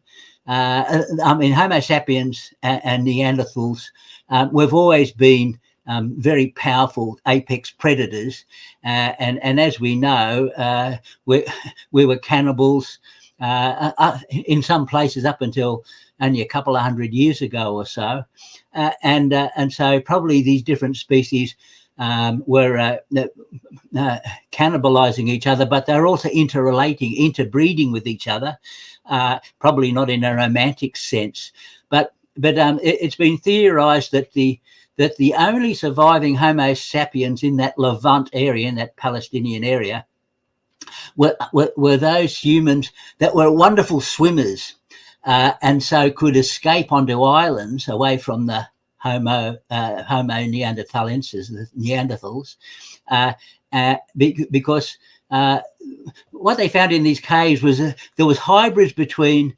Neanderthals and humans, and then around about 100,000 or more years ago, the Neanderthals disappeared from those caves, and fully modern humans arrived. So one of the theories is that the Homo sapiens ourselves are semi-aquatic, and that's why we're so upright, because you have to be very streamlined. You have to be elongated to swim, and we know we're wonderful swimmers, and we've got these wonderful hooded noses. I mean, that there, every part of our features is to do with survival, of course, and that hooded nose makes it possible to dive into the water, which, say, a gorilla or something can't really do, because the water would run up its nose. But the large nose is also an adaptation to inhale more oxygen and filter the air, etc. But we're the only primate with oil glands in our skin, so our faces are waterproofed. And that's why young people get acne. Our breathing tubes are similar to a dugong, and we're the only primate with a subcutaneous fat floating. So we're adapted to swimming, and you can see one of the favourite places for people is to be lying on the beach and going swimming and coming back out, and it's a wonderful place to live, because the shorelines are eternal, even though the sea levels rise and fall. The shorelines are an eternal ecosystem, whereas rainforests and grasslands and other kinds of forests come and go depending on the climate changes. And living on the seashore, if any predator comes from the land, say a lion or a tiger or a leopard or something, you can dive into the water and swim off. And if a marine predator arrives, such as a shark, you can then run up onto the land. So, and a very great place for feeding on shellfish. And our brain it really needs a lot of iodine, which comes from seaweeds, kelps and stuff. So that's the general. What I'm talking about is not my beliefs or anything. This is just the general scientific beliefs. But the only trouble is you really need, for evolution to work, and evolution simply adaptation to changing conditions. And remember, the thing that you're looking at in front of me, you're only looking at my surface. We can only see the surface of each other, but the real me is inside. I'm actually a population of symbiotic microorganisms. So I'm constructed out of trillions of little tiny animals that we call cells. So we've got skin cells and eye cells and teeth cells and brain cells and muscle cells and organ cells. And they make up about 1% of my body. This is what the medical specialists and scientists tell us. Make up 1% of our body, and 99% of our body is made up of microbes and fungi and other microorganisms unrelated to us in any way, but can only exist with us and actually in control of our brain. Because the most important thing we do besides breathing and drinking is eating, and the food that we eat is digested by different species of microorganisms, and they're in competition, and the microorganisms are adapted to feed on particular food sources. So some feed only on meat, say, some feed only on vegetables or fruit, some feed on processed foods. And then, so whatever you eat, and that dictates the populations of the microbes that are digesting our food, because no animal can digest its own food. A cow has microbes that digest the grass. A termite has microbes that digest the wood. We all have microbes that digest our food for us. So we're actually a multi-organism.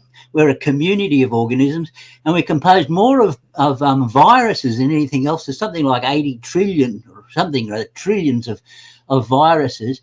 But and all of these organisms create a single entity, which is, say, myself. And once again, I'm not saying this is what I believe. This is simply what the scientists have said in all their different fields. And then, of course, we live, and myself, we live in a community. And the community taught me to think. The community taught me to read and write.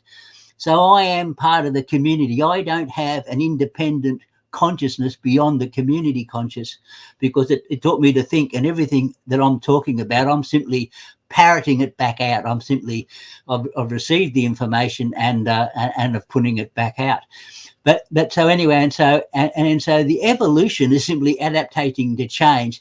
That's not happening just with the individual. That's happening with every single cell in our body. And then at the same time, we have to remember that we're not just microorganisms, because the microorganisms, myself and everything you see around us, I'm composed entirely of the quantum field. I'm nothing more and nothing less than a frequency or a signal. And of course, you're receiving my image and my voice now because of the frequencies and signals incorporated in our technology. So we're all subatomic particles, and subatomic particles. We talk about atoms and atoms and everything that go together to create chemical elements. But the atoms, of course, and the subatomic particles, the electrons and protons and neutrons, they're not actually there. They're just simply vibrational frequencies. There's nothing there. There's two kinds of energy. You've got the straight line energy, which is the sunlight and heat and X-rays and gamma rays and everything. And then we have the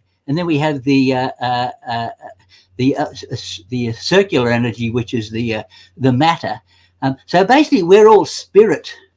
We're all energy. I like to think of ourselves as the mind of God, or universal consciousness. And so that's why everything that you've heard before, it can be explained also in a scientific way.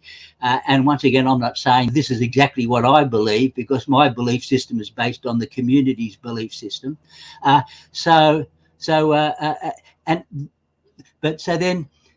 We know that people have been in Australia, the original Australians, the Indigenous Australians, we've got graves that are around about 50 to 60,000 years old, and there's this one hearth that's been dated at 120,000 years.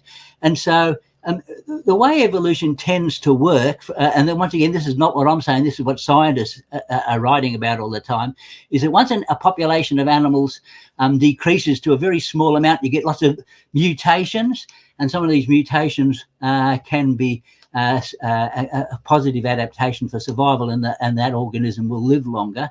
But you need isolation for that to happen. And the only place that humans or people could be isolated in the rest of the world was in Australia. And we know we've got one of the most ancient populations of people in Australia, the Australian Aborigines or original Australians, but there's also incredibly ancient people, say, for instance, the San Bushmen in Africa. So they're another ancient group of people. So I can see that out of Australia theory as being a very likely scenario where a group of more ancient humans that first came over here were isolated from the rest of the world. And people like Tim Flannery have put forward this theory, etc. So once again, I'm not saying that's my theory. I'm just, as someone interested in all of the sciences, I'm just repeating what I've actually read. And so, of course, as we know, the British colonised this country in the late 1700s and early 1800s, and took over the continent. Absolutely did horrible things to the indigenous people, who are the most wonderful people. And even though they've been put down so badly by the European visitors or settlers, they just asked for an apology and want us to take care of this wonderful continent. And it's the Aboriginal people, as Stephen was saying earlier, talk about the Yowies and other animals that are unknown and unclassified, and the majority of Australians say, and probably the rest of the world, don't believe they exist for 1 second. However, they certainly exist, because I've had experiences with them since 1971, and I live in a locality. I live in with my wife, and the children have all left home and running their own lives, of course, now. But we live in a locality surrounded by an undisturbed habitat, and we have some wonderful unknown animals living right around us, and even have climbed up onto our roof. Quite remarkable animals. And so the area that I live in is called Wu Yang, and by Bundjalung tradition, this was the most sacred site where the three brothers from Bundjalung tradition first entered this part of the continent, and not far from our house in the Billy Nudgel Nature Reserve is the Wanderin grounds, the ceremonial grounds, most sacred ceremonial grounds, the only surviving intact ceremonial ground in its natural environment. All the others were destroyed, and one or two is composed of two rings, a larger ring and a smaller one. And the only people that have ever seen these rings are the elders and people that I've taken in. So I've brought in elders, Bunalori for one of the gentlemen that I brought in. They've undertaken ceremonies here, and it's in this wonderful area that we've encountered what is popularly known as Yowies. Generally known in this area as Charawara. There's quite a few names for these Yowies.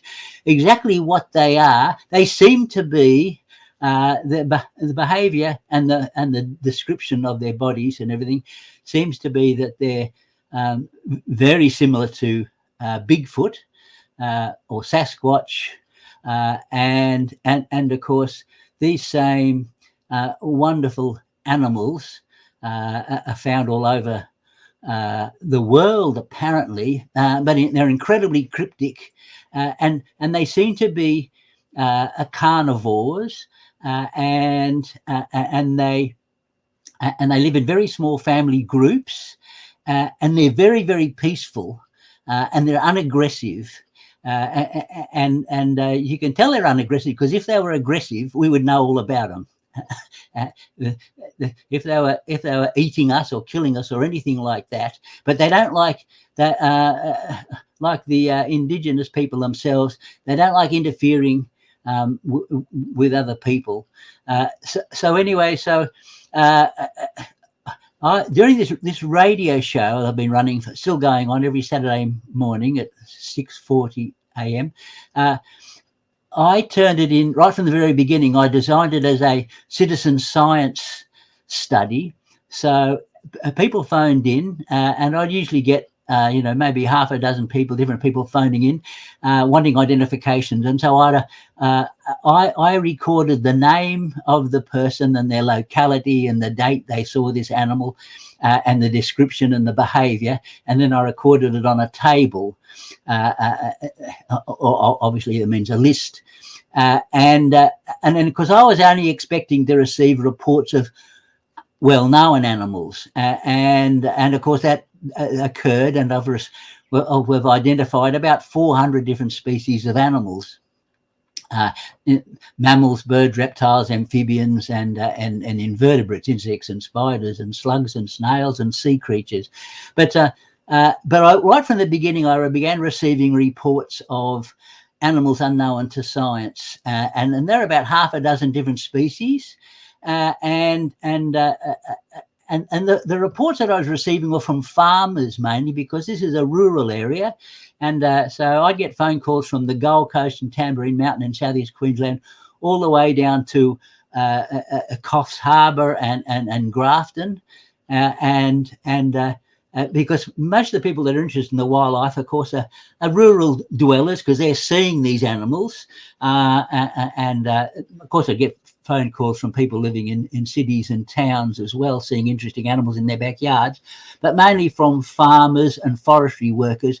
And they were reporting animals that I was amazed to hear. And I remember in the farming community, unlike a city community, the people all know each other. So in the city, you can get away with all kinds of scams, but you can't be dishonest in the country. If you're in a small country town and you turn out to be a liar or a thief or a hoaxer or anything, then no one's going to have anything to do with you. And so people would be phoning up and describing these encounters with amazing animals, and then their neighbours would phone up and describe exactly the same thing. And so I literally received, over 25 years, hundreds of phone calls of animals unclassified. And so for 45 years, I've been a member of the Royal Zoological Society of New South Wales. And in 2013, they had they have a zoological forum at the Australian Museum or in Taronga Zoo every year, and each one will be on a different animal. Could be on koalas or dingoes or flying foxes or conservation or environmental legislation or some other subject. So in 2013 they decided to have a forum on dangerous ideas in zoology. So I thought, oh my goodness, here's an opportunity for me to present my findings and the illustrations that listeners had sent to me, and I did that, and in 2013, and it was fascinating because there was this was in front of like 100 of Australia's greatest, most well-respected, knowledgeable zoologists, and I was wondering how they're going to respond to my presentation, PowerPoint presentation, on illustrations of drawings and plaster cast footprints of animals completely unknown in zoology, and they enjoyed it, and then they awarded me. There was about 20-30 speakers for the day, and they awarded me the bravest presentation. And these top zoologists said, "Oh, we've all received these reports, but none of us have ever looked into it. You're the first person to look into it. So they asked me to write up a scientific paper, and it was published in the 2017 edition of the Australian Zoologist. So that's it there. Dangerous Ideas in Zoology. And so this was the very first cryptozoological study, as far as I know, ever printed anywhere in a scientific publication. And the Australian Zoologist, from memory, is the oldest scientific journal in Australia, and the Royal Zoological Society of New South Wales is one of the earliest scientific societies. So this is my study, and there it is there. Citizen Science and Cryptozoology, data received from listeners during 18 years of wildlife talk back on ABC, North Coast, New South Wales local radio. And of course, I talked about cryptozoology, which is basically, it's folklore. It's anecdotal reports of people describing animals that they've seen and which zoologists are unable to identify. So, of course, in this study, I go through all of the 400 different species of animals when I did this, because that was a few years ago now, when it was published in 2017, I think it was 345 species. But so all of the different species, and particularly looking at all the endangered species that are protected by legislation. And then I got one report of an extinct parrot, and I've received 2 reports of this. The world's most beautiful parrot is called a paradise parrot, and I received 2 reports of this parrot that hasn't been seen since 1927. Now, I've got no idea if these people are phoning me up are hoaxes or something like that. It seems highly unlikely they'd come on the radio, give them their name and their locality, and then talk about some. And because these people didn't know this parrot's extinct since 1927, they just wanted an identification and were shocked when I said, no one's seen that parrot since 1927. But the other interesting thing, I received reports of animals that are completely unknown or shouldn't be here or should be extinct. And so at that time, I received 53 reports of Tasmanian tigers or thylacines from northeast New South Wales. Now, the Tasmanian tiger lived for millions of years. There were several species of it all over Australia, New Guinea and Tasmania. By the time the British arrived, there was very little sign of it, though the indigenous first Australians, original Australians, said, oh, no, it's always here. It lives in the mountains, and the dingoes live in the lowlands. And the scientists, of course, they know, no, it's been extinct for thousands of years because we haven't found any fossils in caves less than about 3,000 years. But I prefer to believe what the indigenous people who actually live on the land and lived there for thousands of years, and they say, oh, no, this animal lives. We know it well. And the dingo didn't exterminate it because it lives individually or in tiny, small family groups, as they know, a male, female, and 2 or 3 young. And they have huge territories, and they live on rodents. They're rat eaters. They're not big animal. And even though they're the size of a dog, say something like a German Shepherd or a bit smaller, they don't feed on large animals. They were common in Tasmania. And the British were frightened that they would kill sheep, even though there was no records ever of them killing sheep. And of course, the big sheep stations in Tasmania had investors from England, and so they had to record the birth and death of every individual animal for the investors, for the profits and losses. And no mention was ever made of a thylacine or Tasmanian tiger eating a sheep.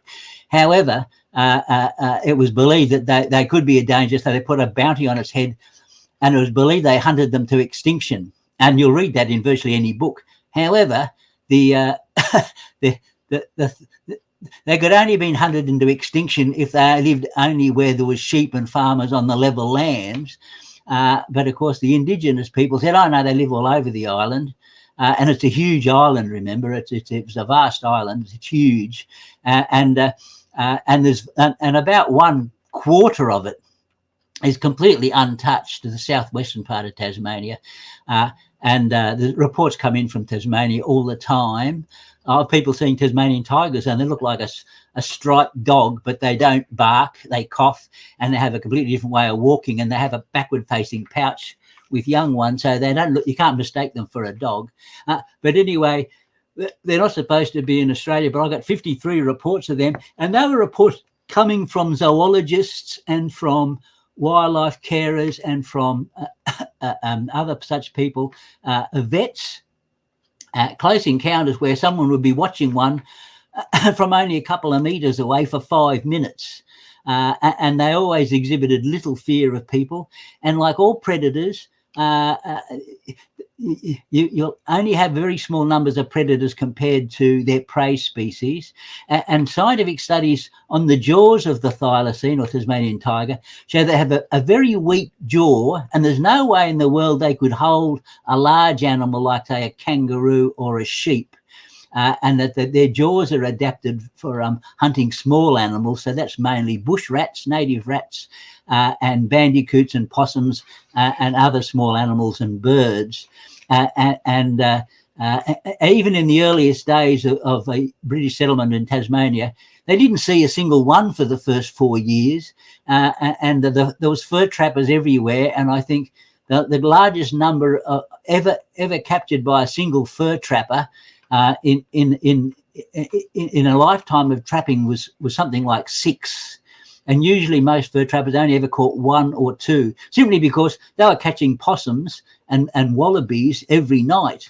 But the predators are in small numbers, and that's with predators all over the world. So if you go to India or Africa or anywhere, you'll see large numbers of herbivores, of prey species, but you'll have a hard time seeing any predators. There'll be one or two predators in a large territory. So, you know, to see a leopard or to see a tiger, for instance, is not an easy thing, but you'll see lots of other herbivorous animals. And then we have a carnivorous marsupial called the spotted-tailed quoll, and it's believed that they have a territory of 100 square kilometres, yet this is an animal the size of a cat. And so to actually encounter one of these animals is very rare. And so that's probably the same thing with the Tasmanian tiger. So 53 reports of those, but I also got 20 reports at the time of a gorilla-like animal or a hairy man-like animal. And this is, of course, the animal very well known as the yowie. And the yowie, the name, it comes from the central New South Wales area, the Bathurst area, and anthropologists studying the indigenous people, the first Australians living in that area, one of the words they used was yowie or yowie, and that was for an animal that moved around at night. And when I'm saying an animal, a man-like animal or a human-like animal, a person, a woman-like animal, and which was completely unaggressive, but of course they were very concerned with them because they moved around at night. They could give loud, raw, bellowing roars and various other calls. So they didn't call very often and were very cryptic. And so I talked with elders in many years ago in southeastern Australia, and they talked about the yowie initiation trail, where this elder was taken by his grandfather, I believe it was, on the yowie trail, except they didn't call them yowies, they got their own terms for them. The females were marlinas and the males were doolagals, and they travelled from the coast, somewhere near Bega or someplace southeastern New South Wales, all the way to like Coomera up into the mountains, and following the yowie trails, and this is the young chap.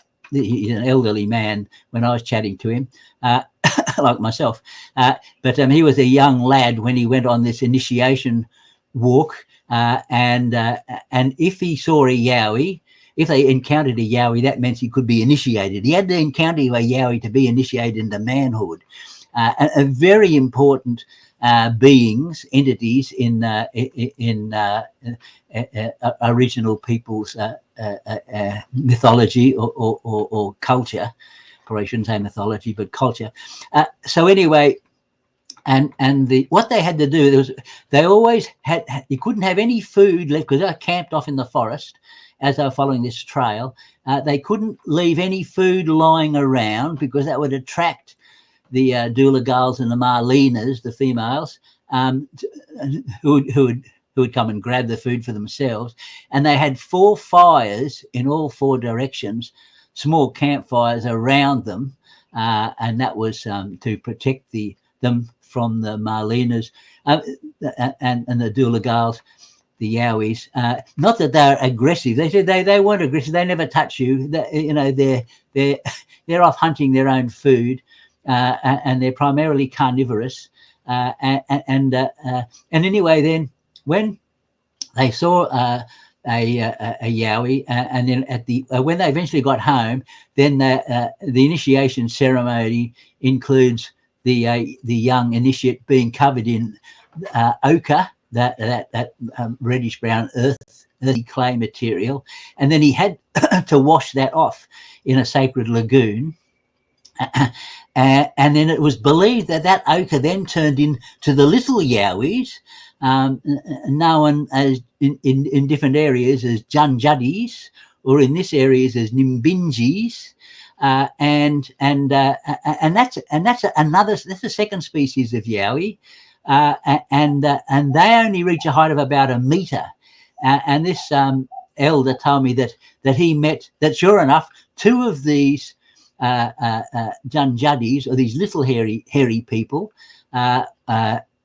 showed themselves during the ceremony, and this was what normally happened. Now, these are very sacred beings to the Aboriginal people, to the Indigenous First Australians, and they regard the Yowies, both the big ones and the little ones, as guardians of the bush, or guardians of the forest, or of the land.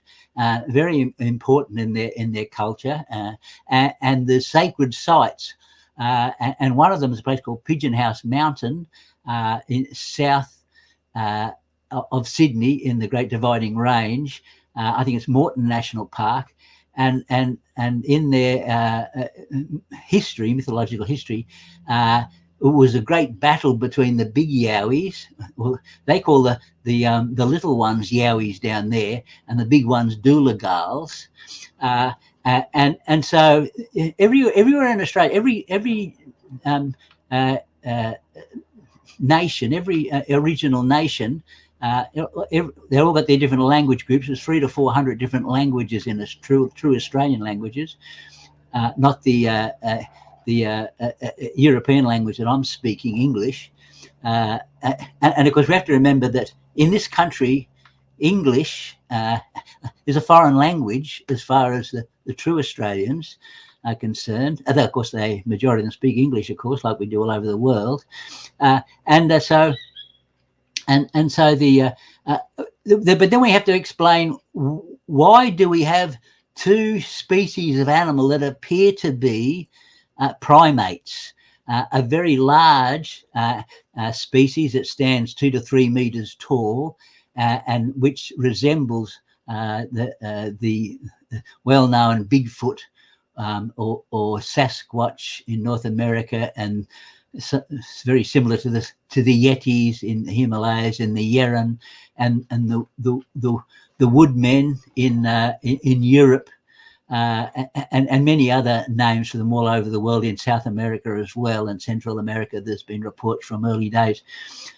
So so we have both the Indigenous perspective, the true Australian perspective, but we also have the British perspective, because when the British settlers began to colonise the landscape, and they were clearing the lands and introducing sheep and cattle and wheat and barley and all kinds of other crops and European vegetables, and set up the Australian nation as we know it today, the Indigenous people, which were always very friendly and helpful the majority of the time, they warned the early settlers that there was these big animals that you had to be careful of, and that you had to respect. So you can go through the newspapers. There's the Australian National Library has an internet site called Trove, Trove, and you can you just have to look at look at Trove and just write in gorilla or native gorilla or Australian gorilla or bunyip and yowie, and you'll get all of these reports coming in from the earliest, almost the earliest days of settlements, of farmers and loggers and miners encountering these big, hairy, human-like animals and being terrified encountering them. And they were known as the native gorilla. Once the gorilla in Africa was known about and publicised, and mounted specimens were set up in the Australian Museum in Sydney. And so then people would begin to write to the paper, or journalists would even come out. And one was actually killed. And it was, it shows you how harmless they are. It was a female. This chap by the name of Merrin, Mr. Merrin, he had a cordial factory, and he had his cartload of cordials and taken them across the country to a place called Captain's Flat, south of Sydney, in the Great Dividing Range. And as he rode along a narrow gravel road in his horse and cart with his dog, a bizarre big animal suddenly came lurching, climbed up the cliff and suddenly encountered him. And of course he was terrified. Though the animal, of course, didn't actually attack him, and it probably was just sort of climbing up the cliff and suddenly encountered him. But he jumped at it. He didn't have a gun, and he hit it over the head with the butt of his whip. And then he grabbed the rock. No, I think that's right. He grabbed a rock because he was leading the horse and cart, because it was dangerous sort of escarpment. The road ran over, and so when this animal suddenly appeared, he grabbed the rock and threw the rock at it, and it hit it in the head and knocked it down, and then he killed it with the butt of the whip. And then he left it there, and then he delivered his cordials, and he came back, and it was still lying there on the road, because almost no one used those roads in those days. And then he took it back to the factory, and all the townspeople and the police and everyone examined the body and said, "Oh yes, it's like nothing we've ever seen." It said very human-like, but a face that was different. It wasn't like it didn't look to them like a human face, but it was but it was definitely face of some sort of animals. Some said that it reminded them of a bear, and so then they all had a good look at it, and they buried it, and it's still buried to that. They don't know exactly the same location, but other bushmen and naturalists, they would see them and find their footprints and make plaster casts of their footprints and handprints, and send them to the Australian Museum. And then the size of the Australian Museum said, "Don't be ridiculous. We don't have things like that living here," and just throw them away. And so it was. So these reports came in up until about 1912. And interestingly enough, one of the most interesting reports was received in 1912 by a gentleman who lived in the Hawkesbury River, just to the west of Sydney, which is a fabulous giant deep river with high sandstone cliffs that cuts its way through the eastern foothills of the Great Dividing Range. And he wrote in response to another gentleman, a government surveyor, who had encountered one of these animals, and it was the first illustration of it was published in the Sydney Sun newspaper in 1912. I actually have that illustration published in this scientific journal. So that's it there, that one there.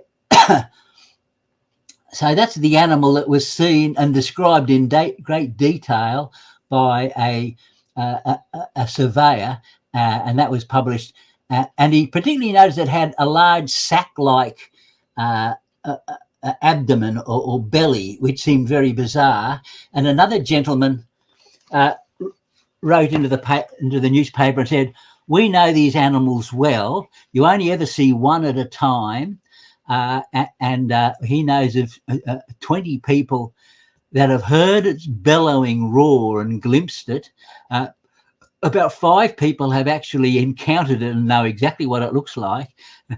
And 3 of those people actually saw that it had a pouch with a young one in its pouch, just like a kangaroo.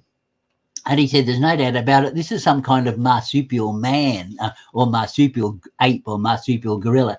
That it's not a true ape as the gorilla is, or chimpanzee or orangutan. This is actually a native marsupial animal that has evolved to look like an ape. And we know that's perfectly possible because the Tasmanian tiger looks exactly like a dog. And you look at the heads of kangaroos and they look almost exactly like a deer. And you look at gliding possums and they look just like gliding squirrels. And so, of course, the way that this works is that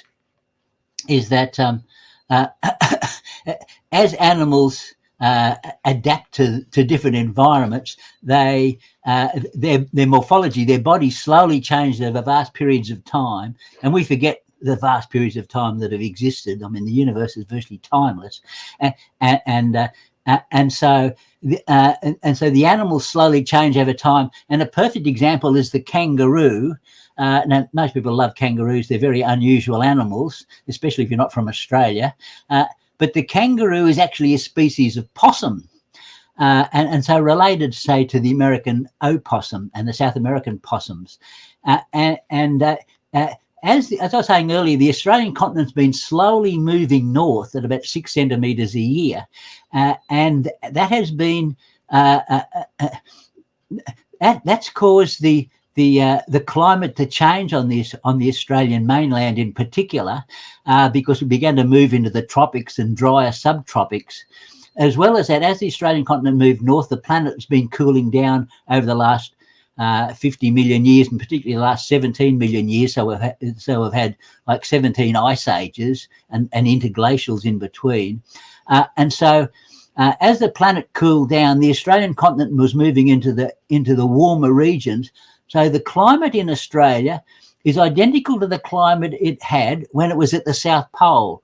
Like about 120 million years ago, or 120 million orbits of our star, the sun, the South Pole was in the centre of New South Wales. So we've moved all that distance. So we have a whole array of incredible prehistoric animals and fantastic fossils of them as well, found by our paleontologists. So the most ancient animal in Australia is the lungfish, which lives in the freshwaters of southeast Queensland. And this animal is identical to the fossils that have been dragged out of the ground, dated back by scientists 400 million years and 350 million years. This was the first animal to take oxygen from the atmosphere using its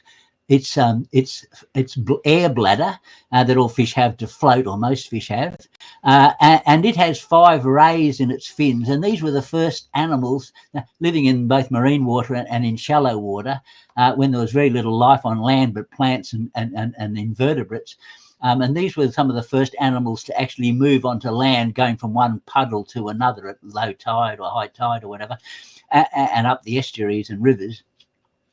And their 5 digits on their fins are the 5 digits that scientists tell us of our hands and feet and of all terrestrial animals. And they're still swimming around today, completely unchanged. And their relatives the lungfishes live in South America and Africa, part of Gondwana.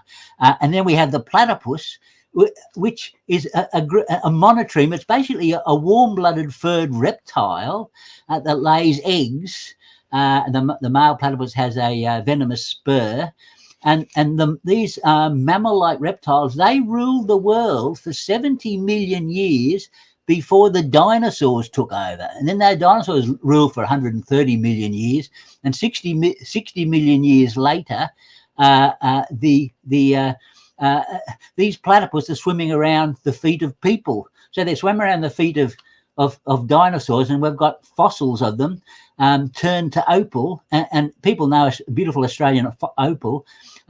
All opal comes from animal bones during the age of the dinosaurs that died and were covered by sand or ash from volcanoes and compressed, and the minerals, the opal minerals, agates and what have you, replaced the original bone. So we've got a beautiful platypus skeleton made of opal. The same thing, we've also got opal skeletons from small plesiosaurs that lived in the same inland oceans in inland Australia.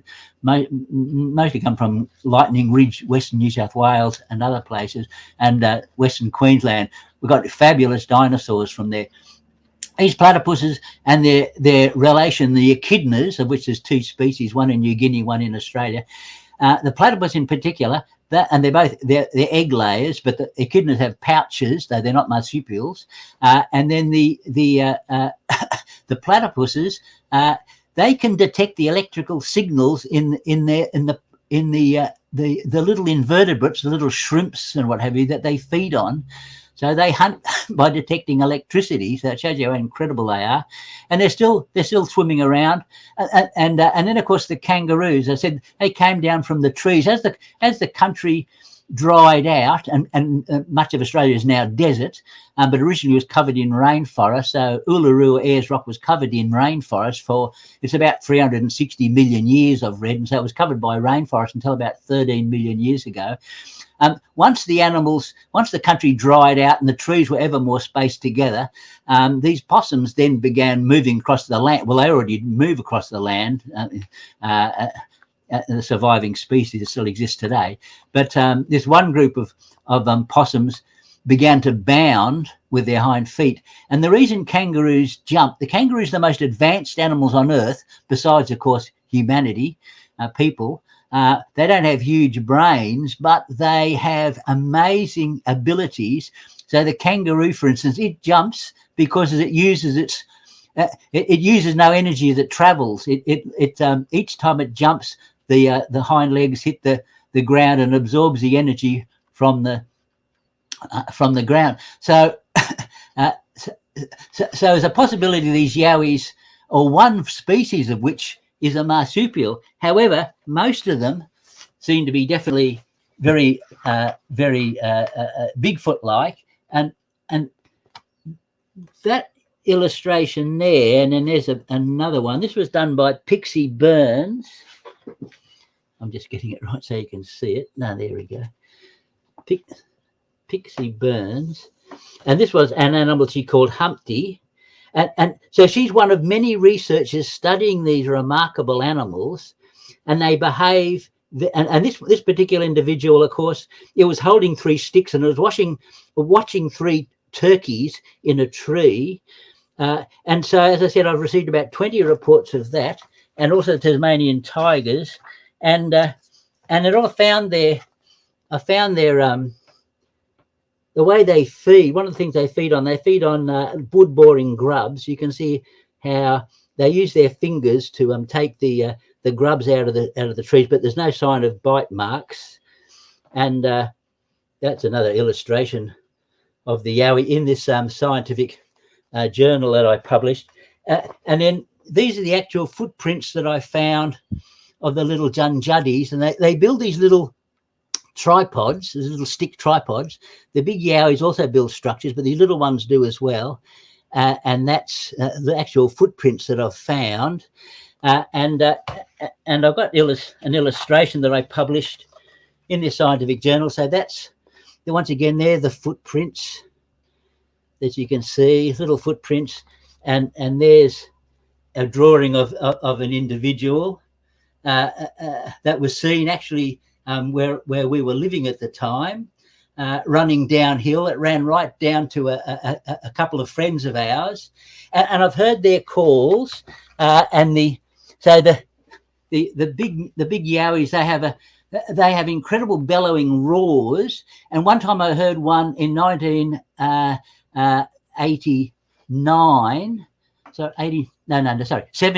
78. It roared close to 100 times, and it was like, yay, yay, yay, yay, like 100 of those, or 90, say. Oh, it's only 100 meters from me, and the 3 dingoes started howling. So they're going, oh, oh, oh, oh, while this thing is going, yay, yay, yay.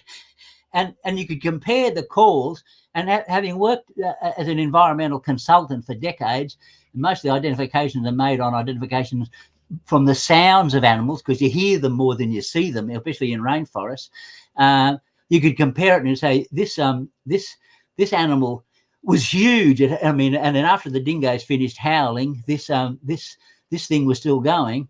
And in 1996, I heard another series of calls, once again about 100 calls, and these were barks in groups of 3. So it was going, arrow, arrow, arrow, arrow, arrow, arrow, arrow, arrow, arrow, like 100 of those from only 20, 30, 40, 50 meters away. You couldn't quite tell how far. And then eventually I encountered one of these animals right near where I live, and it for 20 minutes it came crashing through the vegetation towards me, cracking 2 sticks together, and so like that, also known as tree knocks. And that must have done that 50 or 60 times over 20 minutes as it came in towards me, then walked to one side, then walked to the other. I was looking with my binoculars, trying to see it. It was through very dense vegetation. I could only glimpse it. And then I pushed my way in to try to get a closer view, because then they're not aggressive. They're virtually every encounter, people become terrified and run for their lives. But we'd know if they were dangerous. But they do try to scare you away. And then my mate Loana and her partner Matteo encountered the same, perhaps the same individual, probably, because they're probably territorial, in the same locality. And it charged them several times, and so there was a sound of like very heavy footsteps of something running towards them. And of course they hurried off, and then they actually saw it run right behind them and across the track right behind them, great big gorilla-like animal. So that's the yowie. And then I'm still getting the reports, and it's one of the most interesting. Yes. Yeah, we've gone well past our time. You're on a great roll, and the sound effects are fantastic. Oh yeah, I love you them. really capture it, and But it's made me think about what I've heard out in the bush. Yeah. We'll have to get you back on. I know Oma's keen to have you back on as well, and we definitely want you on our show as well. So sorry to jump in there, but yeah, we're well past our little time. That's understandable. Yeah. Anyway, I've given you a pretty much account of everything. That the only other unknown animals we have is a big cats. We could have feral cats. Sorry, we've got feral cats, but it could be feral panthers and leopards. I've got reports of those on my radio program. And also marsupial lions, thing called Thylacolea carnifex. Lots of reports have come in all over Australia of a thing that looks at first like a black panther, but then realised it got the head's like a Tasmanian devil.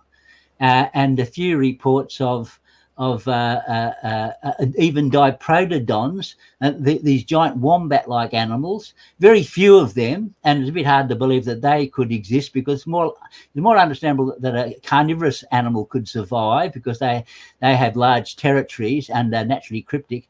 But I've had reports of even the Palacestes, and you can see one right there. These are some of my books in my library. That's a Palacestes in the background there. Just some of the illustrations of well-known Australian prehistoric animals. So so that's a general overview of cryptozoology in the great land down under. Well, I think you've got. I got a question. It's about the twigs. It reminded me of what we were told. I mentioned when I did the introduction, we went in to a place where yowies were obviously there. And what I find fascinating, because I might have misunderstood this, the elders have told me the same thing. There's a misconception out there, yowies are vicious and angry animals. They're not. They're the opposite. But what we were told was this. When we were down there, if the song didn't work and the yowies ran towards us, and this is what resonates with what you've said, we are to find a small twig and wave it in the air. Are these twigs some sort of language or something? Look, I think they are, because I find, in fact, around our house, We bought this property 25 years ago, built the house here 17 years ago. I've been in the conservation movement since 1965. I was in all the great battles in the Franklin River. I spent 1.5 years as a voluntary ecologist. We were in one great battle that saved the Bora rings here. The new service paradise was going to be built here by Alan Bond, and they sent the bulldozers to destroy the last Aboriginal sacred site, the Mother Rings, where the crystal skull was actually even brought down. They brought the crystal skull when it came to Australia from America with Duncan Rhodes and Nexus magazine. We were able to get a stop work order and stop the bulldozers from destroying that, because this was all going to be the new service paradise. And I've been in those conservation battles for many years,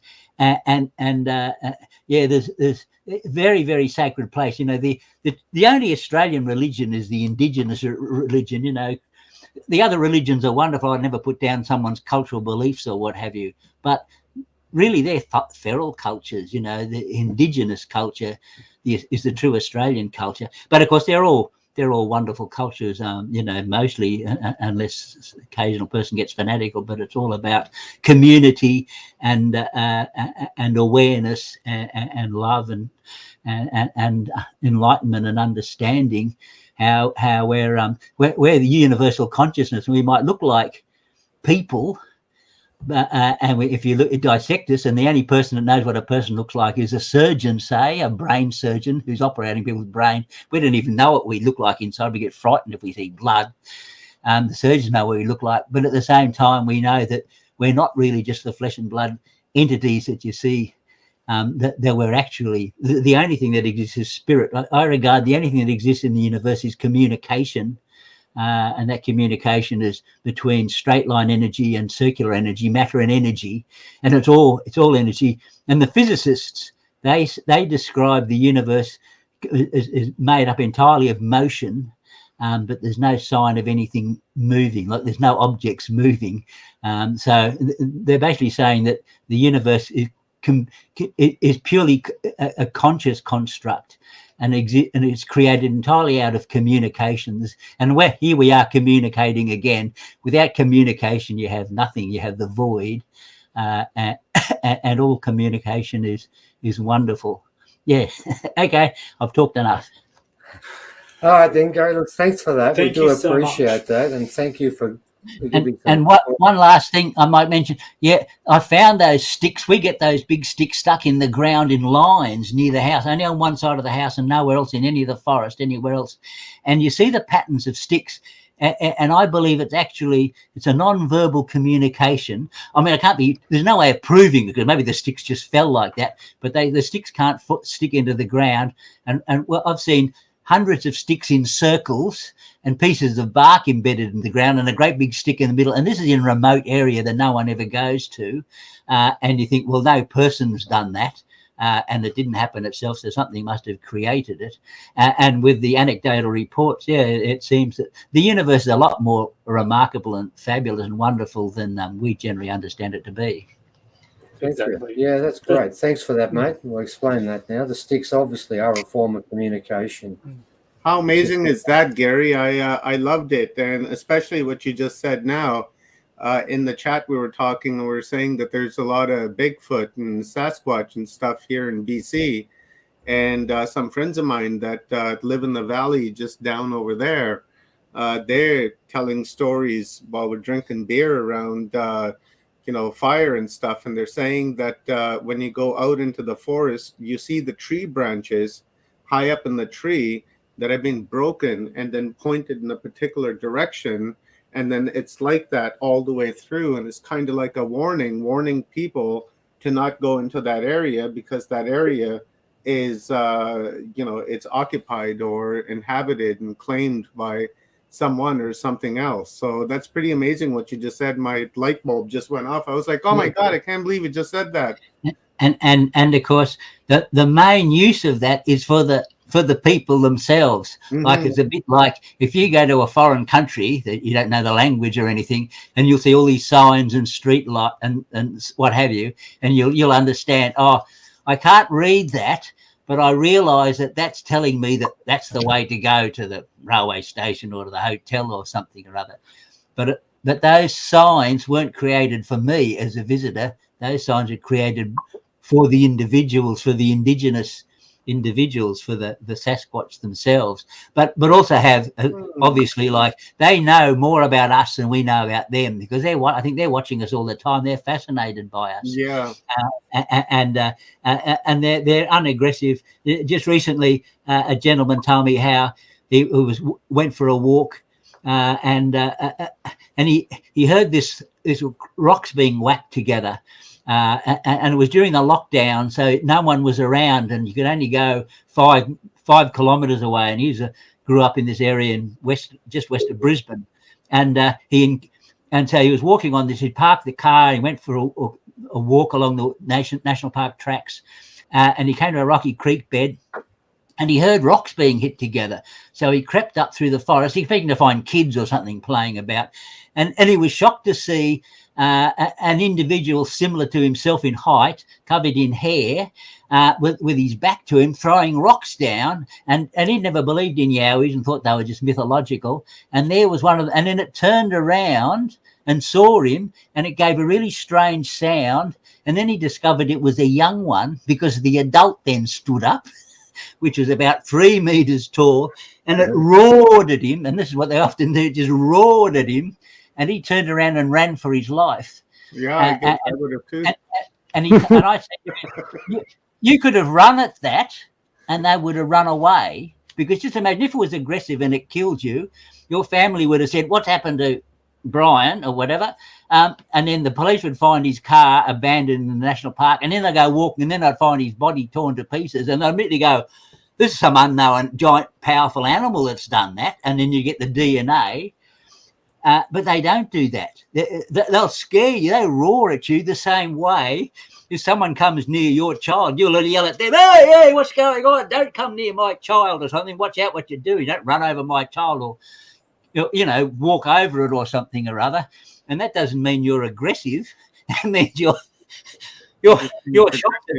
Your child suddenly been or someone comes into your house and they go, "Hey, what's going on? What are you doing here?" or something or other. It means you're aggressive. You're standing up for yourself. That's what the yowies do. Great point. Thank you very much, Gary. I really appreciate your input and your contribution to Humanity Unplugged, and kept you for last, because for this particular reason, because this is something that we all need to understand and be aware of. And I can't wait to have you on Watchers Talk so that we can do a one-on-one for like a couple hours and really do a deep dive into this great subject. So thank you very much, sir. I really appreciate it. I'm glad I was able to give a presentation for you. Brilliant. Thank you.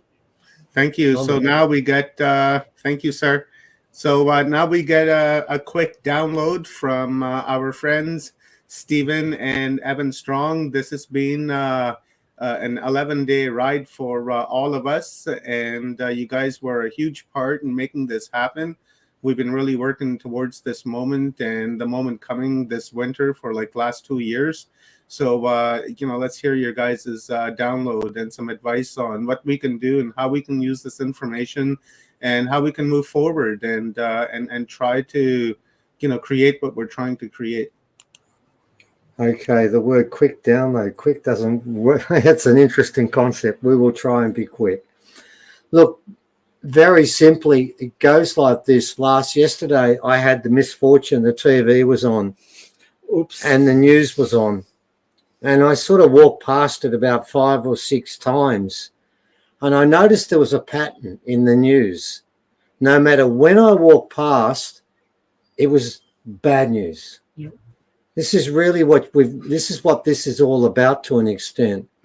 Humanity now has been swamped in a sea of negativity at every possible level. I bought the newspaper today. I found out about some politicians who were charged with sexually molesting someone.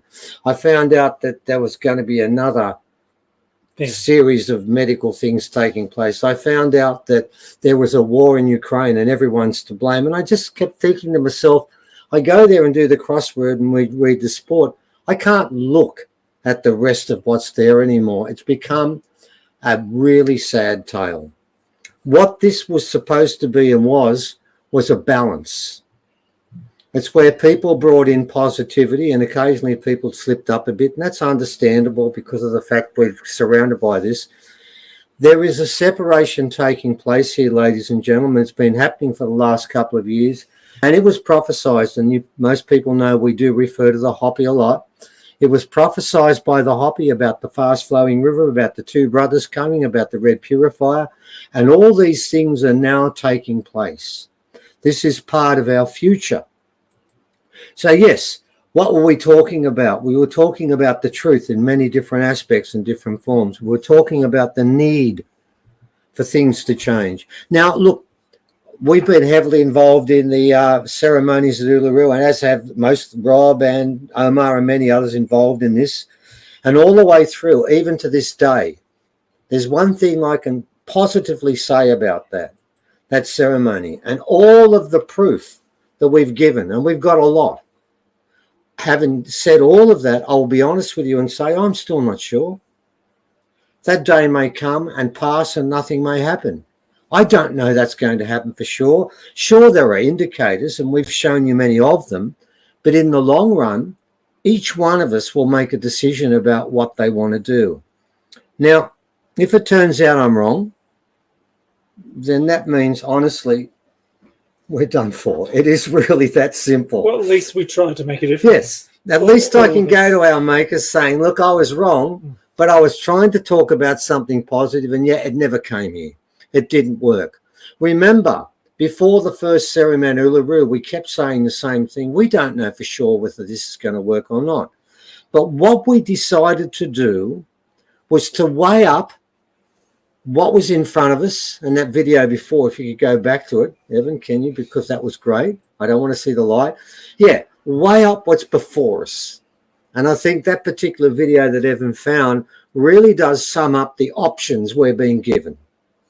Now, I don't know which one's going to be right, but I suspect your soul wants you to commit to one of them, irrespective of what takes place in the future. And I think this is what this is about. And what we tried to do over those 11 days is to turn on your soul, turn on the other side of the equation, and give you a chance to take stock of what's on offer. And I can tell you, and I've said this many times, if we continue down this path, we will be fearful of everything. Everything, be it the air we breathe, be it the people who walk past us that we don't know, be it people from another country that have a different religion or a different country, a different approach to things. We'll be fearful of everyone and everything. And when we go overseas, maybe we might catch a disease, maybe we might get shot by a terrorist, maybe we might get caught up in a war. We don't know. I mean, 3 weeks from now, we could be at war with Russia or China. It's possible, isn't it? Mm-hmm. All of those things are our staple diet today. But my suggestion is this. Commit yourself to what the people have been saying over the last 11 days. You probably haven't watched all of it. You can watch it later. I would suggest it would be impossible unless you're Omar and Rob to watch all of it. Seriously. And they'll be battle warned, honestly, after this for days. He's done such an amazing job. Yes. Yeah. I love that picture where his hair was sticking out everywhere, a bit like mine. I thought, yes, that might sum up where he's at the moment. But it was done, and all credit to these guys for a very good reason, to give you the potential of something in the future. An alternative. An alternative that may be there, may not be there. I don't know. I can't say for sure. I mean, I've got a rational mind all the time that keeps saying, this is ridiculous. Then I get more evidence and proof. And I say, well, no, I don't think it is.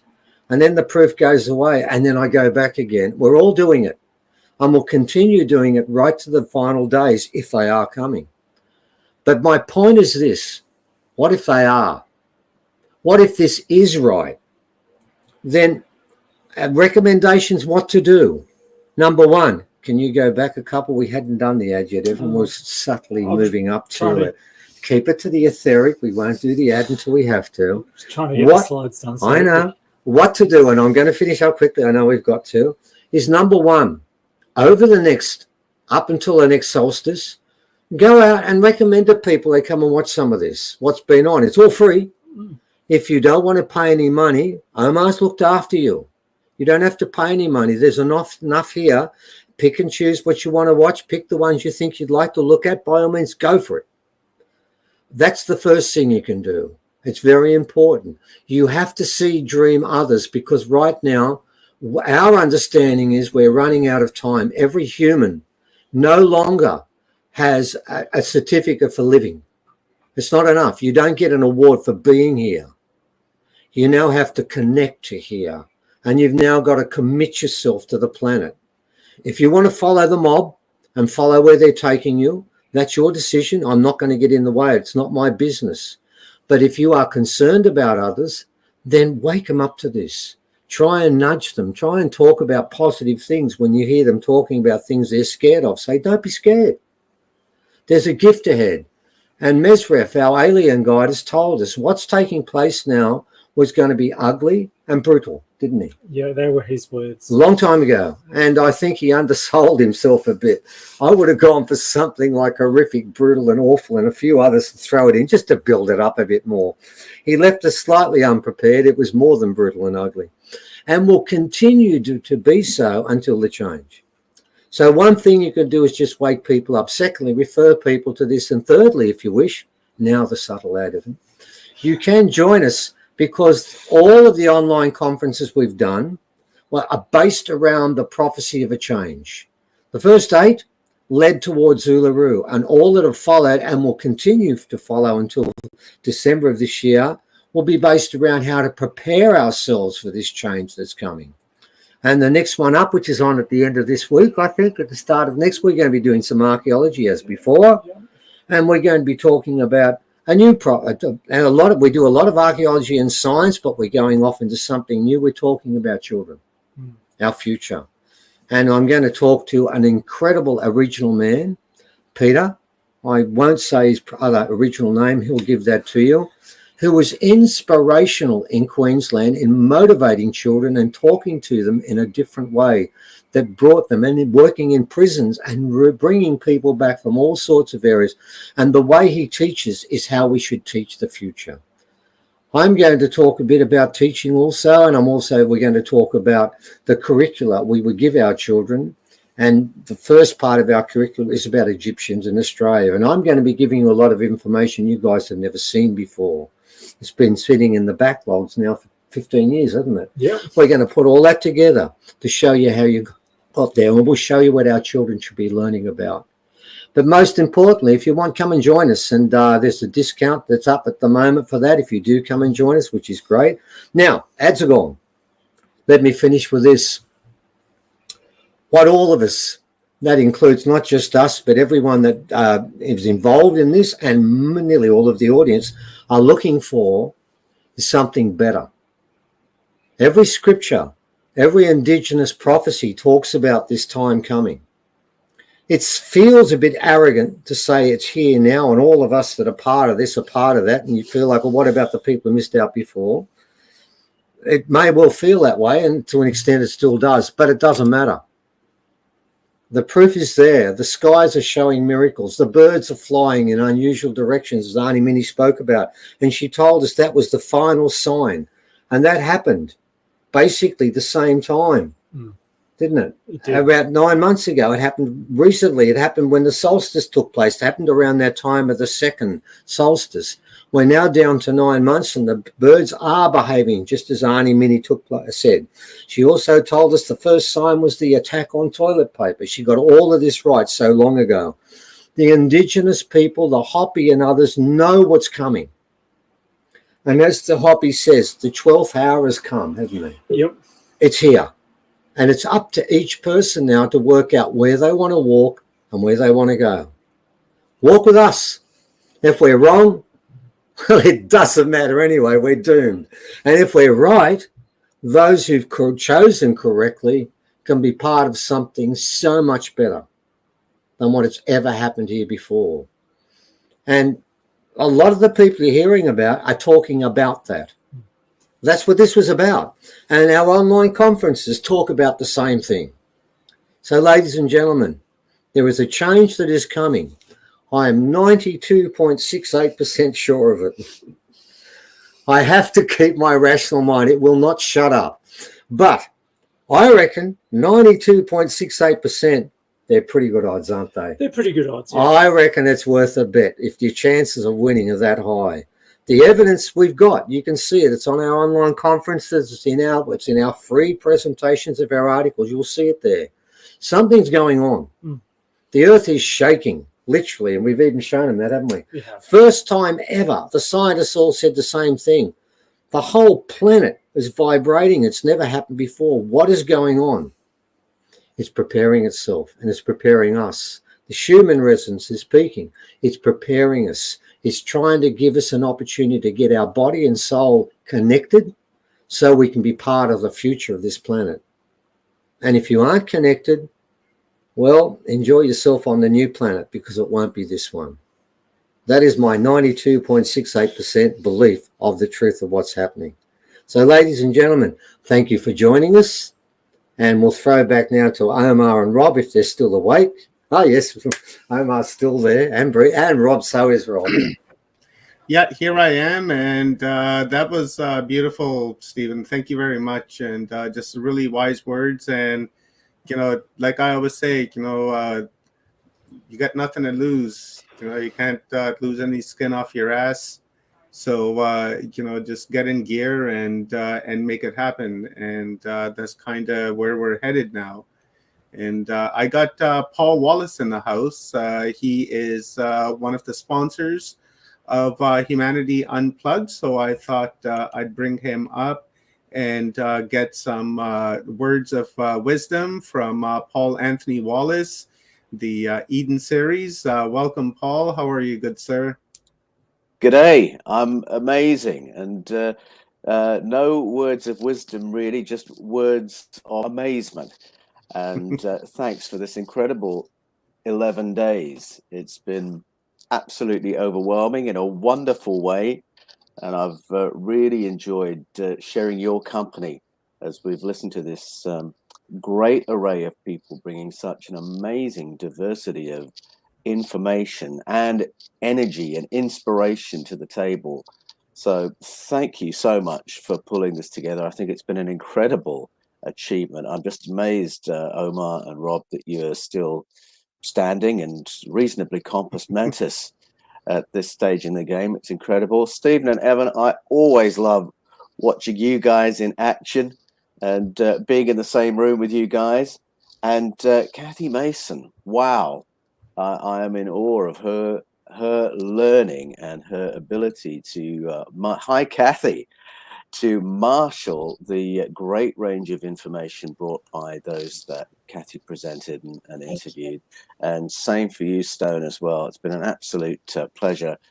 It's been an absolute privilege for me to sponsor this event, because I really am sitting at the feet of so many of the presenters, and I will be going back into the past 11 days and listening and re-listening, listening to the things I missed.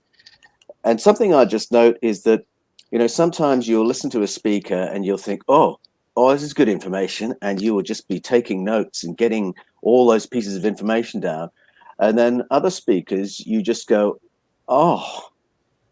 And what you're responding to is the energy of the person. And you know that they have something that they've derived from their information that has not only changed their life, but might just change your life as well. And I found that listening to speakers this time around, that there were some that I was responding to the information, and others that I was thinking, oh my goodness, who's this person? And just enjoying being in their presence and soaking in everything. I am finding this, I agree with everything that you were just saying, Stephen. I think it's a very decisive time that we're in, but I'm excited by the level of curiosity that I'm finding among people right across the generations. People who are saying to me, I no longer believe what I believed a couple of years ago, and I really want to know what's going on. And I'm on a journey of discovery, and you can hear the real excitement and urgency in their voice as they share this. And I think this curiosity is tremendously exciting, because not only does it represent an incredible waking up and an opportunity to make new decisions and choices in how we live and how we live together, but I think curiosity is absolutely fundamental to what makes human beings so special, what makes us special among the animals, what makes us special in the cosmos. I think our curiosity is right at the heart of that. And so when I sense that that's being stirred up and revived, I get very excited. And I think that's a big part of the significance and the meaning of Humanity Unplugged, that you guys have your finger on the pulse. You know that's what's going on. You know that's where we're at. And the information and the speakers you brought have been absolutely incredible. I've loved the gender balance this time around in this summit. I found that really exciting and just blown away by so many of the female speakers who have come and shared with us from their wisdom. I think there is a unique importance to exposing ourselves very intentionally to wise women and to the wisdom of women at this time, because that is a big part, I think, of the rebalancing, a reintegration of humankind as we should be. And so I've really appreciated that's been a part of Humanity Unplugged over the last days. But I really think it's a great season right now for us to listen to people we've not listened to before, to go back to sources we've previously ignored or dismissed. And this summit has been a tremendous opportunity for every one of us to do that in some way, shape or form. There'll be someone who's spoken that's just stretched us a little bit. And that's a good presentation to go back to and re-listen to. So those are my reflections on the last 11 days. And I'm so grateful to all of you guys who've anchored this. I am in awe of the energy that you've been able to maintain across these days. And it's been absolutely infectious and a great gift to us. So thank you. It's not done without coffee. I'll tell you that. That's for sure. Coffee all day long. Sure. But I just want to say one thing to Stephen and Evan and Paul. And you guys are amazing by giving. Oh, no. Oh, poor Rob. I think he's frozen again. And at the worst moment when he was praising us, but never mind. Yeah. He has been plagued for this entire conference. Poor guy has been kicked in and out 20, 30 times a day. Thank you, Paul. Those are really wise words, and you're absolutely correct. We need to go back to the information that we may have dismissed and new information. That was one of the goals for this conference, was to bring some familiar faces forward, but to bring new speakers, a lot more new speakers forward, to introduce them to the community and get to know them and learn from them. So yeah, that was a huge part of the conference. And kudos to Kathy and to Dr. Joan for including that. The divine feminine touch into like this conference. So that was amazing. Let's get some words from Rob before he gets blocked again. Yeah, it just keeps happening with the internet here. I just wanted to say, first and foremost to Stephen and Evan and Paul, that you guys support us at every avenue when we do these things. And you guys are absolutely incredible. And we sit at your feet because you have taught us so much that has changed our ways of thinking when it comes into research and how to research and what brings up a good presentation. So you guys are just amazing. It shows how amazing you guys truly are, and you'll always have our back whenever we go to do this. So we appreciate you and love you guys to death. Oh, well, we love the work you do, and if we can cheer you on, then absolutely we're going to do that. And I should say to folk listening right now, Rob makes an appearance in my new book, Echoes of Eden, and Omar gets a worthy mention as well. And Stephen and Evan get quite a few lines in Echoes of Eden. So you should read that, you guys, so you can defend yourselves. No, not really. But they're there because you guys are very much part of my journey as well. So it is an absolutely likewise relationship, and I love being involved with the work that you do. I'm equally in awe of yourselves. Thank you, Paul. Really appreciate it. That's quite the honor. Let's Absolutely. hear from Kathy Mason, our divine feminine, our divine mother, divine leader, divine guide, divine angel. I can't say enough about Kathy. I've truly have enjoyed working with her, working alongside her, organizing with her and communicating with her and sharing our thoughts and our cats. It's just been an amazing journey and a beginning to just a really beautiful friendship for future. And Kathy, I love you so much, and thank you for contributing so much and pulling like 14-hour days and doing interview after interview after interview and being on the back end with phones. And so I really appreciate it. This conference really wouldn't have been as epic without your contribution, because you made it epic with like all your friends and all that divine feminine that you inserted and that divine masculine energy from just every aspect. So a lot of gratitudes and a lot of appreciation to you. Me too. I loved it. And I've been doing this for 21 years, uplifting and bringing out these change agents and these energy healers. So that you gave us the platform to let the world see them. So I appreciate that so much. These beings are our future. They're our teachers. They're the guides. Because humanity's waking up, and there's going to need to be all different, because there's so many species of humans here. There are going to need to be that many different types of teachers and guides. So I am very grateful. And what are we going to do tomorrow? That's what I was saying. It's going to be a rough day.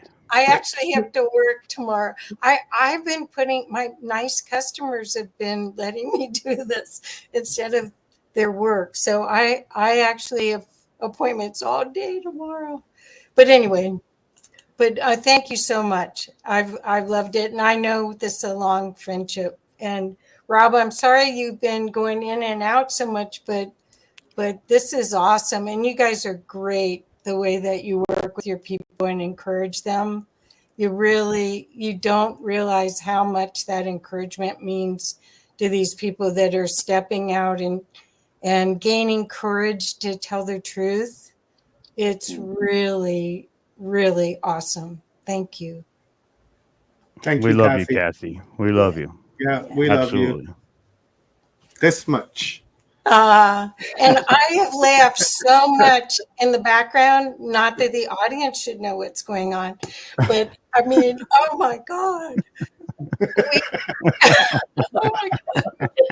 That's all I can say. It's been fun. It's been fun. And just to reference Paul with the Echoes of Eden, it's an honor and a privilege to be mentioned in the book, period. Bar none. It is an absolute honor. And thank you so much.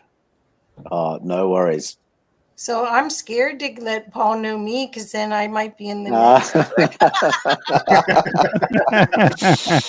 Oh, well, I'm a dangerous friend that way. Let's hear some thoughts from Stone Hobbit, our divine sister from New Zealand, who has been a huge part the of ace in the hole. Humanity Unplugged. Yes, when there was a cancellation due to illnesses that we know about, Stone was able to jump in there with a presentation or an oral lecture, just right there, boom, and just depended on and really helped out greatly, not only by her wisdom and her research, by just her friendship and her heart and her love and her support. And that's the biggest thing in my mind and in my heart. So thank you, Stone, for your contribution to Humanity Unplugged. It was just amazing working alongside with you, and I would do it any day. Thank you, Omar. I just want to say this has been absolutely mind blowing for me. I mean, a couple of weeks ago, it was everything that was crazy, and out of nowhere we started talking, and before I knew it, it was just like I half the things. So I learned so much from being on this group and talking to so many like minds. I've been seeking this for such a long time, and it's such a relief. It's such a weight off my shoulders to know that we're not alone. There's so many levels and aspects to the experiences that I heard a little bit of gold from every single experiencer. Everybody, including the people in the chat rooms. I want to do a really big shout out to everybody that came along and supported us and listened, because it's a shared energy, it's a shared awareness. You're going to get something from that ripple effect, and it's just going to keep going. We're going to come back with the next lot, and it's going to be even more uplifting. And another really big shout out to all of those behind the scenes that made sure that I had plenty of liquid to keep me going, and that I didn't lose my plot, and I could go to bed when I needed to, and I could get out of doing all my jobs, which now are piled up and I've got to get back to. So it's been absolutely one of the most amazing trips of my life, and I look forward to seeing more and learning more and sharing more. You really pulled me out and kicked me in the butt, Omar. You really did. And thank you, Rob, for being there and supporting me all the way through. It was fantastic, and it was lovely to meet you. I mean, I met so many new people, and they're going to be like connections for a long time. And thank you, Kathy, for all of those people you brought in. Oh, so amazing, mate, honestly, and your stories as well. And Leanne, thank you for the amazing stretching and the laughs. Oh, yes. You're absolutely, a wonderful laugh. Thank you so much.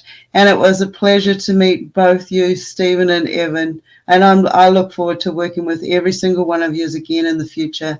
And I'm just going to keep on radiating that energy, turning that negative into positive, and pumping it out there for all of you. So thank you, and keep going. Be nice to yourself. Acknowledge yourself in your journey. And don't forget to give yourself that hug. So thank you for coming with me. Thank you, Stone. Those are beautiful words, and I really, really appreciate it. Thank you so much. And Can I just say something about Leanne? Yeah, Paul, please go ahead. Because I think something that's been really wonderful about this summit is that all of us who have participated and sat and listened and absorbed have felt loved by what's happened, because this has been an incredible gift for us. And I think that what you've done, Leanne, has been really central to that, because I felt so looked after every time you came on and told me to get up out of my chair and to move and to stretch. And somebody just mentioned being given a hug. It felt like that the summit was looking after me as a person, and that I was feeling loved holistically by this great experience. And I think it was such a stroke of inspiration to include what you have brought in the summit. And I think it's made a huge difference to the feeling of the summit, not only pacing us to get through it, but actually blessing us with something very powerful and special that affects our state of being. So I have to acknowledge that and say thank you. It blessed me personally. So thank you so much. Thank you, Paul. That was amazing, and absolutely, Leanne is like glue to our conference here. Her humor and her energy. You should see what's happening. Should see what's happening here, Paul, behind the scenes. And oh man, absolutely amazing. And we couldn't have gone through 12 hours a day for 11 straight days if it were not for Leanne 2 times a day, pulling us out of our chairs, making us stretch. Like that first day, I think people heard me just huffing and puffing as I was trying to do my Yeah. stretches, and I was So being there was really, some noise really coming out of stretched there, out. Omar. And after that, it got just easier and easier. And you're right, I felt like I was being taken care of, like by a big sister that was telling me that, hey, you can't sit there all day long. You're sitting there, your Yeah. back's gonna hurt, your ass is gonna hurt, and you have to get up and you have to do this. And then her approach and delivery too. So thank you, Leanne. You're amazing, my sister. I love you so much. And your contribution is by far none the most important in this conference, because if you have a healthy body, then you can learn and have a healthy mind, and we can't really congest ourselves all day long and just sit there and just take it all in. So those breaks and those stretching and moving the blood and the water in our bodies that really helped us to absorb the knowledge of the next phase that came in the day. So thank you, my sister. I love you so much. Wow. Completely agree with that. It couldn't have been better. You were behind the scenes and you were keeping us uplifted even at times when things were kind of going sideways and we were like, oh, what we're going to do. And Stone, incredible.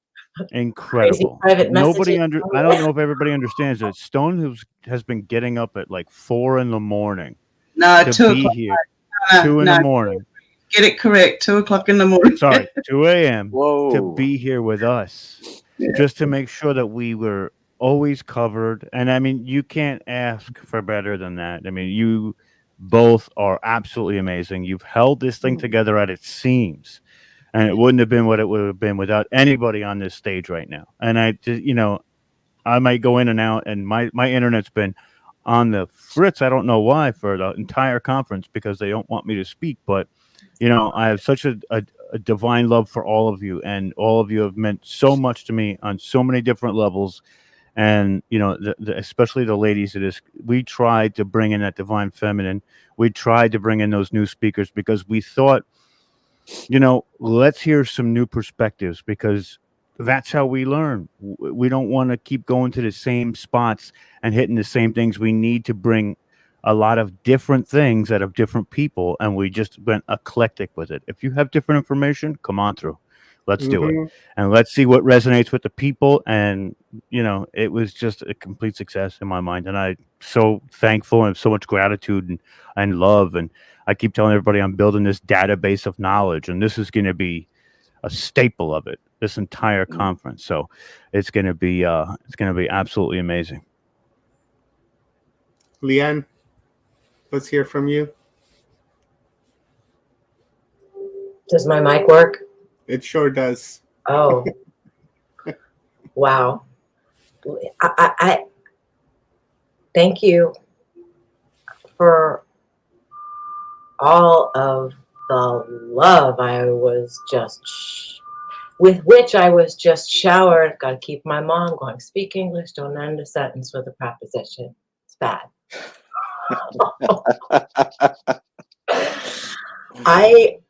Everything that everybody's, there's no way I can do anything other than repeat and echo again everything that all of you have already said. Paul, really?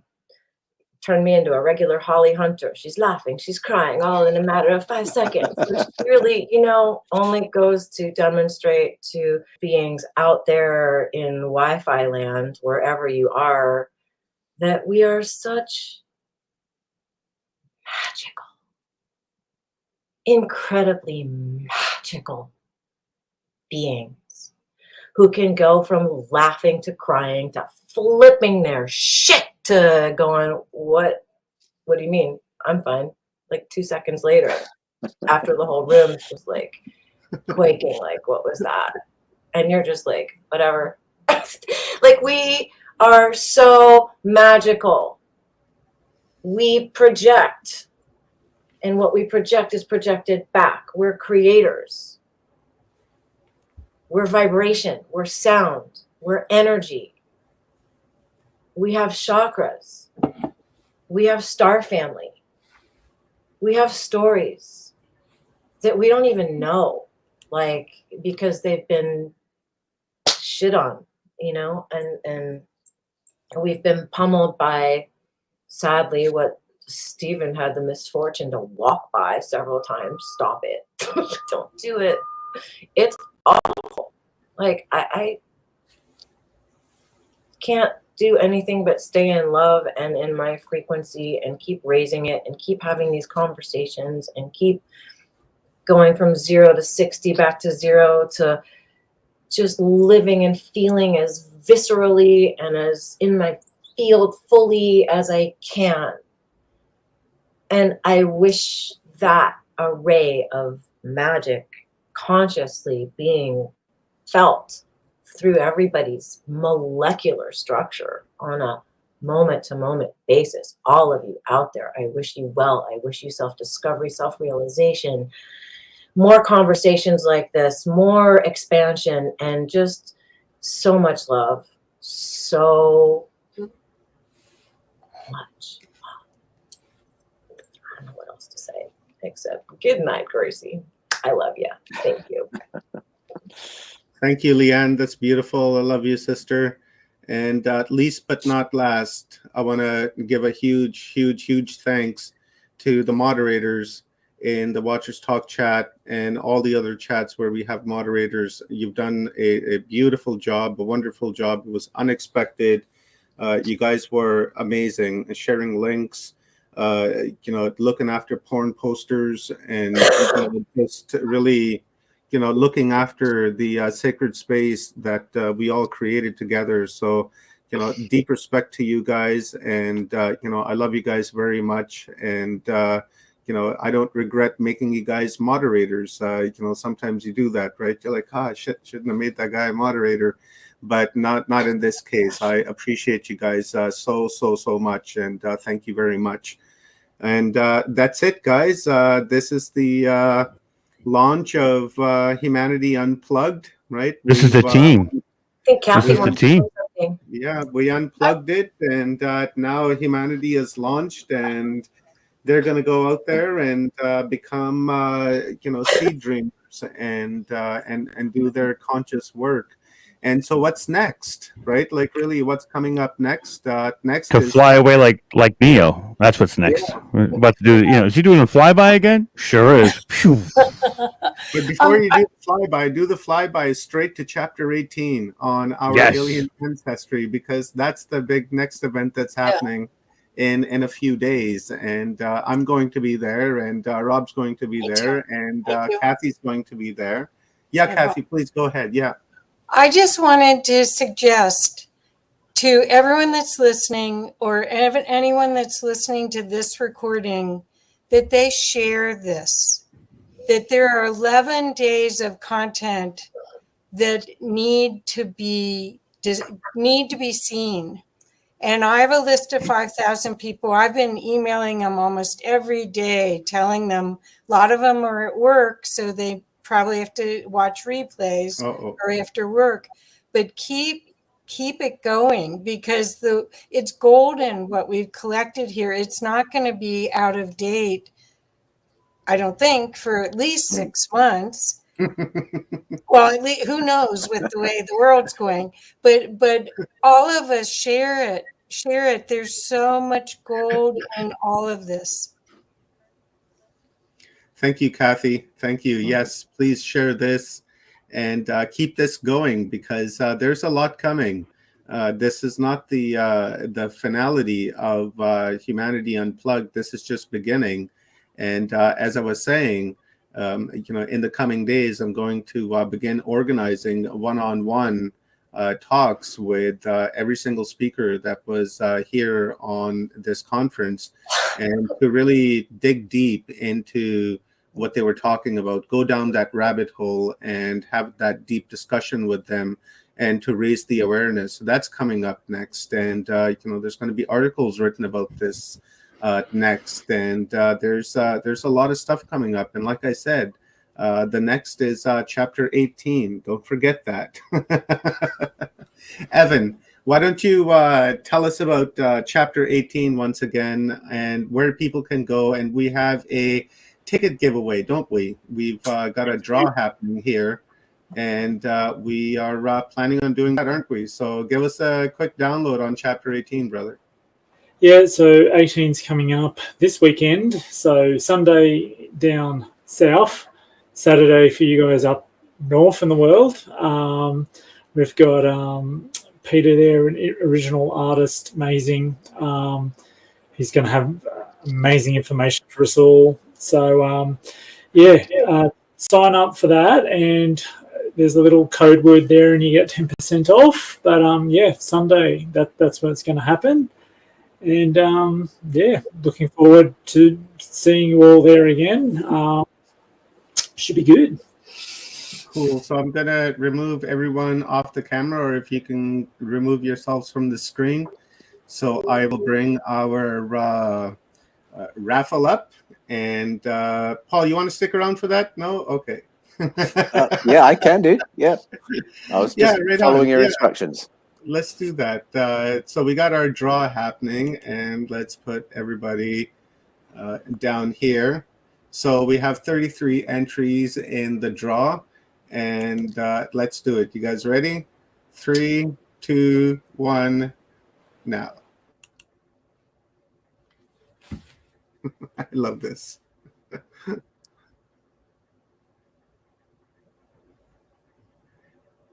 Oh, it's full spectrum universe. Gotta do it again. You gotta do it again. You can't do that. Can't do that. I can't win. Yeah, fun. I've never seen this feature before, but I think it's absolutely awesome. It makes it fun, yeah. Winner, right on. Maja Jacob. I don't know if Maja Jacob is around. So let me write just in case. Yeah, gotta write down the info and get it to her any way we know how. Yeah, let me write that down. Maja Jacob, if you're watching and if you're in the chat room, please toss your name into the comments to let us know that you're in the room. And if you're not in the room, and then perhaps we'll do another draw with pick someone that is in the audience, because I know a lot of the people here are in the audience. So we'll give it, a couple of seconds. 10, 9, 8, 7, 6, 5, 4, skip a few, 3, 2, 1. Okay, let's do it again. I don't think that person is in the room right now, but if they are, we'll work something out. Come on, let there be somebody in the room. Right on. Lucy Nee, I know her. She won. Right on. I will contact Lucy Nee. She is the winner. So let me write that down. Lucy Nee. Right on, guys. That's our winner. Awesome. Right on. She was actually, I think, in Full Spectrum Universe for a while. There she is. She's in the chat right now. Right on, Lucy Nee. She won. Yippee. Congrats, Lucy. Lucy, contact Rob or contact myself, and we will get your information, and then we'll forward that information off to Evan. And we will see you on, when's that? Sunday, right, Evan? Saturday for you. It's Saturday for me and Sunday for you. So yeah, it's gonna be an amazing time. And Rob, come on back on, brother. Let's close this out now. Let's do it. Days, Kathy, you want to come back on to say bye? Stone, you want to come on, say bye, or did Stone take off? No, Stone's here. Omar, get your rear end back on camera too. The stream and there you go. Right on, guys. Thank you very much. This was an amazing ride. This was like the next level ascension awareness, conference, event, whatever you want to call it. All I know is that my head, right now, I feel like this fella right here. I've showed it a few times in the day. But this is how I feel. I feel extremely enlightened. I don't even feel like I'm walking. I don't know if that's from lack of sleep, or I'm just a little bit of everything, or am I just floating from all this ascension level stuff that I just got. But thank you to everyone. Please subscribe to our channels. Check your notifications to make sure you have notifications on. Sign up to our newsletters. And join us in our Telegram chat rooms for live conversations with myself, with Rob, Stephen, and Evan. I don't know if Paul has a Telegram. Kathy, I believe, has one. Stone. You guys can find us on Telegram. And we will catch you guys next time. Rest well. And share this out. And that's really it for me. So bye, guys. Go purchase Echoes Thank of you. Eden. It's in the chat. Go get it. Yes. Go Paul, purchase it. Paul, give Thank us you a so plug much. Thanks all. before we go. Give us a plug, boss, on Eden series. Well, Echoes of Eden is the third in the trilogy, and it asks the questions: what secrets of human potential were buried with our ancestors' memories of ET contact? So that's what it's about. The 3 Eden books are kind of about everything, but that's the focus of the third one. And as I say, Stephen and Evan get a lot of lines in it, so you know that it's going to be good value. It's epic so far. So I've been getting at it in the off time, and it's incredible. And Omar, you've read it, haven't you? Pardon me? Omar, yeah. Did you fall asleep on us? You've read the book, haven't you? I have. I finished reading it. Actually, I've read all 3 of them now. So I'm quite versed on all 3. And I love them. I absolutely love them. And I'm going to actually be reaching out to you in the next couple of days after I get a little bit of rest here to see if you and I can do a talk on Scars of Eden and Escaping from Eden, and then leave Echoes of Eden maybe, around May 1st, around May, the beginning of May. I know you'll be very busy on that time. I'd love to do a talk. Love to do a talk. That's a good plan. I look forward to that. That'll be great. Awesomeness. Guys, I just shared Paul Anthony Wallace's website address in the comments. They're in all of the chat rooms. And if you're watching on Stone Hobbit and New Realities, you're not seeing the comments. It's paulanthonywallace.com. Go and visit that. Place your order. Kindle is out right now. And the paperback is being released May the 1st in just a couple of months. So put your pre-order in at paulanthonywallace.com. This is being self-published, so we are compelled to help an author. Paul has gone far and beyond with the Eden series, and especially with this book here, The Echoes of Eden. And self-publishing is not a very easy task. So let's see your support, and head on over to the website right after we finish this stream and put your order in. So with that being said, love you guys. Bye-bye. Have a wonderful, wonderful night and a wonderful day. And we hope to see you in our next streams. My name is Omar, coming at you guys from West Coast, British Columbia, Canada. I'm a host here at Watchers Talk. I love you all. Don't forget to say I love you to yourself when you go into the bathroom in the morning. That will change your life forever, because that will begin to change the molecular structure of your water. We're 70% water. We're many little oceans here on this planet. So let's take care of our temples. Good night.